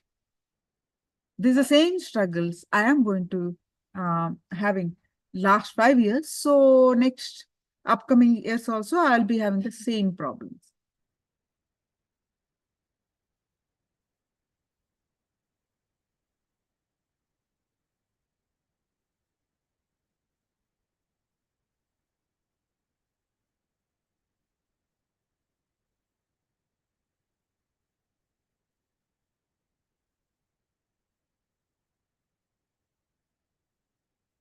So it can be as simple as your everyday depression. Oh, every evening was I depressed for last 4 years. So naturally, tomorrow evening, I'm going to be depressed. So this is the same struggles I'm going to have going through last 5 years. So next 2 years also, this is the way life is going to be. Breaking this thought current is what is called Shaktipata. Descent of grace is Shaktipata. The consciousness intervening and breaking in the form of God or Guru and breaking this thought current, introducing you to a magical lifestyle from the logical lifestyle is Shaktipata.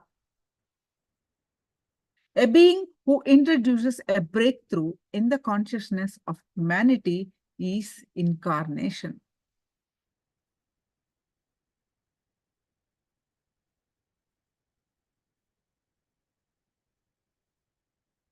Swamiji first started speaking on this way back in 2002. Shaktipata is the best boon I received from Paramashiva. Swamiji says, in the Arunagiri Yogeshwara, come down as Paramashiva, come down as Arunagiri Yogeshwara, and Swamiji received the Shaktipata from in the form of Arunagiri Yogeshwara. Swamiji lived, experienced very intimate, close relationship with the Arunagiri Yogeshwara for about an year. Exactly speaking, about 9.5 months actually. So the celebration of Shaktipata was so intense. Swamiji was not able to remember what he was before he met Arunagiri Yogeshwara.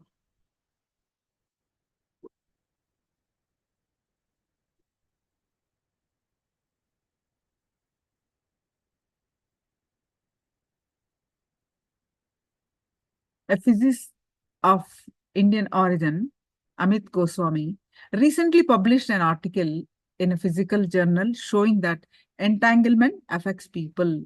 He had two people meditate together and then separated them in two chambers, one person in each. So when they couldn't see or hear one another, when one person had a light stroked at his eye, it caused the firing of a certain frequency in the vibration. Remarkably, at the same moment, the other person's brain also fired, even though he never saw the light. So this proves that energies of the people intuitively affect each other. Entanglement is a term used in quantum theory to describe the way that particles of energy or matter can become correlated to predictably interact with each other, regardless of how far apart from they are, which means the state and actions of one of these particles can instantaneously influence the state and space and actions of others through the process of interference. Consciousness intervening and breaking in the form of Guru and God.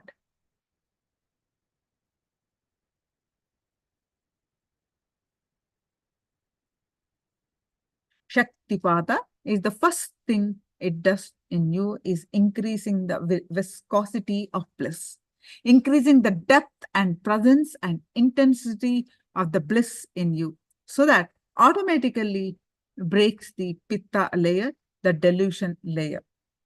Shaktipata should be happening constantly in your system by the sweet Leela Dhyana. Leela Dhyana is what? A sweet remembrance of the Guru. So if the Leela Dhyana continuously happening in you, meaning Shaktipata has become eternal in you.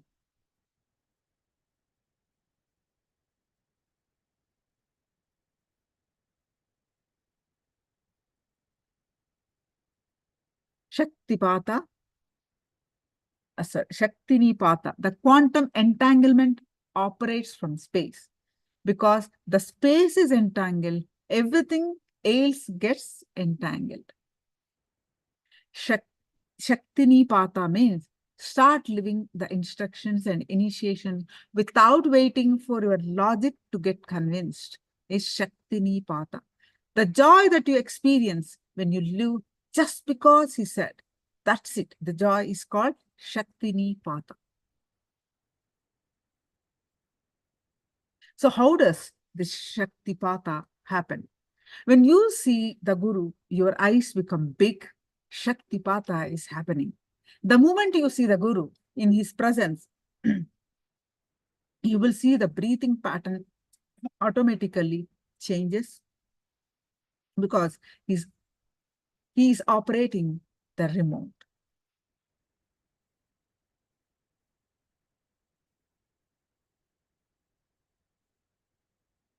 Any clarifications you are understanding? Can you please post it?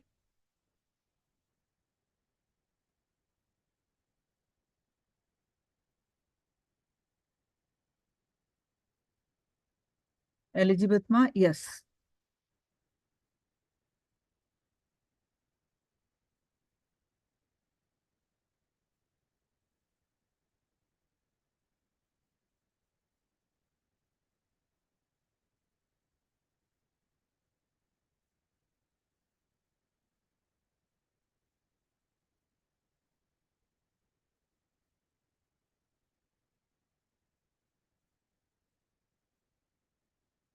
Any questions, please do let me know.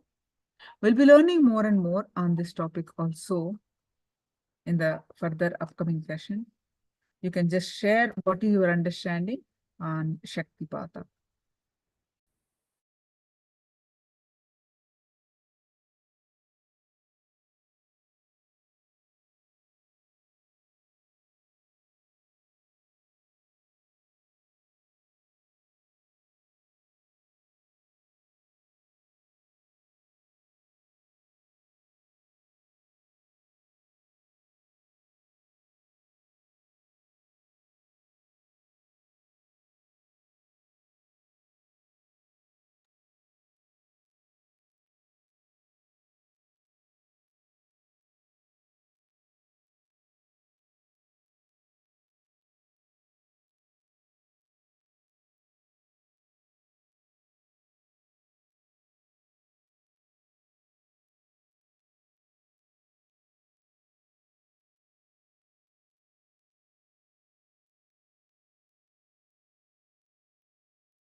What is your understanding? Also, you can please quickly post it. And we are going to move on to the initiation, understanding about the initiation.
let me explain about the Dīkṣā, the initiation.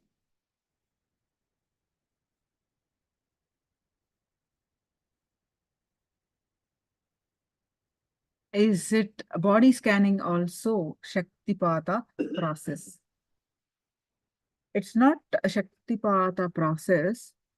It's basically a healing, a third eye healing process. Not the way when, see, in the body scanning, you are getting body scanning or you doing it? You are manifesting power. What is that? Which one is that? You are manifesting it. Then it is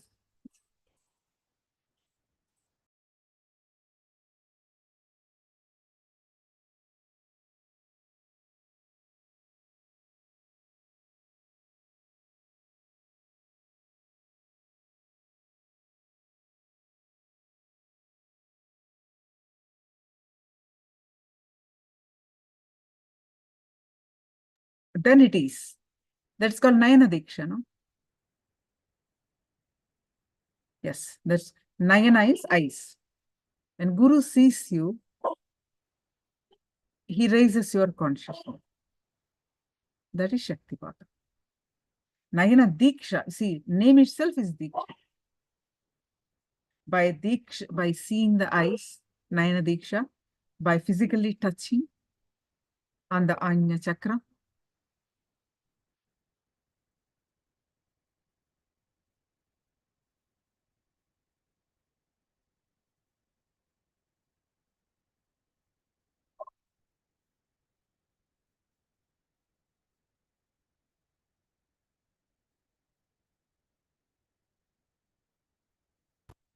as we go through these sessions, we'll be learning more and more cognitions about these fundamental concepts. We are learning the base concept, very basic concepts today. Your inner space, Mana, Chitta, Buddhi, Ahankara. Your collectively, your mind, intelligence, the name you use, nationality, community, language, ethnicity, all that.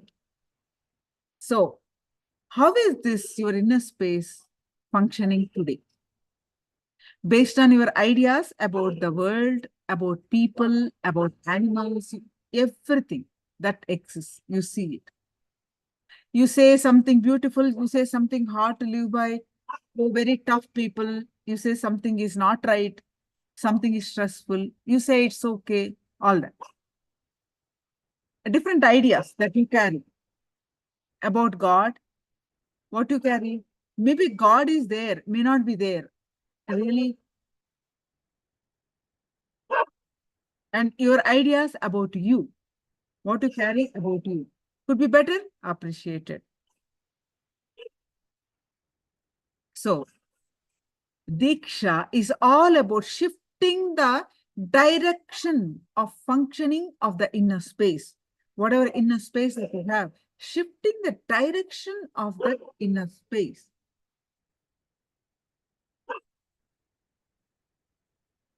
Diyate jnana sambandha kriyate prasuvantaha. That action which bestows enlightenment destroys the three impurities. The impurities are what? The bondages of the self, Anavamala, Karmamala, and Maikamala. These are the three Sanskrit words. The meaning of these three, Mala means impurity. The three impurities. What are those? Feeling belittled. You feel so low about yourself. Maikamala, feeling the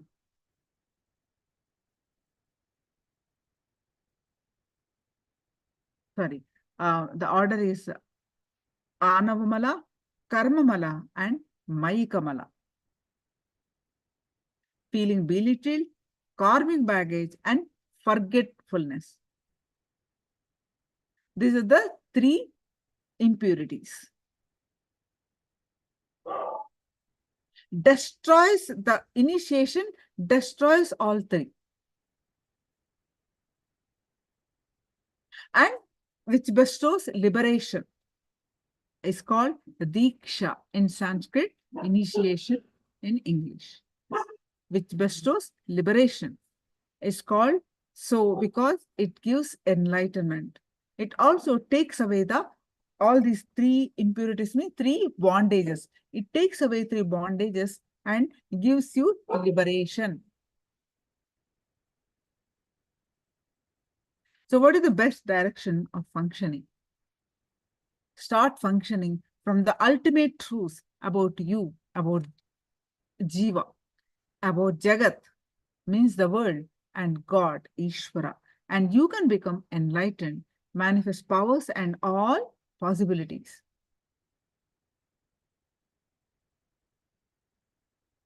Another pramana. What is the ultimate truth about you? So, ultimate truth is you are Paramashiva. How to make this ultimate truth your functioning core? By initiation. Dīkṣā is all about shifting in that direction of your ultimate truth. I repeat, Dīkṣā is all about shifting you in the direction of your ultimate truth, manifesting your ultimate truth. So we'll be watching. So initiation is for everyone. Take few moments and make sure you are sharing this truth to friends, family, and loved ones.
Right. Now, let's move on to the Shiva Dīkṣā.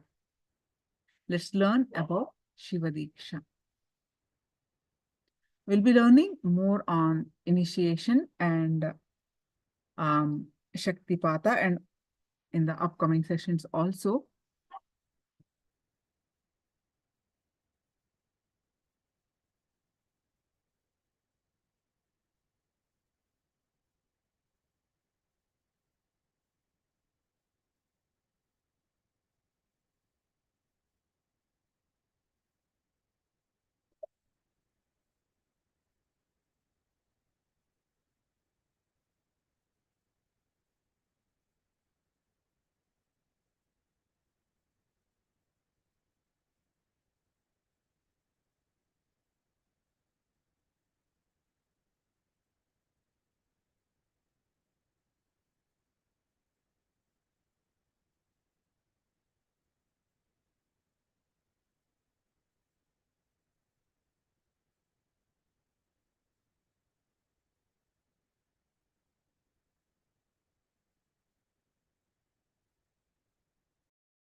Our inner space is like a software which decides how our life will be.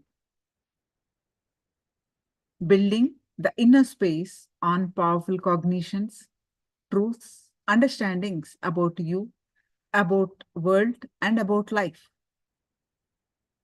Ishvara.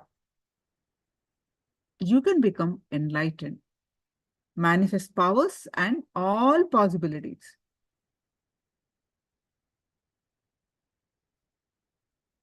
Shiva Dīkṣā is all about shifting the way you function from powerless cognitions to powerful cognitions.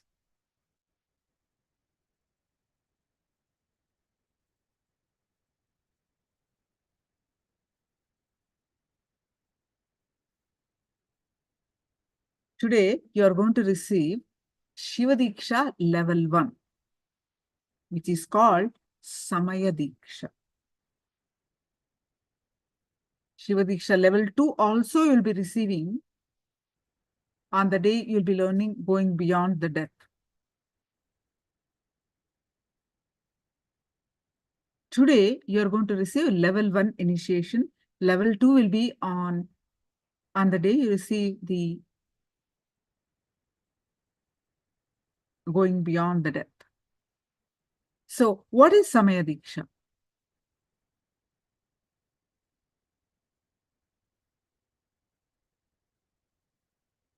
Understand? The root cause of all our suffering is pain, is our idea of I and mine, which is mamakara, the inner self.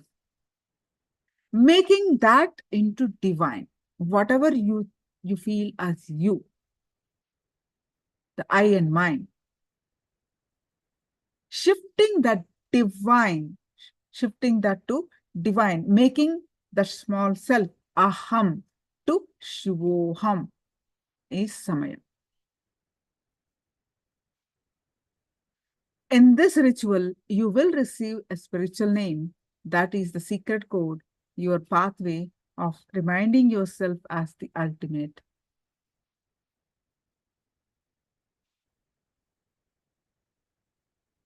So,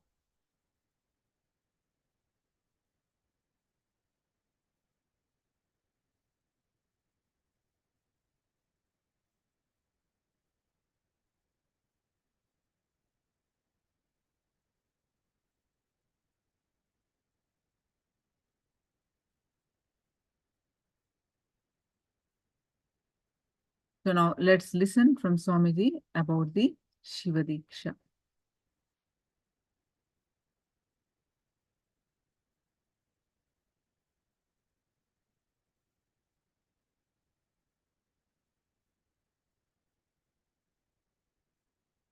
Any questions? Please do let me know.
Our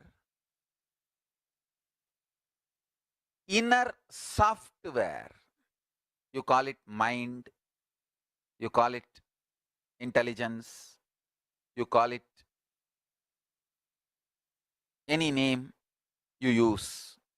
In Sanskrit, we use the word mana, chitta, buddhi, ahankara. All these words put together, I call it as inner software. Please understand. The inner software you carry functions based on certain patterns and cognitions and understandings. That inner software can be binding you, torturing you, harassing you, abusing you more and more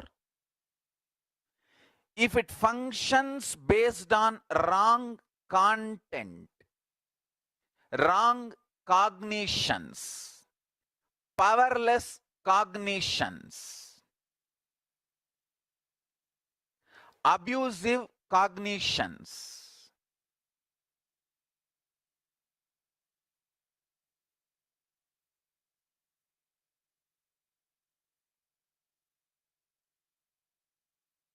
If that inner software functions based on powerful cognitions, right cognitions,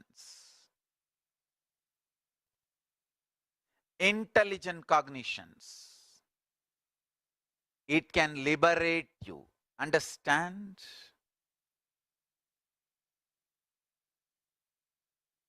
The inner software you are carrying, if that software functions on the right programming, powerful cognitions, it can liberate you and make you manifest powers and make you enlighten. If that inner software functions based on wrong cognitions, powerless cognitions, powerless content, understandings, ideas about you, about world, about God, about you, about world, about God, Jiva, you, self, Jagat, world, Ishvara, God. About all these three, the cognitions you have, the cognitions, conclusions you have about life, this all forms the core content for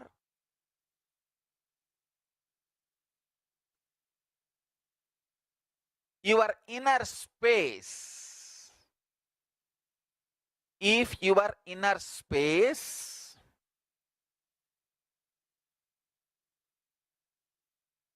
functions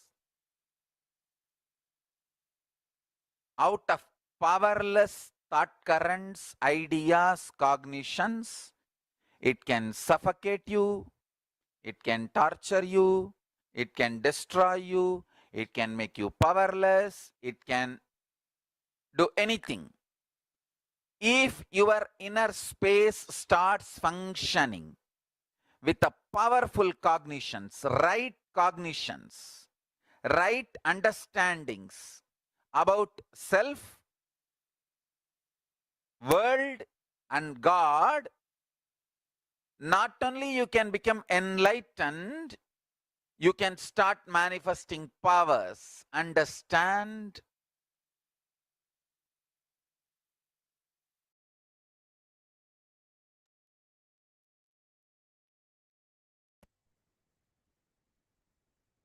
So what is your understanding so far? That this is very important initiation.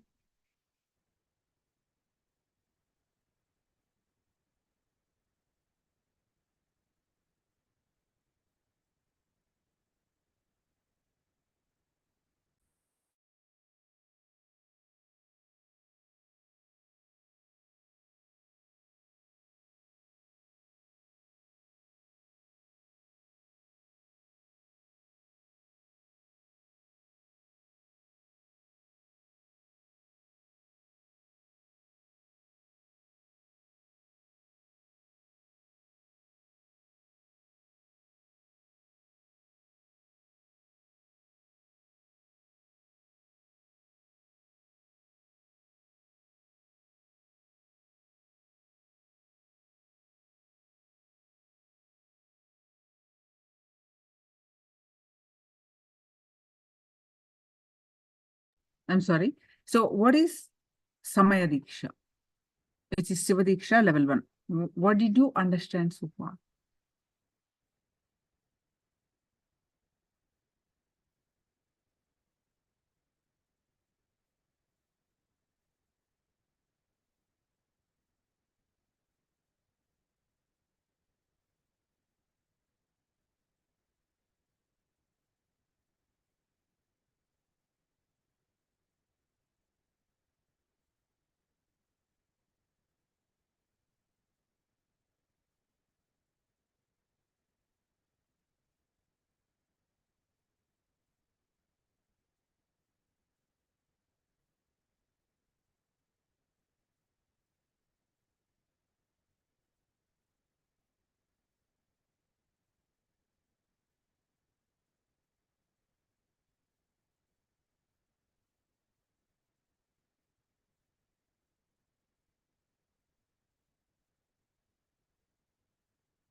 Maria, I have received Diksha somewhere else in Brazil.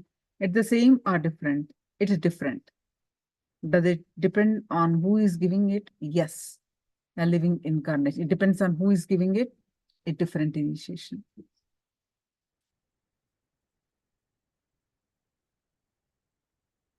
right program of inner space, powerful cognition. Yes, now let's continue the Shiva Dīkṣā.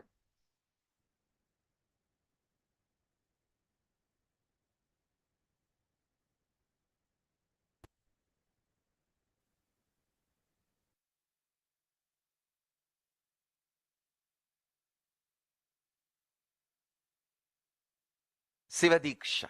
Just internalize these few important understandings. Our inner software, you call it mind, you call it intelligence, you call it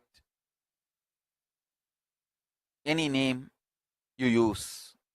In Sanskrit, we use the word mana, chitta, buddhi, ahankara. All these words put together, I call it as inner software. The inner software you carry functions based on certain patterns and cognitions and understandings. That inner software can be binding you, torturing you, harassing you, abusing you more and more if it functions based on wrong content, wrong cognitions, powerless cognitions, abusive cognitions. If that inner software functions based on powerful cognitions, right cognitions, intelligent cognitions, it can liberate you. Understand? The inner software you are carrying, if that software functions on the right programming, powerful cognitions, it can liberate you and make you manifest powers and make you enlightened. If that inner software functions based on wrong cognitions, powerless cognitions, powerless content, understandings, ideas about you, about world, about God, Jiva, you, self, Jagat, world, Ishvara, God. About all these three, the cognitions you have, the cognitions, conclusions you have about life, this all forms the core content for your inner space. If your inner space functions out of powerless thought currents, ideas, cognitions, it can suffocate you, it can torture you, it can destroy you, it can make you powerless, it can do anything. If your inner space starts functioning with a powerful cognitions, right understandings about self, world and God, not only you can become enlightened, you can start manifesting powers. Understand?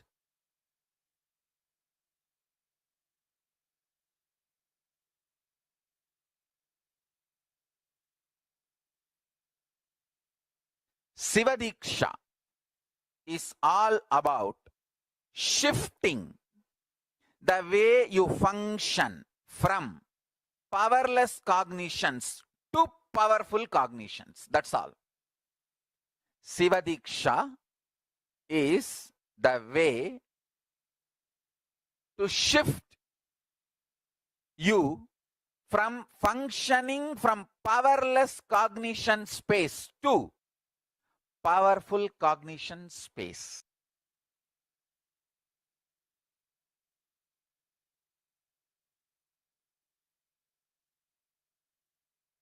Your inner space is like a software which decides how your life will be. That's the first understanding.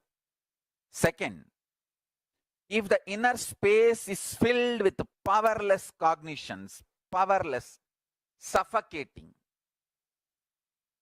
wrong ideas about yourself, about your world, about God, it can be more and more suffocating, making your life difficult.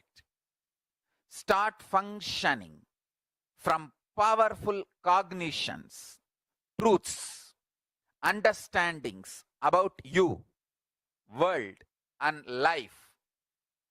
You can become enlightened, manifest powers, and all possibilities. Your inner space can be beautifully reprogrammed. It can be reprogrammed with powerful cognitions. It can be reprogrammed for enlightenment. It can be reprogrammed to manifest the state, space, powers of ultimate Paramashiva. Understand? It is actually too easy. It is just shift in direction, nothing else. There is no effort. Shiva Dīkṣā is all about giving you that shift. Shiva Linga is all about reminding you constantly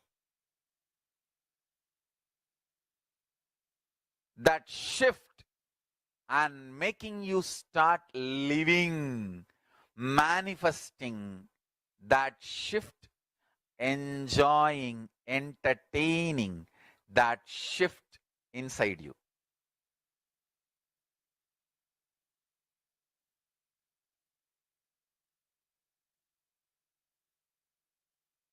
Atma Linga is to remind your Atma is Linga. To give you experience that your Atma is Linga. Linga means pure form of Paramashiva. The formless form of Paramashiva is Linga. I want all the participants all over the world, and earlier many Shiva Dīkṣās I have conducted. Please watch some of those videos for deeper understandings. Deeper understanding enlightens you, awakens your Kundalini Shakti, awakens your consciousness.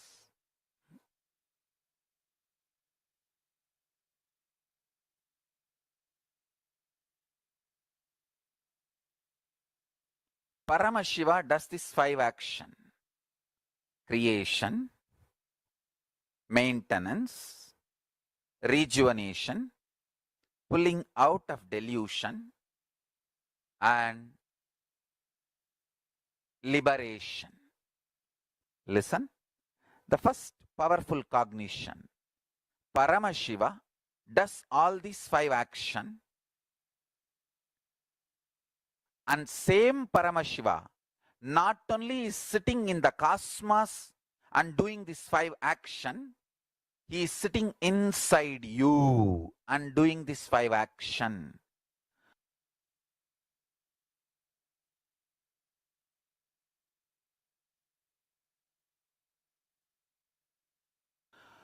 The core content of your inner space is Paramashivoham. You are Paramashiva. Your day-to-day life facts may not immediately match the truth. But if you just sit and start digesting this truth, you will see the day-to-day facts and the ultimate truth both matches.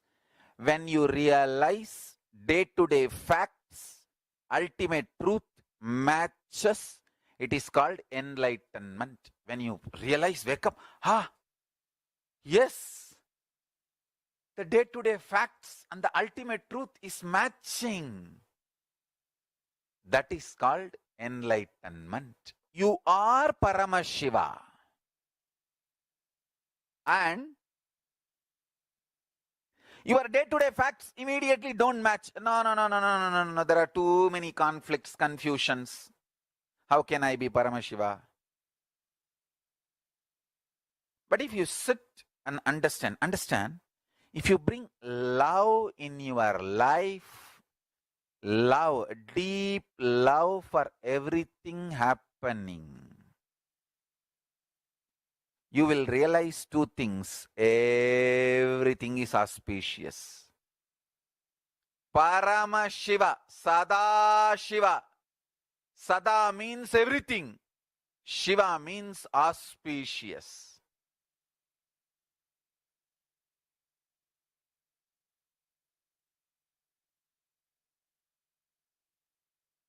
Have tremendous sympathy, love, compassion for life. It is the atmosphere, ecosystem of love, compassion, sympathy. That is the atmosphere where these higher realities are realized, manifested. And you will also know how to manifest the day-to-day life as you want, aligned to the highest fact, highest truth. When you start internalizing this truth, I am initiating all of you into. I can give you the same assurance, commitment, protection through this initiation. As much as you can start living these powerful cognitions, don't worry, you are not expected to be 100% perfect. You are only expected to be total as much as you can. No need to worry about perfection. Start with your totality. More and more strength will start happening. Every time you win using a powerful cognition, powerful truth in your life, you gain confidence on Paramashiva. That confidence gives you the ability to build more powerful cognitions. More powerful cognitions brings more confidence on life and enlightenment. Paramashiva, Kalabhairava. And that gives more confidence and more powerful cognitions. That brings more enlightenment, more power manifestation.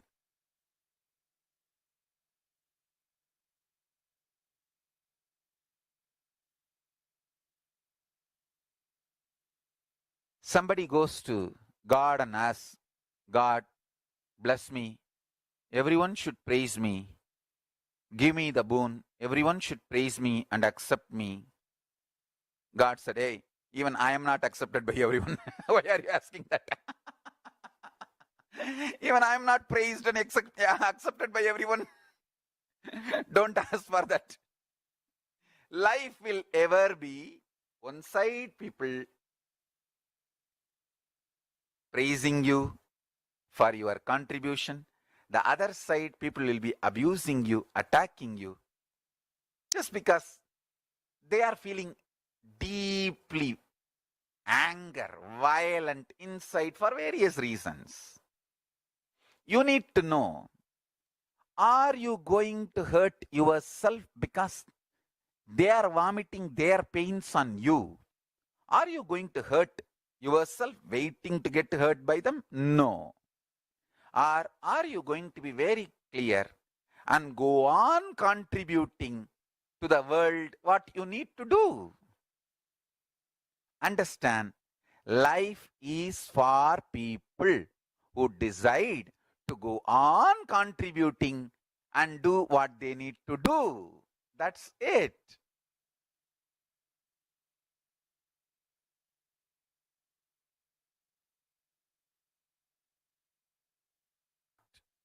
You are Paramashiva, because all these 5 actions, creation, maintenance, destruction, pulling out of delusion and liberation, all these 5 actions is constantly happening inside you. Unless Paramashiva is inside you, all these 5 actions cannot be happening continuously inside you. All these actions continuously happening inside you proves you are Paramashiva. Paramashiva is inside you. Start living, start implementing this great truth. The truth is you are Paramashiva. You are really Paramashiva. Paramashiva is really the source material of you, the core content of you. So, if you are alive, Paramashiva is residing in you. Start functioning from this core cognition. You will see the shift start happening in your thought current, thinking process. Shift starts happening in your cognition about you, world, and God.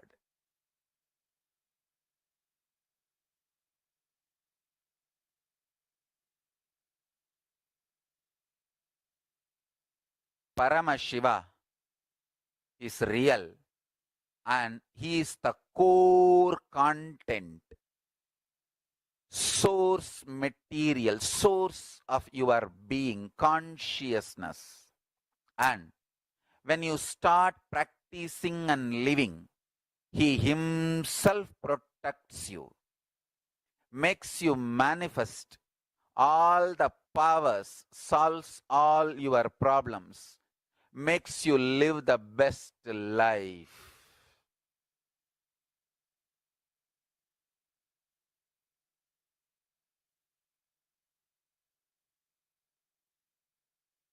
Crisis is the time to pack yourself with the intense, powerful cognitions.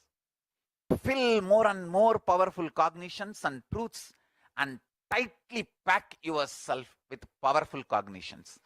Crisis comes only to train us. Of course,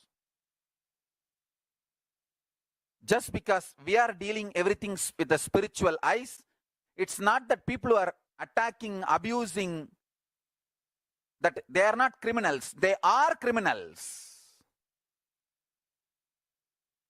How to see life, how to manifest life. I am giving you internal strategy for the best life, the ultimate life. Remember, you are Paramashiva. And based on this truth inside you, start digesting, building life, powerful cognitions, intelligence, involvement. Start doing all this.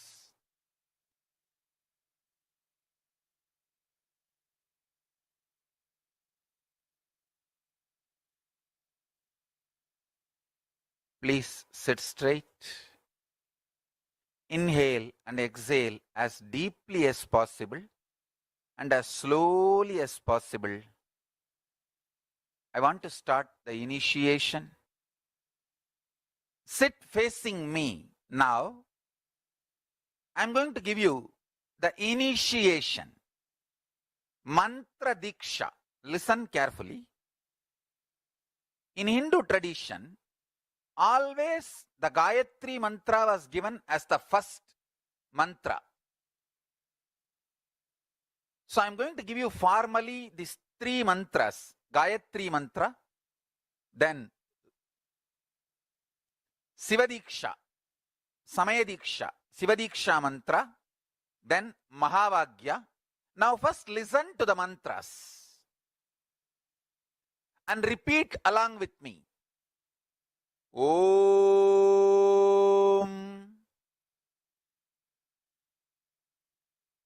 Bhur Bhuvaha Suvaha Tat Savitur Varenyam Bhargo Devasya Dhimahi Dhiyo Yona Prachotayat.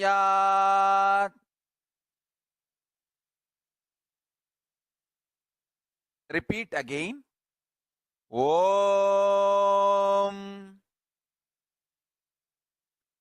Bhur Bhuvaha Suvaha Tat Savitur Varenyam Bhargo Devasya Dhimahi Dhiyo Yonaha Prachotayat. Listen. Repeat along with me once more. We will be uploading all these mantras. You can download from there and start chanting. Now repeat along with me. Om Bhur Bhuvaswaha Tat Savitur Varenyam Bhargo Devasya Dhimahi Dhiyo Yonaha Prachotayat.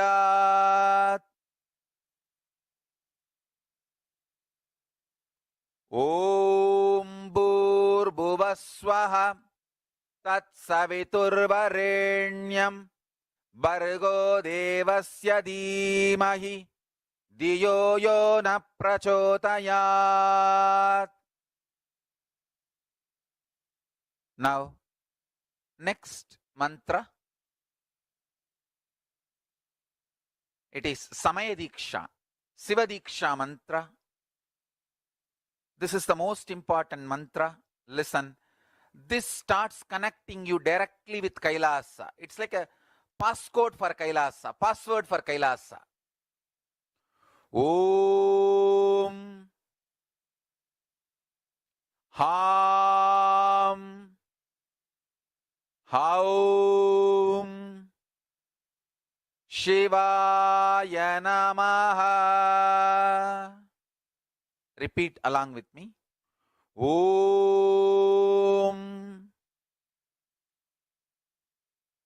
Ham, Haum, Shivaya Namaha.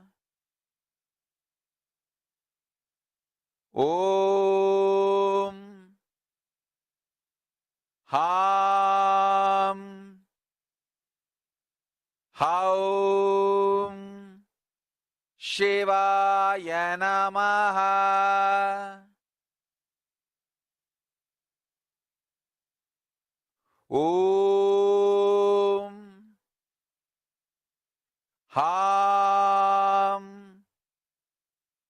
Haum, Shivaya Namaha.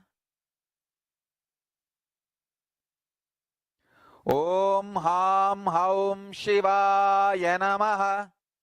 Om Am Haum Shivaya Namaha. Om Ham Haum Shivaya Namaha. Now, listen to Mahavagya, third. First Gayatri mantra, then Samaya Dīkṣā, Shiva Dīkṣā mantra, then Mahavagya. Om Nithyananda Paramashivoham. Om Nithyananda Paramashivoham. Om Nithyananda Paramashivoham.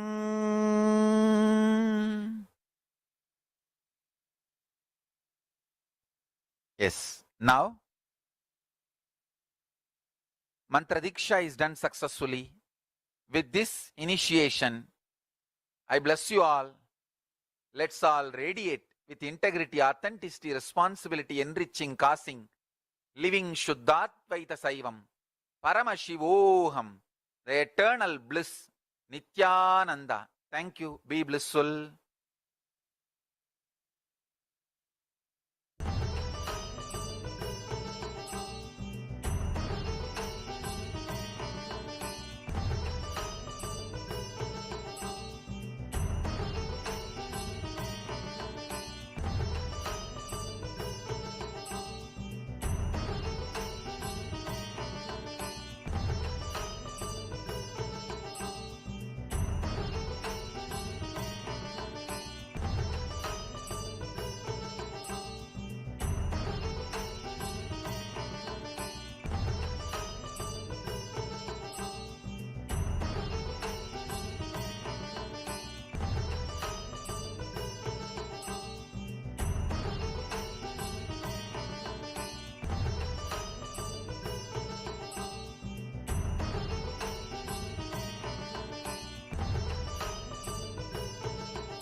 So what is your understanding? You can post about Shiva Dīkṣā and about initiation.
start realizing the higher truths as much as I can. I don't need to worry about the perfection. More and more strength will start happening automatically. Every time I use a powerful cognition in life, I will gain confidence, more and more confidence, and more powerful cognitions and more powerful manifestations. And Jacob posted Shiva Dīkṣā awakens deep levels of awareness and peace. Wonderful.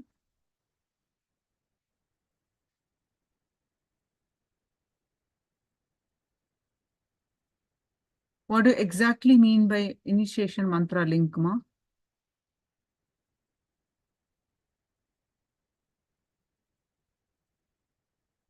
Pooja, I really didn't get it.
So today you're going to receive as part of the Shiva Dīkṣā, Mantra Dīkṣā, Jnanavati Dīkṣā, Jnanavali Dīkṣā, and Kriyavali Dīkṣā.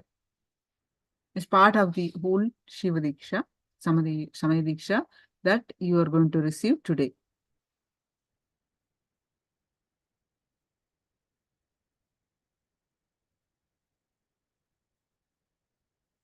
For those of you who are, I'm going to explain to this.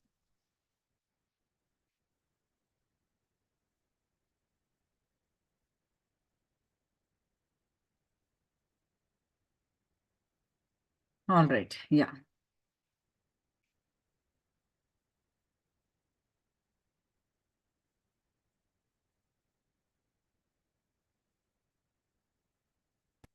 So basically, you're going to, this is the Kriyavati Dīkṣā.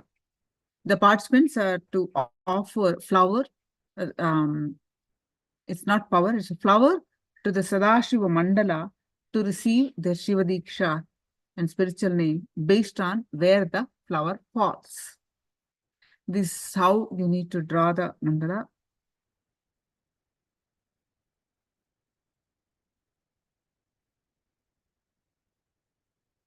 The 5 Shivalingam. 5 Shivalingas. See, 4 at the 4 corners, east, west, south, and north, and 1 at the top. That is Kriyavali Dīkṣā. Participant. See, understand, without this also you can receive the Dīkṣā. If you want to receive the spiritual name with the title, with your own title, Sachodata Shivam. That kind of titles, if you want to receive the spiritual name title, you can do this, but it's not mandatory. You still receive the Dīkṣā, the main Dīkṣā. In the Shiva Dīkṣā, participants are to offer flowers to the Sadashiva Mandala. This whole diagram is Sadashiva Mandala, and receive their Shiva Dīkṣā spiritual name based on where the flower falls. You can see how they are made. Rice mixed with turmeric powder. Everything is rice mixed with turmeric powder, mixed with kumkum, like that. Plain rice.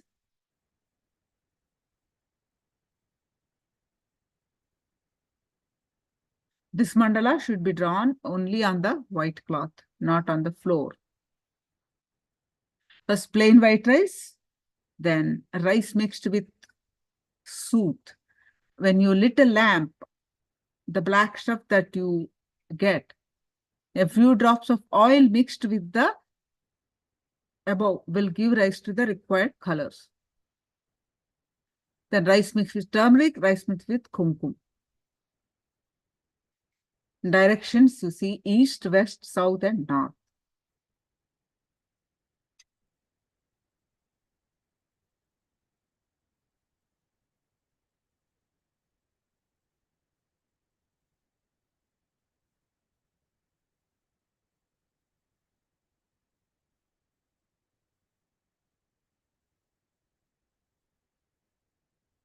See how the participants stand and throw the flower at the mandala, and where the flower falls, the spiritual name will be decided.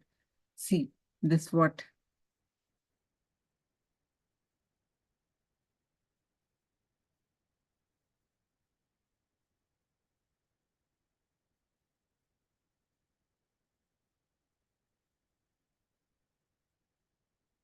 Satyojata, the generator, is white, starts with the white. It's not west actually, it's the east. This is some error here. The first one, white Shivalinga, is east, not west. This is a spelling error here. Then Vamadeva is red. Operator, the function is operator. Aghora is rejuvenation, that's a black, which faces the south. Then Tat Purusha is pulling out of delusion, which is yellow, facing actually west. Then Ishana is the liberation, which gives the liberation, which is the center. So based on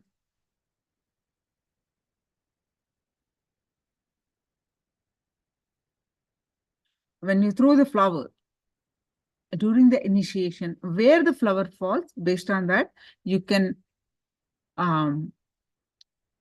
tag this.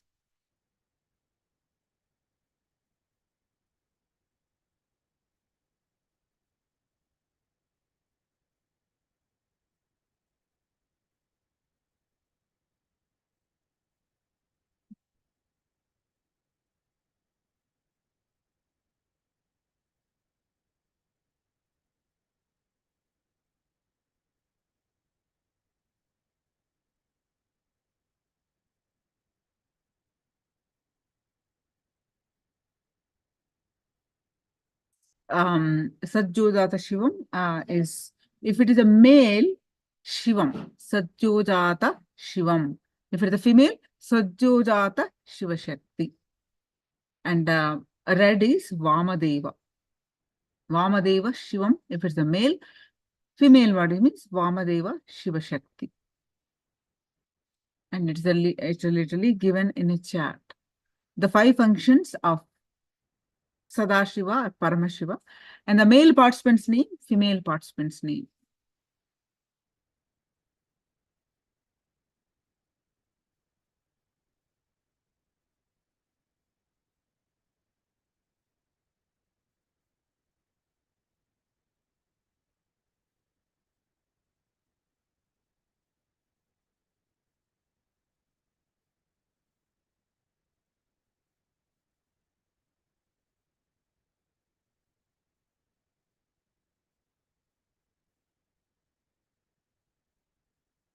Now, the initiated beings who receive Samaya Dīkṣā are gifted to the sacred Kantamala, that means Rudraksha Kantamala.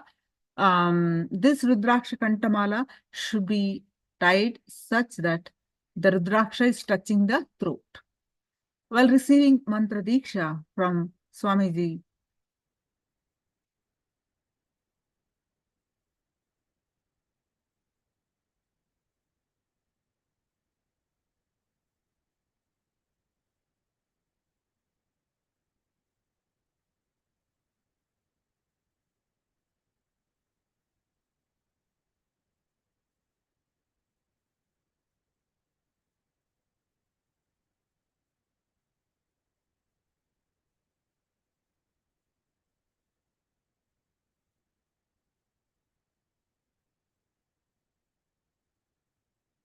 the mantra should be constantly rotating in your throat. Rudraksha will make the mantra constantly rotate and the mantra will energize the Rudraksha. Both will charge each other constantly. Wearing the Gayatri initiation, you will be, if you are physically here, you will be receiving the Yajnopavita. Males wearing the energized sacred thread on themselves, left shoulder to like this. It is a 9 strands that signify, it consists of 9 threads tied together that signifies the awakening of the 9 strands of DNA that are awakened during the Gayatri initiation. What you should and you should not do. Abuse Lord Paramashiva.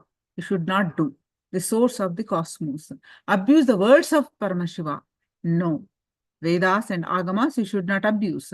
Abuse the Guru who give him the Diksha and abuse other sadhakas. And cross the shadow of Shivalinga, and all others are applicable to Adinams. Generally, you don't carry. Chandikeshwara is the accountant of Paramashiva.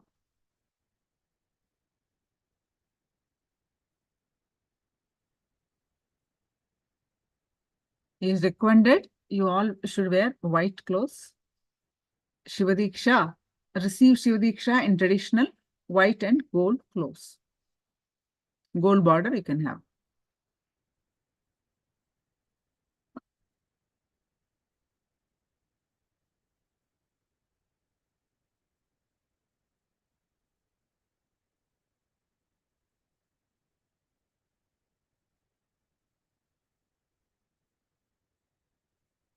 Any question, do let me know. And now Guru Dakshina, and we'll be getting ready for the darshan preparation.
Dakshina is the sacred offering made by the disciple unto the Guru as a mark of deep gratitude for happening in our life and choosing us to bestow the auspicious Paramashivatva in us.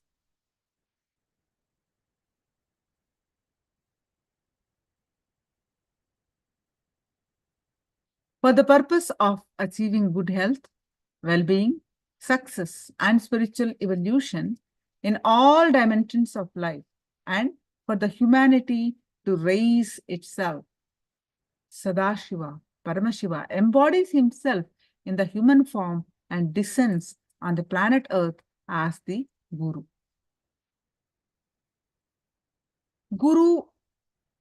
Guru's life itself is an offering to us.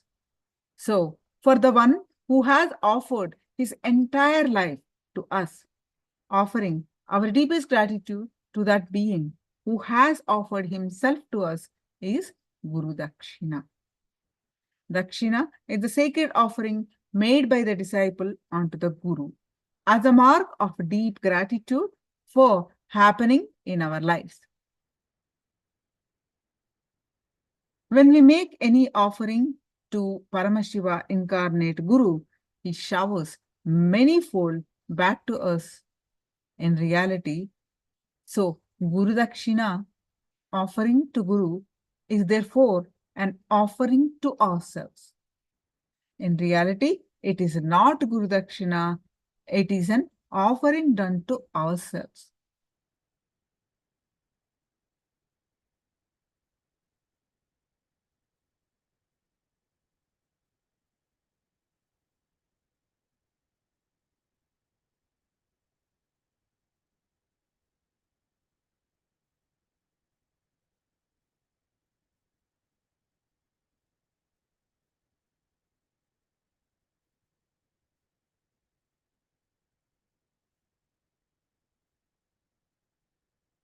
Traditionally, you should not go meet empty-handed. Whenever you meet a child, see a child, always share something. A pregnant woman who is carrying one more life. Whenever you see her, always share something. A beggar in the street or anywhere, a person who is in need, poor, always share something. Fourth is a sadhu, meaning a sannyasi, a monk, always share something. Fifth is a person you should not go meet empty-handed. You should always give something, is your Guru.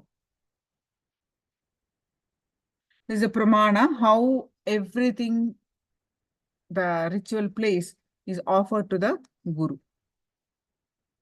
So there is a beautiful Apta Pramana. In the great epic of Mahabharata, Ekalavya was a young boy who was practicing archery in the forest just by seeing Guru Dronacharya teach the Pandava and Kaurava princes. One day, while Ekalavya was practicing archery, he was disturbed by a dog barking, and thus he stopped the dog's barking by throwing 7 arrows in the mouth. The dog ran towards Pandava and Kaurava princes. Everyone was surprised as the arrows were arranged in the mouth such that it could not bark but did not cause any injury.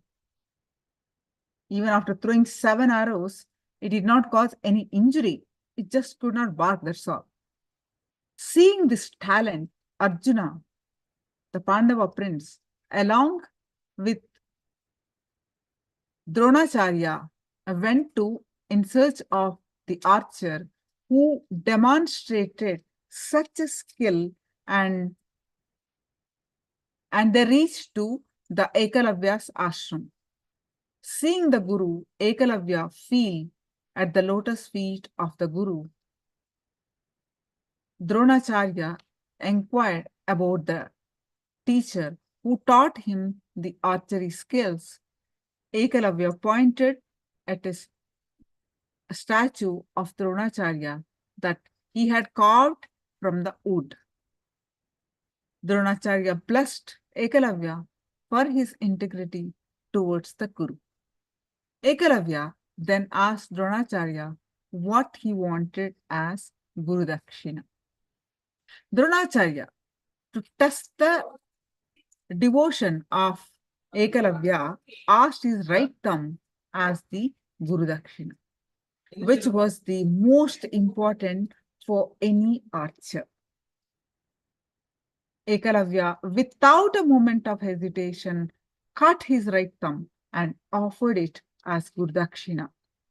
Overwhelmed by his Guru Bhakti, Dronacharya blessed him that there would be many archers who might arise in the future with skills, but Ekalavya would be eternally part of the history for his Guru Bhakti.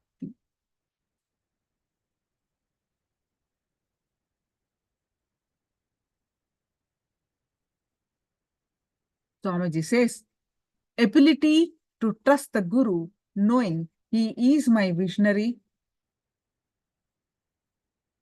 He has a great vision for me, more than what I can imagine, and he has a great love for me, more than what I have for me. And he is capable of manifesting best for me. Having this trust for Guru and surrendering is integrity. I expect this as Guru Dakshina for manifesting Paramashivoham in you.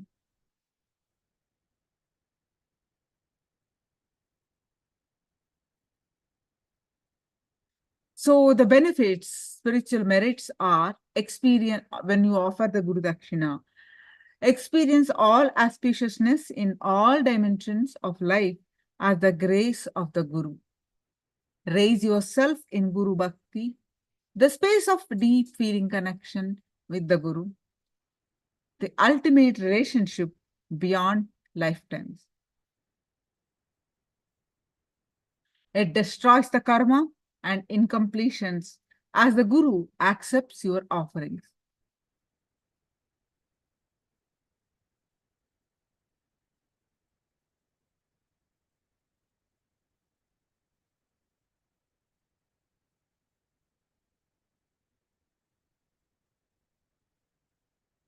Be gifted with health, wealth, and well-being, and completion in all levels. Live on the greatest path of oneness with Paramashiva, Paramashivatva, and manifest his shaktis.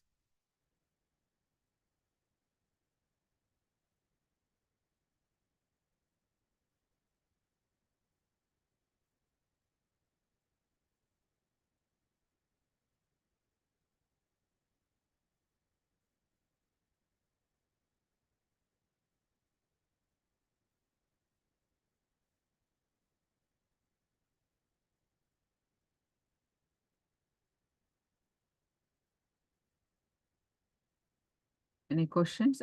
Please do let me know.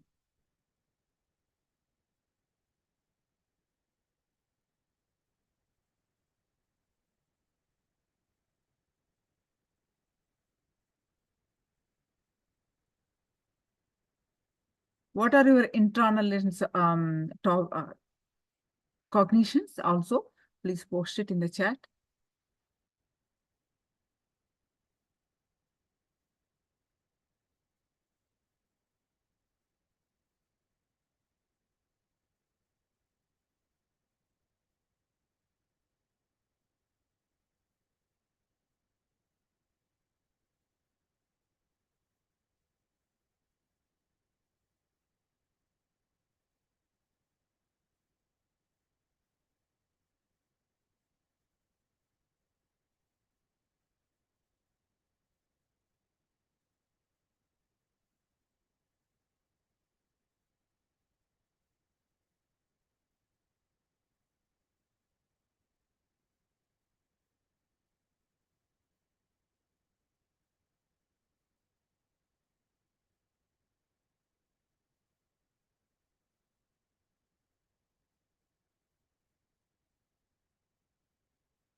Be right back with you.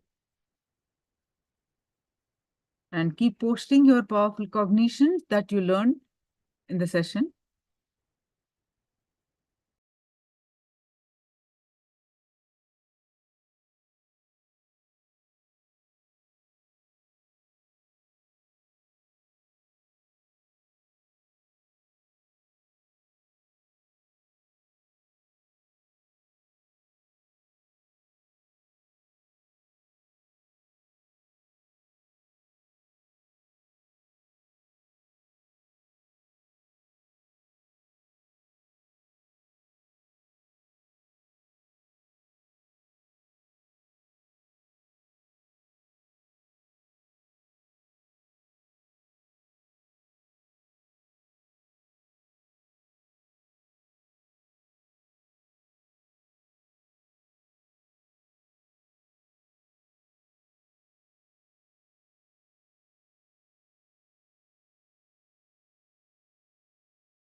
For those of you who want to offer Guru Dakshina, I'm going to post the link. So you can make use of and then let me know if you have offered.